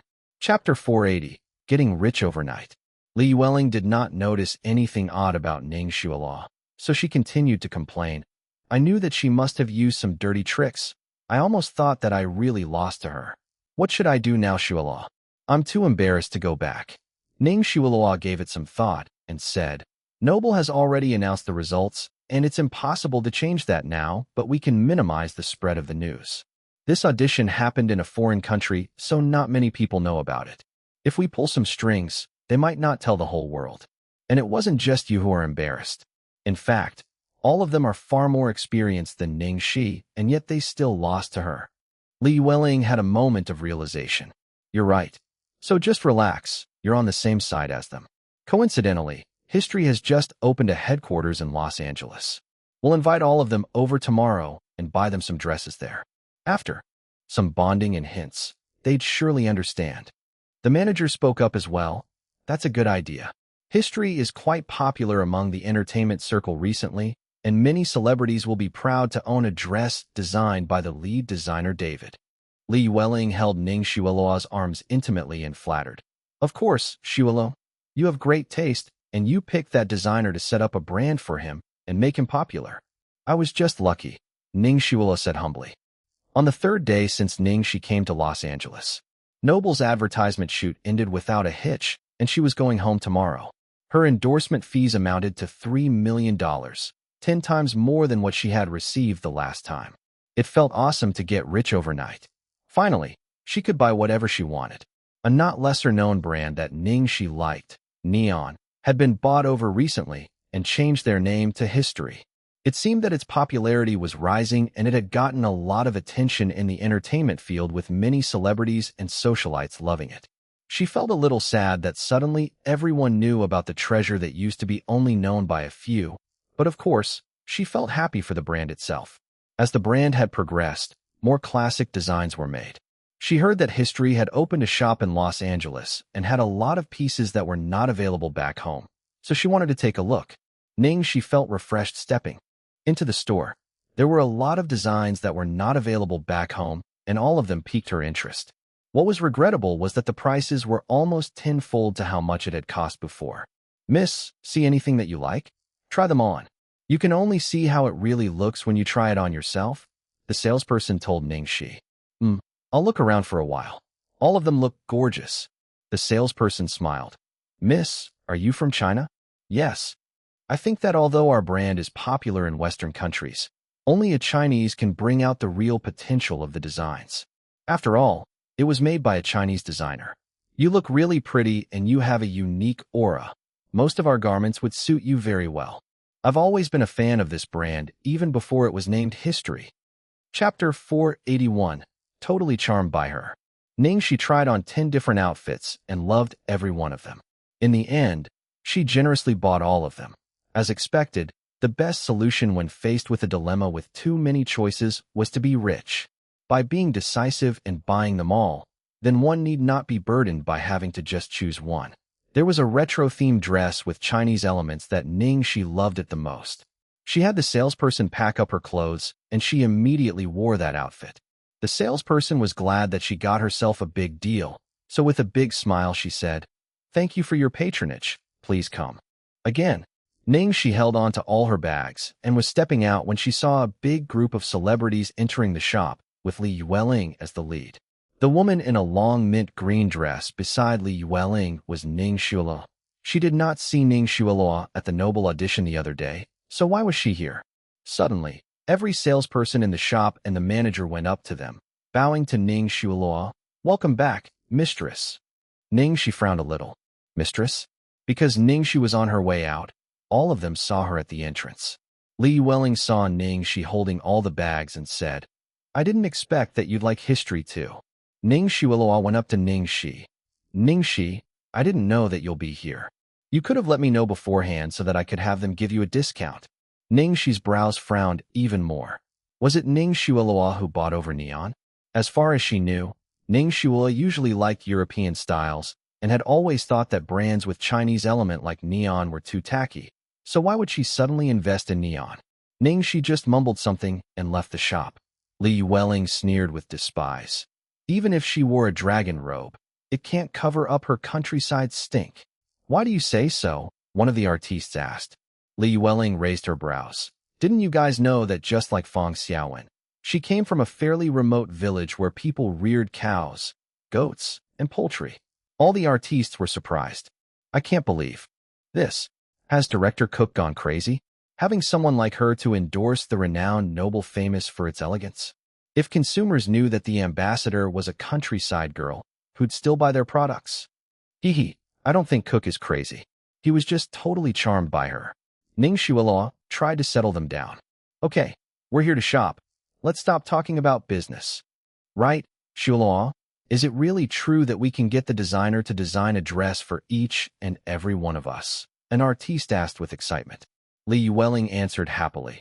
"Of course, Xiuelo owns History, so it's no big deal. Most people there were fairly influential, and no matter how popular History was, it was nothing more than a wardrobe edition." Ning Xiuelo opened up again. I'm really glad that all of you pretty ladies here are willing to wear dresses from history. It's our honor, and it'll surely save me tons of advertising fees. The artistes were in a much better mood now, and one of the popular ones replied, "You're too generous, Shuilua. It's true that you've got a genuinely fantastic brand." Chapter 482. Why do you keep staring at me? Ning Xi walked around after leaving history, intending to buy some souvenirs.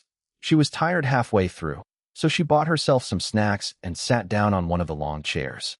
Suddenly, she felt someone looking at her. Ning Xi looked up and saw an untidy beggar staring at her. It felt really odd to be eating while being stared at, so she then took out a sandwich from the paper bag and gave it to the beggar. The beggar looked at her, took the sandwich and gobbled it down quickly. Ning Xi sensed the gaze again, so she looked up and still saw the beggar there. Ning Xi then realized that he was not staring at her food, but it was more like a judgmental stare assessing her. Ning Xi was confused. What was she supposed to do? She had even given him something to eat. So what was he trying to do? Ning Xi stopped eating and walked over to him. "Hey, why do you keep staring at me?" "I'm not staring at you." Ning Xi was surprised that he replied in Chinese. She did not expect him to be a Chinese. Ning Xi responded in Chinese as well. "You've been staring at me since just now. Even at this moment." The beggar scanned her then replied, "I'm looking at your outfit." Ning Xi looked at her dress and asked, "What about my outfit?" The beggar did not even hesitate. "It's ugly." Ning Xi was speechless. Even people who had zero fashion sense would never consider this dress as ugly. "Why don't you tell me which part of this dress is ugly?" Ning Xi was not expecting anything constructive, but his reply was out of her expectations. "The embroidery on your dress is a flower bird themed, which comes from the drawing called Rest by Lin Fengmian. It's a good drawing, but the background color is too dark. It'd be better if turquoise blue was used. They shouldn't have used silk as well. A softer fabric would have worked better. The worst part is the design around the waist. It's a misconception that the tighter the waist area, the more can one flaunt their curves. Actually, if it's a little bit looser, it would have made an enormous difference." Ning Xi saw that the beggar commented excitedly about her outfit. She looked at her outfit again, and armed with the knowledge from his comments, she thought that his words made sense. She listened patiently and prompted, "Tell me more." The beggar continued with a cold tone. "Most importantly, this outfit you're wearing is a half-made draft. They are deceiving the consumers by putting this on for sale." Ning Xi looked at the beggar again. "How do you know all these?" The beggar had really messy hair that covered most of his face, but from his voice, Ning Xi was determined that he should be around 20-odd years of age. Ning Xi felt something was off. This man was young and did not seem to be disabled either. So how did he end up as a beggar on the streets of this foreign country? Chapter 483. They stole my children. When he heard Ning Xi's question, the beggar seemed to hold back. All of a sudden, he became quiet and lay on the ground, avoiding her glance. Ning Xi rubbed her chin and left. The beggar opened his eyes when he heard Ning Xi's footsteps leaving. Then he stared at the bags of clothes with the history logo that she left behind. After a while, he heard some footsteps approaching, and he hung his head with his eyes closed before the footsteps stopped right in front of him. He rattled his bowl with some scarce change in it, but he heard a loud thump right beside him. He opened his eyes again and saw a can of beer right in front of him. The beggar sat up and quickly took the beer, almost tasting the exhilarating coolness trickling down his parched throat. He looked up and saw the girl earlier in front of him. She placed a dozen cans of beer right beside him. "What is this?" the beggar asked doubtfully. "These are on me. I have some booze for you, and in exchange, you have some stories to tell." Ning Xi announced brightly, putting some newspapers on the floor to sit on. The beggar opened the can of beer and gulped it down thirstily while denying, "I don't have any stories to tell." Ning Xi smiled. She was patient, and she believed that the booze would loosen his tongue. Ning Xi was not the nosy type, but once she found something that interested her, she had to know everything about it. Eventually, the alcohol did its job, and he started talking after 3 cans of beer. Ning Xi waved the beer in front of his face and asked, "I'm going to ask you again. How do you know so much about this outfit? And how did you even know that it's an incomplete design?" Of course, I'd know. It's my child," the beggar spoke up. "Huh? Your child? They stole my children." "What do you mean? Who stole your children?" "History stole my neon." You even know? Neon? Who exactly are you? You said that history stole your neon. Are you the designer from Neon? But isn't David the designer for Neon? Ning Xi was even more interested and continued to make him drink. Come, drink more. The beggar guzzled another 2 more cans and continued. I'm the designer for Neon. The only designer. Ning Xi raised her brows in doubt and replied. You think I'd take your word for it? If you're the designer of Neon, then I'm God. The beggar's expression darkened and he snapped. Suit yourself. Ning Xi took out her phone and tapped on an album containing pictures of her wearing neon outfits. Since you said you're the only designer in Neon, let me test you. All these outfits in this album are from Neon, so you should know well enough when they were released and what series they are from then. If you really are who you say you are, then this should be a piece of cake for you. The beggar took a glance at Ning Xi's album. His soulless eyes suddenly brought back to life. He started mumbling. Wonderful. Looks great. They've found themselves a worthy owner. Ning Xi nodded with satisfaction. Finally, he had something nice to say. The beggar seemed sobered and refreshed after seeing those pictures. He tapped on one of them with excitement. You have this one too? Chapter 484, Endless Spring. This was from the first spring line from when Neon Studio just started out. I still remember. The theme was Endless Spring. The beggar went on to say that the main element for the theme was flowers, and that the handmade flowers on the outfit were made to resemble a real one as close as possible, as if it would bloom from the dress anytime, hence befitting of the theme Endless Spring. I'm a die-hard fan of Neon. Ning Xi told him proudly, and she started to believe that the beggar was the designer himself. The way he looked at the pictures was akin to a mother looking at her child with profound pride. There was no way he would look at them with such eyes if he was not the actual designer who had put in the effort to create those outfits. The beggar continued telling her the details of each and every outfit, including the inspiration behind each design. Sometime later, he started sobbing on the floor while holding Ning Xi's phone. My Neon, my precious Neon. Ning Xi squatted beside him and gave him a pat on the back. What happened? These are all your designs, but how did David become the designer? He had kept this incident in his heart for a long time, not telling anyone what had happened, but he started to open up. David, he was my partner. He was my classmate in university. We're really good friends, and I always thought of him as a brother, the most trustworthy partner. We started the business together when we were still in university, and we set up our own studio. I'm better at designing while management is his forte, so we delegated the roles and I did the designs while he handled marketing. I trusted him, so I never asked him about the studio. Who'd have known that in the end, he would steal my design drafts from my computer, take all the money, and abandon me while he found a sponsor and set up a new brand himself. Ning Xi finally understood and she sought confirmation. And that new brand is history? Yes. Haven't you thought of suing him? How so? We don't put the designer's name on the clothes. The only person who knew that I was Neon's designer is him, while he himself is a professional designer. Plus, his design style is very similar to mine. He destroyed all the data on the computer, so there's no proof that those drafts were my work, the man despaired.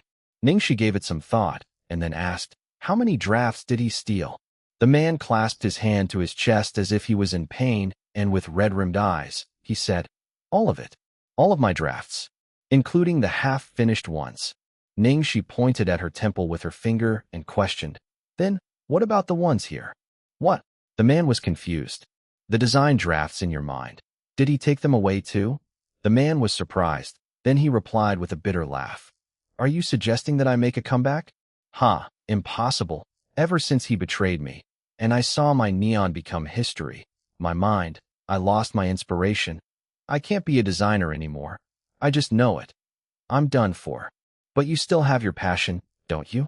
Dare you say that you have zero interest in design now? Don't you feel anything when you see those cleverly designed clothes? Don't try to deny it. You wouldn't have nitpicked on the outfit on me if you have no interest whatsoever. Definitely not to the point where you couldn't even tolerate a single flaw on it. Ning Xi replied him convincingly. Chapter 485. Are you done showering yet? The man shook his head and declared, passion is useless. Being passionate only brings me suffering now. You're right. Passion alone is useless. Realistically speaking, you need something else that's important. Money. Are you kidding me? Do I look like I have any money on me now? Ning Xi blinked her eyes and patted her chest. Not you. I do. You? The man looked at her doubtfully. Ning Xi slung an arm around him to support the man up and patted his shoulder. Rise up, young man. Your life is just about to start, and your fate will change, starting this very second. The man looked at Ning Xi like an idiot, and he flopped back onto the ground. Ning Xi put her hands on her hips and glared at him. What? You don't believe me? Fine. I'm telling you now. I really like your work, and you know that I'm not lying, seeing how I have bought most of your designs. So here I am officially extending you an invitation to collaborate. Are you interested? The man was surprised and peered at her with bewildered eyes. Collaborate? With a beggar? Ning Xi smiled and responded. Yes, just take it as I have too much money and nothing to spend it on. What do you think? You've got such a silly person standing right in front of you and offering you money now. Are you going to take advantage of her? The man was dumbfounded. She sounded like she was joking, but her twinkling eyes said otherwise. The woman was serious. Why? I already told you. I'm your fan. It was a coincidence as well. I earned some money recently and felt like investing in a business, and I met you here. But I have to tell you that I don't have much. It's just $3 million. I'll invest them all in you. $3 million, the man mumbled. How is that not much? We only had $50,000 in cash when we started the studio. That's fantastic if you don't think it's too little. Most importantly, you need to stand up on your own and be confident in yourself. I am an actress, and I will still focus on my main career. I'm not a professional in fashion design, so you'll be the heart and soul of our studio. The studio venue, hiring, future development, they'll all be up to you. Ning Xi explained to him. I. The man got up to his feet when he heard Ning Xi's grand plan and said, although I've been spending most of my time designing, I still know some things about running a studio. It might be difficult at first, but if there's another chance, I can do it. Ning Xi nodded in satisfaction. I'll mark your words. Are you serious? You're investing so much money in a person just because you've spoken to me for the past few minutes and shared some beers with me. The man was still in disbelief. He thought that he was dreaming or was hallucinating from the effects of the alcohol. Ning Xi raised her brows and told him, you get to spend the money you earn, and you'll earn more after you finish them. No big deal. I like to take risky challenges. Ning Xi was very straightforward. After their conversation, she dragged him with her and bought an outfit for him, got his hair trimmed, and brought him back to the hotel for a shower. Are you done showering yet? Remember to change into the clothes I bought you. I've thrown away what you were wearing before. And oh, right, remember to shave. Ning Xi waited impatiently until the man finally walked out. Ning Xi was busy playing her mobile game when she heard some careful footsteps. She looked up and was surprised. Chapter 486. I'll pick you up from the airport. The game character from her phone shouted loudly. Game over. The young man standing nervously in front of her wore a white blouse with light blue jeans and white sports shoes. His hair had been cropped short, revealing a clean forehead, fair skin, and a shy smile. He had told her that it was more than a year since he had graduated from university, but he still looked quite young. With what he wore, he looked as fresh as a student who had yet to leave the school gates. Ning Xi stared at him for a long time, then suddenly stood up and circled the young man several times. Her face was full of utter disbelief. Wow, who knew? I thought you were a wretched uncle. Who knew that you were actually a pretty boy? Our studio won't need to hire a spokesperson in the future. You'll do. She had randomly picked up someone from the streets, who turned out to be a handsome-looking young man. What luck? The young man felt embarrassed and his face reddened further as he inquired. Boss, I still don't know what your name is. When she heard him address her as boss, Ning Xi could not help but laugh. There's no need to call me boss. That's too formal. We're equal partners in this business. I'm Ning Xi. You can just call me Xiao Xi. My name is Gong Shangzi. Boss, I still want to call you boss. You will never know how much our fateful meeting means to me. If not for you, I would just be a walking corpse. Fine, as you wish then. Ning Xi never minded such petty things, so she let him be. But this was the first time someone had ever called her boss, and it gave him a thrill of satisfaction. After all, this was a symbolic moment for her to take the first step towards her goal of reaching the peak of her life. Right. As for your studio, do you plan to open it in China or elsewhere? Ning Xi asked. Let's do China. We've only just started, and we're not suitable for a foreign market as of now, Gong Shangzi answered. Ning Xi nodded. Okay, return to China with me tomorrow then. Gong Shangzi agreed. Okay. Then he paused before asking, "Boss, what should our studio's name be?" Ning Xi scratched her head and replied, "I'm useless at naming. Do you have any good ideas?" "Boss, I think it's best that you name it. I hope that you can come up with the name." "I'm fine with anything," said Gong Shangzi sincerely. Ning Xi blinked. Oh, why did she feel like she had just adopted a loyal dog? "You want me to come up with the name I? Let me give it some thought." Because of Gong Shangzi's insisting, Ning Xi paced the room back and forth and thought hard. How about Spirit? Inspired by Lu Yushi's quote from My Humble Home, mountains are measured not by their height, but by celestial beings, waters not by their depth, as its spirituality is with the dragons. This means that regardless of how tall a mountain is, it will be famous with celestial beings, and that it's not about how deep the waters are, but the dragons will reveal its spirituality. You're the real dragon I've invited, the treasure of our townhouse, so we can definitely defeat that little snake. When Gong Shangzi heard Ning Xi's words, his eyes instantly watered. "Boss, thank you. Thank you for this meaningful name." Ning Xi was nervous to see him cry, and she quickly gave him a tissue. "Hey, master, please don't cry, okay? What I can't stand the most is seeing people cry. Especially this dude in front of her who was as pretty as a young girl." Gong Shangzi then turned serious and said, "Boss, I won't let you down. Even if I had to squeeze myself dry, I would definitely make our brand, Spirit, happen." Ning Xi coughed lightly. "Cough, cough. No need to squeeze yourself dry. We have to walk down a path which will continue expanding." "Yes, boss. Good boy." Just as they finished chatting, Ning Xi's phone rang. It was her boss, Lu Tingxiao. "Hello, big boss." Did the advertisement shoot go smoothly?" The gentle voice of a man asked from the other end of the line. "Don't worry, everything went well. I'll be catching a flight home tomorrow afternoon." "Tomorrow afternoon, by the time you reach, it will be midnight already. You're alone and Ling Xi is not around. I'll pick you up at the airport tomorrow." There's no need for that. I'll just get a car. Besides, I've got to run to a meeting now. You be careful on the road. See you tomorrow night." Ning Xi wanted to tell him she was not alone and he had no need to worry, but Lu Tingxiao had already hung up, so she could only let it be. Chapter 487. The lady boss brought a strange man back. On the second day, Ning Xi took Gong Shangzi on the flight home. On the flight, Gong Shangzi stared out of the window. "I thought that I'd never be able to go home again in this lifetime." Ning Xi leaned her head onto her hand and shook her leg. Now we're flying right back. Even if that guy has stolen many of your design drafts, he will still use them up one day. And what we have is an endless treasure chest in that mind of yours."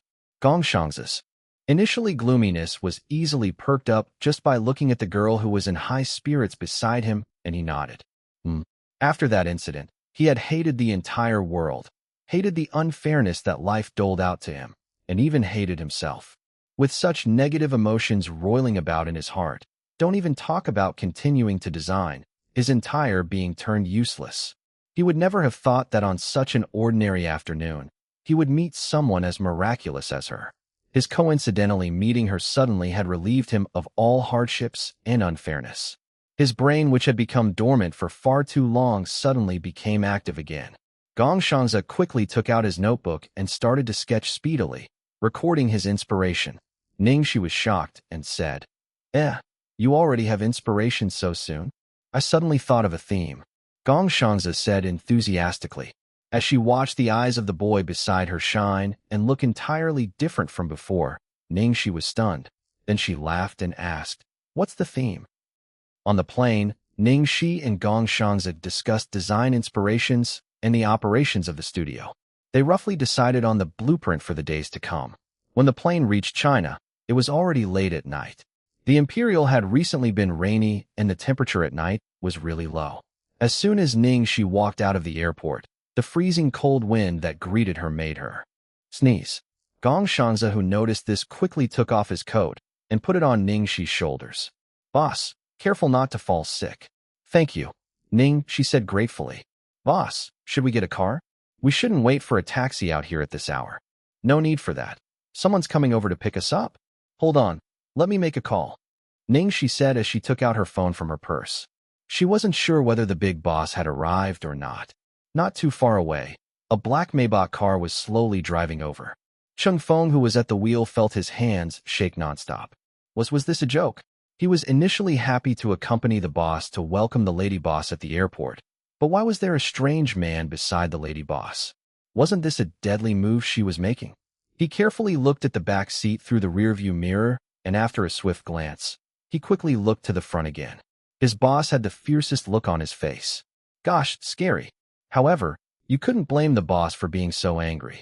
The boss had started to anticipate the day of the lady boss's return since 3 days ago, and had even reminded him in advance of the time the lady boss would land. He was afraid that the lady boss was not used to eating in-flight meals, so he had supper prepared. Then, he was afraid that the weather would be too cold, so he had a blanket prepared in the car for her. He had been truly thoughtful right down to the core. For the past few days, every call from the boss would definitely be a reminder about the lady boss's arrival. It had only been a few days since they last saw each other, and with such nervousness from him, you would think they had not seen each other for years. Even Cheng Feng, who had a girlfriend, felt like he wasn't being a good partner. But now, Cheng Feng's eyes widened in shock when he saw the man beside the lady boss taking his coat off to put on the shoulders of the lady boss. He almost spat blood. He started to seriously consider whether he should ditch the car and escape before things went awry. Chapter 488. It couldn't be his wife? Boss, do you want to continue moving forward? Cheng Feng asked carefully. The seething look that turned on him instead was a clear indication that he had better not. Tingxiao's cold eyes shot daggers at him. Cheng Feng immediately shut up and stopped asking stupid questions, just continuing to drive. Shangza, later when my friend who's picking me up comes over, don't call me boss. Just call me by my name.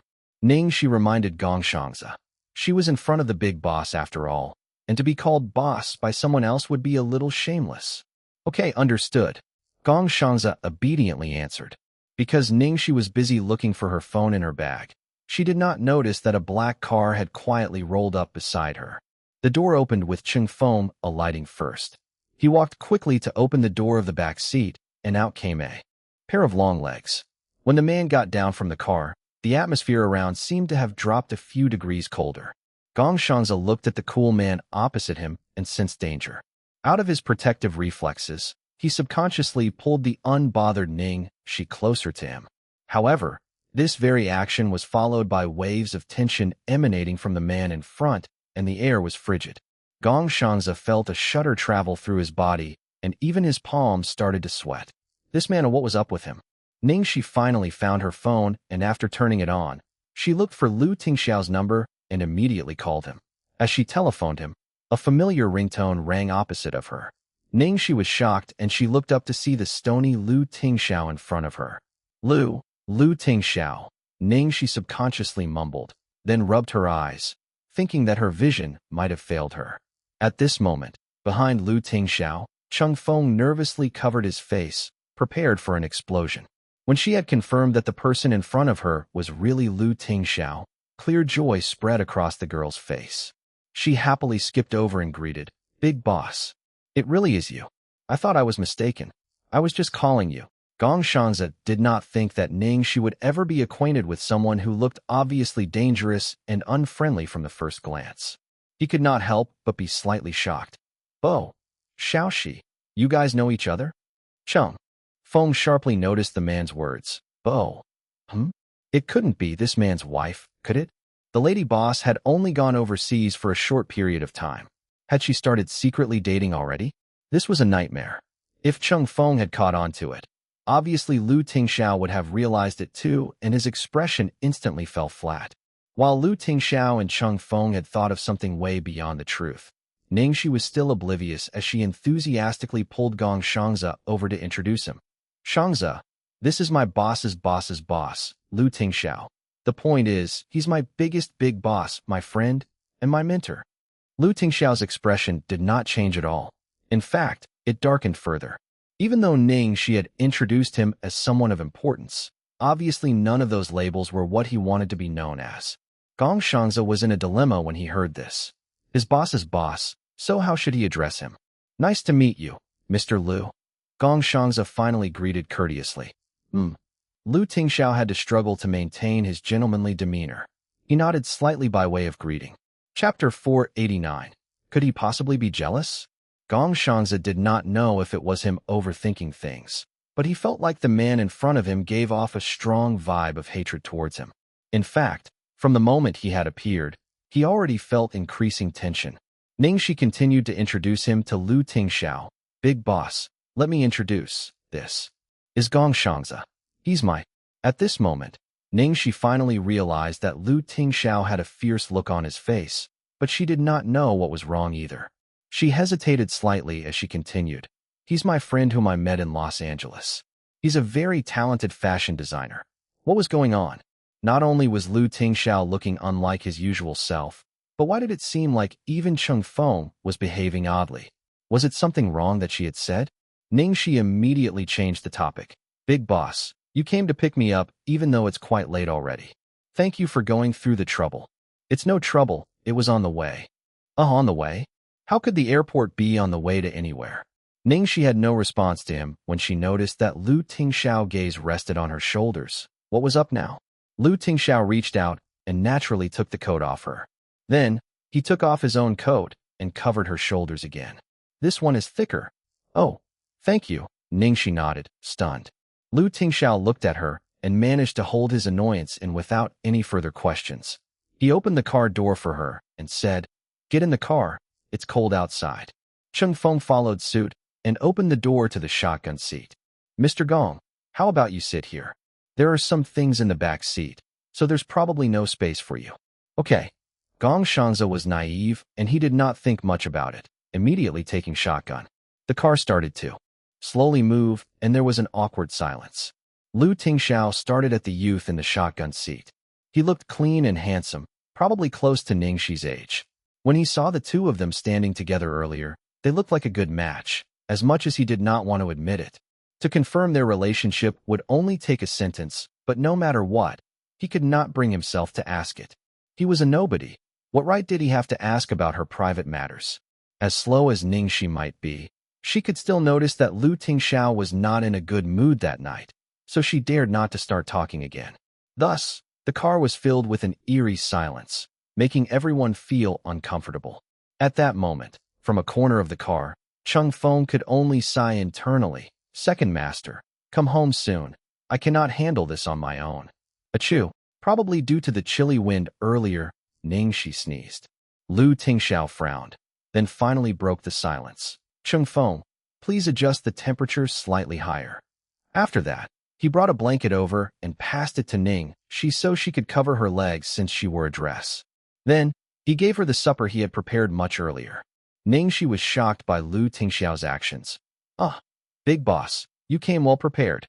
As a peasant, I'm taken aback by your affection. Don't be shocked. You are a hard-working peasant and you did very well this time. Ning Xi took the meal box, then secretly peeked at Tingxiao's unconvincing poker face and asked, "Really? But why do I feel like you're not terribly happy?" Since she saw him earlier, she had already felt that something was not right. Tingxiao took a deep breath and tried to control his emotions, hating himself for being petty. "I'm not unhappy." "Liar. You're obviously not happy." Ning Xi bit the end of her chopsticks and mumbled softly. Her eyes fell on Gong Shangza, who sat shotgun. Gong Shangza. She suddenly thought of a possibility which she had not thought of at all. Big boss, could he possibly be jealous? Chapter 490. Throw herself onto him for a kiss. This should not be possible. She had already introduced him as a newly made friend. Forget it. Instead of guessing, she should just test him. Ning Xi thought about it, then asked, "Big boss, guess how Shangza and I met?" As Ning Xi spoke, she took the opportunity to secretly look at Tingxiao's expression in him. He was, really, in fact, jealous. When she saw Tingxiao looking morose to the point that he could not disguise it any longer, Ning Xi buried her face in her hands and could not help but laugh. In her heart, Tingxiao had always been tall, mighty, and dominant, with a sense of maturity and stability.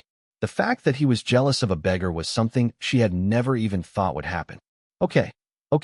It was also her fault that she forgot that after cleaning up, Gong Shangza was rather handsome and would probably be a ladies' magnet. How? Tingxiao looked like he wanted to know, yet he did not want to at the same time. It was beyond complicated. Ning Xi held her chin and looked at the devil's expression. The more she looked, the more she thought it was cute. She just wanted to throw herself onto him and give him a kiss. He was someone I picked up on the streets. Picked up on the streets? When he heard this answer, Tingxiao clearly looked very taken aback. Yeah, haha, unexpected, isn't it? Gong Shanze, who sat shotgun, heard their conversation and laughed. If it had not been for Xiao Shi, I would probably still be begging on the streets of Los Angeles. When they heard this, Tingxiao and Cheng Feng were shocked. Cheng Feng especially. His head was wild with thoughts about some foreign affair with sparks of romance, and then her bringing her lover home. He did not expect such a miraculous situation at all. Indeed, the lady boss was so unpredictable that the average person's thought process did not apply to her. When she saw that the tension in Tingxiao had finally dropped a notch, Ning Xi started to share the process of how she met Gong Shanze.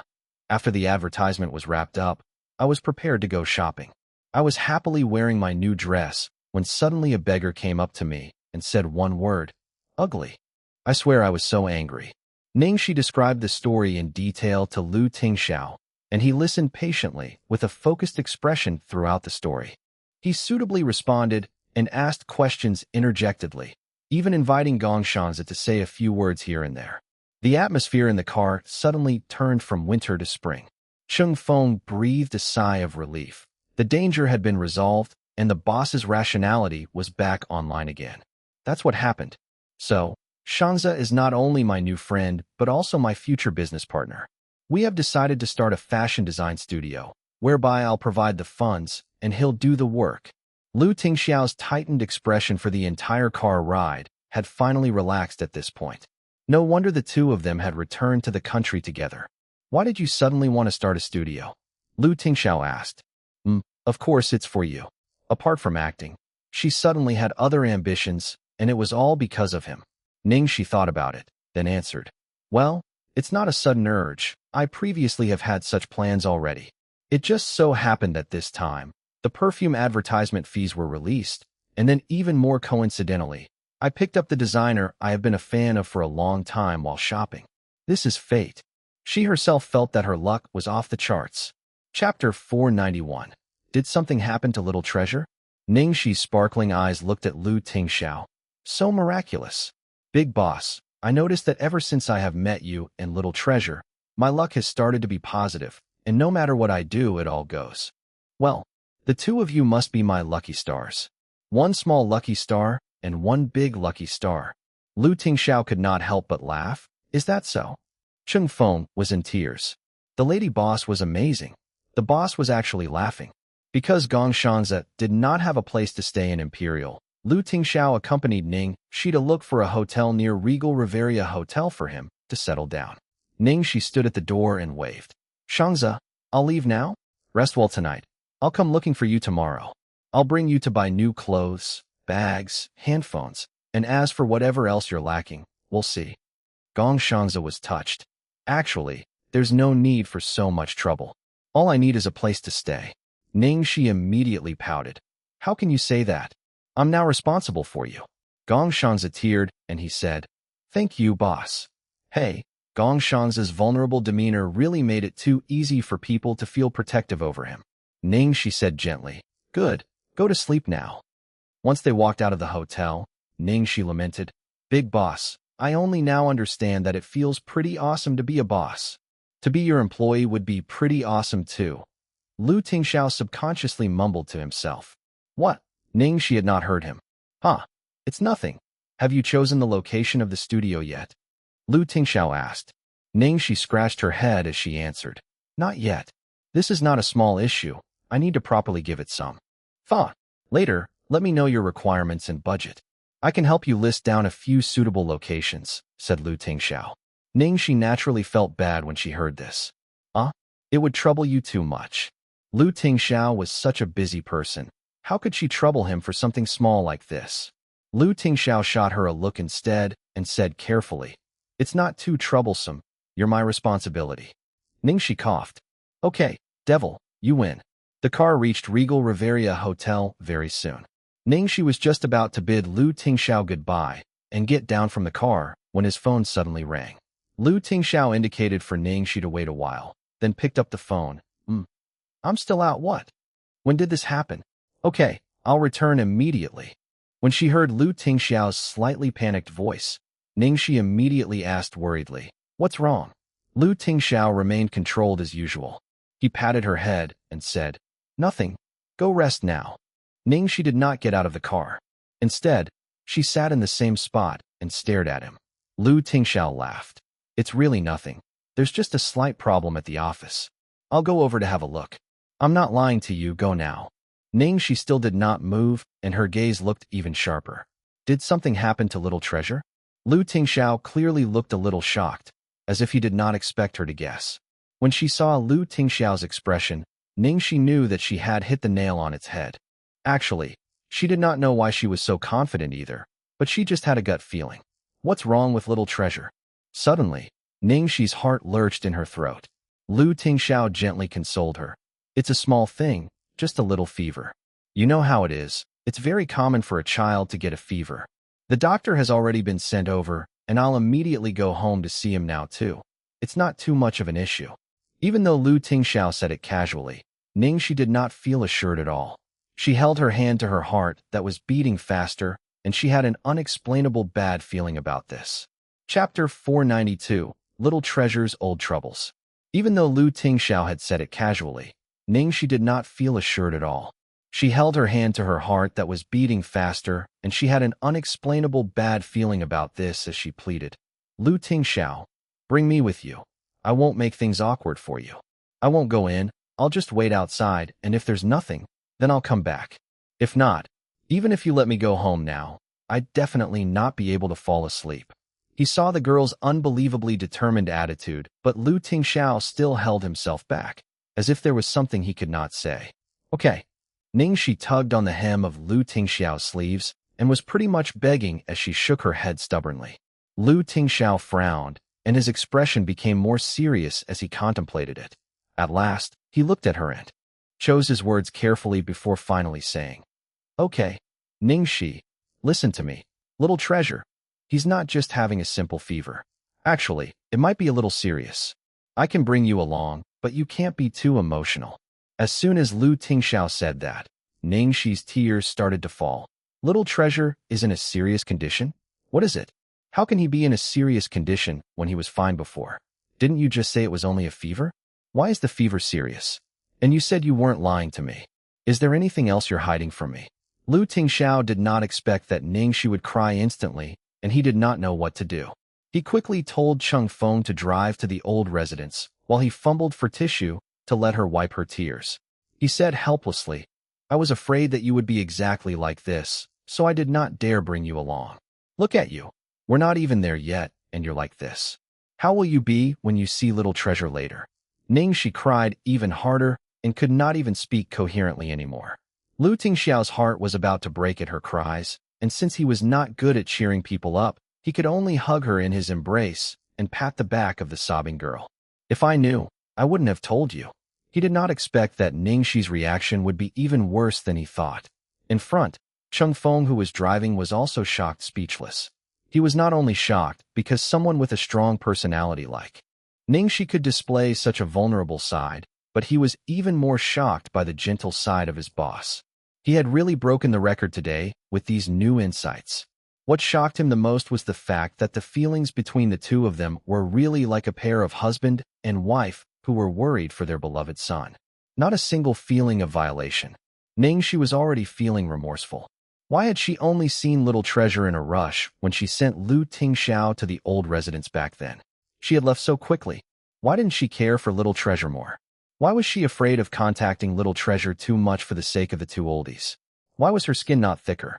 After crying for a long while, Ning Xi finally recovered from her emotions and she begged, "Lu Tingxiao, don't keep any secrets from me. I want to know." Lu Tingxiao replied, "Then, you must promise not to cry anymore." "I can't promise." Lu Tingxiao buried his face in his hands. Finally, he could only compromise and he tried his best to explain in a gentle tone. "Actually, it's an old issue. From the moment little treasure had that incident, he would have such outbreaks once in a while, and a high fever is one of the symptoms. But what's different from the usual fever is that the high fever won't stop, no matter what. There is just no way to break the fever. Chapter 493. Even more serious than he thought. Ning Xi looked stunned. How could this be? Tingxiao quickly consoled her. Since the last time this has happened half a year ago, it hasn't repeated. This time might also be just a normal fever, so don't be too worried. Ning Xi knew that it definitely was not just a simple fever, otherwise Tingxiao would not have sounded like that earlier. Cheng Feng, stop the car. Ning Xi suddenly shouted at Cheng Feng. Cheng Feng knew that even if he did not obey the boss, he had to obey the lady boss. Thus, he parked the car at the roadside obediently. Miss Ning, what is it? Ning Xi did not say anything, opening the door, then walking to the front to open the door of the driver's seat. You go sit at the back. Ah. Cheng Feng was taken aback. Ning Xi could not wait any longer. She dragged him by the collar and stuffed him into the back seat before she got into the driver's seat and stepped on the accelerator. The engine growled fiercely, and the car flew like an arrow. Cheng Feng did not know how to react, and he was so frightened that his heart felt like it could jump out any time. He quickly held tightly onto the handles in the car and looked at the girl behind the wheel in horror. Just a second ago, she had just been a crying, vulnerable little rabbit. How did she suddenly change into such a serious queen of speed? Couldn't she at least have given him a warning? Tingxiao looked at his speeding wife and wanted to say something, but did not. Fine, speed away. It was good for her to let it out too. The car kept overtaking other vehicles and speeding past with quick, skillful turns. Cheng Feng felt nauseous as he looked to his big boss for help, hoping that he could advise her to slow down. Who knew that all he saw was the big boss' loving and tolerating gaze at her. A moment later, they neared the old residence. The car remained at the speed of 400 miles per hour, and as he saw that the car was about to hit the gate, Cheng Feng could not bear to look and squeezed his eyes shut. In the next second, Ning Xi hit the emergency brakes. The car stopped half a meter from the gate of the old residence. She quickly parked and turned her head to urge, Tingxiao, go in quickly. Okay, you wait for me here. Tingxiao got down from the car and walked briskly into the brightly lit residence courtyard. In the back seat, Cheng Feng was practically crawling out of the car. As soon as he got off, he held onto a big tree and puked his guts out. In the living room, everyone looked nervous. Lu Chongshan was anxious and Yin Rui had cried her eyes out. When they saw Tingxiao had returned, Yin Rui was relieved as though her backbone had been restored in her body. She quickly went to greet him. Tingxiao, you're finally back. Quickly go see Little Treasure. Tingxiao immediately walked into Little Treasure's room and saw that the little guy lay on the bed looking as pale as paper with cracked lips, and his little body was twitching nonstop. A group of doctors surrounded him, and everyone looked uneasy. Tingxiao's expression instantly darkened. Little Treasure's situation was even more serious than he had thought. How did this happen? Tingxiao questioned frigidly. Yin Rui clearly tried to avoid his gaze. We're not sure either. Little Treasure didn't look too good since this afternoon, so we got the doctors to come have a look, and they said it was a small fever, not too big of a deal. In the middle of the night, his temperature suddenly shot up to 40 degrees, and his body started to have spasms. His temperature would not go down, no matter what. It is the exact same situation as before. Chapter 494. Call Ning Xi over to try. Have you tried the medication? Tingxiao asked.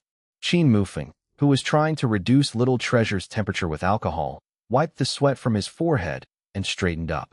He looked serious as he said, I have. It's the same as before.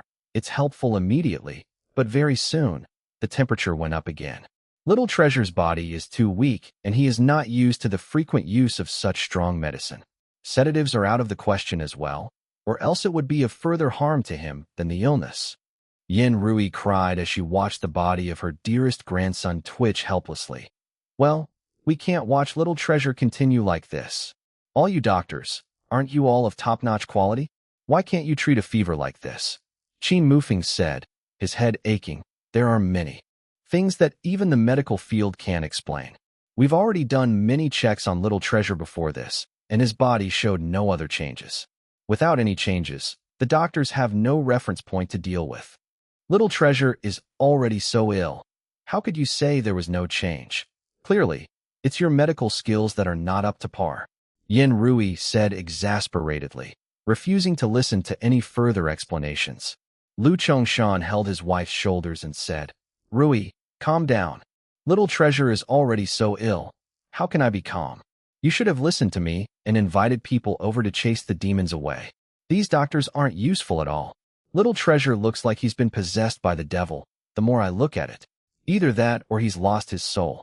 Yin Rui said emotionally. Lu Chongshan's expression changed when he heard this, and he scolded her. What devil possession and losing his soul? Why nonsense are you spewing? Little treasure is on holiday today. He did not go to school or even go out. He has just been at home.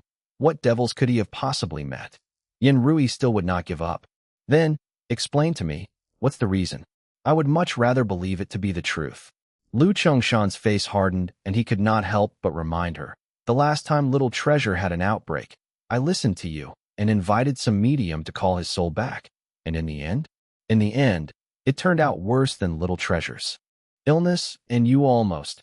How could you still think about all those nonsense? Do you want to kill Little Treasure?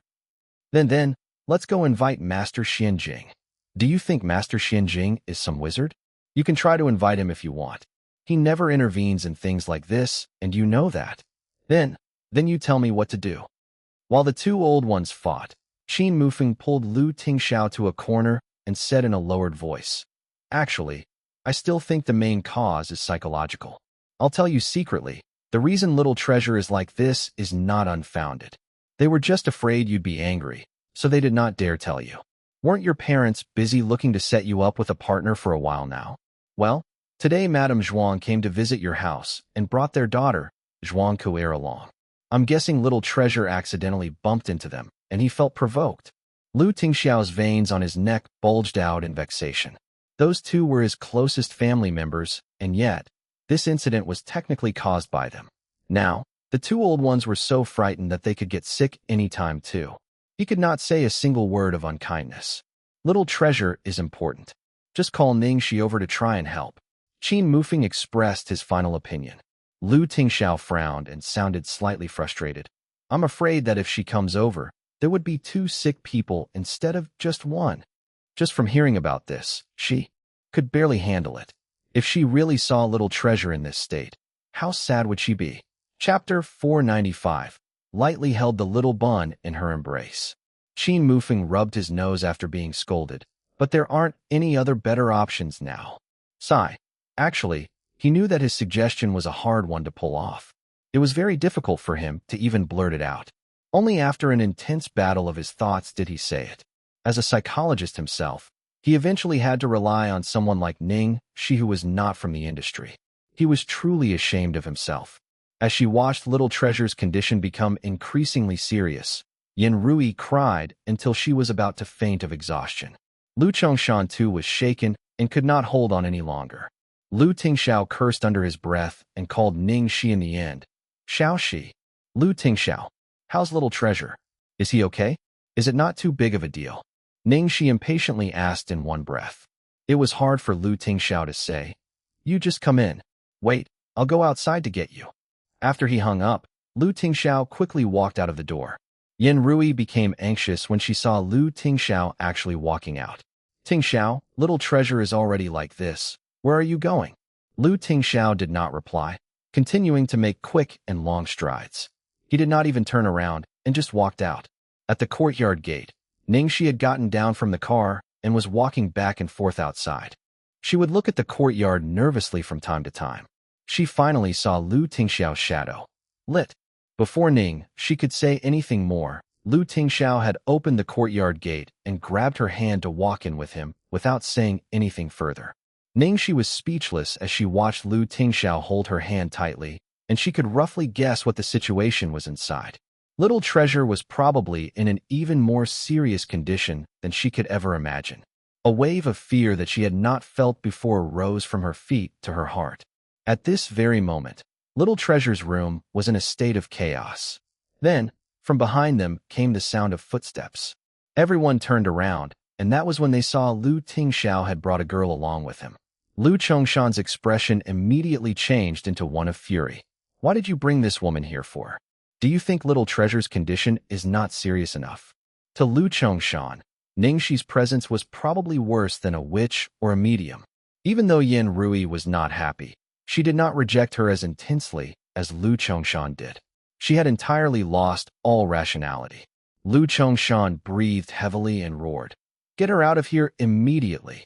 Lu Tingxiao held Ning Xi's hand tightly and was about to say something when Ning Xi shook her head at him, then wriggled out of his hand. Ning Xi did not break down on the spot like Lu Tingxiao had predicted. Instead, what he did not expect was to see Ning Xi's calm attitude towards Little Treasure, who lay seriously ill on the bed. She did not even care about Lu Chongshan's complaints and loud scolding. After she wriggled out of Lu Tingxiao's hand, she made her way towards Little Treasure's bed. Even though she clearly looked like a weak and gentle girl, her eyes were filled with determination, to the point that all the doctors and peasants who had heard Lu Chongshan's orders and wanted to block Ning Xi's way, all made way for her. When Lu Chongshan saw this, he fumed. "Stop right there. What do you think you're doing? Didn't all you hear what I said? Who said you could let her in?" Lu Tingxiao held out his arm and blocked his father, who about to rush out. At this moment, Ning Xi sat on Little Treasure's bedside. First, she quickly took off the coat on her. Then she reached under the thick blanket placed on Little Treasure. Lastly, she carefully held the feverish and soft little guy in her embrace. Chapter 496. Mommy loves you, Mommy likes you.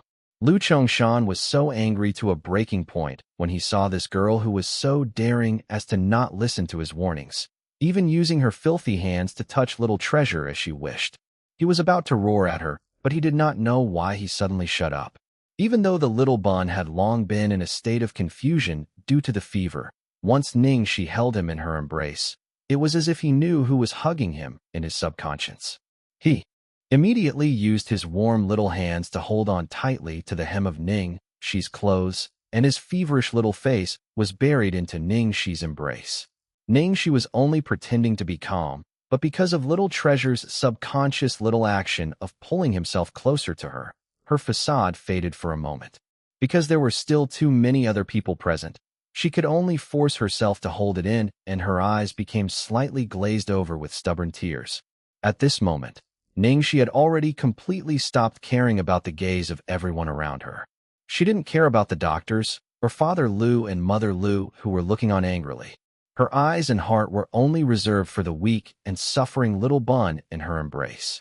Ning Xi hugged the little bun even tighter, then bent over to kiss the little bun's forehead and tiny face before she said with a very gentle tone, "Baby, Ani is here, don't worry."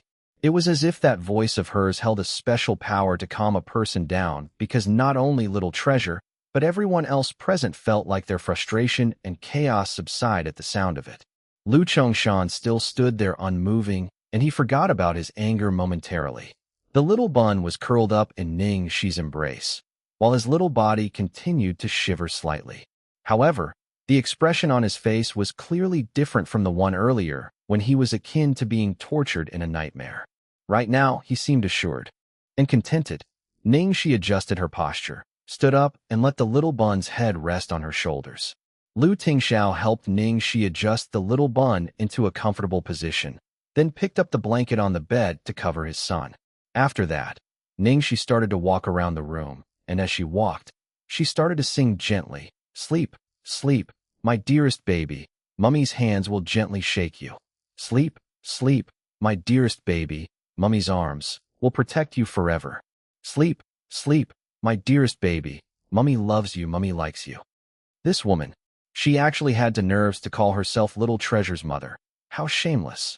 Lu Chongshan should have been angry, but he did not know why as he watched the woman carry Little Treasure and walk around and singing a lullaby.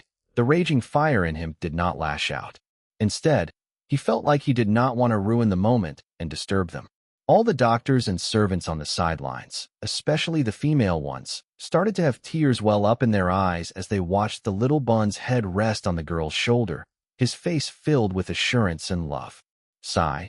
The little master is so pitiful, having to live without a mother's love since such a young age.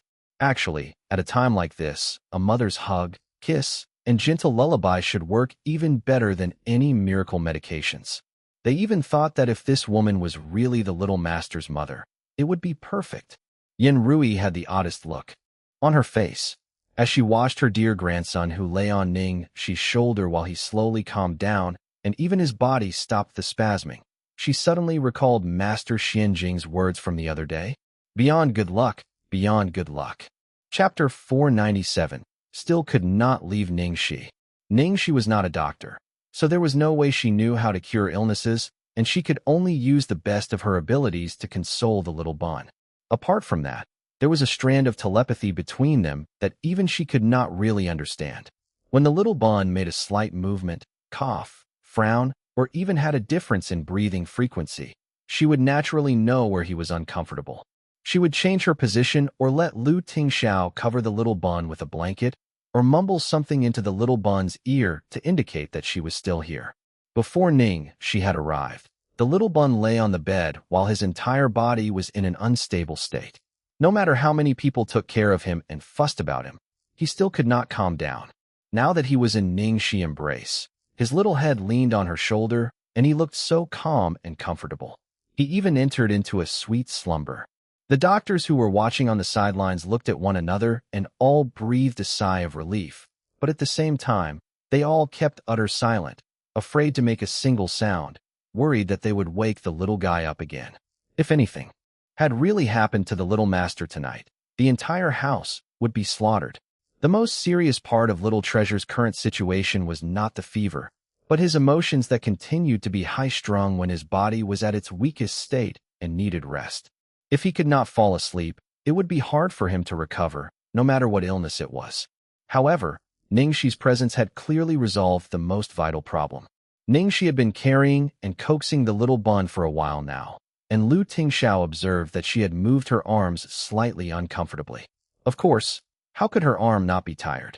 Tingxiao made Little Treasure's bed and indicated for Ning Xi to put him down to sleep. Ning Xi looked at the little Bon in her embrace and saw that the little guy's breathing had stabilized, and he had completely fallen asleep. She then walked slowly to the bedside, bent over, and carefully put the little Bon onto the bed. Lu Chongshan and Yen Rui eventually calmed down when they saw that. However, just as Ning Xi placed the little Bon onto the bed, the little guy's peaceful face immediately scrunched up and his body started to shiver again. As they watched Little Treasure having a fit again, the two old ones were frightened. Before they could even calm down, another attack came up. Ning Xi was obviously the first to notice, so she immediately hugged the little Bon again and started to pat and sing to him again. Even though she was pretty much helpless, there were no signs of impatience from her. Even though Tingxiao was worried about his son, he was obviously distressed for his wife as well, so he walked over and had Ning Xi sit down on the bed. "What is it?" Ning Xi hugged the little Bon and looked suspiciously. In the next second, she widened her eyes in shock.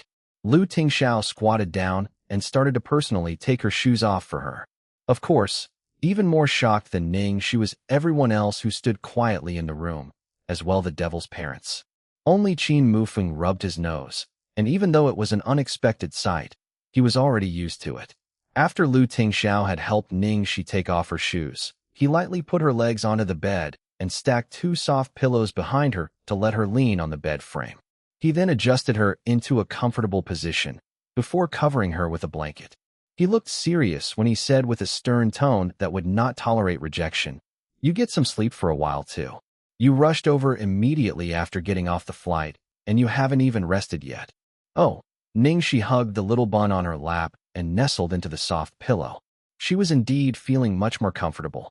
Chapter 498. This girl can bless our Little Treasure. "Oh." Ning Xi hugged the little Bon on her lap and nestled into the soft pillow. She was indeed feeling much more comfortable. Unfortunately, the scorching gazes surrounding her were a little overwhelming. Tingxiao sternly waved his hand, and everyone immediately regained their senses from their shock and walked out nervously. They could only guess in their heart, who was this woman that the big master had brought back? Not only did she manage to coax the little master as soon as she arrived, but she even had the big master, who seemed to be void of human emotions, to be so gentle with her. Could it be that this woman is our little master's biological mother? One of the maids said with a look of realization dawning on her face. That's not possible. Didn't they say that the little master's biological mother had long passed away? Otherwise, which woman would be so cruel as to abandon their own child? In fact, our big master is such an excellent man. Perhaps there is something that cannot be revealed. You lot, are you done with living? How dare you discuss such things? If the master and Madame Lu find out, be prepared to get chased out. One of the maids with a higher status scolded them, and immediately, everyone shut up. In the Lu family, the topic about the little master's mother was an unspeakable taboo. Ning Xi's journey plus tonight's shock by the little bun had made her quite tired. However, in the room were still Lu Chongshan and Yin Rui, the two old ones. With them standing around her lying on the bed, she felt awkward, what more sleeping in front of them. Father, mother, you both go get some rest. I will be here too. Keep watch, Lu Tingxiao said to the both of them. Lu Chongshan looked like he was in a dilemma as he watched his beloved grandson sleeping soundly in Ning Xi's embrace. He frowned and was about to say something when Yin Rui nudged him. Then, we'll leave now. If there's anything with little treasure, you must let us know immediately. In the living room, Lu Chongshan, who had been dragged out by his wife, looked unhappy. Why did you drag me out for? Yin Rui looked hesitant. Chongshan, don't you feel like that girl is very special? What's so special about her? It's just that she could coax him. Otherwise, would little treasure and Tingxiao be so charmed by her? What Lu Chongshan was angriest about right now was how he had to watch his own son and grandson be completely under that woman's control, and he could not do anything. Little treasure was suffering so much earlier, but once she came, he became better. Is this really just a matter of coaxing? Yin Rui expressed her disagreement. Lu Chongshan knew that he was prejudiced, but there was no way he would admit this. So he argued. Then, can you tell why was it so? Yin Rui started to say. Maybe. This girl has a good birth chart with prosperous good luck and can bless our little treasure. When Lu Chongshan heard this, he said bitterly, What nonsense are you spewing now? How am I spewing nonsense? This was what Master Xianjing said himself. Yin Rui blurted out and emotionally. What did you say? Why would Master Xianjing say something like this? Lu Chongshan immediately questioned seriously. Yin Rui evaded her gaze as she answered helplessly. To tell you the truth, the other day when I asked Master Xianjing to evaluate the birth dates, I brought along the birth date of this girl too. Chapter 499, Little Treasure's Mother, My Wife. You.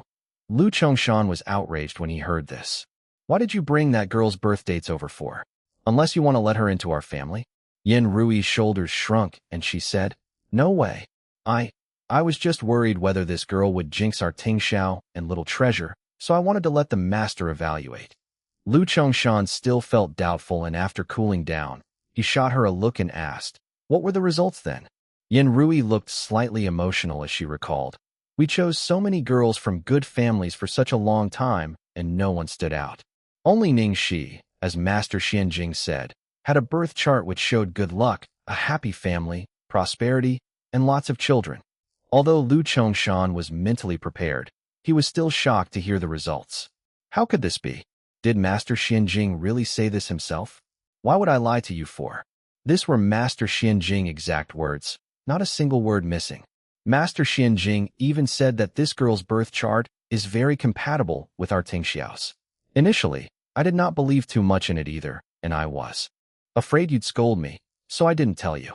Until today when little treasure fell sick, I recalled his words again. All of us have used up every way possible, and nothing worked. Yet, the moment this girl came, our little treasure's illness immediately improved so much. Even if it was as simple as little treasure really liking this girl, the influence on his illness would not be this huge, would it? Yin Rui deciphered bit by bit. Lu Chongshan listened to this with a serious expression and walked back and forth in the living room. Finally, he decided and said, The birth chart is only a proxy. How can you believe it to be entirely true? Don't mention this ever again. Besides, whether little treasure has recovered fully is still unknown. What if he later? Hey, can you not curse your grandson like that? Yin Rui instantly scolded her husband and looked dissatisfied. I was just worried about little treasure. Lu Chongshan noticed that he had said the wrong thing too and was embarrassed. Lu Chongshan deliberated as he thought about Yin Rui's words earlier. He looked conflicted, and he finally stared at his wife seriously and shouted, Things like birth charts are baseless. However, someone's true character can be observed from all sorts of aspects. Don't forget why little treasure became like this 2 years ago. It was because we gullibly believed someone like that. Actually, Yin Rui knew as well that even if Lu Chongshan found out what Master Xian Jing had said the other day, his attitude would not change much. When she heard this, she looked pale and nodded. I was just saying, obviously I will still be careful.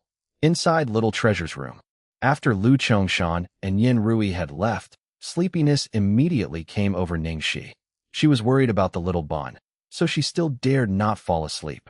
Lu Tingxiao sat on the bedside and helped her arrange the blankets. Sleep, I'm here. If anything, I'll call for you. Then, he lightly kissed the girl's forehead. Ning Xi's eyes immediately widened. Lu Tingxiao's move was so shocking that now her sleepiness had reduced by half. Did he genuinely want to let me sleep? Looking at the girl's widened eyes, something flashed across Lu Tingxiao's deep gaze. Apologies. Even though he said he was sorry, what he did was an entirely different story. He leaned over and planted a kiss on the corner of her mouth for a long time. Then only did he finally leave. By this time, Ning Xi was already completely wide awake and shocked. Was he taking this opportunity because she was hugging Little Treasure and dared not move? Ning Xi, one day you will become Little Treasure's mother. My wife. Chapter 500. What's wrong with Little Treasure? In her dreams, Lu Tingxiao's words continued to replay in Ning Xi's mind. One day, you will become Little Treasure's mother. Become baby Little Treasure's mother. If she really was his mother, how nice would that be? She really liked Little Treasure. She was still worried about Little Treasure after all, so she did not sleep soundly. Ning Xi woke up after a little rest. The first thing she did after waking up was to look at the little bun in her embrace. It was a good thing the little guy was still sleeping soundly between her arms, and his soft little fingers subconsciously held onto her clothes hem. His neck and back revealed a layer of sweat. Good that he was starting to sweat, so that meant he was expelling the heat. Ning Xi thought about this, then immediately touched the little bun's forehead. It felt like the temperature had gone down quite a bit. Lu Tingxiao was standing at the wide floor-to-ceiling window and looking at the sky, revealing a sliver of light. When he heard movement from the bed, he immediately walked over. You're awake. Ning Xi touched the little bun's forehead and urged softly. Lu Tingxiao, check if baby's fever has subsided a little. I feel like Little Treasure's body is not as feverish as before. Lu Tingxiao nodded and used his huge palm to feel his son's forehead. His expression softened. His temperature did reduce. Don't worry, I'll call for the doctor to check. Ning Xi nodded. Lu Tingxiao went out for a while. When he returned, he was followed by Qin Mufeng and 2 other doctors. Qin Mufeng attentively brought a thermometer over. Lu Tingxiao took over the thermometer and carefully put it under Little Treasure's armpit. A moment later, the results showed his temperature to be 37.8 degrees. Even though it was still slightly feverish, it was much better than the previous 40-degree fever. In fact, it was reduced without any medications, and this was not a simple feat. Then, the other 2 doctors did a detailed check on Little Treasure again. After last night's check, the doctors looked much more optimistic as they reported. At this point, the little master's condition has stabilized, but we will still need to continue observing at least until tomorrow, past the 24-hour mark. At this moment, Lu Chongshan and Yin Rui had received the news and rushed in too. They quickly looked at the thermometer, and when they saw that the temperature had gone down, they breathed a sigh of relief. Yes, we must still continue to observe. It's best to be careful. Who knows if the fever will return, since before this it was fluctuating too. Yin Rui said worriedly. Lu Chongshan nodded in agreement. After a night of being tensed, they could finally relax a little. He dared not to imagine if something were to really happen to Little Treasure. At this moment, Ning Xi, who was hugging the little bun on the bed, suddenly frowned and screamed, "Ah!" Instantly, everyone's nervous gazes fell on her. Yin Rui, what is it? What is wrong with Little Treasure? Lu Chongshan asked too, what is it? The doctors' hearts were practically at their throats too. Nothing must happen to this little heir. With everyone's anxious looks, Ning Xi wanted to say something but stopped. She looked awkwardly and made everyone question her even more worriedly. At last, Lu Tingxiao walked over without a word. First, he rolled up his sleeves, then tugged Ning Xi's blanket away. His actions looked very natural as he started to massage her legs and asked with a calm voice, "Are your legs numb?" Chapter 501. The Devil's skill is really good. All the doctors and servants were speechless. My God, this man who had just rolled up his sleeves to massage a woman's legs. Was this really the unfriendly big master they knew? The scary CEO of the Lu Corporation, Lu Tingxiao? Since last night, their perception and image of Lu Tingxiao were refreshed numerous times in their hearts. Even Lu Chongshan and Yan Rui were in disbelief. They could not believe that this man in front of them was really their biological son. Before this, they only knew that their son was charmed by this woman, and they had never personally witnessed any concrete actions that demonstrated his sentiments towards her. Now that they had, they were shocked. It was definitely 100 times more prominent than what the others said or what they could imagine. This was their own son, yet they almost could not recognize him anymore. Actually, the person who was even more shocked than the surrounding onlookers was Ning Xi herself. At that very moment, Ning Xi's heart felt as if it was keeping up with a stampede. Devil, could you please keep it down a notch? Everyone is watching here. Unfortunately, Lu Tingxiao picked up neither the complaints from her heart, nor the countless gazes staring at him. He continued to focus on massaging her numb legs, which was a result of not moving for a long time in fear of waking little treasure up. As he massaged, Ning Xi practically gave up and became numb to the gazes surrounding her. In fact, the devil's skill was really good. The massage was really putting her at ease. Is it better now? Lu Tingxiao looked up to ask gently after a while. Ning Xi quickly nodded. Much better, she thought silently. Your father is looking at me as if I'm the concubine who toyed with a warrior's heart and brought calamity to a country and its people. Lu Tingxiao then covered her with the blanket again and gently arranged her slightly messy hair, continuing to publicly display his love for the girl. At this moment, all the servants in the old residence had come to a clear conclusion. They definitely could not offend this woman in front of him. Since he currently did need a favor, despite Lu Chongshan being very angry, he could only hold it in for little treasure's sake. He scoffed and angrily walked off, telling himself that it was best not to see anything more. As soon as he stormed off, Lu Chongshan could not keep it in any longer and started to complain to Yan Rui. How dare he? Look at how he was behaving. A big old man actually doing something like this for a woman and using such a soft voice. Plus, he did it in front of everyone. How inappropriate. Does he even remember his own identity at all? As a mother, even though Yan Rui was not too happy either, from a woman's perspective, she didn't really find anything wrong with Lu Tingxiao's actions. If you really liked someone, you would naturally be extra caring. While Yan Rui thought about this, she nonchalantly looked over at Lu Chongshan. Her marriage to Lu Chongshan was a result of good timing. They looked good together and were said to be a perfect match, yet she knew clearly that this man had only married her because she was the most suitable candidate and that, in fact, he had never truly loved her. On the second day, the doctor checked on Little Treasure during the noon and in the evening again. At night, Little Treasure's fever had finally subsided and his condition was finally stable again. After a whole day and night of fussing, everyone could finally breathe a sigh of relief. Since Little Treasure was already okay, Lu Chongshan, who had long been impatiently maintaining his composure, finally could not hold himself back any longer. He walked into Little Treasure's room and said to Ning Xi, Miss Ning, thank you for all your care for Little Treasure this time.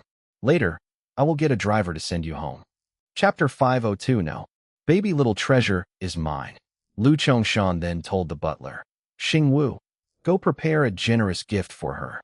These words were not only meant to imply that she was just a guest, but also to completely void any relationships, a gesture to say that they owed each other nothing more after this. To wreck the bridge after crossing the river, to throw something that practically saved one's life after using it. Wasn't it obvious what he was doing? Ning Xi did not actually care about what Lu Chongshan thought of her. Her only gripe was the thought of separating from the little bun again, and she felt an ache in her bones. She subconsciously hugged the little bun even tighter. She really did not want to. She did not want to be separated from the little bun. In that moment, she felt a strong tug in the corner of her heart.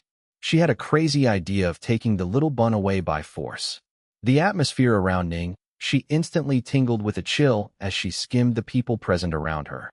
She could estimate everyone's capabilities and knew that if she really wanted to, no one here except for Lu Tingxiao could stop her from taking Little Treasure away. probably due to him being able to sense Ning Xi's emotional roller coaster and the sudden cold in the air. The little bun, who was sleeping calmly in her embrace, frowned out of discomfort. Ning Xi regained her senses and suppressed the impulse in her, patting the little bun's back to console him. Rui, go carry little treasure. Lu Chongshan saw that the woman was not reacting to his offer and stayed unmoving instead, so he was irked. Yin Rui nodded and was about to take over little treasure from Ning X's embrace when Lu Tingxiao was one step ahead and went over to Ning Xi's bedside. He indicated for Ning Xi to let him carry little treasure. Ning Xi, allow me. Ning Xi noticed the sudden movement and looked at Lu Tingxiao vigilantly. Even if it was Lu Tingxiao himself, she was still unwilling to give the little bun to him. No, I'm not giving him. Baby little treasure is mine. When he saw the girl putting up a fierce guard, a loving look flashed across Lu Tingxiao's eyes. His gaze was akin to warm waves washing ashore to surround her. His tender tone had a way of calming one's heart. Be good, Xiaoxi, trust me, okay? Ning Xi stared straight at Lu Tingxiao and felt her eyes tearing up. She doesn't trust him. She doesn't trust anyone. Why? Why was it that even you want to rob me of little treasure? No, that's not right. This is not robbing. Little treasure is originally theirs, not hers, not hers. Ning Xi, what is wrong with you? What are you doing? Ning Xi used all of her restraint to regain her senses. At last, she carefully passed over the little bun to Lu Tingxiao, while her gaze continued to cling onto him with a heavy heart, and her eyes were full of reluctance. Lu Tingxiao could not help but smile in amusement as he watched the girl look at him as if he was a traitor. Lu Chongshan nodded with satisfaction. Xing Wu, go get the car ready. Miss Ning, please follow me. Xing Wu acknowledged the orders and indicated for Ning Xi to leave with him. Lu Tingxiao used one arm to carry the little bun, who obviously seemed not unstable after changing embraces, and used his other arm to guide Ning Xi behind him protectively. Then, he looked at his parents coldly and said in a calm tone, Father, Mother, thank you for taking care of little treasure for this period time. The office has not been terribly busy recently, and Jingli will be back soon, so I won't trouble you with little treasure anymore. As soon as he said that, the expression on Lu Chongshan and Yin Rui's faces immediately changed. Yin Rui instantly said anxiously, Tingxiao, what are you doing? Little treasure has just recovered, and not fully. Where do you want to bring him? Chapter 503. Little treasure said something. Lu Chongshan emotionally tapped his walking stick on the floor and roared, You bastard! What are you trying to say? You want to take little treasure away? I dare you. Lu Tingxiao remained cool and pointed out, Father, little treasure is your grandson, but he's my son too. Lu Chongshan spoke in a rush intimidatingly. I'm your old man. You've been charmed over your head by this woman. The only way for you to dare take little treasure away today is to walk over my dead body. Lu Tingxiao replied, If you must use your life to threaten me, I have nothing to say. But I insist on taking little treasure with me today. Suddenly, the atmosphere between the father and son became intense. Everyone was silent, and no one dared to say anything. At this moment, Yin Rui was also completely on her husband's side. Tingxiao, even if you're blaming us for not taking care of little treasure well enough, this time was truly an accident. We are little treasure's grandparents. Is there anyone else who would treat him better than we do? You would rather believe a woman you have just recently met than your own biological parents. This has nothing to do with her. What Lu Chongshan could not stand most was his son's protective behavior over that woman. He was extremely mad now and did not care that there were many others present. He lost control and roared. Have you forgotten what happened 2 years ago? Have you forgotten how little treasure became like this? It was such a painful lesson. Is once not enough? How dare you believe a woman like this? You are just. Yin Rui quickly went to hold him up when she saw that Lu Chongshan was getting increasingly agitated.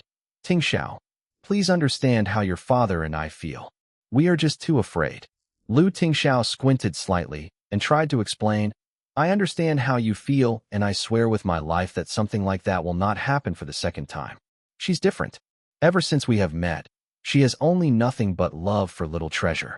I'm sure you are also aware of the changes in little treasure even since he met her. However, the two old Lus were too stubborn, especially when the past incident was brought up. When they heard Lu Tingxiao's words, They were only momentarily persuaded for a few seconds before they went back to their headstrong opinions. No matter what Lu Tingxiao said at that moment would be considered by them. They just wouldn't let Lu Tingxiao take him away. Lu Tingxiao wore a dark mask on his face. Even though he did not want to, he knew that it was best to suffer for the short term rather than in the long term. He knew it would hurt them, but he still spat it out anyway. The scariest thing is not that little treasure will be hurt by others, but by the ones closest to him in the name of love. You. Lu Chongshan's face instantly stiffened, and his body shook with rage when he heard this. His son's words were akin to a huge rock bearing upon his heart. Even though he had always acted in Little Treasure's best interests since he was strictly kept at the old residence, all he had ever received was harm, and last night, he almost. What followed Lu Tingxiao's words was pin-drop silence in the living room, and the argument was a stalemate. Now, the one who was in the most awkward position was Ning Xi. She knew that as long as she was here, they had many things that could not be said, so even though she did not want to leave the little bun, she still had to consider leaving first and letting the three family members have a proper discussion. Due to the loud voices and tension in the air, the little bun who lay on Lu Tingxiao's shoulders started to frown and his eyelashes fluttered before he slowly opened his eyes.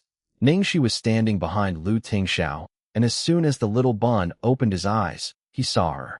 Because the little guy had just woken up, he had an extremely cute sleepy look on his face. He blinked a few times, and then when he saw Ning Xi, his gaze did not move away from her. He thought his sight had failed him, so the little guy rubbed his eyes with his soft fists. Then, he opened up his short arms towards Ning Xi's direction without hesitation. In the next moment, the quiet air was filled with a soft and slightly grainy voice. Hug. Chapter 504. A Beautiful Voice. In the fueled atmosphere in the living room, the unexpected voice of such an adorable, sleepy toddler who could melt everyone's hearts was like a crystal-clear chime in a terse, silent moment. All that remained on Lu Chongshan's gloomy face was a blank expression. Even Yin Rui widened her eyes. Even Lu Tingxiao, who had been calm throughout, was immediately stunned. With his son in his embrace, he remained stiffly in the same spot. The child's voice still rang in his ear, and if it had not been for the remnants of the little guy's breath and the expectant look in his eyes, he would have thought that he was having an illusion. He had not heard that voice in a long time, and it was just as he remembered it. He thought he would never hear that voice ever again, because everyone present was just too bewildered. No one said anything for a while, and all eyes fell on Little Treasure, their gazes full of expression, but no words could come out. The person even more shocked than Little Treasure's grandparents and father was probably Ning Xi.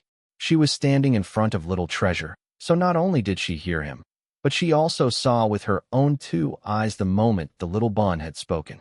The little bun was oblivious to what an impact his actions had on everyone, only focusing on maintaining his arms open and wordlessly asking for a hug. When he saw that Ning Xi made no movement to hug him, he pouted and looked so sad that he was about to cry. The stunned Ning Xi finally returned to her senses and rushed to take the little bun from Lu Tingxiao's arms for a hug. Ning Xi's actions were like a switch that snapped everyone else out of their shock. Tingxiao, Little Treasure, did Little Treasure just speak earlier? Was it Little Treasure? Huh. Yin Rui and Lu Chongshan asked one question after another. They were so emotional that even their voices trembled. All around, the doctors and servants too started to whisper to one another. Did you guys hear that? The little master spoke. We heard it. The little master said hug. I thought I heard wrong. The little master hasn't spoken for 2 years. This is miraculous. What actually happened? I don't know. He just suddenly started speaking. I'm really amazed. When the little bun melted into Auntie Xiaoxi's embrace, he was finally satisfied, and not even the noise around could affect him. He let out a delicate sneeze, then rested his head on Auntie Xiaoxi's fragrant shoulder and fell soundly asleep again. He left the entire room in shock with his one careless word. Miss Ning, you heard that too? Was it really Little Treasure talking? Can you ask him to speak a little more? Yin Rui requested carefully. Lu Chongshan had completely forgotten his cruel instructions earlier and echoed, Yes, could you please? As she saw the sincere looks from Yin Rui and Lu Chongshan, Ning Xi patted the little bun gently on the back and awkwardly cleared her throat. But little treasure is asleep now. Yin Rui and Lu Chongshan were speechless. Did he fall asleep again? What a bummer. However, they knew that they could not wake their dearest grandson up at that moment. Everyone's eyes fell onto Lu Tingxiao immediately. Lu Tingxiao looked at his son with a flicker of complicated emotions in his gaze, then lightly touched his son's head with his warm palm and tenderly said, "Little treasure did speak earlier, but let's not rush him. We'll wait for him to wake up and see." Chapter 505. Our little bun is so cute. No rush. They had already waited for 2 years, and they even thought that they would never have the chance to hear his voice again. Alas, they managed to see the day that little treasure spoke. How could they not feel the need to rush? However, at this moment, they had no choice but to wait. Because the little bun's voice had interrupted Xing Wu, who was carrying out orders, he finally found the courage to ask, "Master Lu, do I still have to prepare the car?" Lu Chongshan immediately shot him an unhappy look. "What for? Quickly get the kitchen to prepare dinner instead." Then, he cleared his throat and turned to Ning Xi uncomfortably. "Miss Ning, why don't you stay for dinner?" There was no way he would be happy to have this woman stay, but his dearest grandson had chosen to speak for the first time, not to his grandparents, father, or doctors, but to this woman. "Yeah, stay for dinner." No. How about you stay for a few more days before leaving?" "Look, little treasure doesn't want to leave you too, does he?" Yin Rui spoke up as well. As she faced the sudden change in attitude in the two old Lus, Ning Xi subconsciously turned to Lu Tingxiao. Lu Tingxiao frowned. He was not about to give in easily again. This time, he had to take little treasure away with him. Since he was his biological son, Lu Chongshan could guess what Lu Tingxiao thought. So he said, "Even if you want to take little treasure away with you, at least wait until he has recovered a little more. That way, we would be more assured for him to go with you. If you take little treasure away now, you'd just be intentionally trying to worry us, wouldn't you?"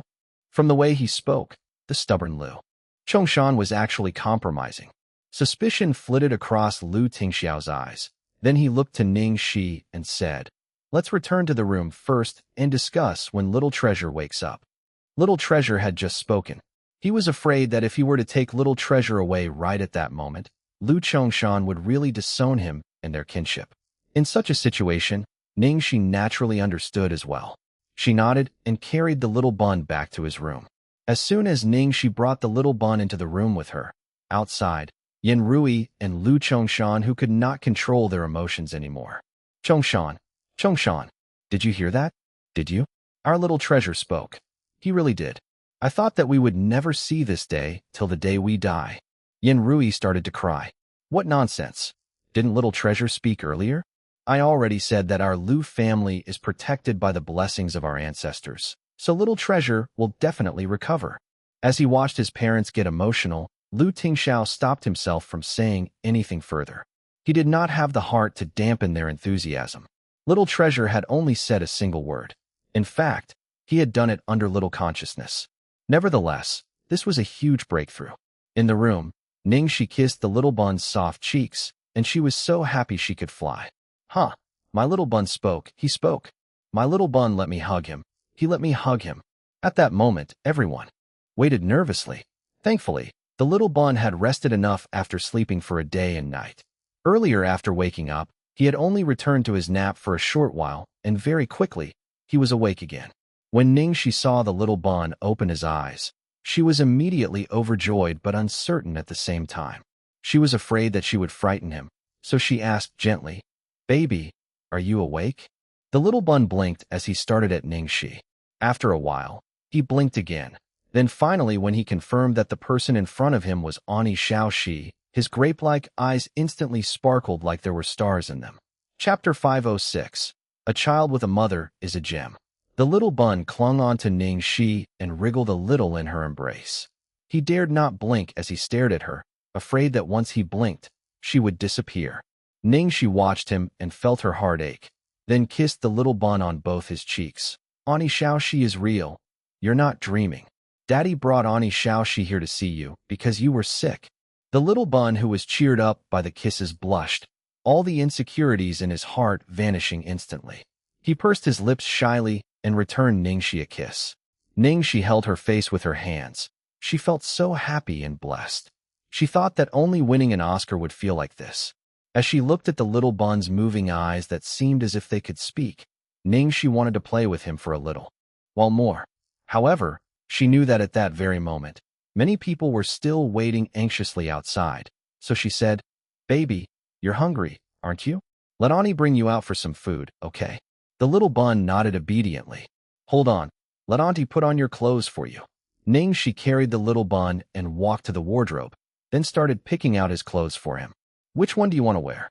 The little bun looked at the wardrobe and pointed his stubby little fingers at the set of cartoon sweaters Ning Xi had bought for him.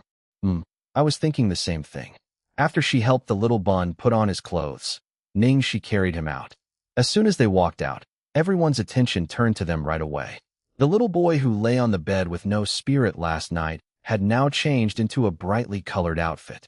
His eyes were much more active now too, and he was practically a different person. The servants all had the same thought. Indeed, a child with a mother is a gem. Seeing their dearest grandson awake and looking handsome and lovable, Yin Rui's eyes welled up with tears. Little treasure is awake. Quick, come over for dinner. You haven't eaten in so long. You must be hungry." Lu Chongshan greeted him too. "Don't just stand there. Come sit down for dinner." At the dinner table, Lu Chongshan sat at the main seat, with Lu Tingxiao on his left. Initially, he wanted to let little treasure sit on his right, but the little guy's head turned away from him, and he quickly hugged Ning Xi's neck, refusing to let go. At last, Lu Tingxiao pulled out the chair beside him for Ning Xi to sit, while Yin Rui and Qin Mufeng sat opposite them. Of course, everyone was anxious to see whether little treasure was really willing to speak now. At last, Lu Chongshan and Yin Rui could not suppress it anymore. "Little treasure, do you still feel sick?" Yin Rui asked lovingly. Little treasure was focused on being fed porridge by Ning Xi, and he did not answer. Yin Rui naturally did not take that to heart, so she continued to ask caringly, "Little treasure, is the porridge nice? You're sick, so you can't eat food that's too oily. Later, Grandma will make you more delicious food, okay? You're not too well. Grandpa has applied for leave from school for you, so you don't have to go to school for the next few days." Yin Rui and Lu Chongshan continued to talk to little treasure.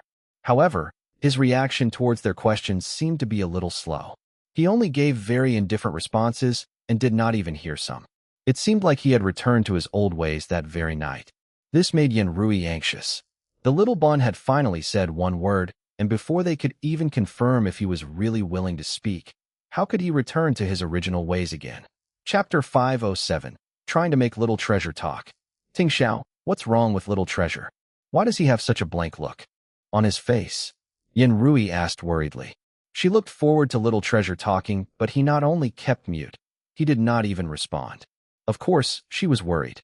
Lu Chongshan responded unhappily. "What blank look? He's just only recovered. It's normal to have delayed reactions." Actually, Lu Chongshan could not hide his worry. Little treasure had suffered from such a long spell of fever that it might have affected his brain. Qin Mufeng frowned, worried about little treasure's condition as well, since there was something unusual about the whole thing. Ning Xi was playing with the little bun just a while ago, so she clearly knew that he was fine. But she felt a little awkward in front of Lu Chongshan and Yin Rui, and she was well aware that saying anything wrong could cause her trouble, so she tried to keep quiet. She played the role of an invisible person and solely focused on feeding the little bun. Although Lu Tingxiao did not know anything about what went on inside everyone's minds, he looked calm and collected. He looked at his son, who was being fed by Ning Xi obediently, and casually spoke to him. "Little treasure, there is something on Ani Xiaoxi's head." Little treasure instantly took a break from his dinner and looked up at Ani Xiaoxi's hair. Then, he started combing through it with his small, tender hands. He could not find it, and looked at his father desperately. Where was it? Lu Tingxiao then gave Ning Xi a deboned fish using his chopsticks. Maybe I saw it wrongly. Everyone was surprised. Little treasure was shocked. Ning Xi was helpless at the mercy of the devil's sneaky attack. Both Lu Chongshan and Yin Rui were speechless by their son's cunning act. Qin Mufeng just coughed. Lu Tingxiao's act reminded them that even though little treasure was sick and weak, he could still react well. Therefore, everything was fine. He was only reacting to the things that he was interested in. Lu Chongshan and Yin Rui just looked at each other, both not looking very happy about it. Little Treasure probably wanted to ignore them because they had forcefully kept him by their side and had restricted him from meeting Ning Xi. Sensing the air turn heavy, Qin Mufeng felt that he should do something as a psychiatrist. Qin Mufeng let out a soft cough, then took out a paper and wrote a word on it.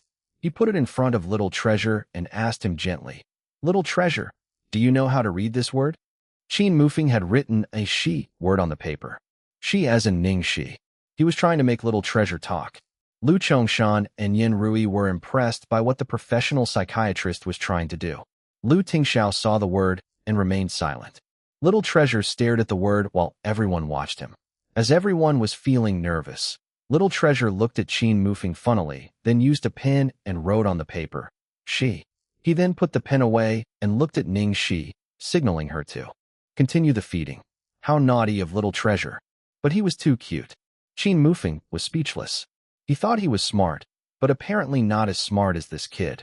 Chapter 508. Take Little Treasure away. Although Qin Mufeng was outsmarted by the little bun, Lu Chongshan and Yin Rui looked much better now. They were no longer worried if Little Treasure's brain had been affected by the fever. They knew that Little Treasure was actually a smart little kid. He had done it on purpose when he gave Qin Mufeng a funny look. This kid looked and behaved exactly like Lu Tingxiao when he was still a child. Both of them did not like to talk, but they were really intelligent. Both the elders looked at Little Treasure with love and pride, and Qin Mufeng cringed internally at what happened, but at least his sacrifice made some contribution and sparked the kid's intelligence. In the end, the dinner ended in peace, but it could have been better. No matter how much they tried, Little Treasure kept his mouth firmly shut. Ning Xi knew that they would have something to discuss after dinner, so she brought Little Treasure back to the room first. What now? Little Treasure still refuses to speak. Yin Rui sighed and Lu Chongshan's expression darkened. To redeem his reputation, Qin Mufeng started to explain in his professional opinion. It's understandable, Little Treasure still remains silent because the trauma is still there. Subconsciously, he kept himself in a state of aloofness and self-protection.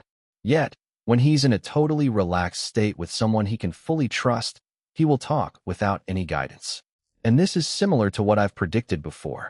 So you're saying that to get Little Treasure to talk again, we'd need that? Lu Chongshan coughed. He stopped himself from using the phrase, "that woman." We'd still need Ning Xi? Qin Mufeng nodded. Yes, Ning Xi is the key factor here, or more specifically, the decisive factor.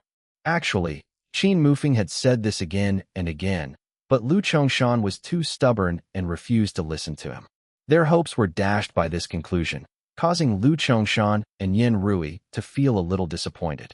Yin Rui sighed again. We've looked for so many doctors before and all of them said that Little Treasure might never be able to speak again.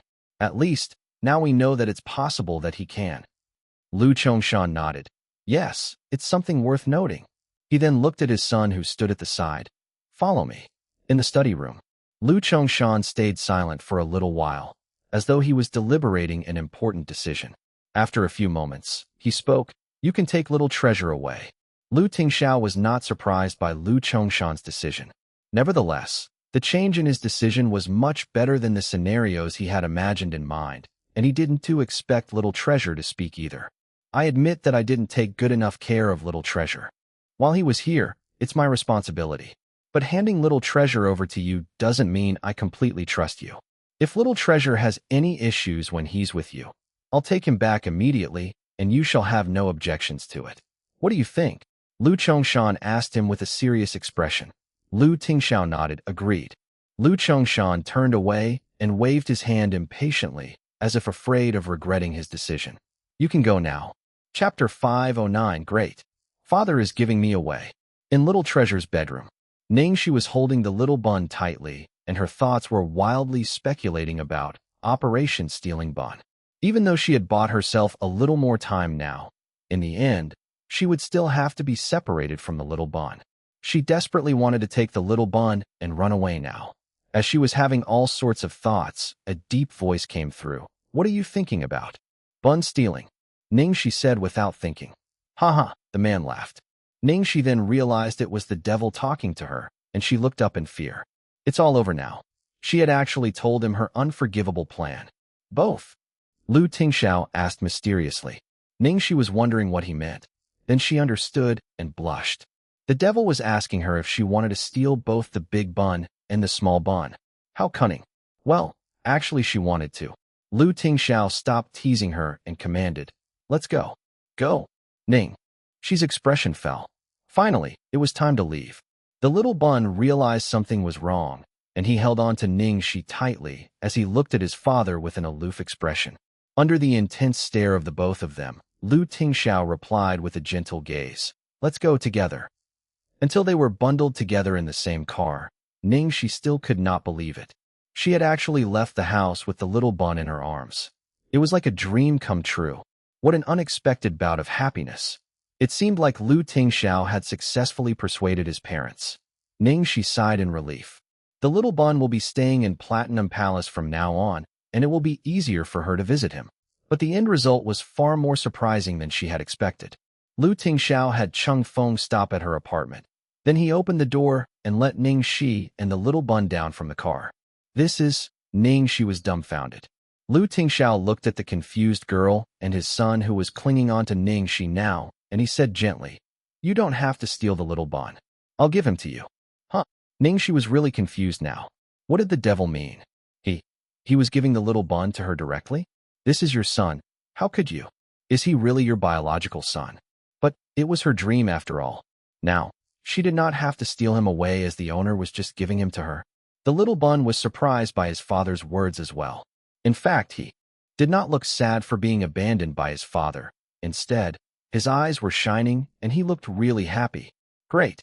Father is giving me away." When he saw his son's genuine smile that obviously showed that he was not feeling heavy-hearted about being separated from his father, Tingxiao was a little at a loss. Boss, you're just kidding, right?" Ning Xi asked in disbelief. Tingxiao picked his son up in his arms and walked right into the apartment. He was proving through his actions that he was serious about it. Tingxiao reminded Ning Xi, who was still in a daze, when they reached her place, "Open the door." "Oh." Ning Xi quickly took out her keys and unlocked the door. Tingxiao put his son down when he got inside and told her, "You shouldn't have any jobs for a while, so I'll have little treasure stay with you for this period of time. If there is anything urgent, just give me a call. I'll have Butler Yuan over to take care of little treasure." Chapter 510. Could you stay over tonight? Tingxiao's words dissolved Ning Xi's worries. Oh, the devil. He was way too sweet, too gentle. How she wished she could offer herself to him. Little Treasure thought his father was really going to give him to Xiao. Then he heard that he was only going to stay here for a period of time, so he was a little unhappy as he felt cheated. "What about giving me away? Liar of a father." Tingxiao raised his brows and gave his son a signal to mean that. He gave him the choice whether he wanted to stay by Xiao's side forever. The little bun chewed on his lower lip, and with a motivated expression, he told himself that he could do it. It was useless depending on father. He would take his fate into his own hands. Looking at his son getting all fired up, Tingxiao nodded, not feeling guilty at all for using his own son this way. Excellent. The trump card had been delivered to the wife. Ning Xi would never have known that she had fallen into the devil's trap. Her mind was filled with happiness at the thought of being able to stay with the little bun. "It's late now. I'll take my leave. Please rest early." Tingxiao looked at his watch unwillingly as he still had to leave. Ning Xi's expression changed.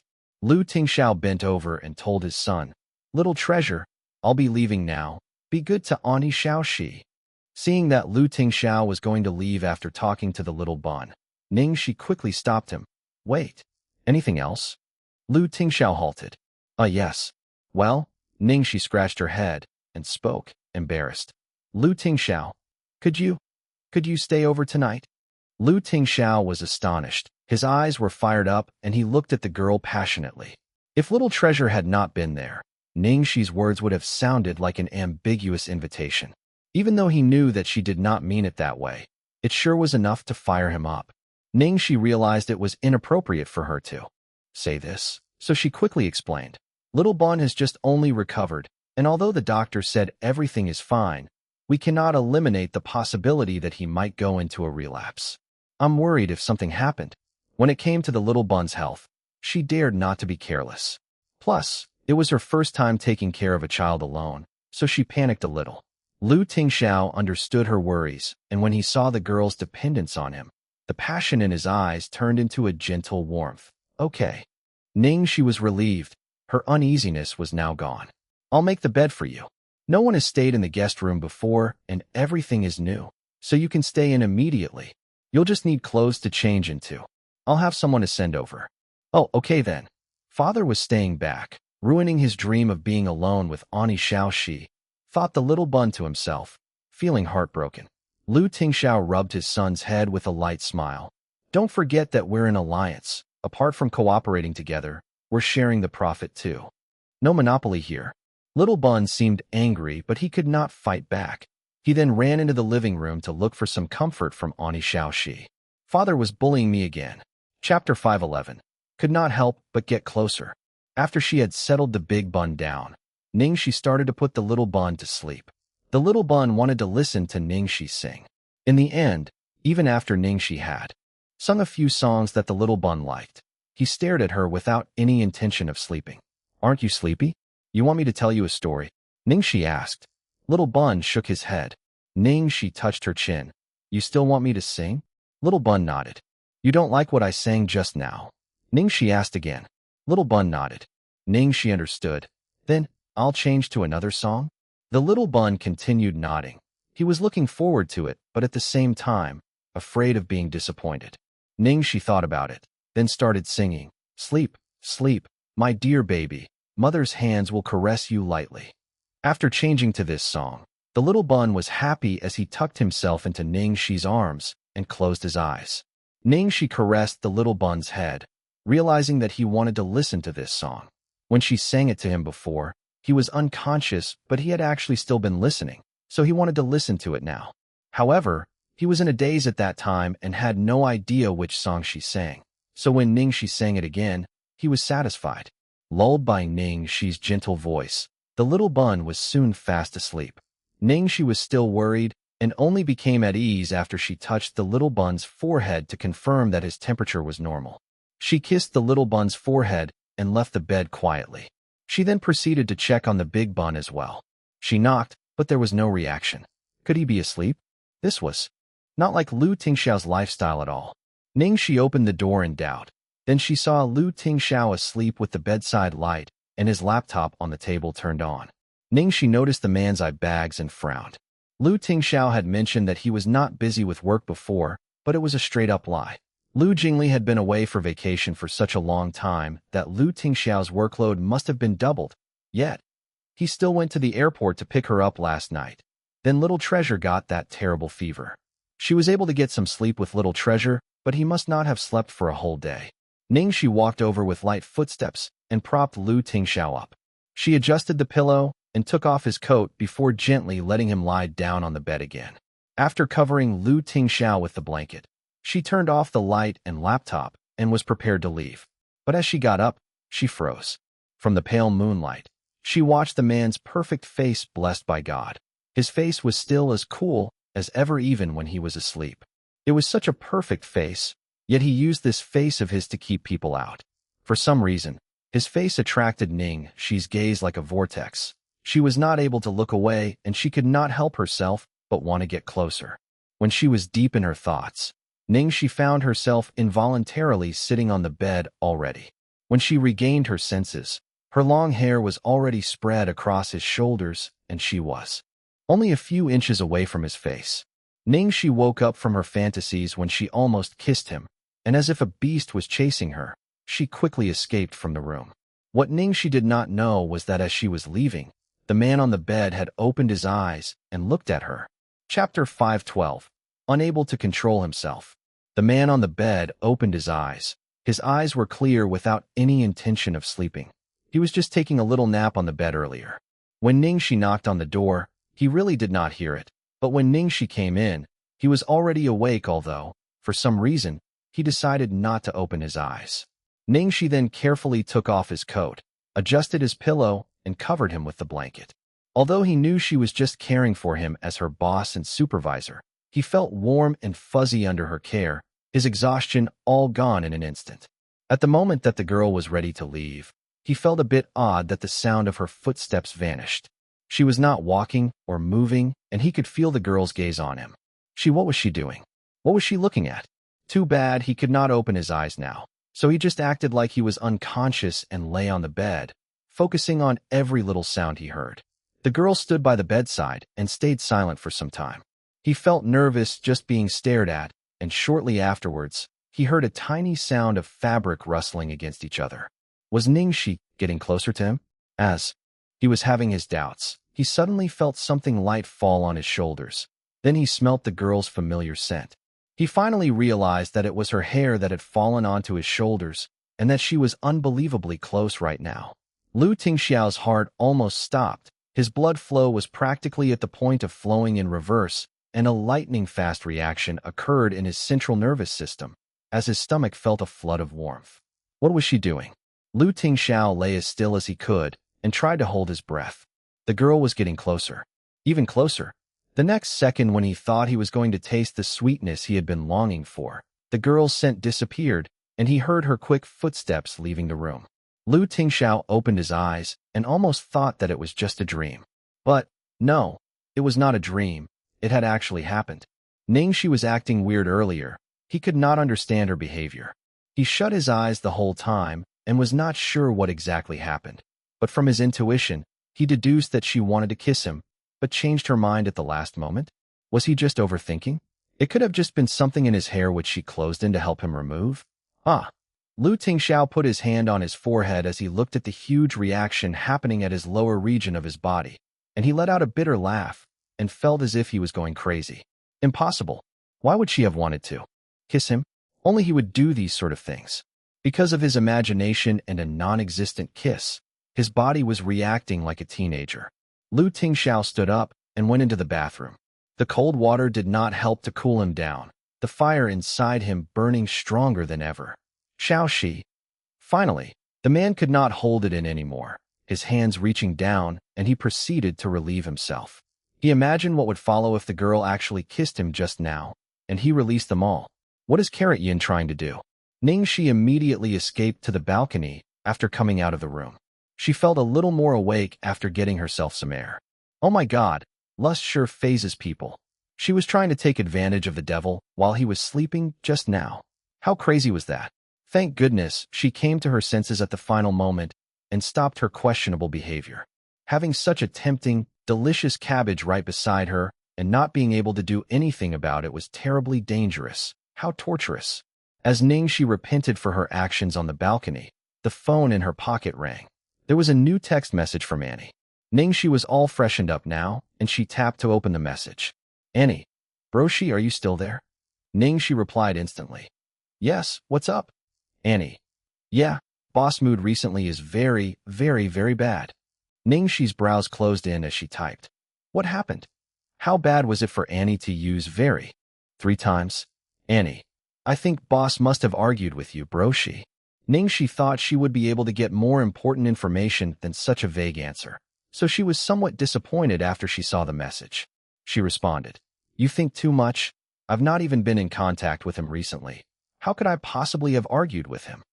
Ning Xi felt that something was amiss after she sent the message. It seemed that a while ago she had argued with that guy. Because of what had happened in Philadelphia, she was irate and she sent him a message scolding him as a bastard. Could his bad mood be because of that? The more Ning Xi thought about it, the more she felt it was possible. Annie, Broshi, you don't have to hide from me. I know about it already. You're angry because of what happened in Philadelphia, aren't you? Boss wasn't trying to hurt you. He was angry after he found out about it as well. What happened wasn't under the boss's orders. It was someone else's. Boss was furious and has already made them pay the price. Ning Xi was surprised and had a moment of realization when she saw the message. No wonder she had felt that something was odd about the incident, and it did not seem like his way of doing things. She was simply too angry at that moment and did not think much about it.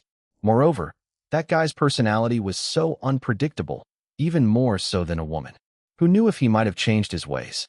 Anything was possible, and he was not the sort who could be easily predicted with just common sense. But the point was that after that incident, she realized something that had never occurred to her before.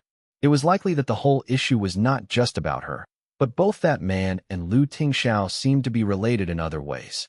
Every time he mentioned Tingxiao, he would behave oddly, as though he bore an immense amount of hatred towards Tingxiao. This thought worried her, which was why she took the risk to return to St. Bernard City and looked for third senior sister's help. All right, got it. Anything else? Ning Xi replied. Annie, another thing is, bro Xi, you asked me to be your spy, didn't you? I've been looking out for you, and recently, someone was looking for trouble with boss, so he's been out at sea. Nothing much.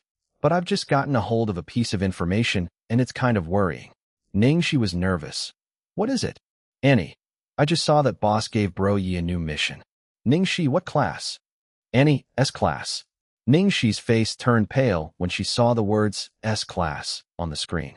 Annie would not be worried enough to urgently inform her if the mission was of any other class. Damn it. What mission did that guy issue? It's an S-class, and he even let Tang Yi do it personally. Could it be related to Tingxiao? Chapter 514. Should I propose? At the same time, at the biggest casino in Las Vegas, thick stacks of account books were placed on the table inside a luxuriously lined box. A gentleman with gold-framed glasses sat on a leather sofa. A pool of blood was growing right below the man's foot while a bald man twitched, covering a bloody stump where his right arm used to be.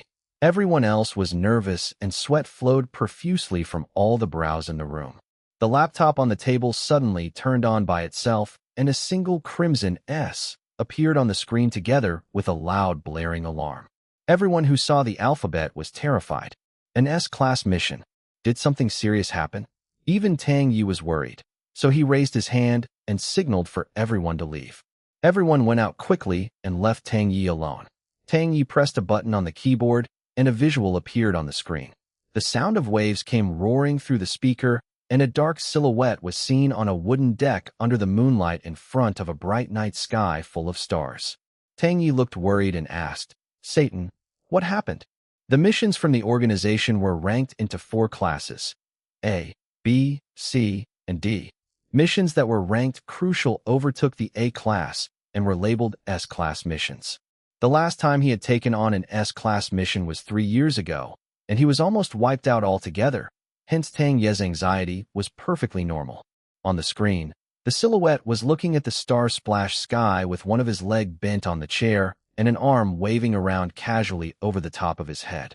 He then answered, the nerve-wrecked Tang Yi. Yi, am I really not good at getting the ladies? Tang Yi was speechless. After all the ruckus and mental preparation for some terrible news, what he got was a nonsensical question. Tang Yi's face crumpled. You're contacting me just to ask this? Of course not. The man gave him a haughty look, then reminded him. Yi, you haven't answered my question. Even though he was used to the man's unreasonable nature, Tang Yi was still annoyed. He took a deep breath and calmed himself down before sighing. Yes. As expected of you. Only you would tell me the truth, the man sighed and asked again. Do you think I should propose to her? What? Tang Yi's knees almost gave way. Propose? This guy, did he even think things through properly? I'm such a genius. The man answered himself rhetorically without waiting for Tang Yi's reply. Tang Yi pinched the space between his eyebrows in frustration. Satan, I'm going to remind you again, things aren't looking good right now. You cannot leave the area you're in, not at least for the next 1 month. Of course, I know. You'll go on my behalf instead, the man said as a matter of factly. Tang Yi looked calm on the surface, but he was really frustrated. He said slowly and clearly, So, your so-called S-class mission is to help you propose to my little junior sister? Chapter 515, A Hug First. That's right, the man confirmed. Tang Yi pinched the space between his eyebrows again and took a deep breath as he tried his best to control his emotions. After a while, he decided to bravely tell the man on the screen in a cold tone, I'm sorry, I reject this mission. To his absolute astonishment, the man on the screen was not angry after being rejected. Instead, he put on a friendly front and said, Oh, okay, I guess I'll just have to go myself then. Absolutely not. Tang Yi tried to suppress his vexation and simulated killing someone in his mind a few hundred times before he gave in. Fine, I'll go. On the deck, the man stood up and brushed the hair swept across his forehead with his fingers, the faintest of his evil grin gleaming in the dark as he said, Failure will not be tolerated. You know that. Screw it, Tang Yi growled. He would rather take on a real S-class mission than this silly job. Ha ha. He seemed accomplished after he had made Tang Yi mad, laughing heartily as he told him with squinted eyes, "If you're successful, bring her back. If not, send her my message." Tang Yi was speechless.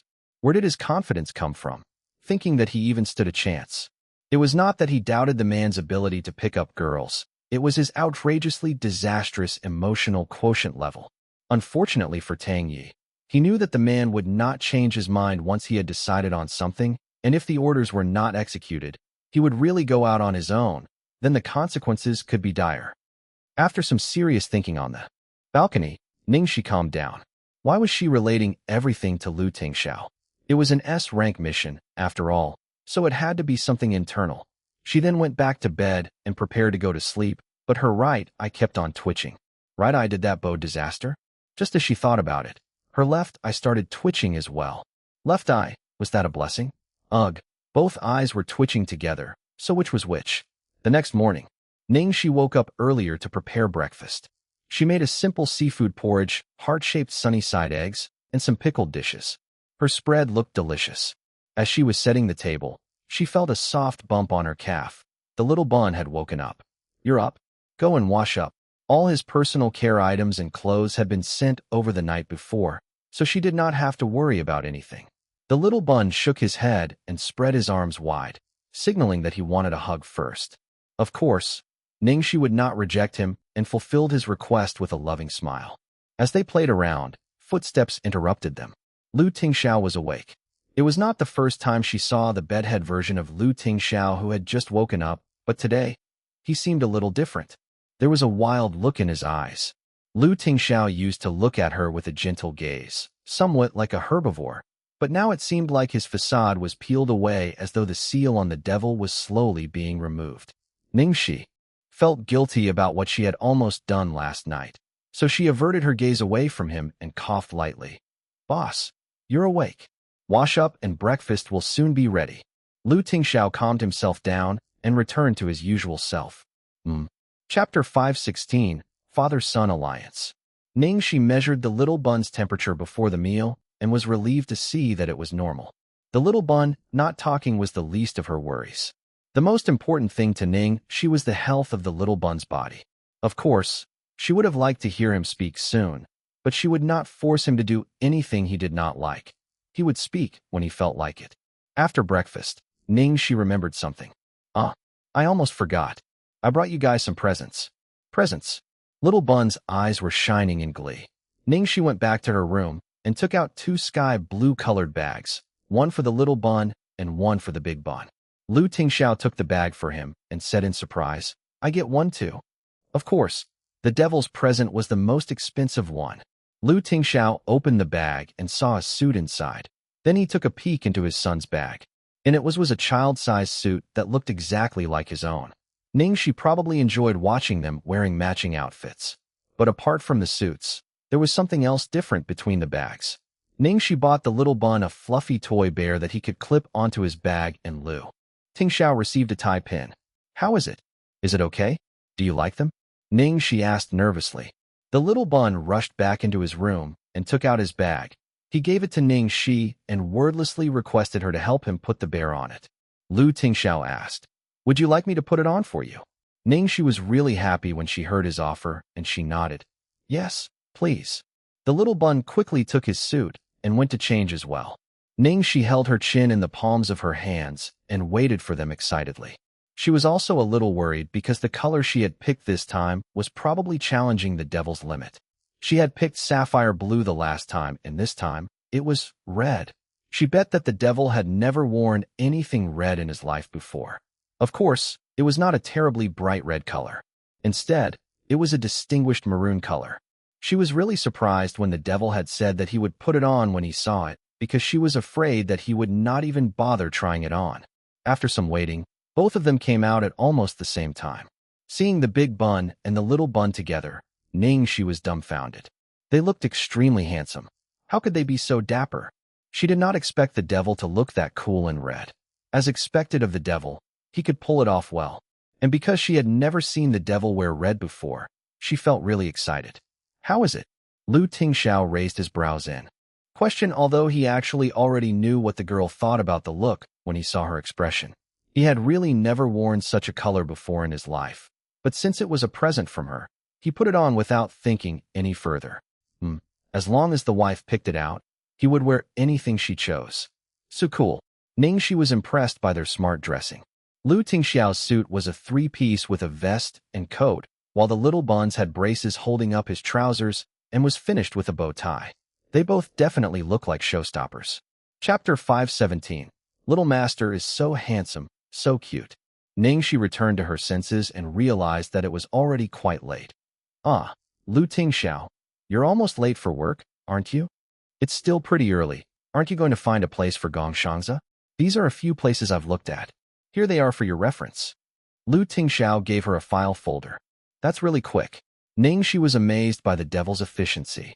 This doesn't take much time. She was always at the top of his priorities. Of course, he would be quick. Thank you so much. Ning Xi felt at ease when she saw the file containing the analysis and comparisons of different areas. She then took a glance at the little bun and felt a little awkward. I'm going out to look for houses today, so what can the little bun do? It's okay if I am going out for a short while, but I'm going to a lot of places today, and it'll be difficult for him to follow me. The little bun felt abandoned after he heard her plans. Let me call Butler Yuan over, Tingxiao said. The little bun stared at his father and held Ning Xi's hand tightly. No. Ning Xi hesitated. She would still feel bad, even if someone was taking care of the little bun since she had to abandon him. Tingxiao saw through her worries. Then he put his phone down and said, Alternatively, I'll bring him to my office. Then you can come over and pick him up after you're done. She would be much more comfortable if the little bun followed his father. Ning Xi then squatted down and told little bun gently, Little treasure, I'm really sorry that I'm busy today. Do you want to wait here, or would you like to go to the office with your father first? He did not want to choose. All he wanted was to stay with Tingxiao. He was not afraid of being tired, but he was afraid of troubling Tingxiao. He was afraid that she would be exhausted looking after him. The little bun struggled for a while. Then he looked at his father reluctantly and decided to go to the office with his father. Then, he could create more chances for father to be with Tingxiao. He did not want to do this at all, but, oh well, he could form an alliance with his father since he would need his father's help to be with Tingxiao in the long run anyway. Tingxiao was satisfied with his son's decision. It was as expected of his son. Ning Xi did not notice the exchange between them, and she hugged the little bun tightly. You're really sweet today. I'll pick you up after I'm done. After that, they went their separate ways. At the Lu Corporation office tower, as Tingxiao held the little bun's hand and walked out of the car, everyone was surprised. All the limelight was focused on the little boy Tingxiao had brought. Just by looking at his face, they instantly knew that this was none other than the legendary Little Master. It was even more obvious as they wore matching handsome outfits today, and they attracted all the spotlight to themselves, as if the sun was favoring them and shone directly on their path. The secretary at the receptionist table was really excited and sent a message to the office group chat. She alerted everyone. Oh my God, big news. CEO Lu brought Little Master to the office. Little Master is so handsome, so cute. Chapter 518. Who's the mother? After the news was out, the group chat exploded like cold water being added into boiling oil. New messages kept spilling in quickly, one after another. Little Master? Don't try to lie. It's impossible that CEO Lu would bring Little Master to the office. Did you make a mistake? How do you know he is the Little Master? I've been here for 5 years, and I've never even seen a wisp of his hair. So, the Little Master is real? I thought it was just a rumor. Even if there's a kid, it can't be the Little Master.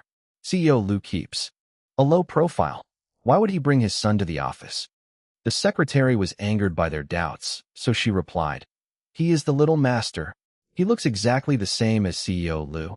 How could I possibly be mistaken? They even wore matching outfits. I've never seen CEO Lu wearing such bright colors. Do you know what color he wore today? Red. He wore red to match his son.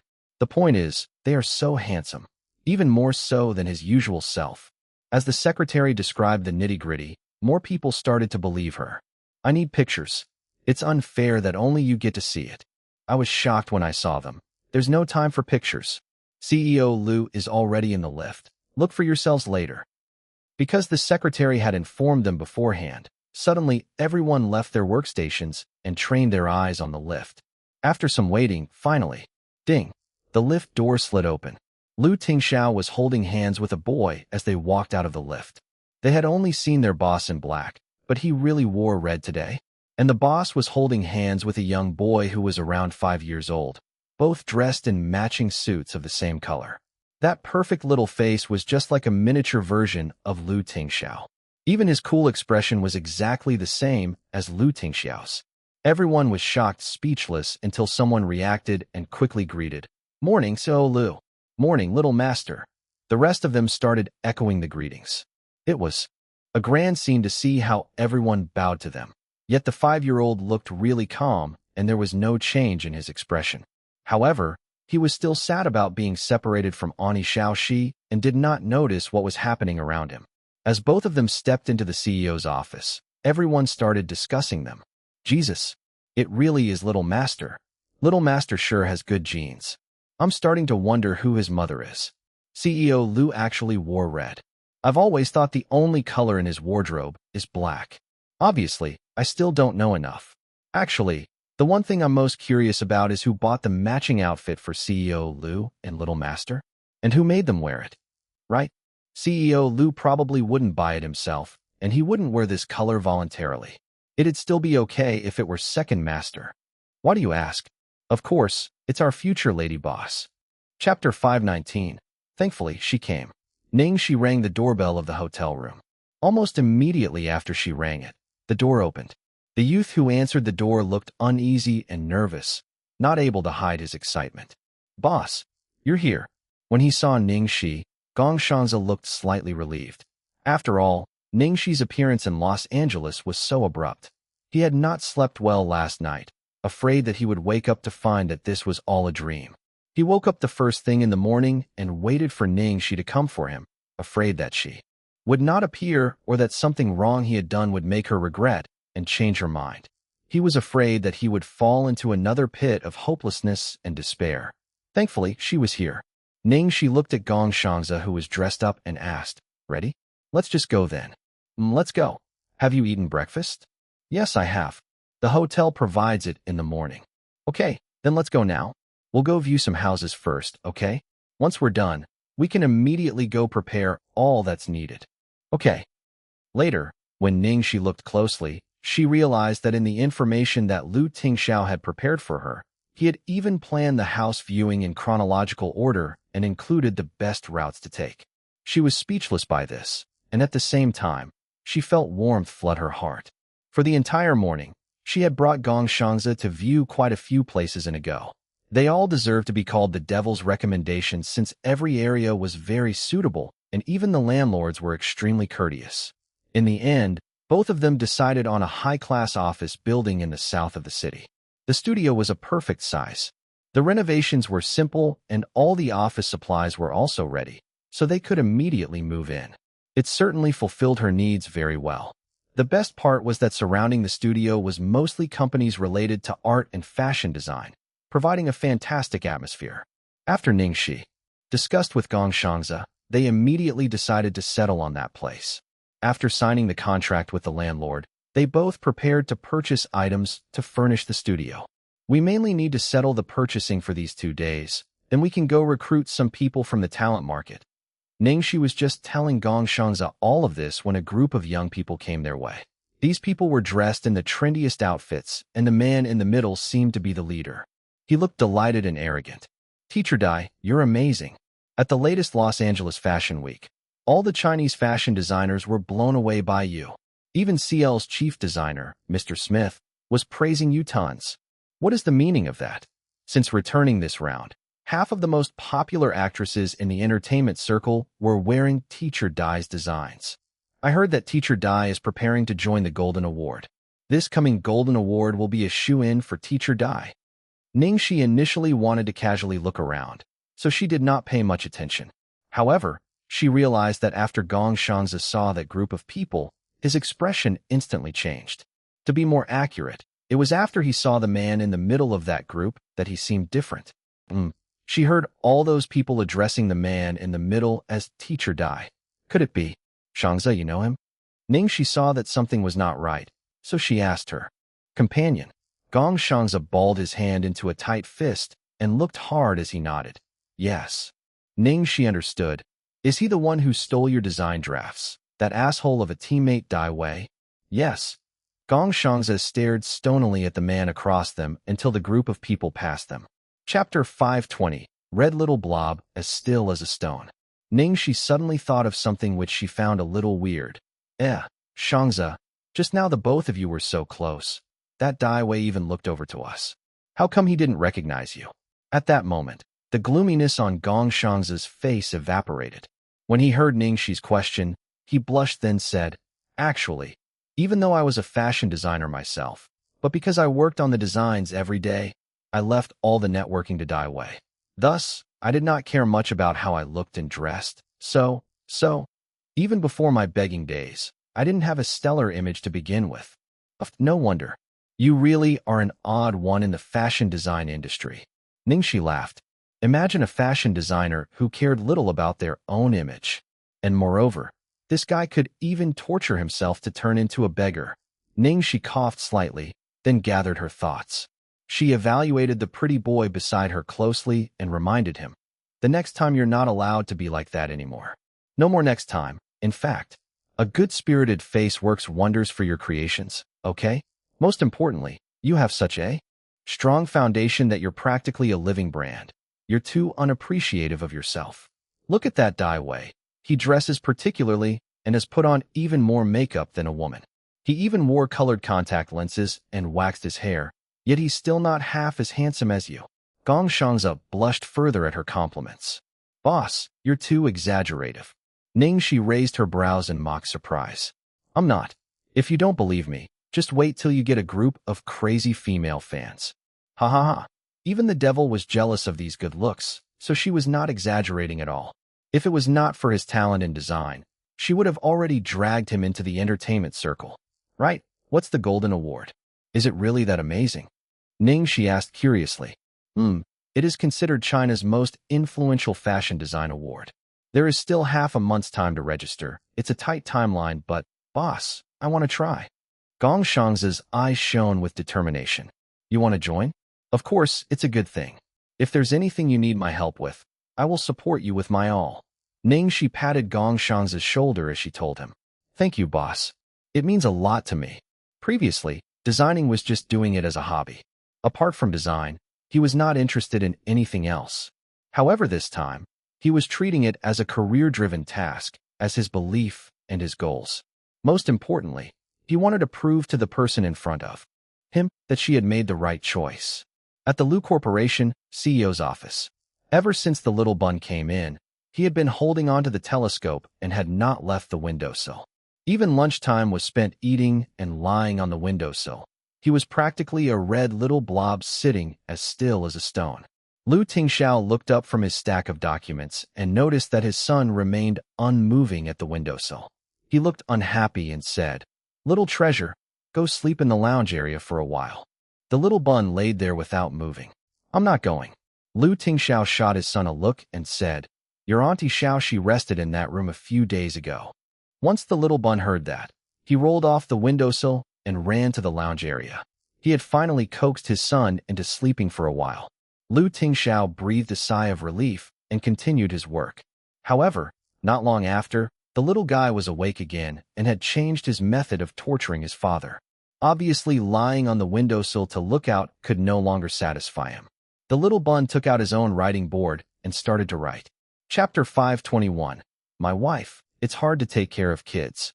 The little bun quickly finished writing and ran up to show his father. Why hasn't Auntie Xiao she picked me up yet? Tingxiao looked at the writing board and said, She's busy. The little bun continued. Is it because Auntie Xiao she doesn't want me anymore? Tingxiao replied, You're overthinking, little bun. Then why hasn't she picked me up yet? Tingxiao replied again. I don't know. You can send her a message to ask her. Little bun. I don't want to. I disturb Auntie Xiao she. Does Auntie Xiao she really like me? Tingxiao was speechless and his mouth twitched into a smile as he helplessly looked up from his mountain of work. This little guy was worried about disturbing Auntie Xiao she, But he wasn't afraid of disturbing his own father now? The unsettled little bun naturally did not worry about disturbing his dad at all and continued to ask 100,000 whys. Well, Auntie Xiao, she suddenly stopped liking me. Auntie Xiao, she hasn't come to pick me up yet. Could it be that she's taken a liking of other kids instead? Well, Auntie Xiao, she liked me forever. Am I Auntie Xiao, she's favorite baby? Tingxiao was speechless by all of this. My wife, why haven't you returned yet? For the first time in his life, Tingxiao felt that it was hard to take care of kids. At this moment, outside CEO Lu's office, the silence in the working area was suddenly broken by the sound of an excited voice. Hey, hey, my dearest babies, little master is back. Despite it being winter soon, at the entrance of the lift stood Lu Jingli, wearing a short-sleeved floral blouse with a hula skirt on his waist and slippers on his feet. His hair was a mess, as if a reminiscence of his time by the sea. He was indeed an eye-catching sight. Nevertheless, even though he dressed like crap, he was still eye candy, and all the female employers shrieked emotionally. Second master. Second master is back. Second master, you're back. Didn't you say you were taking a 3-month holiday? Lu Jingli handsomely ruffled his messy hair and laughed. Ha! Of course, it was because I missed you guys. Second master, we really missed you too. Second master, the way you dressed today is really impressive. So handsome, so handsome, so handsome. Second master, can we take a picture together? What day was it? Lady Luck was on their side. Not only did they see the little master, even second master who had been on vacation for a long time returned. Haha, please do. Right, babes, I brought back some souvenirs for you all. Everyone gets one, Lu Jingli said as he delightedly clapped his hands. Behind him, a few servants walked in carrying several big boxes. Everyone stared and saw that the boxes were filled with big coconuts. Lu Jingli said arrogantly, "These are all personally picked by yours truly. I almost broke my head getting these for you." Second master, you're too thoughtful. Such a special souvenir. I love it. Thank you, second master. Second master, can you please sign on my coconut? Mine too, mine too. Actually, can you sign on my body? As they watched the group of female employees rush up excitedly, all the male employees could not bear looking at the scene. Hey, if a person was born handsome, even if they had poor fashion sense, they could still win the hearts of a bevy of beauties by simply gifting coconuts. While they mulled this over, a few of them actually embarrassedly took a coconut to him for his signature. Chapter 522. Sister-in-law, come back quickly. After he was done with the employees, Lu Jingli pushed open his brother's office door and announced, "Brother, I'm back. One day lasts as long as 3 autumns when we don't see each other. Furthermore, it has been more than 3 autumns. I have you missed so much that In the next second, he looked clearly at his brother in front of the desk. Lu Jingli was stunned for a second before he covered his eyes and shrieked in disbelief. My goodness. What did I just see? What was his brother wearing? What was that? He thought that the sapphire blue color from the last time was already a miracle. Today he actually saw his brother wearing red. Red, oh red. He dared to swear that his brother had never worn such a color in this lifetime. He didn't even need to ask to know where this idea came from. Just as he was recovering from his shock, he saw Little Treasure who lay on the windowsill in matching outfit in the same color. He was flabbergasted again. My God, I can't. I've just returned, and you've tortured me like this already. Someone, prepare the plane for me. I want to return to my lonely island in the northern hemisphere. When he finally calmed down, Lu Jingli started to be a busybody. He walked over and sneakily touched his brother's shirt. Did my sister-in-law get this? Looks like all this time when I was not around, the two of you have progressed well. Right. I heard that baby Little Treasure finally spoke, so I flew back immediately. Is it true that Little Treasure can speak again? He didn't even wait for a reply when he finished. He ran over to Little Treasure and fawned. Baby, quickly call me second uncle. Quick. To hear your voice, second uncle even ditched all of the hot girls. Little Treasure looked at Lu Jingli like he was an idiot and started writing some words. Lu Jingli looked over and only saw on the writing board, "Am I Auntie Xiaoxi's favorite baby?" Lu Jingli was confused by this question because he was already flattering the child, so he answered, "Is this even a question? Of course you are." Baby Little Treasure's eyes shone as he continued to write. Then, why hasn't Ani Xiaoxi come to pick me up? Lu Tingxiao looked at his brother and son from his desk, then unexpectedly explained to Lu Jingli the current situation out of kindness. From now on, little treasure will be living with Ning Xi, but because Ning Xi has some errands to run today, I'm temporarily looking after him. Lu Jingli instantly understood, and he replied, Little treasure, don't be anxious. Your Ani Xiaoxi must be working nonstop so that she can pick you. Earlier, Little Bun, is work more important, or am I more important? Lu Jingli said, of course, you're more important. Little Bun. Then, why hasn't Ani Xiaoxi come to pick me up? Lu Jingli was speechless. Something was not right. Why did he return to the first question again? When he saw Little Treasure latching onto Lu Jingli, Lu Tingxiao silently breathed a sigh of relief. He could finally work peacefully. After a while, Lu Jingli, who was being pestered by Little Treasure, holding up his writing board, screamed pitifully, Hey, Little Treasure, have mercy on me. Don't ask any more questions. Have mercy on Lu Jingli, who was good at coaxing but could barely handle Little Treasure's psychological attacks. Lu Jingli looked at his brother, who was working calmly, and realized that it was no wonder he had been kind enough to explain the situation to him. So he had been waiting for him to all along. Why did he have to trick him as soon as he had just returned? Finally, Lu Jingli, who had initially entered in high spirits, dressed in his floral blouse and hula skirt, lay exhausted on the sofa. He extended his hand and said lifelessly, Sister-in-law, come back quickly. Chapter 5:23. Who's the little master waiting for? At that very moment, Ning Xi, who was purchasing items with Gong Shangzi, suddenly sneezed several times in a row. Who could be missing her? Even though everything today had gone smoothly, by the time they were finished, it was already evening.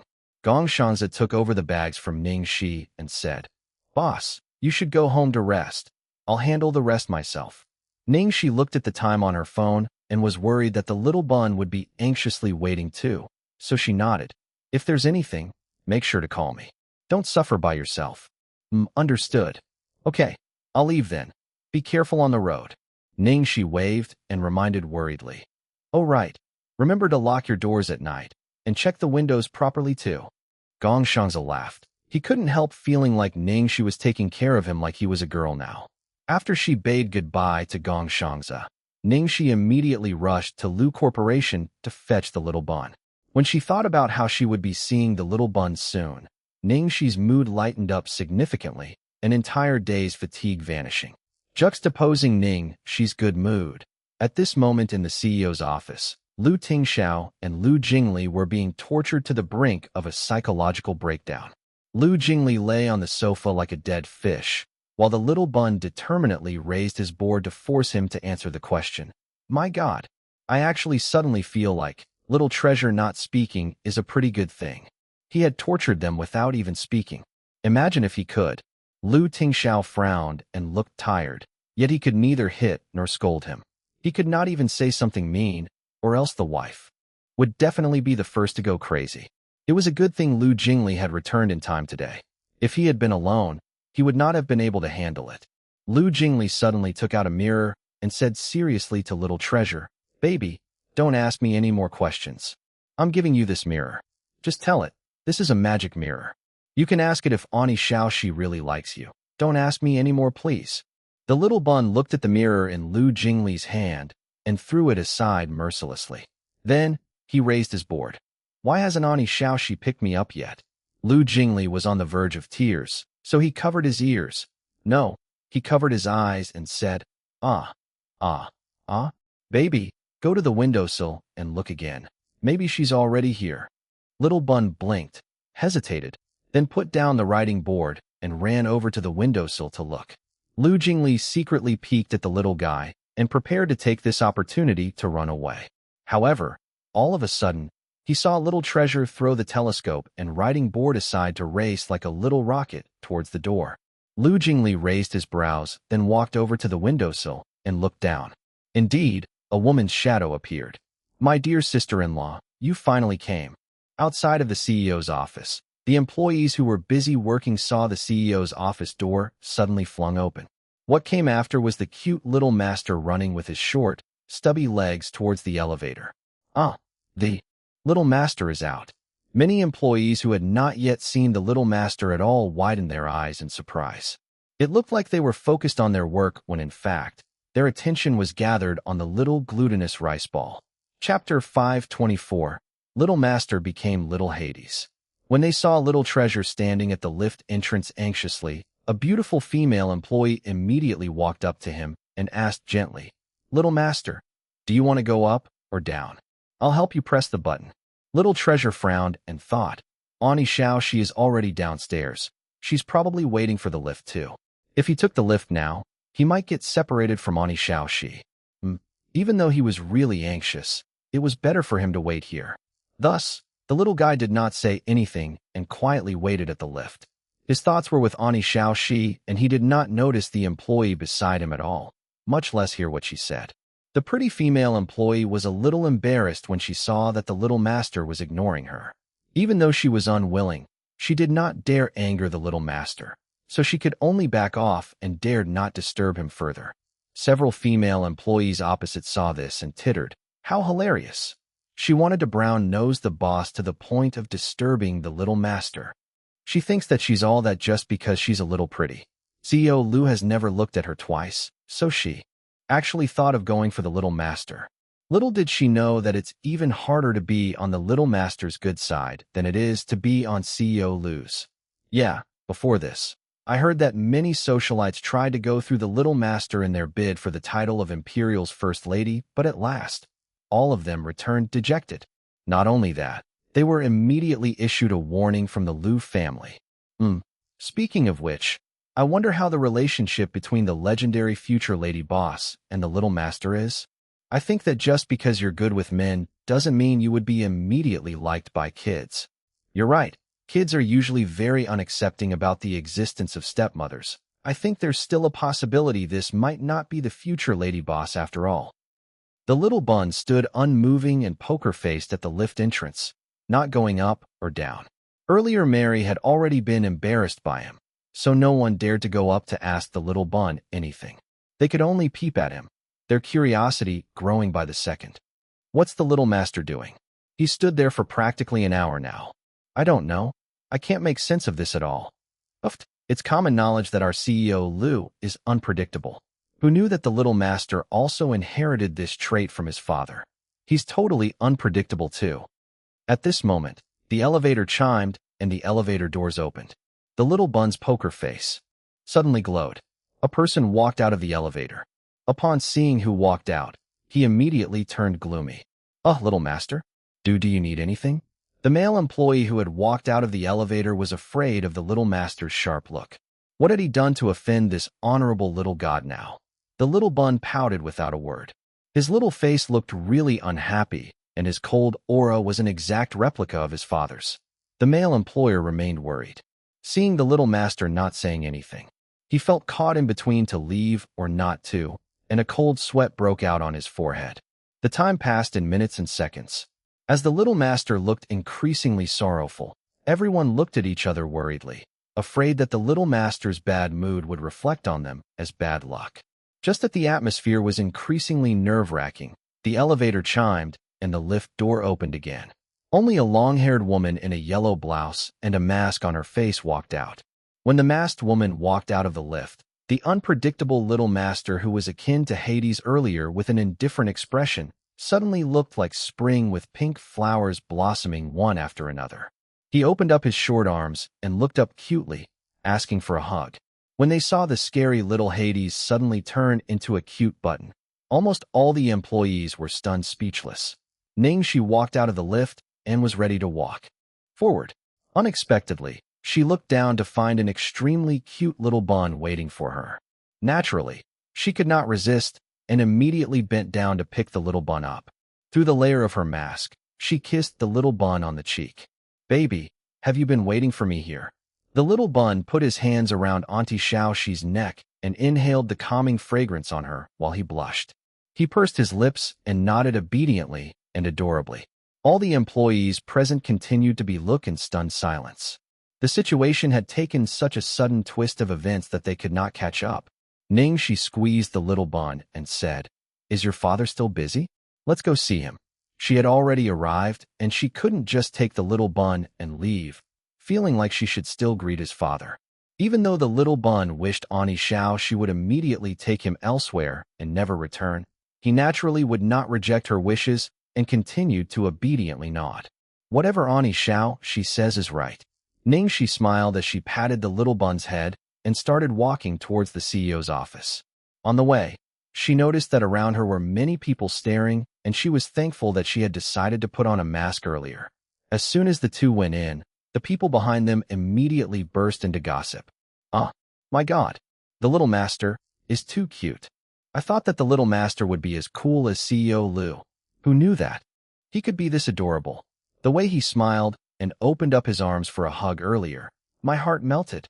If I had a son this adorable, even if he wanted stars from the sky, I'd pluck it for him. Please, you think too much. Get a mirror for your coarse face. Would you ever have such good genes for your family? Damn it. I'm curious. Who's that masked woman? Is she the same one who came to the company the last time? From her body and hairstyle, it should be the same one. As for who she is, we don't know. Hey, so sad. It looks like she's the official lady boss. She even settled the little master. How incredible. At this moment, a girl in the corner, who looked much younger than the rest, weakly raised her hand. I suddenly have a rash thought. This woman can't be little master's biological mother, can it? Otherwise, why would the little master be so clingy to her? It doesn't seem logical. The girl's guess obviously opened up a can of worms as everyone suddenly started an intense discussion.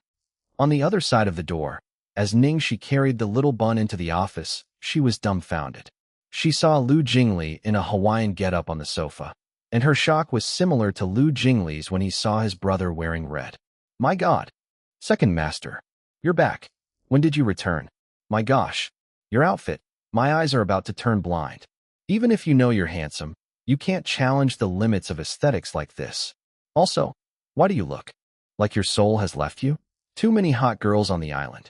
Chapter 526. You're my favorite baby. Why do you look like your soul has left you? Too many hot girls on the island. As Ning Xi said this, in order to not be a bad influence to the little bun, she covered the little bun's ears. When he saw Ning Xi arrive, Lu Jingli immediately got up and stared at the little bun. He looked angry as he complained. You have the nerve to ask me? You should go ask your child. Ask him how he tortured me earlier. A certain bun blinked, his huge naive eyes looking innocent. Ning Xi looked at Lu Jingli, then looked at the little bun, obviously believing the bun instead. Stop saying nonsense. What's this got to do with my baby? Lu Jingli was exasperated, looking at how a certain devil child seemed to be acting innocent like a little angel. Hey, you punk, stop pretending. Why are you still pretending? I'll expose your true colors. Lu Jingli cunningly took out the writing board that little treasure had casually thrown to the floor and stuffed it into Ning Xi's hands. Look for yourself. See, if you still don't believe me after reading this, go ask my brother. For the entire afternoon, my brother and I were about go nuts from being tortured by him. Ning Xi looked at Lu Tingxiao who sat in front of the desk, and he did seem quite tired. Then, she suspiciously raised the writing board to see what was on it. When the little bun saw Ning Xi holding his writing board, he was so anxious that he was about to cry. Sadly, he could not stop her in time, and Ning Xi could already see what was scrawled on the board after casually flipping it. Does Auntie Xiao she not want me anymore? Then, why hasn't she picked me up yet? When will Auntie Xiao she finish being busy? I don't want to. I disturb Auntie Xiao she. Does Auntie Xiao she really like me? Will Auntie Xiao she suddenly stop liking me? Auntie Xiao she hasn't come to pick me up yet. Could it be that she's taken a liking of other kids instead? Will Auntie Xiao she like me forever? Am I Auntie Xiao she's favorite baby? Ning Xi was speechless. She never thought that she would be seeing the little bun's emotions being expressed as such. Ning Xi was completely dumbfounded too. She held little treasure's writing board and stood there unmoving, stunned. After all, the little bun only used to write words that were simple and straight to the point. To be honest, it was her first time seeing the little bun writing so many words that they, in fact, filled the entire board. Everything was Auntie Xiao she. Everything was about her. As she imagined the way Lu Tingxiao and Lu Jingli had been asked to the point of breaking down, Ning Xi started to find it hilarious. Yet, even more so, she felt waves in the depths of her heart. warming her entire soul, and she felt indescribably moved. Ning Xi squatted down and hugged little treasure tightly. "Oh, little bun, my little bun, how are you? So cute. Auntie Xiao, she loves you so much. Auntie Xiao, she definitely won't suddenly stop liking you. Auntie Xiao, she definitely won't like other kids. Auntie Xiao, she will like you forever. You are Auntie Xiao, she's favorite baby. Auntie Xiao, she definitely won't not want you." Little treasure, who initially felt sad and hopeless, was suddenly overjoyed, as if he had invisible little wings behind him dancing energetically. Tingxiao was speechless. His son got to hear the sweet sound of words he could only wish for once more, and he even received so many in a row. Jingli, who had failed to rat on the little Bon, was sad. Even the flare of the hula skirt on his waist had lost its life. What cruel words. You guys have no humanity. Never mind if the big one wanted to torture him. Now even the little one was torturing him too. His only consolation was that, fine, this time the big one was tortured too. Chapter 527. Bring the kid along to play. Second Master, how are you back so soon? I thought you were going to be traveling for 3 months. Ning Xi raised her brows and asked. Jingli held his chin, then scoffed. Of course, I was worried about you guys, so I came back from miles away. At last, you guys inhumanely take turns to torture me the moment I return. Ning Xi could not help but laugh, still not believing him.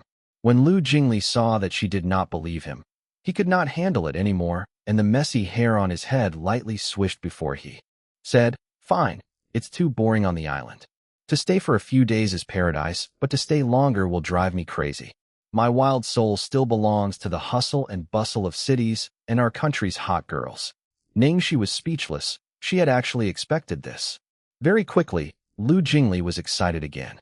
His eyes shone as he said, "Tonight, my friends want to throw me a welcome home party. Do you and my bro want to join for some fun?" Ning Xi hugged the little bun and rejected without hesitation. "No. Thanks. I still have to take care of the child." Jingli swiftly replied, "Just bring the kid along." Ning Xi shot him a look and finally could not hold it in anymore. Jingli, are you starting your nonsense again?" It seemed he had forgotten who had brought little treasure to the bar the last time, and even lost him. Jingli shrunk back, then replied weakly, "Xiao Shi, your tone, the way you're scolding me. You're increasingly becoming like my sister-in-law now. She was only this angry because of him." When he saw that Ning Xi was really incensed, Jingli quickly explained, "This time won't be at the bar. It's only in my own bungalow. In fact, it's all very close friends, so they won't overdo things." Ning Xi only softened her expression, but she had not yet let go of the argument. "Don't ask me. Ask your brother. I'll listen to him." Jingli was unhappy when he heard this. "Why? Why do you listen to him and not me?" "Ning Xi, obviously he's my boss." Jingli then replied. "I'm your boss too." Ning Xi responded. "And he's your boss too." Jingli could not retort further. "They are torturing me again." At last, Jingli bitterly turned to Tingxiao, who had not been saying anything, saying, "Bro, then you call the shots." Tingxiao looked up at Ning Xi, then said, "I've got no opinions, you decide." He obviously meant that he'll listen to his wife. Jingli could only turn to Ning Xi again. Ning Xi scratched her head and declared, Then let me ask little treasure. Little treasure, want to go play?" Ning Xi indicated that she would listen to the little Bon. The ecosystem in play was unbelievably clear. Obviously, little treasure did not want to go. He wanted to be alone with Auntie Xiao Shi. But he met his father's eyes and thought of his big plans for the future, for the days to come. Little treasure nodded unwillingly, indicating that he wanted to go play. He continued to hold back his tears in order to create opportunities for father and Auntie Xiao Shi, silently crying inside. Seeing the little bun wanted to go, Ning Xi immediately said, "All right then, we'll go too." Tingxiao nodded. Obviously he would go too.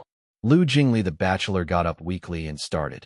"To find someone I can and want to love most deeply, to wave singlehood farewell, a sentimental, hopeless, romantic, and heartless person. Come and wound me." He sang and left the place that was making him sad. Before he left, he did not forget to give her and little treasure a coconut each, since it was a souvenir. Ning Xi hugged the coconut and felt her mouth twitch. "Big boss, Then I'll take little treasure back to the apartment for a while. I want to change my clothes. Shall we meet later at second master's place then? Tingxiao. Okay, see you. If Tingxiao had known what she was going home to change into, she guessed that he would definitely not continue to obey everything she said. Chapter 528. Seems like she was tricked? At the Regal Riviera Hotel. After they returned to the apartment, Ning Xi was a little worried. Jingli's party would probably be filled with people they knew within the circle, and most likely included people Tingxiao knew well too. As Glory World's boss, there would probably be many people within the entertainment circle. Had it just been her alone, she would just attend. From the outside, it seemed like she was an artist that Jingli had personally recruited, so it would be normal for her to go and support him. However, she was now taking little treasure along too. Plus, Tingxiao would be going, and when the three of them stood together, it would probably not look proper. Why did she feel like she was tricked by Jingli? Damn it, it seemed like she really has been. Uffed. With Jingli's IQ, she had actually fallen for it. Impossible. Ning Xi's eyes flashed, an idea sparking. Little treasure, Ani wants to put on makeup and change my clothes. I might take a while. Wait for me. Little treasure nodded without any complaints, and he obediently went outside to wait. After a while, Ning Xi pushed open the bedroom door. Ning Xi wore a black leather motorcycle jacket with washed-out ripped jeans and black riveted Doc Martens. Her hair was short and unruly, and with a smirk, she had practically transformed into the handsome bad boy that girls could not resist. The little bun who was sitting quietly on the sofa immediately turned his head when he heard the door. Then, he blinked and blinked again. Even though Ani Xiao she had dressed up beyond recognition, the little bun could still recognize her immediately. In fact, he did so with a curious expression and then excitedly circled Ning Xi several times. At last, he took up his writing board and hesitantly wrote a few words. Uncle Xiaoxi? When she saw the little bun's words on the writing board, Ning Xi's eyes darkened. No, it's brother Xiaoxi. Actually, she had been wanting to say this, but she was not sure who had taught little treasure to call her auntie, and she felt old. She was obviously a big sister. If she was called sister, something did not seem right, probably because there would be a seniority hierarchical gap from Tingxiao. It seemed like she did not have to ask to know who it was that let little treasure call her auntie. However, now that she had changed her look, she could pretend to be young again for a while. Little bun, do I look handsome? Ning Xi brushed her hair and posed handsomely. The little bun nodded and very supportively wrote on his board with bolded words. Handsome. Night fell. At Platinum Palace, house number 7. Jingli's bungalow was right beside his brother's. Now the bungalow's entrance was lined up with so many luxury cars that he could practically have an exhibition of them. Many young and beautiful men and women got down from the cars and laughed in between conversations as they walked in. With the loud music in the bungalow and the brightly lit space, it was getting lively inside. What Jingli had said before this was not a lie. Everyone who came this time was people they knew well. There were many couples, both married and not, some even bringing their little ones.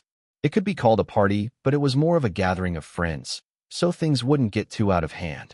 Obviously, with such a good opportunity, there naturally would be people with ulterior motives too. Very quickly, some beauties had already clung onto Jingli asking, Second Master, didn't you say your brother would be coming tonight too? Why don't we see him? Is it true? Is the CEO really coming? But, I heard CEO Lu has been really busy recently. Chapter 529, Uninvited Guest. CEO Lu stays just beside Second Master, so it shouldn't take him too long to drop by.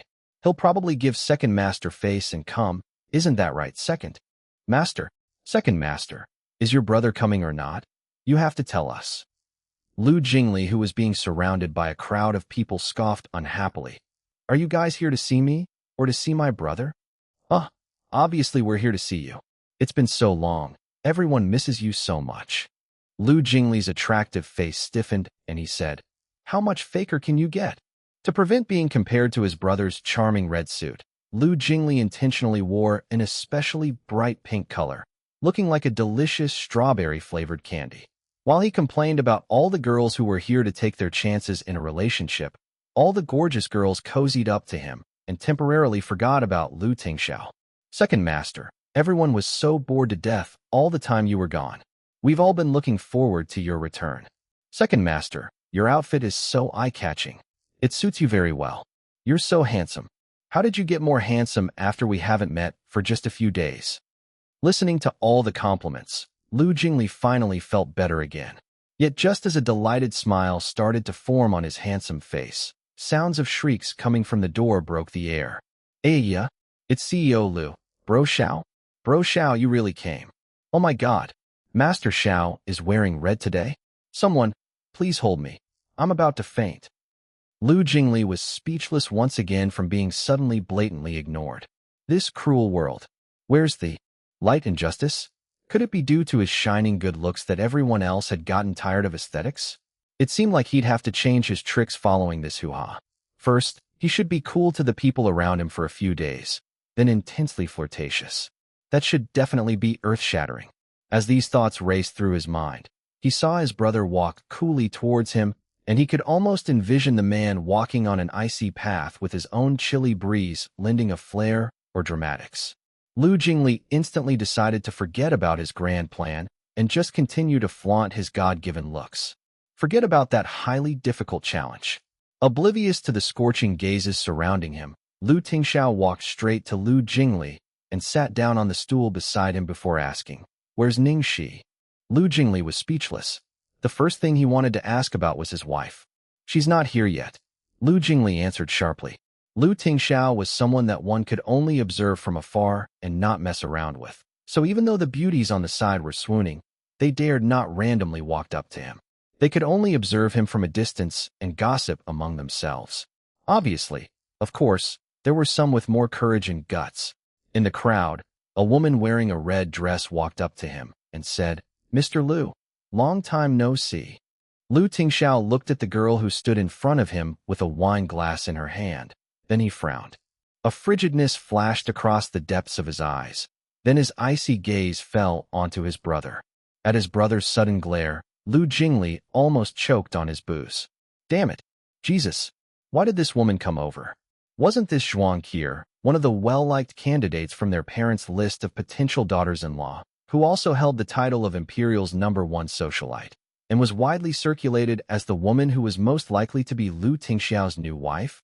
Chapter 530. Hog him to herself. Lu Jingli did not think Zhuang Qi would come tonight. Suddenly, he looked like a tragedy had befallen unto him. "It's not my fault. I didn't even invite her." As lamented his situation, Lu Jingli skimmed the crowd and was even more stunned. My gosh, what was this? He suddenly realized that out of all the dolled-up girls tonight, half of them were secretly stealing glances at his brother, with quite a few of them from the matchmaking list his parents had put together. Even though he had not invited these people, he could not control other guests bringing their girlfriends along. They were all such close friends, so he couldn't just reject them for bringing a few friends over for some fun. Thus, if anyone was to blame for the uninvited group of guests, it would be his brother. After all, he had been attracting both the bees and the butterflies. Lu Tingxiao and Lu Jingli had only exchanged looks for a moment. To an outsider, Lu Tingxiao seemed to have not changed at all. He looked at the girl in front of him and nodded in greeting, "Miss Zhuang," and he did not say anything more. However, the fact that she was not ignored was more than enough to please her. Zhuang Qi was contented, and she released her nervously clasped fingers and revealed a smile. She then smoothly sat on the seat beside him and started to strike up a conversation with Lu Tingxiao. "I'm really sorry about what happened the last time. My parents said that they were only bringing me to meet some familiar uncles and aunties, but who'd have known, Mr. Lu? You wouldn't mind, would you?" The last time Lu Tingxiao had gone to observe their company's newly opened villa resort, Lu Chongshan and Yin Rui were also present at the villa on the pretense of enjoying a vacation with their friends. The people who were with them at that time were Zhuang family's elders and Zhuang Qi. As the resort owner and younger family member, Lu Tingxiao obviously had to host them, and it was then that he met Zhuang Qi once. Obviously, Lu Chongshan and Yin Rui's vacation was a front to try and matchmake him and Zhuang Qi. The plan was well thought out. They wanted to let the two young ones go shopping and have fun at the villa after meeting to let their feelings blossom. They did not expect that on that day, Lu Tingxiao would only accompany them for a half-an-hour meal and leave because of a work emergency. Lu Tingxiao nonchalantly said, "No worries. If it was not for their meeting today, He would have long forgotten such a thing had happened, so naturally, he did not mind at all. Zhuang Qi looked as if she was relieved of a burden and laughed. That's good then. I was still worried that you would feel obliged. After all, it is pretty awkward for such a thing to have happened. Just like you. I was totally clueless then, so I understand how you felt. Zhang Qi did not mention the matchmaking incident at all, neither did she hint it, nor did she act as if she liked Lu Tingxiao at all. Instead, she acted like she was in the same boat as him to start the conversation. That way, even if Lu Tingxiao was just being a gentleman, there was no way she could look shameless, and it was a common topic of conversation to chat about. Seeing that Zhuang Qi and Lu Tingxiao were having a good conversation, the other women at the party who were here to cozy up to Lu Tingxiao were unhappy. What the hell? Bro Xiao finally joined a party like this for once, and she decided to hog him to herself. Sigh, this is what a good family background is for. With the right foundation, you won't feel afraid of striking up a conversation. Her every move is elegant. She deserves the title as Imperial's #1 socialite. What #1 socialite? She immediately went up to hook up with a man in front of so many people. She's only had dinner with him once, but she's making it seem like the Lu family have already accepted her. Chapter 531. An entrance with flair. Lu Jingli, on the other hand, was thinking about how Xiao Shishi was going to arrive soon and was worried if she would see anything that she should not have. He was suddenly so bothered that he did not even have the mood to flirt with the girls around him anymore. He carefully walked to his brother and said, "Bro, do you think we should just find an excuse to tell sister-in-law not to come anymore?" Lu Tingxiao's long fingers tapped on the chair's arm rhythmically before he finally said, "She should already be on the way. I'll send her a message later to tell her to go to my place." He could not risk anything. He then stood up and looked like he was ready to leave. Zhuang Qi was not sure what Lu Tingxiao and Lu Jingli had whispered to each other, but as soon as they were done, he looked like he was going to leave. As much as she appeared nonchalant, it was inevitable that she could not hide her sense of disappointment and embarrassment as she pleaded with her eyes. "Mr. Lu, leaving so soon? Don't you want to stay for a little while longer? Is there some sort of emergency?" When she said this, everyone surrounding them instantly perked up their ears. What? Lu Tingxiao is leaving so soon? He hadn't even stayed for more than 5 minutes, had he? The fact that his own brother was going to leave after staying for such a short while was extremely embarrassing for Lu Jingli. However, it really was his fault for not planning properly tonight. Damn it, why does Bro Xiao want to leave so soon? It must be because Zhuang Qi annoyed him. Most probably. CEO Lu enjoys his quiet time the most. All of us admire CEO Lu, but we didn't dare disturb him, yet she shamelessly walked up to annoy him. Now we don't even have the chance to ogle him for the rest of the night anymore. How annoying. Just because she has a decent family background, she thinks that she can act as she wishes now. Listening to the frustrated discussion around her, Zhuang Qi found it harder to ignore her annoyance. These goddamn women, what nonsense were they spewing? Lu Tingxiao was not leaving because he found her annoying. The last time she had met him, she was in love and had long decided on the man in front of her. She finally met him again today, so there was no way she would give up so easily. She was, after all, the Zhuang family's princess. Even if she stood beside the Lu family, everyone would have to say they were a good match, no matter who it was. She dared to say that in the entire Imperial, no one would suit Lu Tingxiao better than she did. And other than Lu Tingxiao, she was not interested in anyone else.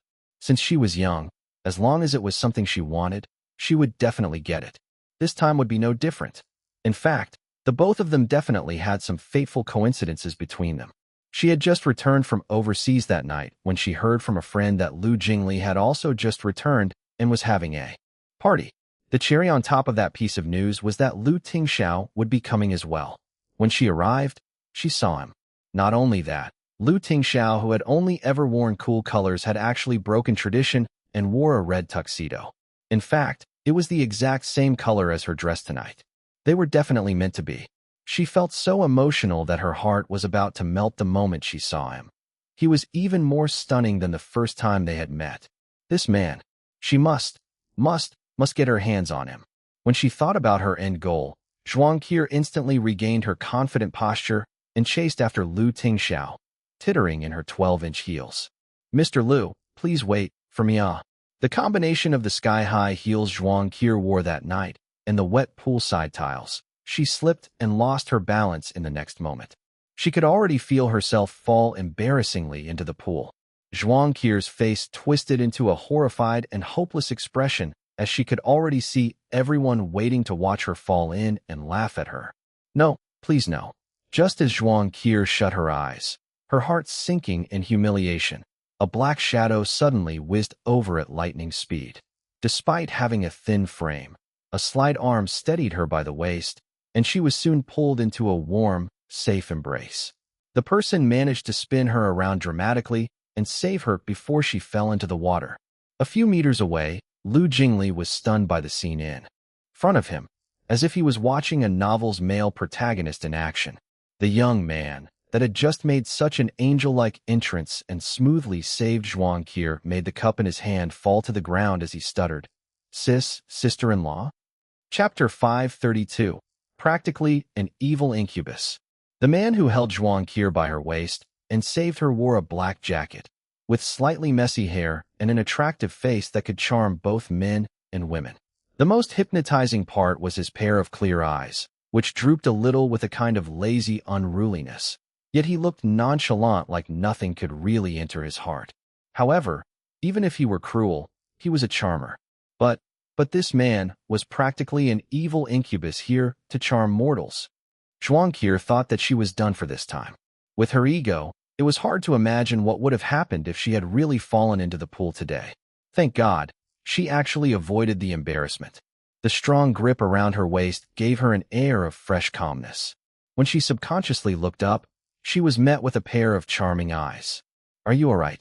This man was like the others who would try to take advantage of her even if nothing had happened to her.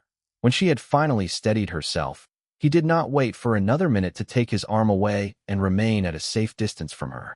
In fact, he very thoughtfully moved her far away from the edge of the pool and stood on the side of it by himself. Looking at the person in front of her, Zhuang Qi felt her heart beat frantically as she tried to thank him. Thank you. The man's mouth curved into a smile and sparked ripples of unknown feelings in her stomach as he replied, My honor.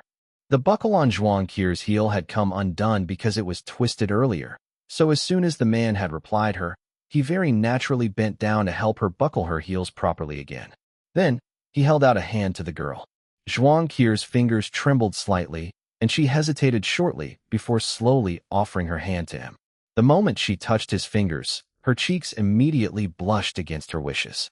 Apart from a palm supporting her, the man was not in contact with any other parts of her body, as he slowly walked with her, supporting her to sit down on a chair. Initially, everyone watching on the sidelines was waiting for Imperial's #1 socialite, Zhuang Qi, to make a fool of herself by falling into the water as a result of chasing a man. Who'd have known that at that moment, someone would appear out of thin air? In fact, this man was so quick that no one had noticed when he appeared. All the girls who had been complaining about a man who had ruined things were excitedly flushed at this point. Even their words were all over the place. Oh wow, he's handsome. Who's this man? Is it someone from within the circle? How have I never seen him? A certain socialite started to ask around as she blushed shyly. I don't know who that is either. But his skills are so impressive. That move earlier was so quick and smooth. Just like something we'd see on television. We've already seen Second Master and CEO Lu, so I thought I was immune to handsome men already. But what's happening? Why is my heart beating so fast? Me too. I think it's love at first sight. What can we do? Who's that person? When did Second Master befriend someone like this? Ning Xi's disguise was so good that even people who knew her could not realize that it was her. Of course, there were also exceptions. The moment she appeared, Tingxiao could immediately recognize her. As for Lu Jingli, he was completely oblivious. It was only when he saw the baby little treasure behind Ning Xi that he thought of her. Lu Jingli's brain was in a fog as he watched the situation unfold before him beyond control.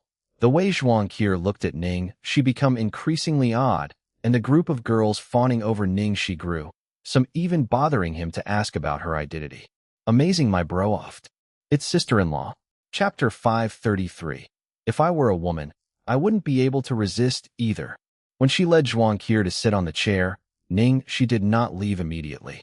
Instead, She got the waiter to deliver a pair of flats and medicinal oil to heal sprains to her. She only got up to leave after she had taught Zhuang Qier how to use it in detail. Ning Xi was forever heartless too. Trashy men, but she would be unbelievably gentle towards cute and weak girls. To her, girls were born to be loved and taken care of. From a certain perspective, what Jiang Mai had said was not entirely wrong. One of Ning Xi's hidden attributes was indeed a tenderness towards women. Zhuang Qier just nodded listlessly to what the person in front of her was saying when in reality, she had not heard a single word. She only reacted when she saw that her savior was about to leave. She subconsciously tugged on his clothes hem as she said, "Hold on." Ning Xi stopped her steps and looked over suspiciously. The way her brows raised into an arch hooked into hearts around her. Zhuang Qier said in a shaky voice, I still don't really understand. Can you help me?" Ning Xi's brow arch stayed raised in an obvious expression. She could see right through Zhuang Qier's heart. Zhuang Qier immediately had a regretful expression on her face. Damn it, what was she doing? How could she request such a thing? However, she could not control herself. She just did that subconsciously because he did not want him to leave. Of course, there was no way Ning Xi would embarrass a girl publicly. So she kneeled on one knee and lightly held the girl's fair ankle, warning, "It might hurt a little. Endure it for a while. If I don't use force, the blood clot will not subside. Later, when you go home to put it on yourself, remember to press on these 2 acupuncture points. Follow my way. And press it 5 times. Do it for 3 sets until you start to feel the heat. Remember all of this?" I remember now. Zhuang Qier, who had always been arrogant, nodded obediently, even her voice softening quite a bit. No matter if it was the sunny and charming personality of Lu Jingli or the cool Lu Tingxiao, they were at the peak of fighting for power, akin to the olden days of the royal family. Yet, this mysterious man had an entirely different charisma. He was like a lone wolf in an endless field, rid of worldly shackles, and was not restricted at all, with no one to tame him. Even though he was in the hustle and bustle of the city, he was not bound by the mundane and was free like the wind. No one could hold him down. He could be gentle, but would never stay for you. This was someone a socialite like Zhuang Qier had neither met nor experienced. It was inevitable that she would instantly fall for him. Not too far away, Lu Jingli was entirely stunned. Amazing. Sister-in-law is just talented at hitting the girls up. Once she made her move, even I gave in to her. Could it be that women understand women better? She's overwhelming. If I were a woman, I wouldn't be able to resist either. All of a sudden, a hard gaze that would chill one to the bones suddenly fell on him. Lu Jingli shivered, then carefully looked at his brother before shutting up. Lu Tingxiao was preparing to leave when he saw what happened. His eyes turned frigid and his beautifully carved face had a cold look on it. If there was a bar to indicate his anger above his head, it was currently increasing steadily. He was being careful because he was afraid his wife would misunderstand, but he never would have thought that he would be the one getting riled up and jealous. The person he was being match-made with had suddenly become his rival in love. Chapter 534. Are you trying to crash my party? When Ning Xi's heroic scene of saving the beauty had finally ended, she held the little bun's hand before walking towards Lu Tingxiao and Lu Jingli. Her charm and aura were so powerful that it was only then that everyone noticed the little rice dumpling beside Ning Xi too. Because those who were present were all close friends, many people immediately recognized the little bun. That little boy, isn't he CEO Lu's son? It is CEO Lu's son. I've met him once at Elder Lu's birthday banquet. Why would the Lu family's little master be so close to this guy? Could this man be a relative of the Lu family? Not necessarily a relative, but he must have a very close relationship with Lu Tingxiao and Lu Jingli. Since they have a close relationship, why haven't we seen him before then? This is just weird.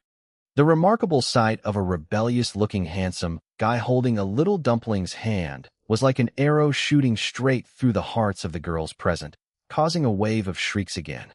After Ning Xi put on her disguise, even her actions were naturally that of a man's. She naturally hugged Lu Tingxiao by the shoulders as a form of greeting, then stuffed the little bun into his arms, asking, "You're here so early?" Lu Tingxiao looked gloomy and his thin lips were about to part, as if he wanted to say something. However, at last, he did not say anything and just looked miserable. At last, Lu Jingli could not hold back and started demanding, Xiao Shi, what are you trying to do by dressing up like this? The first thing Ning Xi did was to order fruit juice and desserts for the little bun. Once the little bun was taken care of, she heard Lu Jingli's question and started to smile, her clear eyes looking teasingly at him. She then said matter-of-factly, of course, I'm trying to hit on the girls. Lu Jingli was confused and went on, please, are you trying to crash my party? Let us single ones live it up. The supply of girls is already scarce. You're a girl, and you're here to steal the girls from us. What are you trying to do? Lu Jingli had intended to trick her, but ended up as the fool, much to his chagrin. When the little bun was focused on his food, Ning Xi took the opportunity to say in a lowered voice, second master, let me remind you, you've stolen many men from girls as well. Lu Jingli choked, then softly mumbled, well, of course, my good looks attract both men and women. However, there were many admirers, but now, no matter if it's girls or guys, they've all been stolen by you.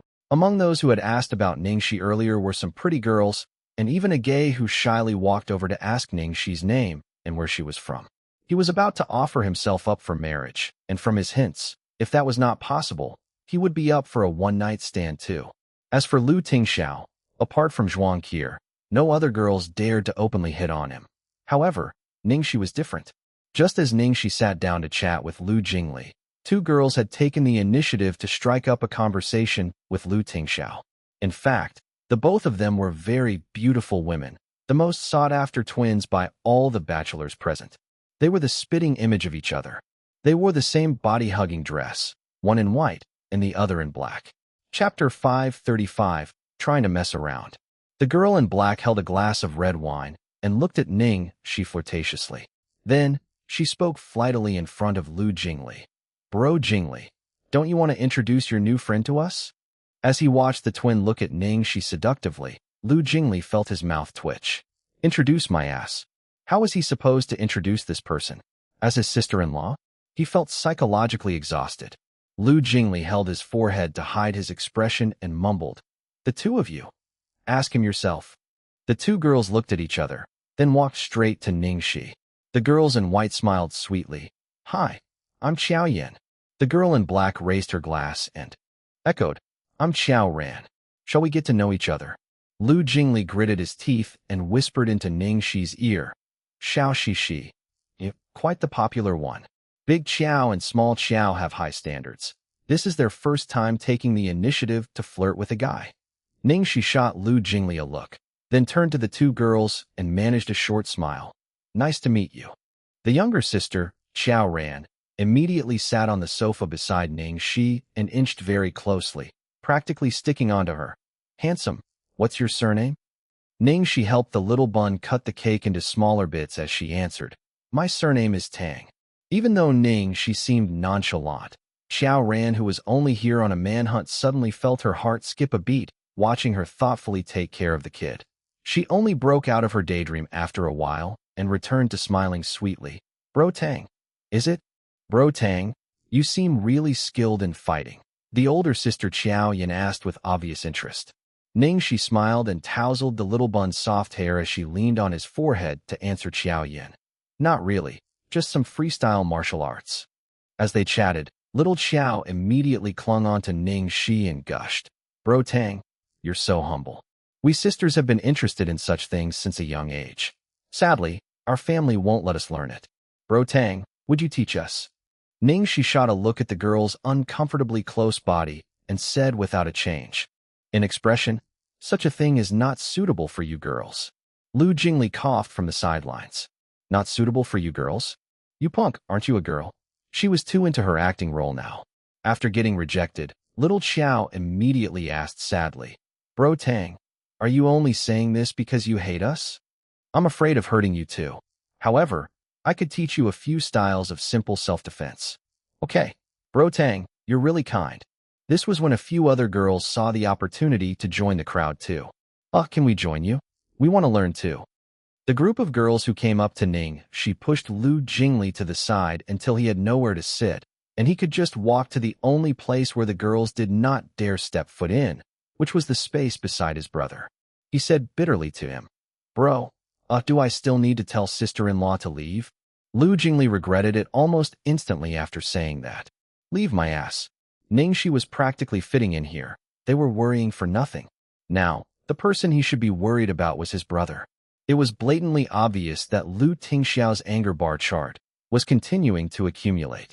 There was a saying that went, if one does not erupt in silence, one would be destroyed in silence.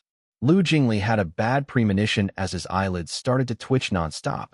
He felt like something earth-shatteringly frightening might happen tonight. It could not go on like this. He had to think of something. Chapter 536. Anger from the Bachelors. Lu Jingli anxiously scratched the back of his ears. Then suddenly his eyes shone, and he grabbed the little bun. He held his little shoulders and said with a serious tone, "Little treasure, how can you only think of eating? Quickly ignite your galaxy fighting skills. Your auntie Xiaoxi is about to be taken away." The little bun held a cup of fruit juice and had buttercream on one side of his mouth. He blinked innocently without any sense of urgency. They were all girls. Why would he need to fight them? The little bun looked down and started to write on his writing board. Girls. Gee. Girls. They are all girls. That's right. But it's not just men you have to be careful of. Girls are even scarier, okay? Lu Jingli was completely at a loss, not knowing how to explain the crisis at hand to the little bun. Damn it. Even little treasure was unreliable. The fact that the situation had progressed as such irked some people to the point that they could no longer look on at the scene unfolding before them. Some people would include the bachelors present. Everyone in the circle knew that a party by Lu Jingli would be filled with the most pretty girls, and of the utmost quality too. That was why the moment they received knew. The bachelors who were all immediately howled their way over. One of Lu Jingli was enough to steal all the limelight, and now with Lu Tingxiao present, there was no place for them at all. Furthermore, when Lu Tingxiao was about to leave earlier, not only did he fail to, a heavy-duty atomic bomb had also made its way over to the party. And now, this random punk who had appeared out of nowhere had saved their goddess, Zhuang Qi, even stealing all the attention of the women. How could they not hate him? With envy and jealousy boiling in them, fueled by hatred, they wanted to sabotage the Casanova. A brown-haired man walked over and handed Ning Xi a cigarette, while he squinted with an unfriendly expression. "Brother, we've never seen you before." "Thanks, I'm quitting smoking." Ning Xi did not accept the cigarette, and took out a lollipop from Little Treasure's pocket to start sucking on that instead.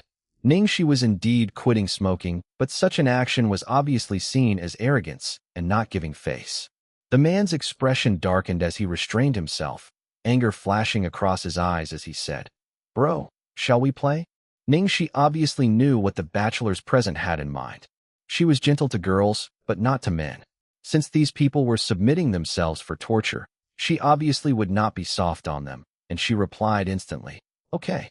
Then, she rubbed the little bun's head and said softly, "Little treasure, go wait over there with your father for a while. I'll go over to look for you real soon." Little treasure nodded and obediently went to look for his father.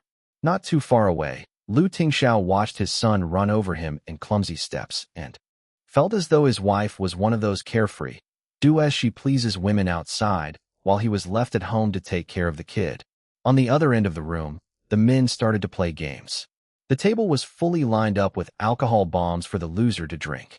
These bachelors were all familiar with this game, and all of them had the same revengeful intent to let Ning Xi make a fool of herself, wanting to make her piss drunk.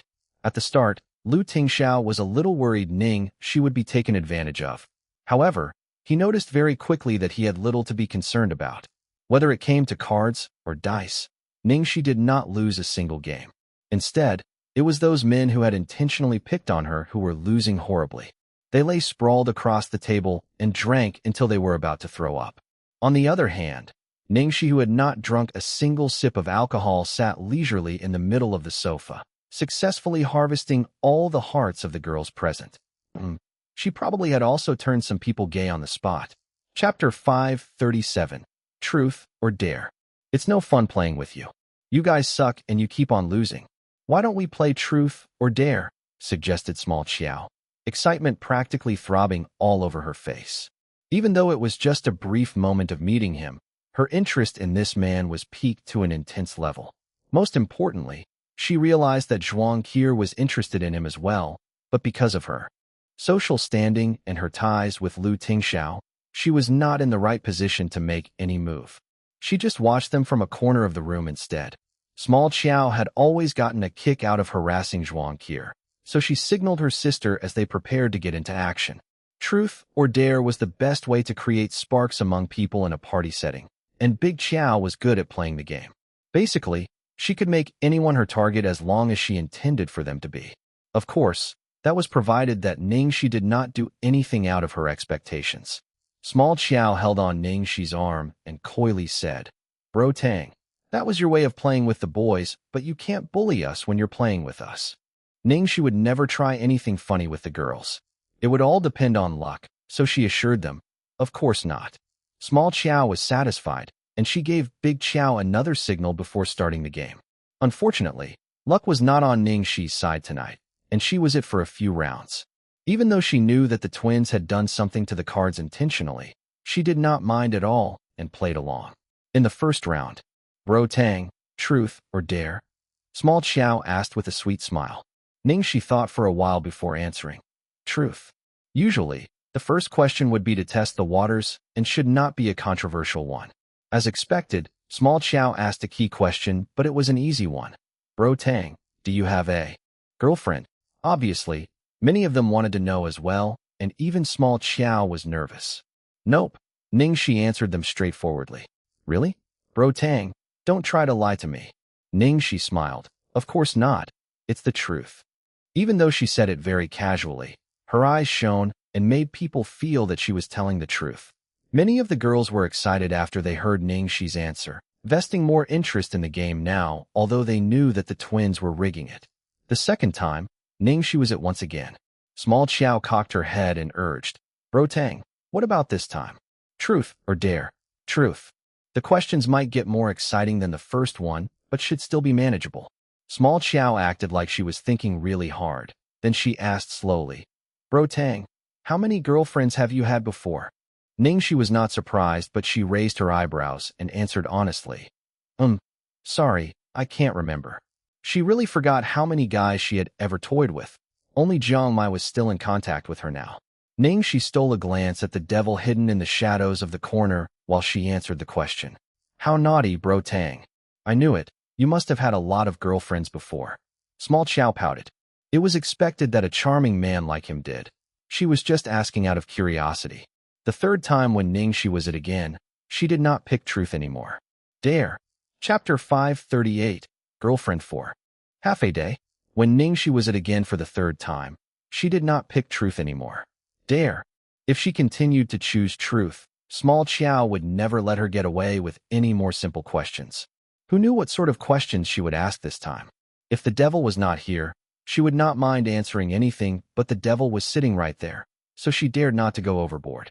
Although Tingxiao was just sitting in the corner like an invisible wallflower, Ning Xi could detect his presence at all times, and she felt his gaze getting sharper by the minute. Someone who was jealous of Gong Shanze would not be jealous of these girls, would he?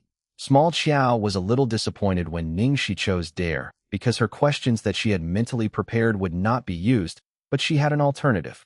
Small Qiao coughed lightly, then announced her plan. "Dare. Bro Tang, the task is easy. Pick one of the girls among us tonight to be your girlfriend for half a day." Small Qiao felt bashful following the split-second stunned silence that came after. A man would surely understand what she meant. If he picked her, even if it was just a name game, she could make the act become the real deal. Half a day would transform into eternity. Actually, at first she was going to ask for a kiss, but she changed her mind. A kiss was not enough, and she wanted more. She simply wanted everything from this man. Everyone understood what Small Qiao implied after hearing her request, and all the girls were jealous, but they kept quiet because they knew that they could not do anything against the twins. All the men were also helplessly watching this new kid snatch away their girls. "Oh my goddess, Small Qiao. Damn it." "Don't worry, with Small Qiao gone, there's still Big Qiao." Big Qiao wouldn't be straggling far behind after Small Qiao was picked. They think alike, so naturally, they'd like the same type of guys. This kid settled Small Qiao, which means Big Qiao will fall right into his hands as well. This is what I call heavenly blessings. Damn it. Where did this kid come from? He just stole all our girls. Second master, what are you doing? What about the singles party you promised us? You said that there'd be a bunch of pretty girls for us single ones. Is this what you meant by that? Lu Jingli was annoyed that he was suddenly targeted, so he just replied, all of you can't even beat this one guy. Can you blame me for that? He was not cruel enough to tell them that they had lost to a girl. Small Qiao was patiently waiting for the man's answer. Then she looked at Zhuang Qi. At the corner, Zhuang Qi chewed on her lower lip apprehensively after she was provoked by Small Qiao. She did not want to see them anymore, but she refused to leave, convincing herself that her target was Lu Tingxiao and not the mysterious man. Lu Tingxiao's treasured son was here today as well, so she should probably attempt to get closer to Lu Tingxiao and his son while everyone was focused on Ning Xi. Chapter 539, Public Kiss. Although Zhuang Qi tried to convince herself to move on, her eyes and heart refused to listen. Her attention kept returning to Ning Xi and Small Qiao. It was nerve-wracking. Would he really pick Small Qiao? How could it be? She was the one who came into contact with this man first. Zhuang Qi could not watch this go on, her anger building up, and she did not want to just sit there and wait like a fool. Suddenly, everyone's eyes landed on Ning Xi. Ning Xi did not expect that Small Qiao would ask for such a thing. It sure made the situation a little awkward. Aside from the fact that the devil might already be jealous, even if the devil was not around, she still had her rationality intact. If it was just fooling around like giving Small Qiao a harmless kiss, Ning Xi had no qualms about it. However, when it came to something as serious as being a girlfriend, even if it was an act, she could not bring herself to do it. She could toy around with guys, but she would never break a girl's heart. She did not want to give a girl false hope for something that was impossible. At first, Small Qiao was just having fun, but in between the games, Ning Xi glimpsed a sense of seriousness in the girl's eyes. Ning Xi stopped decisively. I'm sorry, I'll take the punishment and drink 3 shots, Ning Xi replied. Everyone was surprised by her answer. They all thought that Ning Xi and Small Qiao would get together tonight. No one expected Ning Xi to take the punishment at the last moment, especially Small Qiao, with disbelief clearly written on her face. Bro Tang, why? Ning Xi smiled, and in a relaxed tone, she said, there are too many pretty girls tonight, and I couldn't pick one, so I'll pass. She knew that Ning Xi was trying to give her a way out, but Small Qiao was stubborn. She ignored her sister's reminder and threw her own reputation to the wind as she said, Bro Tang, don't try to fool your way through. I want to know the reason. What? Not minding the crowd around her, the girl had tears in her eyes and her disappointment was obvious. Ning Xi, what a headache. It was over now. Things were getting out of hand. Basically, everyone who knew Ning Xi well enough knew that she would freak out if a girl cried in front of her. Ning Xi's heart tightened when she saw Small Qiao about to cry. Small Qiao, don't cry. She was thinking about how to handle the situation with the least damage.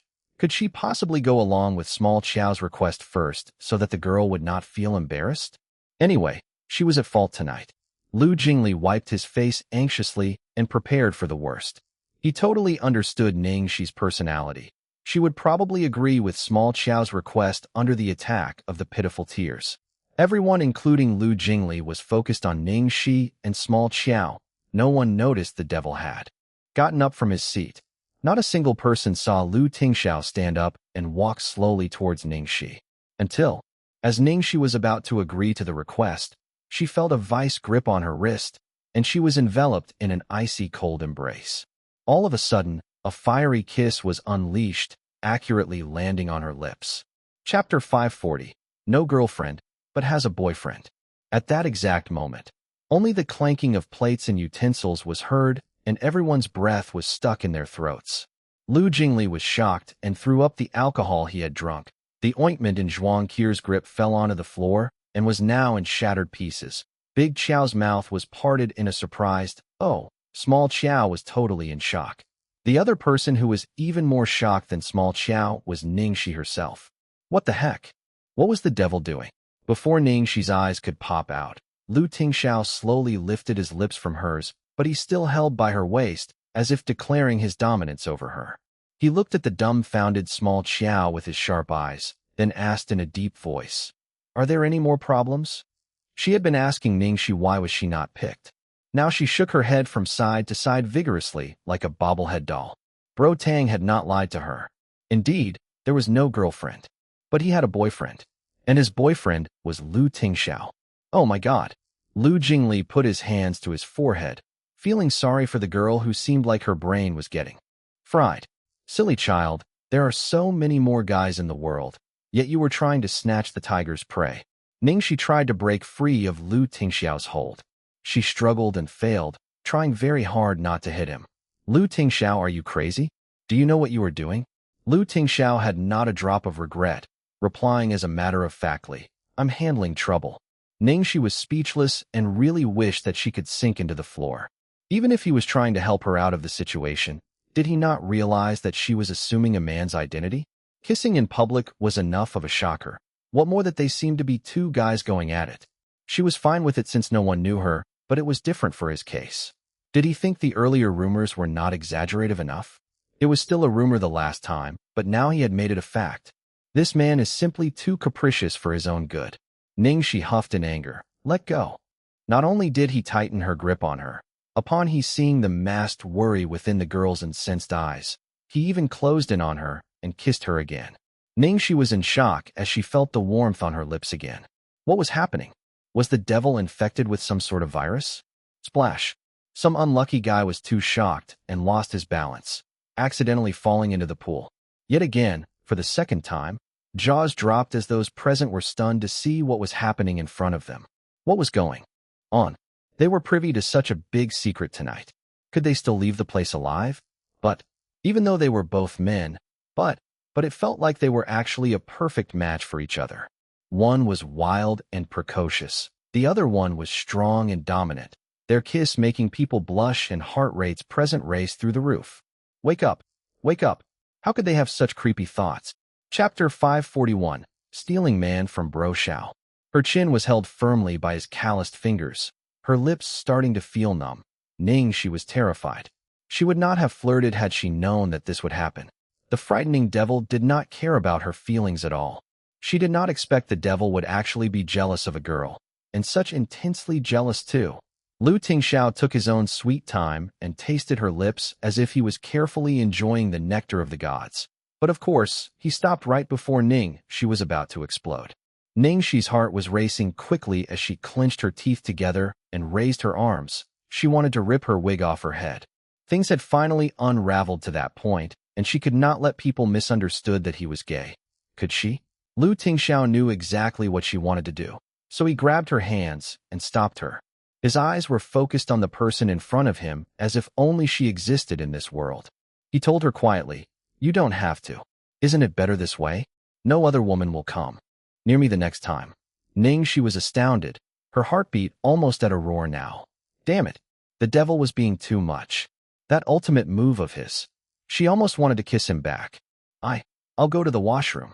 In the end, Ning Xi broke off the kiss, freeing herself of Lu Tingxiao's hands, and went to the toilet hastily. Lu Tingxiao's eyes shone, watching the girl's back as she fled the scene. He then looked at everyone present, his gentle gaze quickly freezing into an ice-cold stare. Small Qiao was holding on to Big Qiao in extreme terror. Sis, what have I done? What have I done? Bro Xiao is going to kill me. I just tried to steal his man.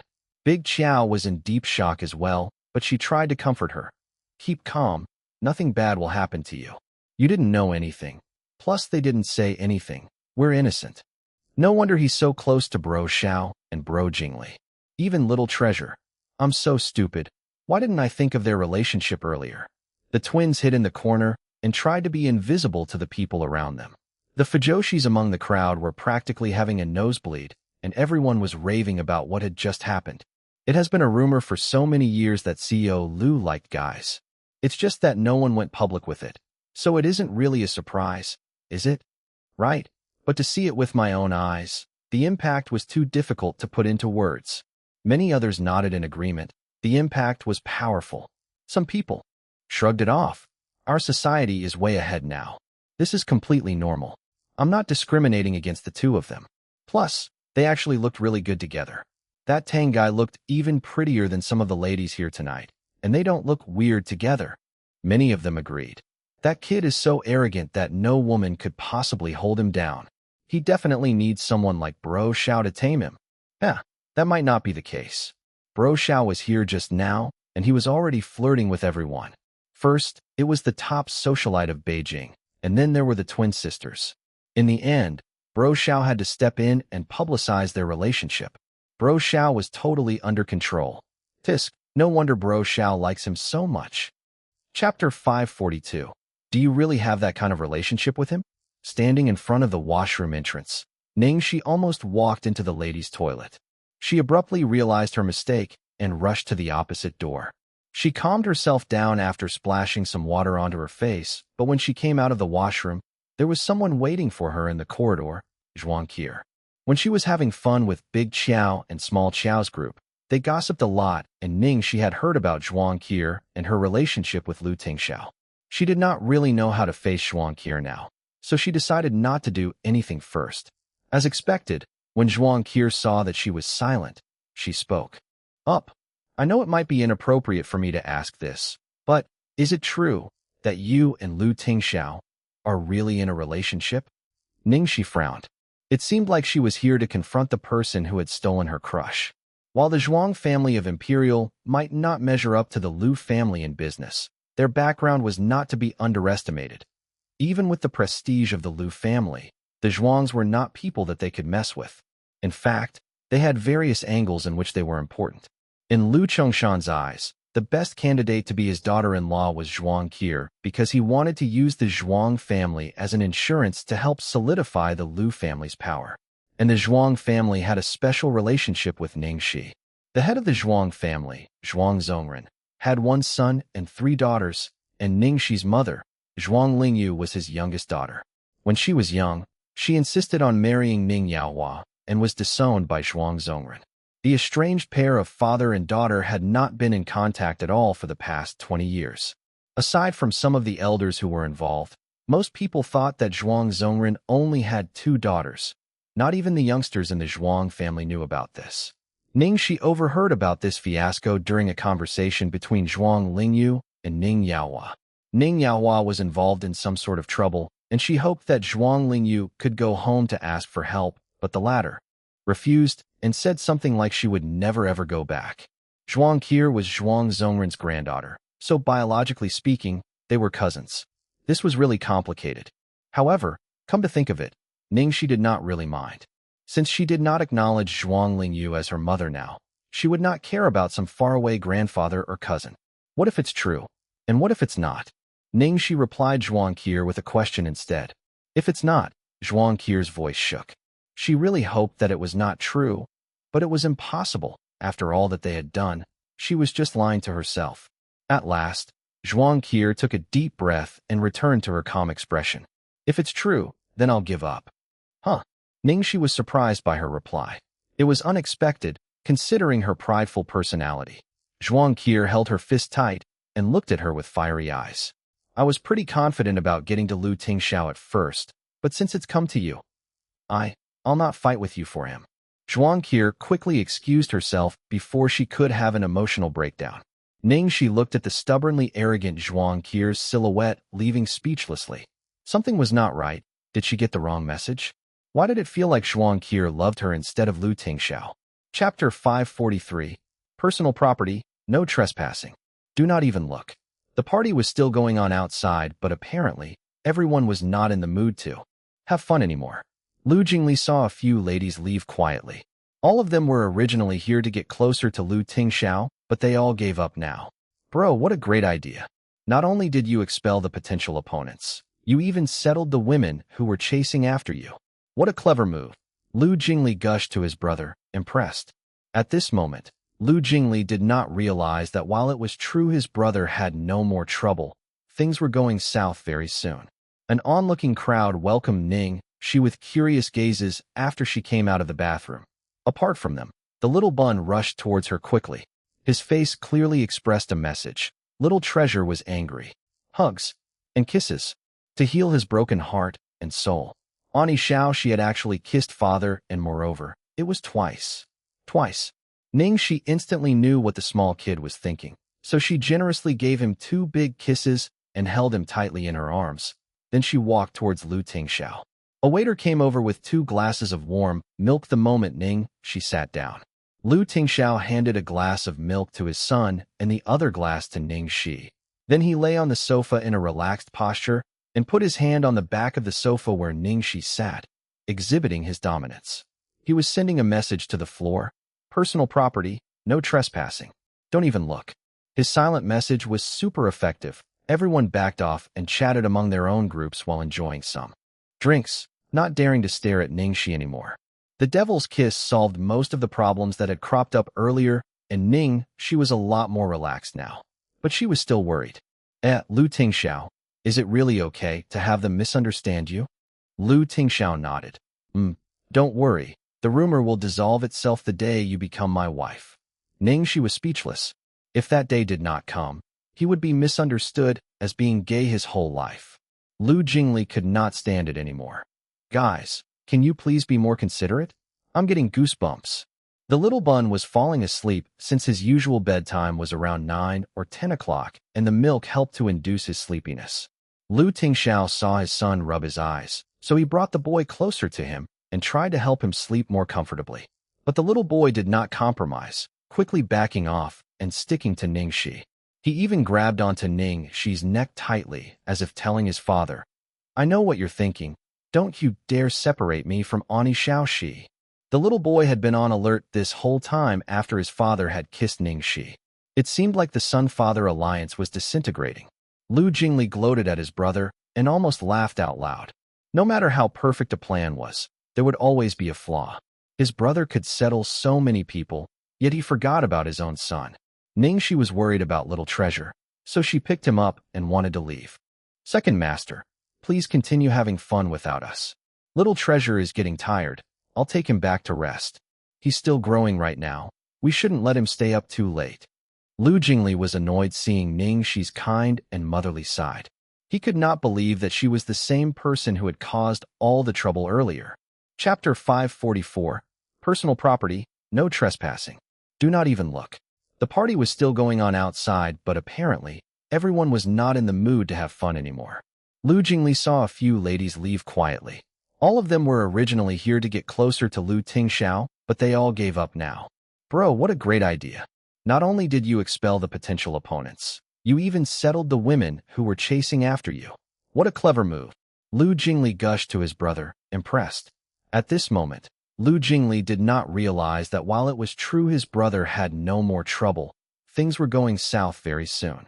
An onlooking crowd welcomed Ning Xi with curious gazes after she came out of the bathroom. Apart from them, the little bun rushed towards her quickly. His face clearly expressed a message. Little treasure was angry. Hugs and kisses to heal his broken heart and soul. Xiao, she had actually kissed father, and moreover, it was twice. Ning Xi instantly knew what the small kid was thinking, so she generously gave him 2 big kisses and held him tightly in her arms. Then she walked towards Tingxiao. Box and oval. C0M. A waiter came over with 2 glasses of warm milk. The moment Ning Xi sat down, Tingxiao handed a glass of milk to his son and the other glass to Ning Xi. Then he lay on the sofa in a relaxed posture and put his hand on the back of the sofa where Ning Xi sat, exhibiting his dominance. He was sending a message to the floor: personal property, no trespassing. Don't even look. His silent message was super effective. Everyone backed off and chatted among their own groups while enjoying some drinks, not daring to stare at Ning Xi anymore. The devil's kiss solved most of the problems that had cropped up earlier, and Ning Xi was a lot more relaxed now. But she was still worried. Tingxiao, is it really okay to have them misunderstand you? Tingxiao nodded. Don't worry. The rumor will dissolve itself the day you become my wife. Ning Xi was speechless. If that day did not come, he would be misunderstood as being gay his whole life. Jingli could not stand it anymore. Guys, can you please be more considerate? I'm getting goosebumps. The little bun was falling asleep since his usual bedtime was around 9 or 10 o'clock, and the milk helped to induce his sleepiness. Tingxiao saw his son rub his eyes, so he brought the boy closer to him and tried to help him sleep more comfortably. But the little boy did not compromise, quickly backing off and sticking to Ning Xi. He even grabbed onto Ning Xi's neck tightly, as if telling his Father, I know what you're thinking. Don't you dare separate me from Ani Xiaoxi. The little boy had been on alert this whole time after his father had kissed Ning Xi. It seemed like the son-father alliance was disintegrating. Lu Jingli gloated at his brother and almost laughed out loud. No matter how perfect a plan was, there would always be a flaw. His brother could settle so many people, yet he forgot about his own son. Ning Xi was worried about little treasure, so she picked him up and wanted to leave. Second master, please continue having fun without us. Little treasure is getting tired. I'll take him back to rest. He's still growing right now. We shouldn't let him stay up too late. Lu Jingli was annoyed seeing Ning Xi's kind and motherly side. He could not believe that she was the same person who had caused all the trouble earlier. Chapter 545, It's Brother Who Kissed a Guy, Not Me. On the next morning, while Lu Jingli was still dreaming about successfully getting some pretty ladies, suddenly, his room door was flung open violently. Bam! What happened? Who was that? Damn it, he sleeps naked. Was someone going to rape him? Lu Jingli's first reaction was to cover himself up with a blanket. Then he saw something much worse than a nightmare. Both his parents were standing by his bed looking enraged as if they were going to beat him up any second like they did when he had poked a beehive for fun. Lu Jingli was terrified, and any sense of sleepiness vanished altogether. Father, mother, what are you doing here this early? You bastard. I'm going to kill you. Yin Rui started attacking him without explaining a thing, Lu Chongshan joining in with his walking stick as well. Lu Jingli rolled across the bed to evade his parents' attack. Wow, what are you guys doing? Don't aim for my face. Am I really your son? Don't grab my blanket. I'm naked. Can we talk after I put on some clothes? I'll give you 2 minutes. Come out quickly. Yin Rui went out with her husband and closed the door. The two of them waited in the living room angrily. Lu Jingli quickly dressed up, then opened the window. He would be a fool to go out there obediently. It must have been something terrible for them to bother him this early in the morning. Too bad for him. Lu Chongshan expected his little trick and caught him red-handed. Bastard, I knew you were going to run away. Come here. In the end, Lu Jingli could not escape his fate. Lu Jingli sat on the sofa while scratching his head with a scowl. So, what happened? How dare you ask us what happened? You tell us what happened last night. Don't tell me that you don't know. Lu Chongshan glared stormily at his son. Lu Jingli shrugged innocently. What happened last night? I organized a party. Don't play dumb. Someone told me, that your brother kissed a man in front of everyone. This is ridiculous. Absolutely ridiculous. Lu Chongshan fumed. What's so that's it? What's with that attitude? This is a serious matter. Lu Jingli pleaded innocently. Please, father and mother, it was brother who kissed a man and not me. He stays just right beside me. So why don't you go and bother him instead of beating me up? This is so unfair. Lu Chongshan's face darkened. You dare say that it wasn't your idea? Who else can it be other than you? Of course, I'm going to beat you up. Lu Jingli complained unhappily. What the heck? Why is it my idea now? It was brother's own will and action. I was shocked as well. I'm a victim too. Lu Chongshan and Yin Rui hesitated when they saw Lu Jingli's genuine expression. Lu Jingli then continued. And why would you think that it's fake? It might be possible that my brother really likes men. Lu Chongshan's rage surged again. Nonsense. I'm going to kill you if you keep spouting crap. Your brother already has a son. Do you think he like a man now? And he practically turned into putty being charmed by that woman before. This must be part of his plans. Chapter 546, Even of Different Species. Lu Jingli calmly raised his eyebrows. That might not be the case. Anyhow, it wasn't my idea. I don't know anything about it.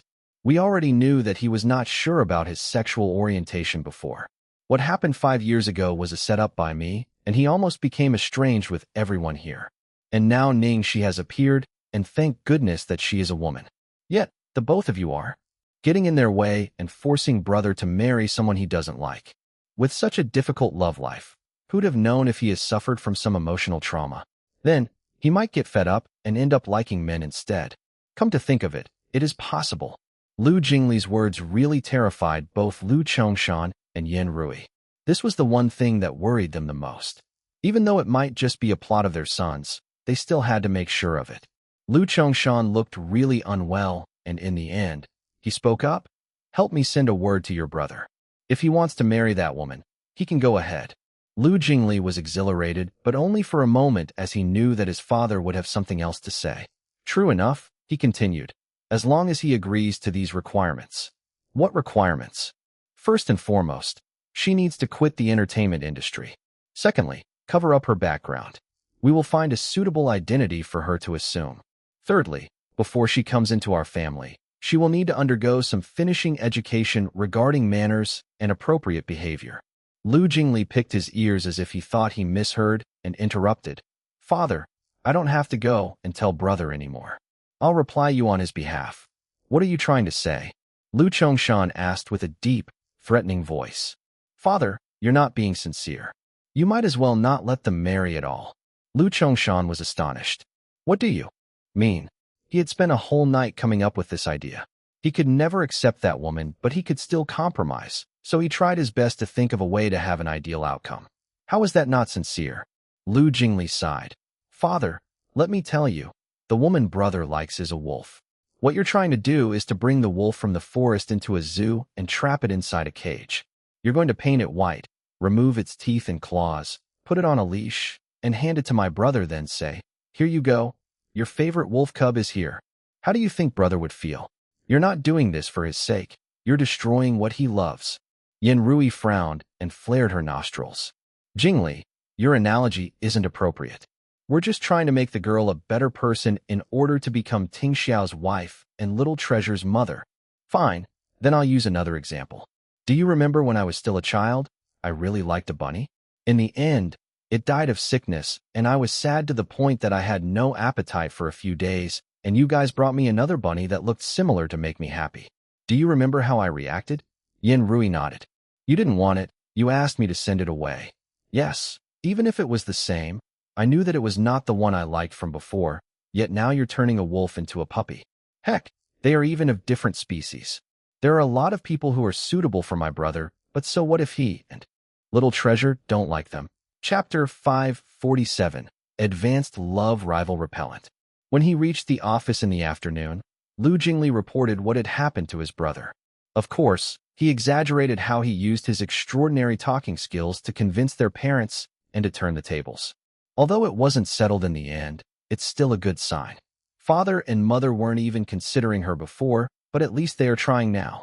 Bro, I think your plan can continue, just a few more times, and they might really just agree to anything. Lu Jingli had a smug look on his face. Lu Tingxiao dared not remind his brother that if their parents were to give up on him, the Lu family still had another son. If it came to that point, it would be the second son who would be forced to marry. As the brothers were talking, someone knocked on the office door.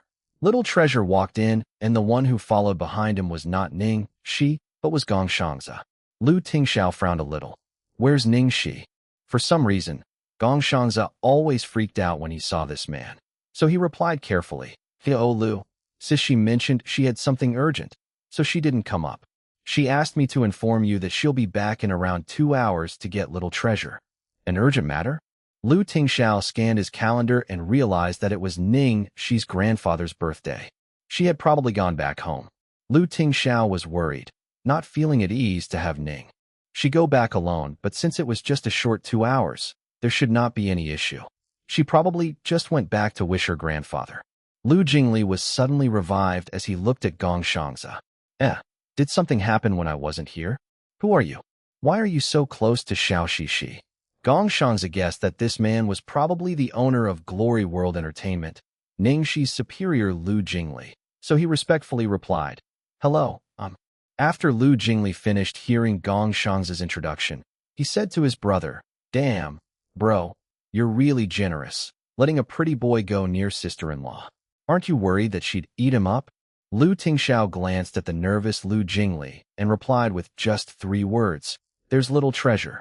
Lu Jingli was speechless. His brother, what a move. No wonder he did not take Little Treasure back home to create more chances to meet Ning Xi. Instead, he sent Little Treasure to stay with her. That way, he would have a top spy and an advanced love rival repellent right beside her. Utilizing his son to the fullest, Little Treasure and Ning Xi probably felt grateful for him. At the Ning family residence. Today was the 70th birthday of the Ning family elder, Ning Xuan, and a huge number of guests were invited to celebrate. Ning International was doing exceptionally well in the hands of the eldest son Ning Yaohua, and they were going to be affiliated with the Su family through their children's marriage, so the number of people attending was extraordinary. Despite being extremely busy, the maids and waiters looked happy. The master was powerful, and they took pride in their job as well. No matter where they went, telling people that they worked for the Ning family would attract envy. Chapter 548. Clear-cut description of their relationship. In the banquet hall, the decoration looked glamorous. All the guests and relatives were wishing the elder and greeting him with auspicious words. Without a doubt, everyone was focused on the current head, Ning Yaohua, and his family. The guests attending were all powerful people from the city. Aside from Ning Yaohua's business partner, there was also Ning Xuelua's powerful friends within the industry. All the other relatives were jealous of them, but still fawned over them for the sake of their benefit. Lingyu, you're so blessed. Your husband is so capable, and so is your daughter. I'm really envious of your daughter. Not only is she pretty, she's getting more and more popular. Apart from her acting career, she has even started a company of her own. I know, right? Her brand is even famous overseas. Many friends of mine were asking me to make a reservation for them for the latest items. Ning Xuelua felt a little shy from all the compliments. Uncle, Aunt, you all are exaggerating. I was just fooling around with my free time. She's not just capable, she's got a good personality, and she's humble as well. Nothing like the one I have at home, always getting me into trouble. Madam Ning, how did you manage to have such a wonderful daughter? Give us some tips. A bunch of people started asking Zhuang Lingyu. Zhuang Lingyu looked at her daughter proudly and smiled. I don't really have much experience, actually. Ning Xuelua never really needed me to worry about her. Oh, how envious. Among the waves of praises, a small voice piped up. Speaking of which, I really don't know what the elder was thinking. He already has such a fabulous granddaughter, yet he still insisted on adopting a little girl from his hometown and put her under your care. Then, she caused so much trouble. Was he trying to just spice up his life? Zhuang Lingyu's mouth tightened into an unnatural smile, and she said, he pitied her and was just trying to be kind. We, as the younger generation, could only follow his will. She was totally carving out a clear-cut description of her relationship with Ning Xi. Until today, no one knew that Ning Xi and Ning Xuelua had exchanged their identity. Everyone still thought that Ning Xi was just an adopted child from the elder's hometown. At first, when the elder took Ning Xi back, he was going to publicize her identity since she was his real grandchild, and Ning Yaohua and Zhuang Lingyu had agreed. But, no thanks to Ning Xuelua's provocation, Ning Xi had embarrassed her family on several occasions, making Ning Yaohua and Zhuang Lingyu really unhappy. On the day they were going to announce Ning Xi's actual identity, Ning Xi had worn a counterfeit version of a branded dress and was found out, bringing unspeakable humiliation to her family. The both of them instantly changed their mind, deciding not to announce Ning Xi's identity, and they had been delaying the matter. 5 years ago, after Ning Xi did something else that insulted the family name, they totally gave up on coming clean about her identity and sent her overseas instead. You're really kind for sending her overseas to study as well. But it has been 5 years, isn't it? She should have graduated, hasn't she? I wonder what she's doing now. Is she working in Ning International? A distant relative asked. Chapter 549. Real Child, Fake Lady. Ning Yaohua had 2 daughters, one real child and one fake lady. Ning Xuelua was lucky and got married into the Su family, so no one could not take advantage of her anymore, not that they dared to. Although Ning Xi had a lower status, she still held the title of an adopted daughter. Any man who married her would somehow benefit from the union. Everyone started asking about Ning Xi following the relatives' inquiry. I heard that she's been playing some minor roles here and there. What? Just some minor roles? She rejected a proper job to go and do something like that. She probably wanted to try her luck after seeing how successful Xuelua became. Isn't that overestimating herself? Does she think that just anyone can be a star? Aren't you doing something about it, Lingyu? Zhuang Lingyu's happy expression soon faded upon hearing all those comments. Ning Xuelua held Zhuang Lingyu's hands and said kindly, Father and Mother have always wanted her to work in the company and have even made the necessary arrangements, but Sister just doesn't want it. Uncle and aunties. Well, as you all know, she's adopted, but we should respect her own decisions. Some bystanders nodded. How could the blame be put on Lingyu? Lingyu took care of her and even sent her overseas for education. That's already more than enough. What can I say? This girl from that small little town doesn't know how to be grateful. There's no way to teach her. How could you compare her with Shuala? You're right. Lingyu and Yaohua have already done their best. Zhuang Lingyu let out a sigh of relief, glad that no one knew that the embarrassing girl was her own biological daughter. Her pride of joy was only Shuala. With the excuse of adopted parents not being able to do much, no matter what kind of embarrassing incident Ning Xi was involved in, it would not be related to her. Zhuang Lingyu. Outside of the Ning residence gate, Ning Xi looked from afar. If she was to enter from the main gate, she would need an invitation card. However, no one bothered to tell her about the celebrations today, not to mention, there was no invitation card for her whatsoever. After giving it some thought, she gave her cousin sister, Ning Tianxin, a call. Sis Xin. The voice on the other side of the phone sounded excited. Xiaoxi, where are you? I was just about to call you. It's grandfather's birthday today. Are you coming back? I'm already at the entrance. Do you mind coming out and passing my present to grandfather? Ning Xi asked. You're already here? Even if you don't want to see anyone else, you're already here. So why not meet up with grandfather? Grandfather talked to me about you last night and asked when you were coming back. I comforted him that you'll be here today, but Ning Tianxin's sentence trailed off. Ning Xi felt troubled by her cousin's words. In the end, Ning Tianxin sighed. Why don't we do it this way? You come to the back door, I'll find a chance to bring grandfather there. You greet him yourself and give the present to him personally. You're the best. Thank you, Sis Xin. Ning Xi expressed gratefully. Success. Ning Xi let out a sigh of relief and walked towards the back door with the jade beaded bracelet she had bought last time. Her eyes reddened when she saw Ning Tianxin helping a white-haired old man approach her. Chapter 550, Cute Little Child. 5 years might not be a long time for youngsters like her, but for elders like grandfather, it was like eternity. Grandfather's hair had turned all white, and his straight spine had curved into a hunch.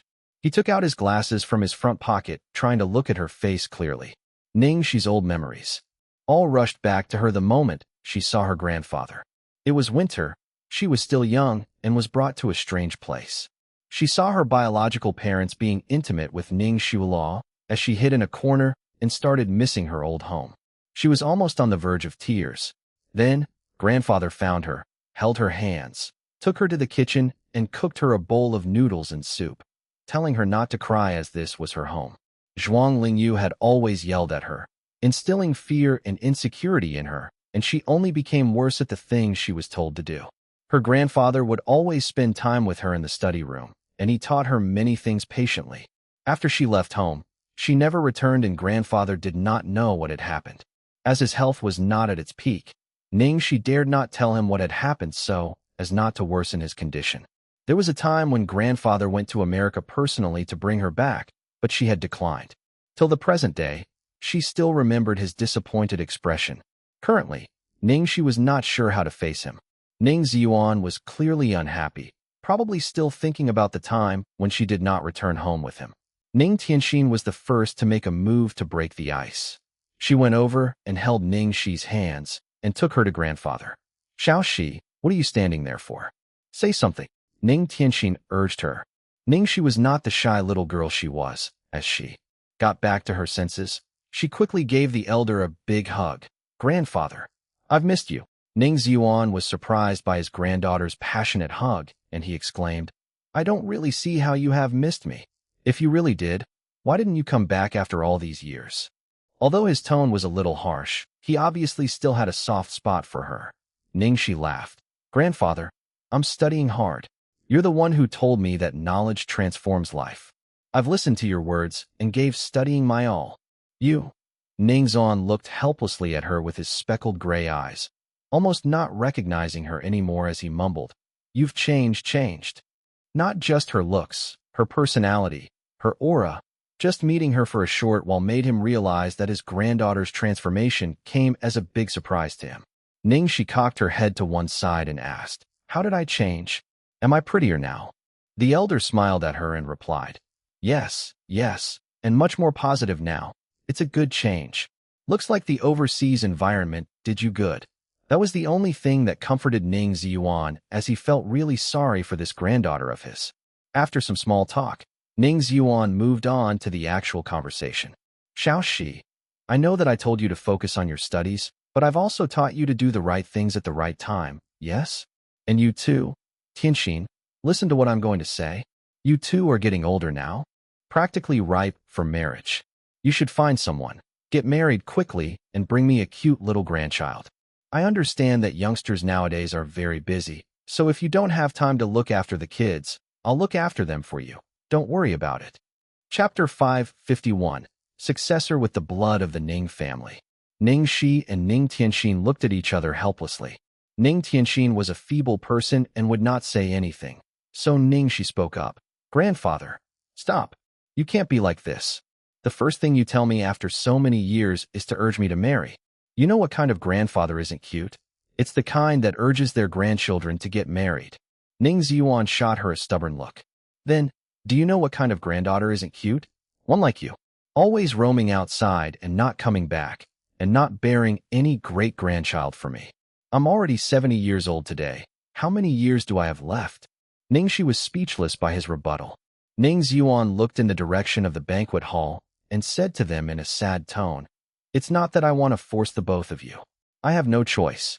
Up until your generation, there isn't a male offspring. Who am I going to pass the family business to?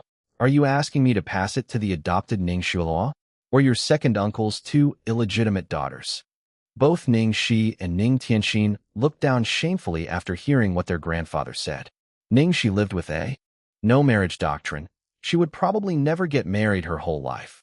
What more have a child to take over the family business? Ning Tianxin already had someone in mind, but they missed their window of opportunity. She still could not let it go after so many years, and she could not accept anyone else. So she was not able to fulfill grandfather's wish as well. Ning Tianxin's father, also Ning Xi's second uncle, Ning Yaobang, wanted to force Ning Tianxin to marry someone and give birth to a successor, but the fragile Ning Tianxin was stubborn on the inside. She insisted not to marry at all and threatened him with her death. So Ning Yaobang had been sprinkling his seeds outside in a desperate attempt and cultivating his illegitimate daughters, hoping they could give birth to a successor soon. As for Ning Xiuhua, even though she was adopted, it seemed that they had discussed with the Su family that her firstborn male would bear the surname Ning. Ning Yaohua had been fighting with Ning Yaobang restlessly. Ning Yaohua's biggest chip was Ning Xiuhua's influence and her marriage to the Su family, while Ning Yaobang's biggest chip was that while he did not have a son, at least all his daughters were her real daughters. If any of them gave birth to a son, then he would be the successor with the blood of the Ning family. As the discussion progressed, it turned stale. Both Ning Xi and Ning Tianxin not having any idea how to reply their grandfather. They could not promise him, but they were not cruel enough to break his heart. Suddenly, a familiar voice came through. Father, many people are waiting to meet you. Why are you here in the backyard? You... Ning Xi. As Zhuang Lingyu was speaking, she noticed that someone else was with Ning Tianxin and Ning Xiyuan. After realizing that it was Ning Xi, Zhuang Lingyu's expression darkened and she yelled at her. What are you doing here? We have a lot of guests here. What would happen if they saw you? Get out. Before Ning Xi could say anything, the old man was enraged. Ridiculous. Xiaoxi is my biological granddaughter. What makes you think you can chase her out? Zhuang Lingyu was worried, and she carefully looked around. Father, please keep your voice down. What for? Am I wrong? Is Xiaoxi not your daughter? Ning Xiyuan was even angrier seeing her worried gesture. Chapter 552. Announced Xiaoxi's identity. The reprimanded Zhuang Lingyu stared at Ning Xi. Then she gently apologized to Ning Xiyuan. Father, I don't mean it that way. As you would know, not many people know that Xiaoxi is my. I've told you a long time ago. I told you to announce Xiaoxi's identity. She was studying abroad before, but now she's back. Everyone's here today, and you will tell everyone that Xiaoxi is part of our Ning family. Zhuang Lingyu reacted in horror. What? Father, absolutely not. I disagree. Her expression looked as if Ning Xi was some disgusting and terrifying beast that had to be hidden from the world. Back then, when she had just returned home, she would have been heartbroken seeing such an expression like that from her biological mother, but now, any semblance of expectation was totally eradicated. Ning Tianxin was not aware of what Ning Xi had gone through, so she felt really sorry for her and held her cousin's hands tightly. Ning Xi felt a sense of warmth glowing from her heart with Ning Tianxin's grip, and she gave her a happy smile. Her smile was as warm as the sun and brought an otherworldly kind of joy. Ning Tianxin did not expect that reaction from Ning Xi and was shocked. As Ning Ziyuan and Zhuang Lingyu discussed, a few people had come over. Ning Yaohua, Ning Xueluo, Ning Yaobang, and her two illegitimate daughters joined the group. Apart from Ning Yaobang's wife, who was not there due to some relationship complications, all of the Ning family members were present. What happened? Why have the both of you started arguing? Ning Yaohua frowned. Then he saw Ning Xi and his face darkened. Why are you here? He was surprised that his wife would start an argument with his father. As expected, every time this girl appeared, bad things would happen. Zhuang Lingyu saw that her husband was here, and she quickly told him, Yaohua, please convince your father. He wants to announce Xiao Shi's identity today. Ning Yaohua responded in shock. No way. Father, are you confused? Damn it. Did this brat tell you to do this? Ning Yaohua shot Ning Xi a suspicious look. Ning Ziyuan struck the floor with his walking stick and demanded, Don't you blame this on Xiao Shi. It was my idea. Now, you tell me, what's wrong with this? Right, what's wrong with this? Isn't Ning Xi your real daughter? Ning Yaobang followed along, adding fuel to the fire. His provoking tone angered Ning Yaohua. You shut up. It's none of your business. Ning Yaohua's overbearing attitude triggered Ning Yaobang, who replied, Brother, that's not quite right of you to say that. I'm also a member of the Ning family. How is this none of my business? Damn it. What was the big deal being the business manager? It was not like he received any shares. How dare he yell at him like this? Still, he was blessed with an exceptional daughter. Not only did she bring in tons of resources, she even brought back an outstanding son-in-law. Could Ning Xueluo have brought fortune to Ning Yaohua, as Master Long mentioned? God damn it. What sort of luck did Ning Yaohua have for him to pick up such a valuable golden egg? It was a good thing that his biological daughter was so terrible. He was looking forward to Ning Xi's return to mess up Ning Yaohua's life. He was excited just by thinking about what had happened 5 years ago. Chapter 553. Everything would be hers eventually. Ning Yaohua stopped talking to Ning Yaobang and focused on the old man first. Father, it's not that I don't want to announce it, but it's too hasty to do so. We've been telling everyone that she's adopted, then suddenly the adopted daughter becomes the real daughter. You'd need a good excuse for that. It'll be a big joke if we do it unprepared. Furthermore, it will look really bad if we mess up on your birthday today. Hasty, it's been 5 years. You have never even bothered about this matter, have you? Of course, I have. I've looked for her when she first returned and even wanted to arrange a job for her. She could have slowly adapted to our Ning family. Only then we'd announce her real identity. It was she who wanted to enter the entertainment industry. Not only did she bring up some nasty rumors upon herself, she even affected Xueluo. Actually, announcing Ning Xi's identity had never occurred to him. The terrible scandal of Ning Xi giving birth to a dead child after having sex with 2 escorts was a time bomb that would explode any moment. If it was ever exposed one day, he could never let anyone know that Ning Xi was her biological daughter. Ning Ziyuan did not believe his son and asked, A job? What kind of job did you arrange for Xiao Shi? Our branch company in Singapore. You bastard, you're sending her far away right after she had just returned. What are you letting Xiao Shi do at that stupid place with just 20 over employees? I'm just trying to let her gain more experience. I can't put her straight into our main office, can I? Xiao Shi is my granddaughter, why not? Xiao Shi, you'll join the main office. Tomorrow in the finance department. Ning Xueluo's expression changed when she heard what Ning Ziyuan said. She had actually wanted to join the Ning company's main office at first, but her position would attract a lot of suspicion in the company. Thus, she decided to use reverse psychology. Even if Ning Yaohua and Zhuang Lingyu had suggested it, she would decline them, showing that she was not going after any benefits the Ning family would be associated with at all. As a result, Ning Yaohua and Zhuang Lingyu showered her with more love, and even the elder had nothing to say about it. Ning Ziyuan really hated the 2 illegitimate daughters of Ning Yaobang. They were not a threat to her at all. Even though Ning Tianxin could possibly give birth to a son, she was still charmed by a man from her past, so there was no worrying about her. Ning Xi was patient because after she had gained enough resources from the Su family, everything from the Ning family would be hers eventually. But now, after so many years of hard work, they were falling apart all because of Ning Xi. How could she tolerate this? After the elder finished, not only Ning Yaohua, Zhuang Lingyu, and Ning Xuelua, even Ning Yaobang could not stand it anymore. Father, are you kidding me? She graduated from some unknown university and has no working experience at all.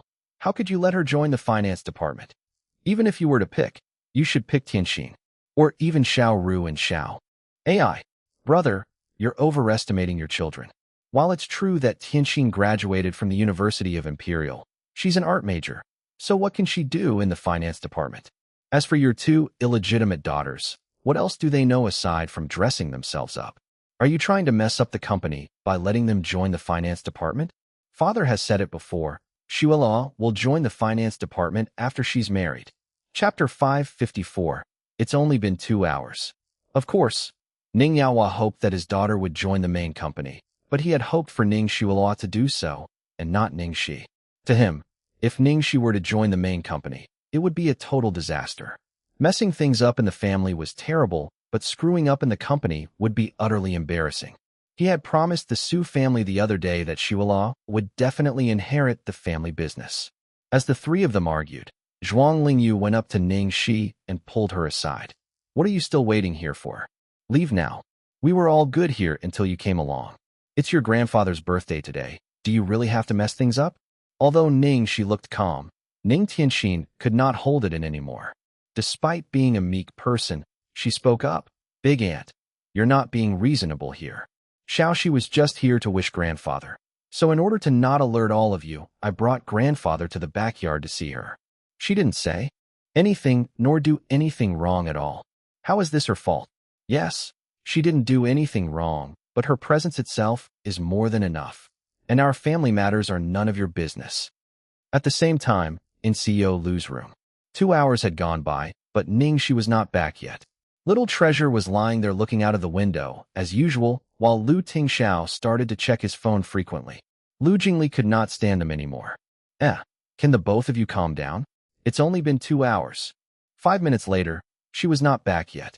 Lu Tingxiao picked up his phone and called Ning Xi, but no one answered. At the Ning family's residence, Ning Xi's phone suddenly rang, and she saw it was Lu Tingxiao calling. She realized that more than 2 hours had passed. He was probably going to ask when she was returning. The Ning family was in an uproar now, and Ning Xi was not available to pick up the call. She went up to her fuming grandfather and spoke to him gently. We'll talk about things some other day. I'm just here to see you today. I have something to do later, and I have to go now. Happy birthday, grandfather. What? You're leaving now? Her grandfather asked worriedly. Don't worry about these bastards. Grandfather is here. No one can chase you away. Ning Xi stroked her grandfather's back. Grandfather, I'm just a little busy lately. Otherwise, I wouldn't be here this late. Xiaoxi, it's my fault. I made you go through such hard times, Ning. Ziyuan thought Ning Xi was just comforting him and that she was leaving because of Ning Yaohua and Zhuang Lingyu's attitude, so he felt sorry for her. Ning Xuelua knew that things were bad, seeing the expression on her grandfather's face. Although the current power lay in Ning Yaohua's hands, the company's shares were still dictated by the elder, and if he favored Ning Xi, then things would be troublesome. She was afraid that the elder would feel sorry for Ning Xi. After all, she was still the real granddaughter, so no matter how useless or dirty Ning Xi was, a few words were all it would take to destroy everything Ning Xi had built up so far. Was it because of that damned lineage? Just because she did not have the Ning family's blood running in her, would she need to invest hundreds and thousands-fold more effort to get what Ning Xi could acquire easily? Chapter 555. Worried about the wife being alone. If Ning Xi became the legitimate heir, then Ning Xuelua could not accept the thought of how she would live a life of poverty back in the poor village. Even if the Ning family kept her, she could not bear the thought of being under Ning Xi. She was the Ning family's daughter, and she was born with a silver spoon in her mouth. There was no way she would allow this which to take away all of that from her. That's right, she was the one and only daughter of the Ning family. Even bloodline could not change that. Ning Xuelua took a deep breath to calm herself down. Then she went up to Ning Xi and held her arms. saying in a trembling voice, "Sister, please don't leave, all right? Please don't be angry with father and mother. They have been preparing to announce your identity a long time ago, but you didn't want to come back and join the company. You can put all the blame on me. It's all my fault. Do whatever you want of me. If you really don't want to see me here, I'll leave now. But please, sister, don't go. Even if you don't want to see us, think about grandfather. Grandfather really missed you. At least take a bite of grandfather's birthday cake. What could possibly make you miss grandfather's birthday?" Ning Xi's words were phrased cleverly, indirectly blaming matters on Ning Xi, at the same time expressing her awkward position in the Ning family, and most importantly, showing how filial she was towards grandfather. Zhuang Lingyu felt sorry for her. "Xiluo, what are you talking about? Where are you going? You shouldn't be the one leaving." The elder looked much kinder now, seeing Ning Xiluo ask Ning Xi to stay as well. Of course, he would not chase Ning Xiluo away, so he went along with her. "Xiao Xi, it's such a rare occasion that you're back. Stay for a while more, all right?" Ning Xi looked at the elder's eyes silently, and in the end, she nodded. Okay. It was already clear that she would disappoint him by never fulfilling his wish of giving birth to a great-grandchild for him. It would be impossible for her to go back to the Ning family or to join the company, so she was not cruel enough to decline his simple request up front. "That's great. Come inside. It's cold outside." The elder delightedly went back into the house with the help of Ning Tianxin and Ning Xi. Ning Xiluo was left behind. She gave them a cold stare when she saw Ning Tianxin and Ning Xi help Ning Xuan back inside. Seeing that the elder was settled, Zhuang Lingyu let out a sigh of relief. She walked up to Ning Xiluo kindly and held her hands apologetically. "Xiluo, it must be hard for you. No matter what happened at home, she was always mature and cared about everyone's feelings." Ning Yaohua felt heartbroken for her as well. He sighed. "Xiluo, don't take it personally. Your grandfather just missed Xiao Xi too much and was excited. He did not mean what he said. I'm still in charge of the company right now. Don't worry." "Thank you, father, mother. I understand." After grandfather had calmed down, Ning Xi sent Lu Tingxiao a message. "I need to stay here with my grandfather for a little while more. We'll be late. Take little treasure back home first. I'll pick him up from Platinum Palace later." Lu Tingxiao's face fell when he read her message in his office. Lu Tingxiao understood that no matter how strong Ning Xi looked, she still had her soft spot, which was the Ning family. He knew a thing or two about what had happened to her in the Ning family. Although Ning Xi sounded casual in the text message, how could he be not worried about leaving her alone at that place? Chapter 556, Drastic Changes. As Ning Xi followed the elder into the banquet hall, everyone started whispering to each other.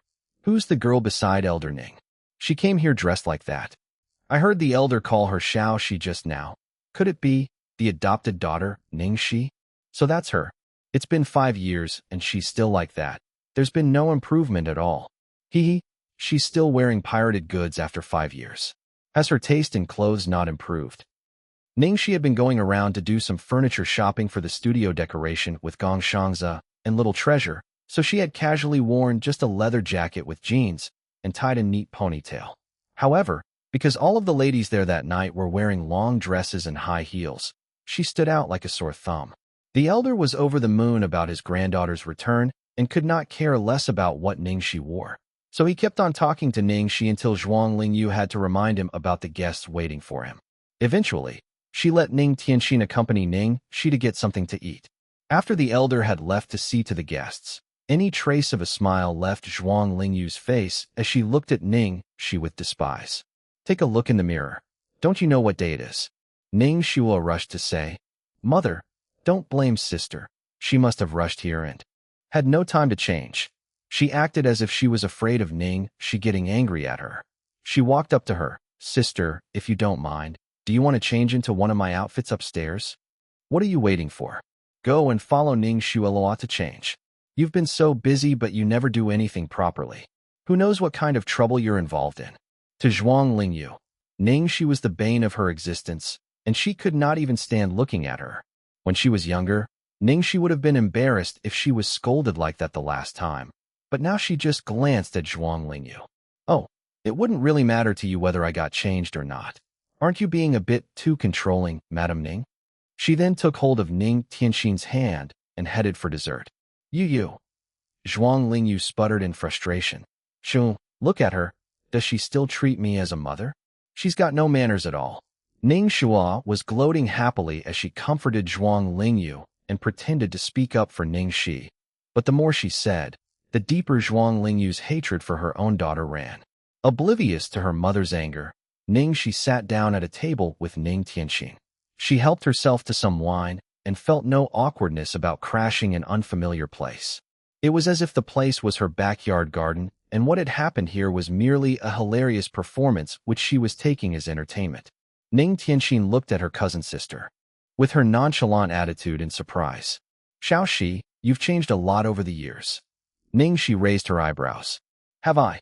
When she was discovered wearing a ripped-off dress 5 years ago, she recalled feeling like she might as well have been naked in public, and her world collapsed under the mockery and the looks of disgust from everyone. But now, by comparison, it seemed that there had been drastic changes over the years. Chapter 557. How could she cut herself off from worldly desires when there are temptations? Actually, before she arrived, she had felt nervous and reluctant when she thought about meeting the Ning family. The trauma from her past was too hurtful to be forgotten easily, and it still haunted her in the form of nightmares. But being present there, facing the odd stares from those people and the mockery from her own parents, along with Ning Xiaoluo's usual hypocritical act, she was not as anxious as she anticipated to be. There was not even the tiniest sense of rage or anger. Time could really change a person. Before she realized it, all the things she cared so much about before did not matter as much now. You're not just prettier, you've actually gained much more confidence. I can see it, especially in your eyes. How do I put it? There's an unknown strength from them, like the rebirth of a phoenix. Rising from the ashes, Ning Tianxin told her excitedly, although she felt a little heartache. People don't change without reason. And she did not know what triggered Ning Xi's change today.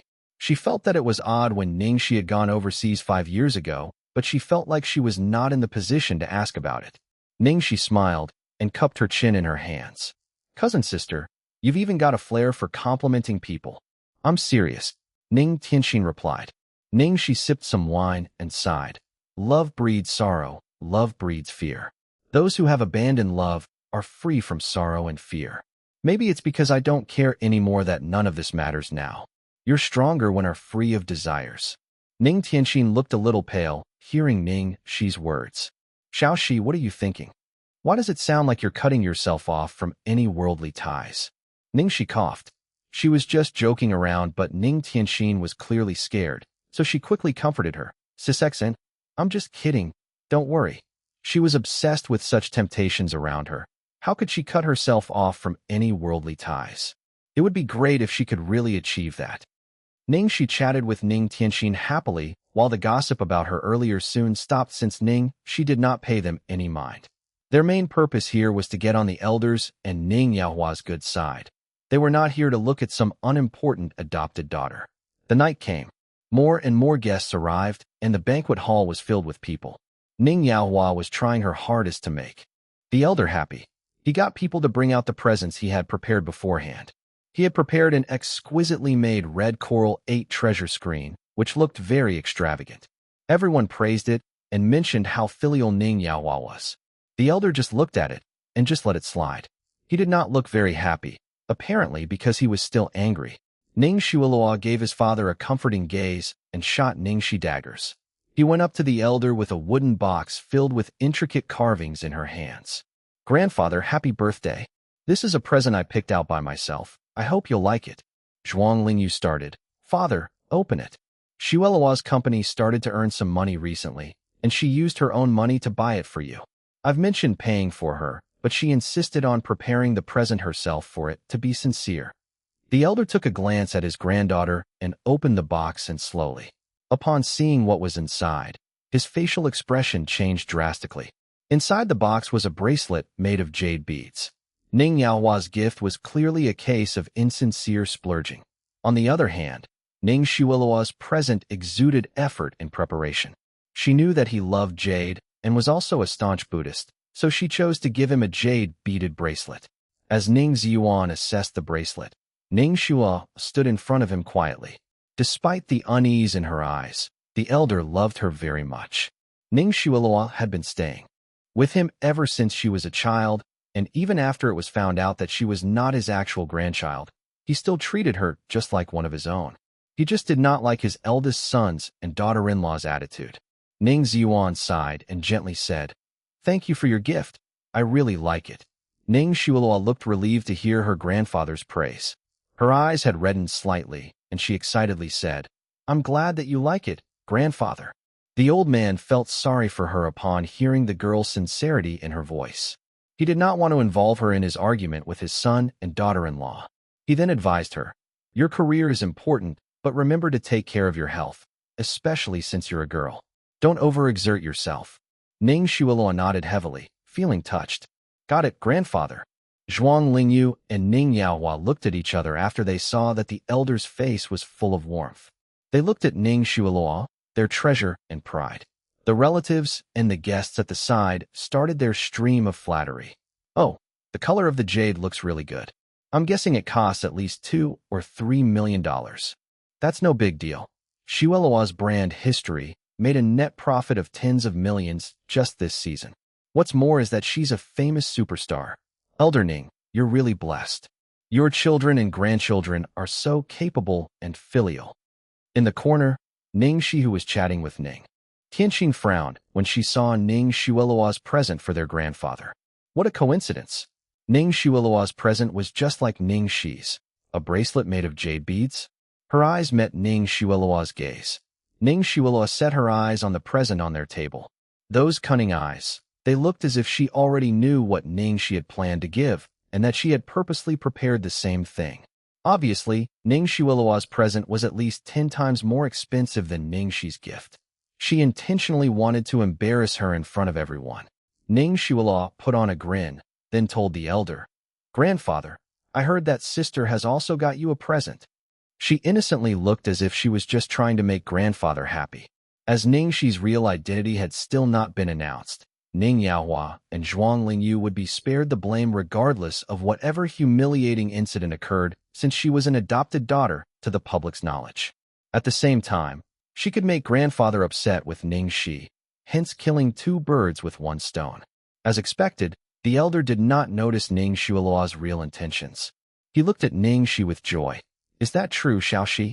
Ning Tianxin looked at Ning Xuelua, then turned to Ning Xi, her sharp senses warning her that something was not right. "Xiaoxi, wait." She could not tell what Ning Xuelua was plotting, but it was definitely clear that whatever it was would not help improve the relationship between Ning Xi and grandfather, making it even more impossible for Ning Xi to shine under a positive light at an event like this. Chapter 558, Priceless Treasure. "Let me have a closer look at your gift. I suspect that Ning Xuelua might have done something to it." Ning Tianxin alerted. "There must be something odd happening." Ning Xi smiled and whispered to Ning Tianxin, "Cousin sister, you sure are smart. The present does have some flaws, but it's been by my side the whole time, so I'm sure that nothing has happened to it." Then, Ning Tianxin asked suspiciously. For some reason, Ning Xue knew what I was going to give grandfather, so she prepared the same present as mine, and of course, hers is much more expensive. Ning Tianxin immediately knew what was going on, and she continued in panic. "What then? Even if grandfather doesn't mind, the people around us would surely say something nasty. Xiaoxi, why don't I exchange something for you?" "It's okay. I'm fine as long as grandfather doesn't mind." Ning Xi walked towards her grandfather with her present and gracefully wished him, "Grandfather, happy birthday." Ning Tianxin was worried about her, but then she suddenly calmed down. She had been blinded. At first, Ning Xi had not wanted to return to the Ning family. Besides that, she was clearly not after the Ning family's property. No matter what everyone else said to her, she did not care about their opinions, only being concerned about grandfather's opinion. Being reunited with his granddaughter was a happy enough occasion for him, so he did not mind even if she had not prepared any gift. He smiled and told her, "I'm already very glad that you're back. You don't have to prepare anything for me. You've been working so hard on your own outside. Anyway, it's sister's sincerity. Quickly open it, grandfather." Ning Xuelua told him, hiding her eagerness. Okay. The elder slowly opened up the box and was surprised when he saw what was inside, but he recovered quickly. He looked at Ning Xi kindly. Girls are really sweet.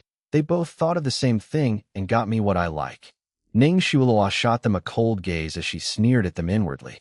So, you would still like it because your real granddaughter gave it to you. Others also saw what Ning Xi presented him with, and they were surprised.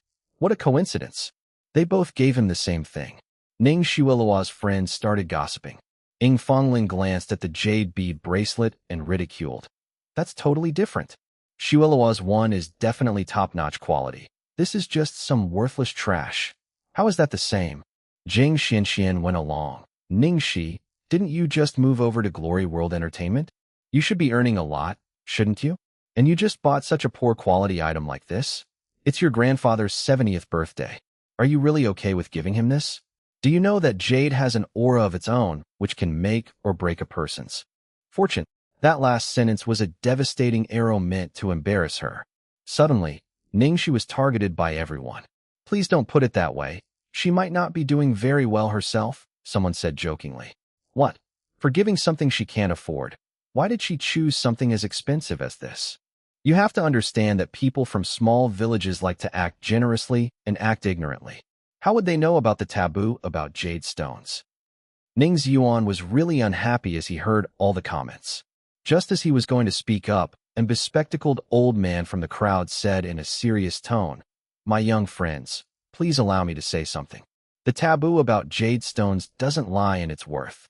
And a jade's quality is based on many factors.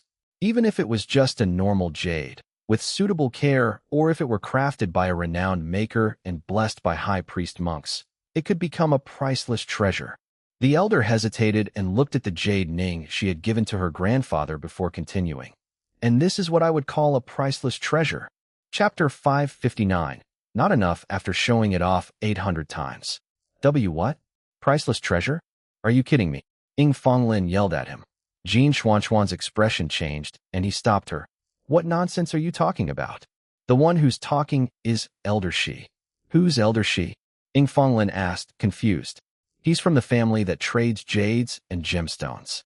The one and only Shi Boi. Jin Xianxian reminded her exasperatedly. Ah, so that's who he is. But it's impossible. When we were gossiping with Ning Xiaoluo over tea the last time, she mentioned that she bought a $150,000 jade as a present. Did I hear wrongly? No, she did say that the last time. But Elder, she can't be wrong. That'd be blasphemy. As she heard Shi Boi's declaration and the heated discussion between Ying Fonglin and Jin Xianxian, there was a slight displeasure in Ning Xiaoluo's expression, but she still remained calm. She was sure that she had heard that Ning Xi bought the bracelet for $150,000. How could that be wrong? Although Shi Boi was respectable and had been assessing jades for his whole life, could he have made a mistake this time? Actually, not many people present that night knew much about jade. Ning Xiaoluo's friends were just making passing comments earlier, and some people started to echo along as they saw her friends speaking so confidently about it. However, now that Elder Shi had declared it to be a priceless treasure, everyone was not sure who to listen to. Even Ning Xi was confused. Although he was just a hobbyist and was not as skillful as Shi Boi at assessing jade, he did know a thing or two about precious stones. Ning Xi's jade was all right, but it sure did not look like something as exaggerated as a priceless treasure. Ning Xi had a lot of questions in his mind. Elder Shi, what do you mean? What? Priceless treasure? Shi Boi dared not to jump to conclusions, so he spoke up. Ziyuan, do you mind letting me take a look at the bracelet? Ning Ziyuan handed it over. After looking at it for some time, he took out a magnifying glass from his shirt pocket and stared at one of the beads with clear excitement. What actually do you see? Ning Ziyuan asked impatiently. The bystanders looked on curiously as well, discussing and not believing for a minute that this jade was a priceless treasure. It must have been a mistake on Shi Boi's part due to his old age. Ning Xi, are you sure the jade is fine? Ning Tianxin asked, still worried that Ning Xiaoluo had done something to it. Ning Xi shrugged innocently. I can guarantee that when I bought it, it was still fine. Could Jade Treasury have possibly given her some flawed jade? The worker who had served her much later looked really kind. Had he been bribed by Suyimo? Ning Xi started raising her own suspicions. In the end, when Shi Boi was done assessing, he suddenly took off a jade bead bracelet from his wrist and showed it to Ning Ziyuan. Ziyuan, what do you think of my bracelet? Ning Xuan flew into a jealous rage. You old fellow, that's enough. Isn't that the bracelet your grandchild got you? Is it not enough after showing it off 800 times? Chapter 560, High Praises. Ning Xuan's words made his friends laugh. You're being annoying here, Elder Shi. You've been telling everyone you meet.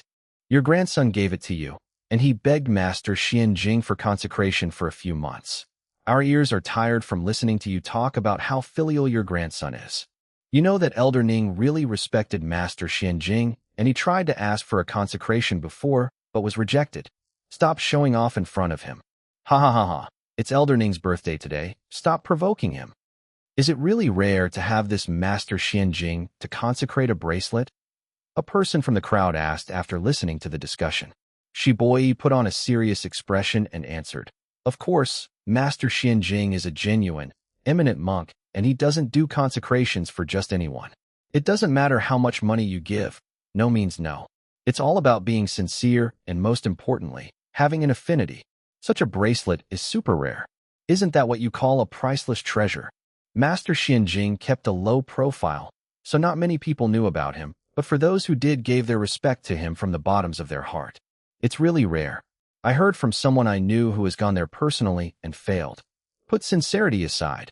Having an affinity is really difficult. It's such a vague concept. How does one even qualify as having affinity?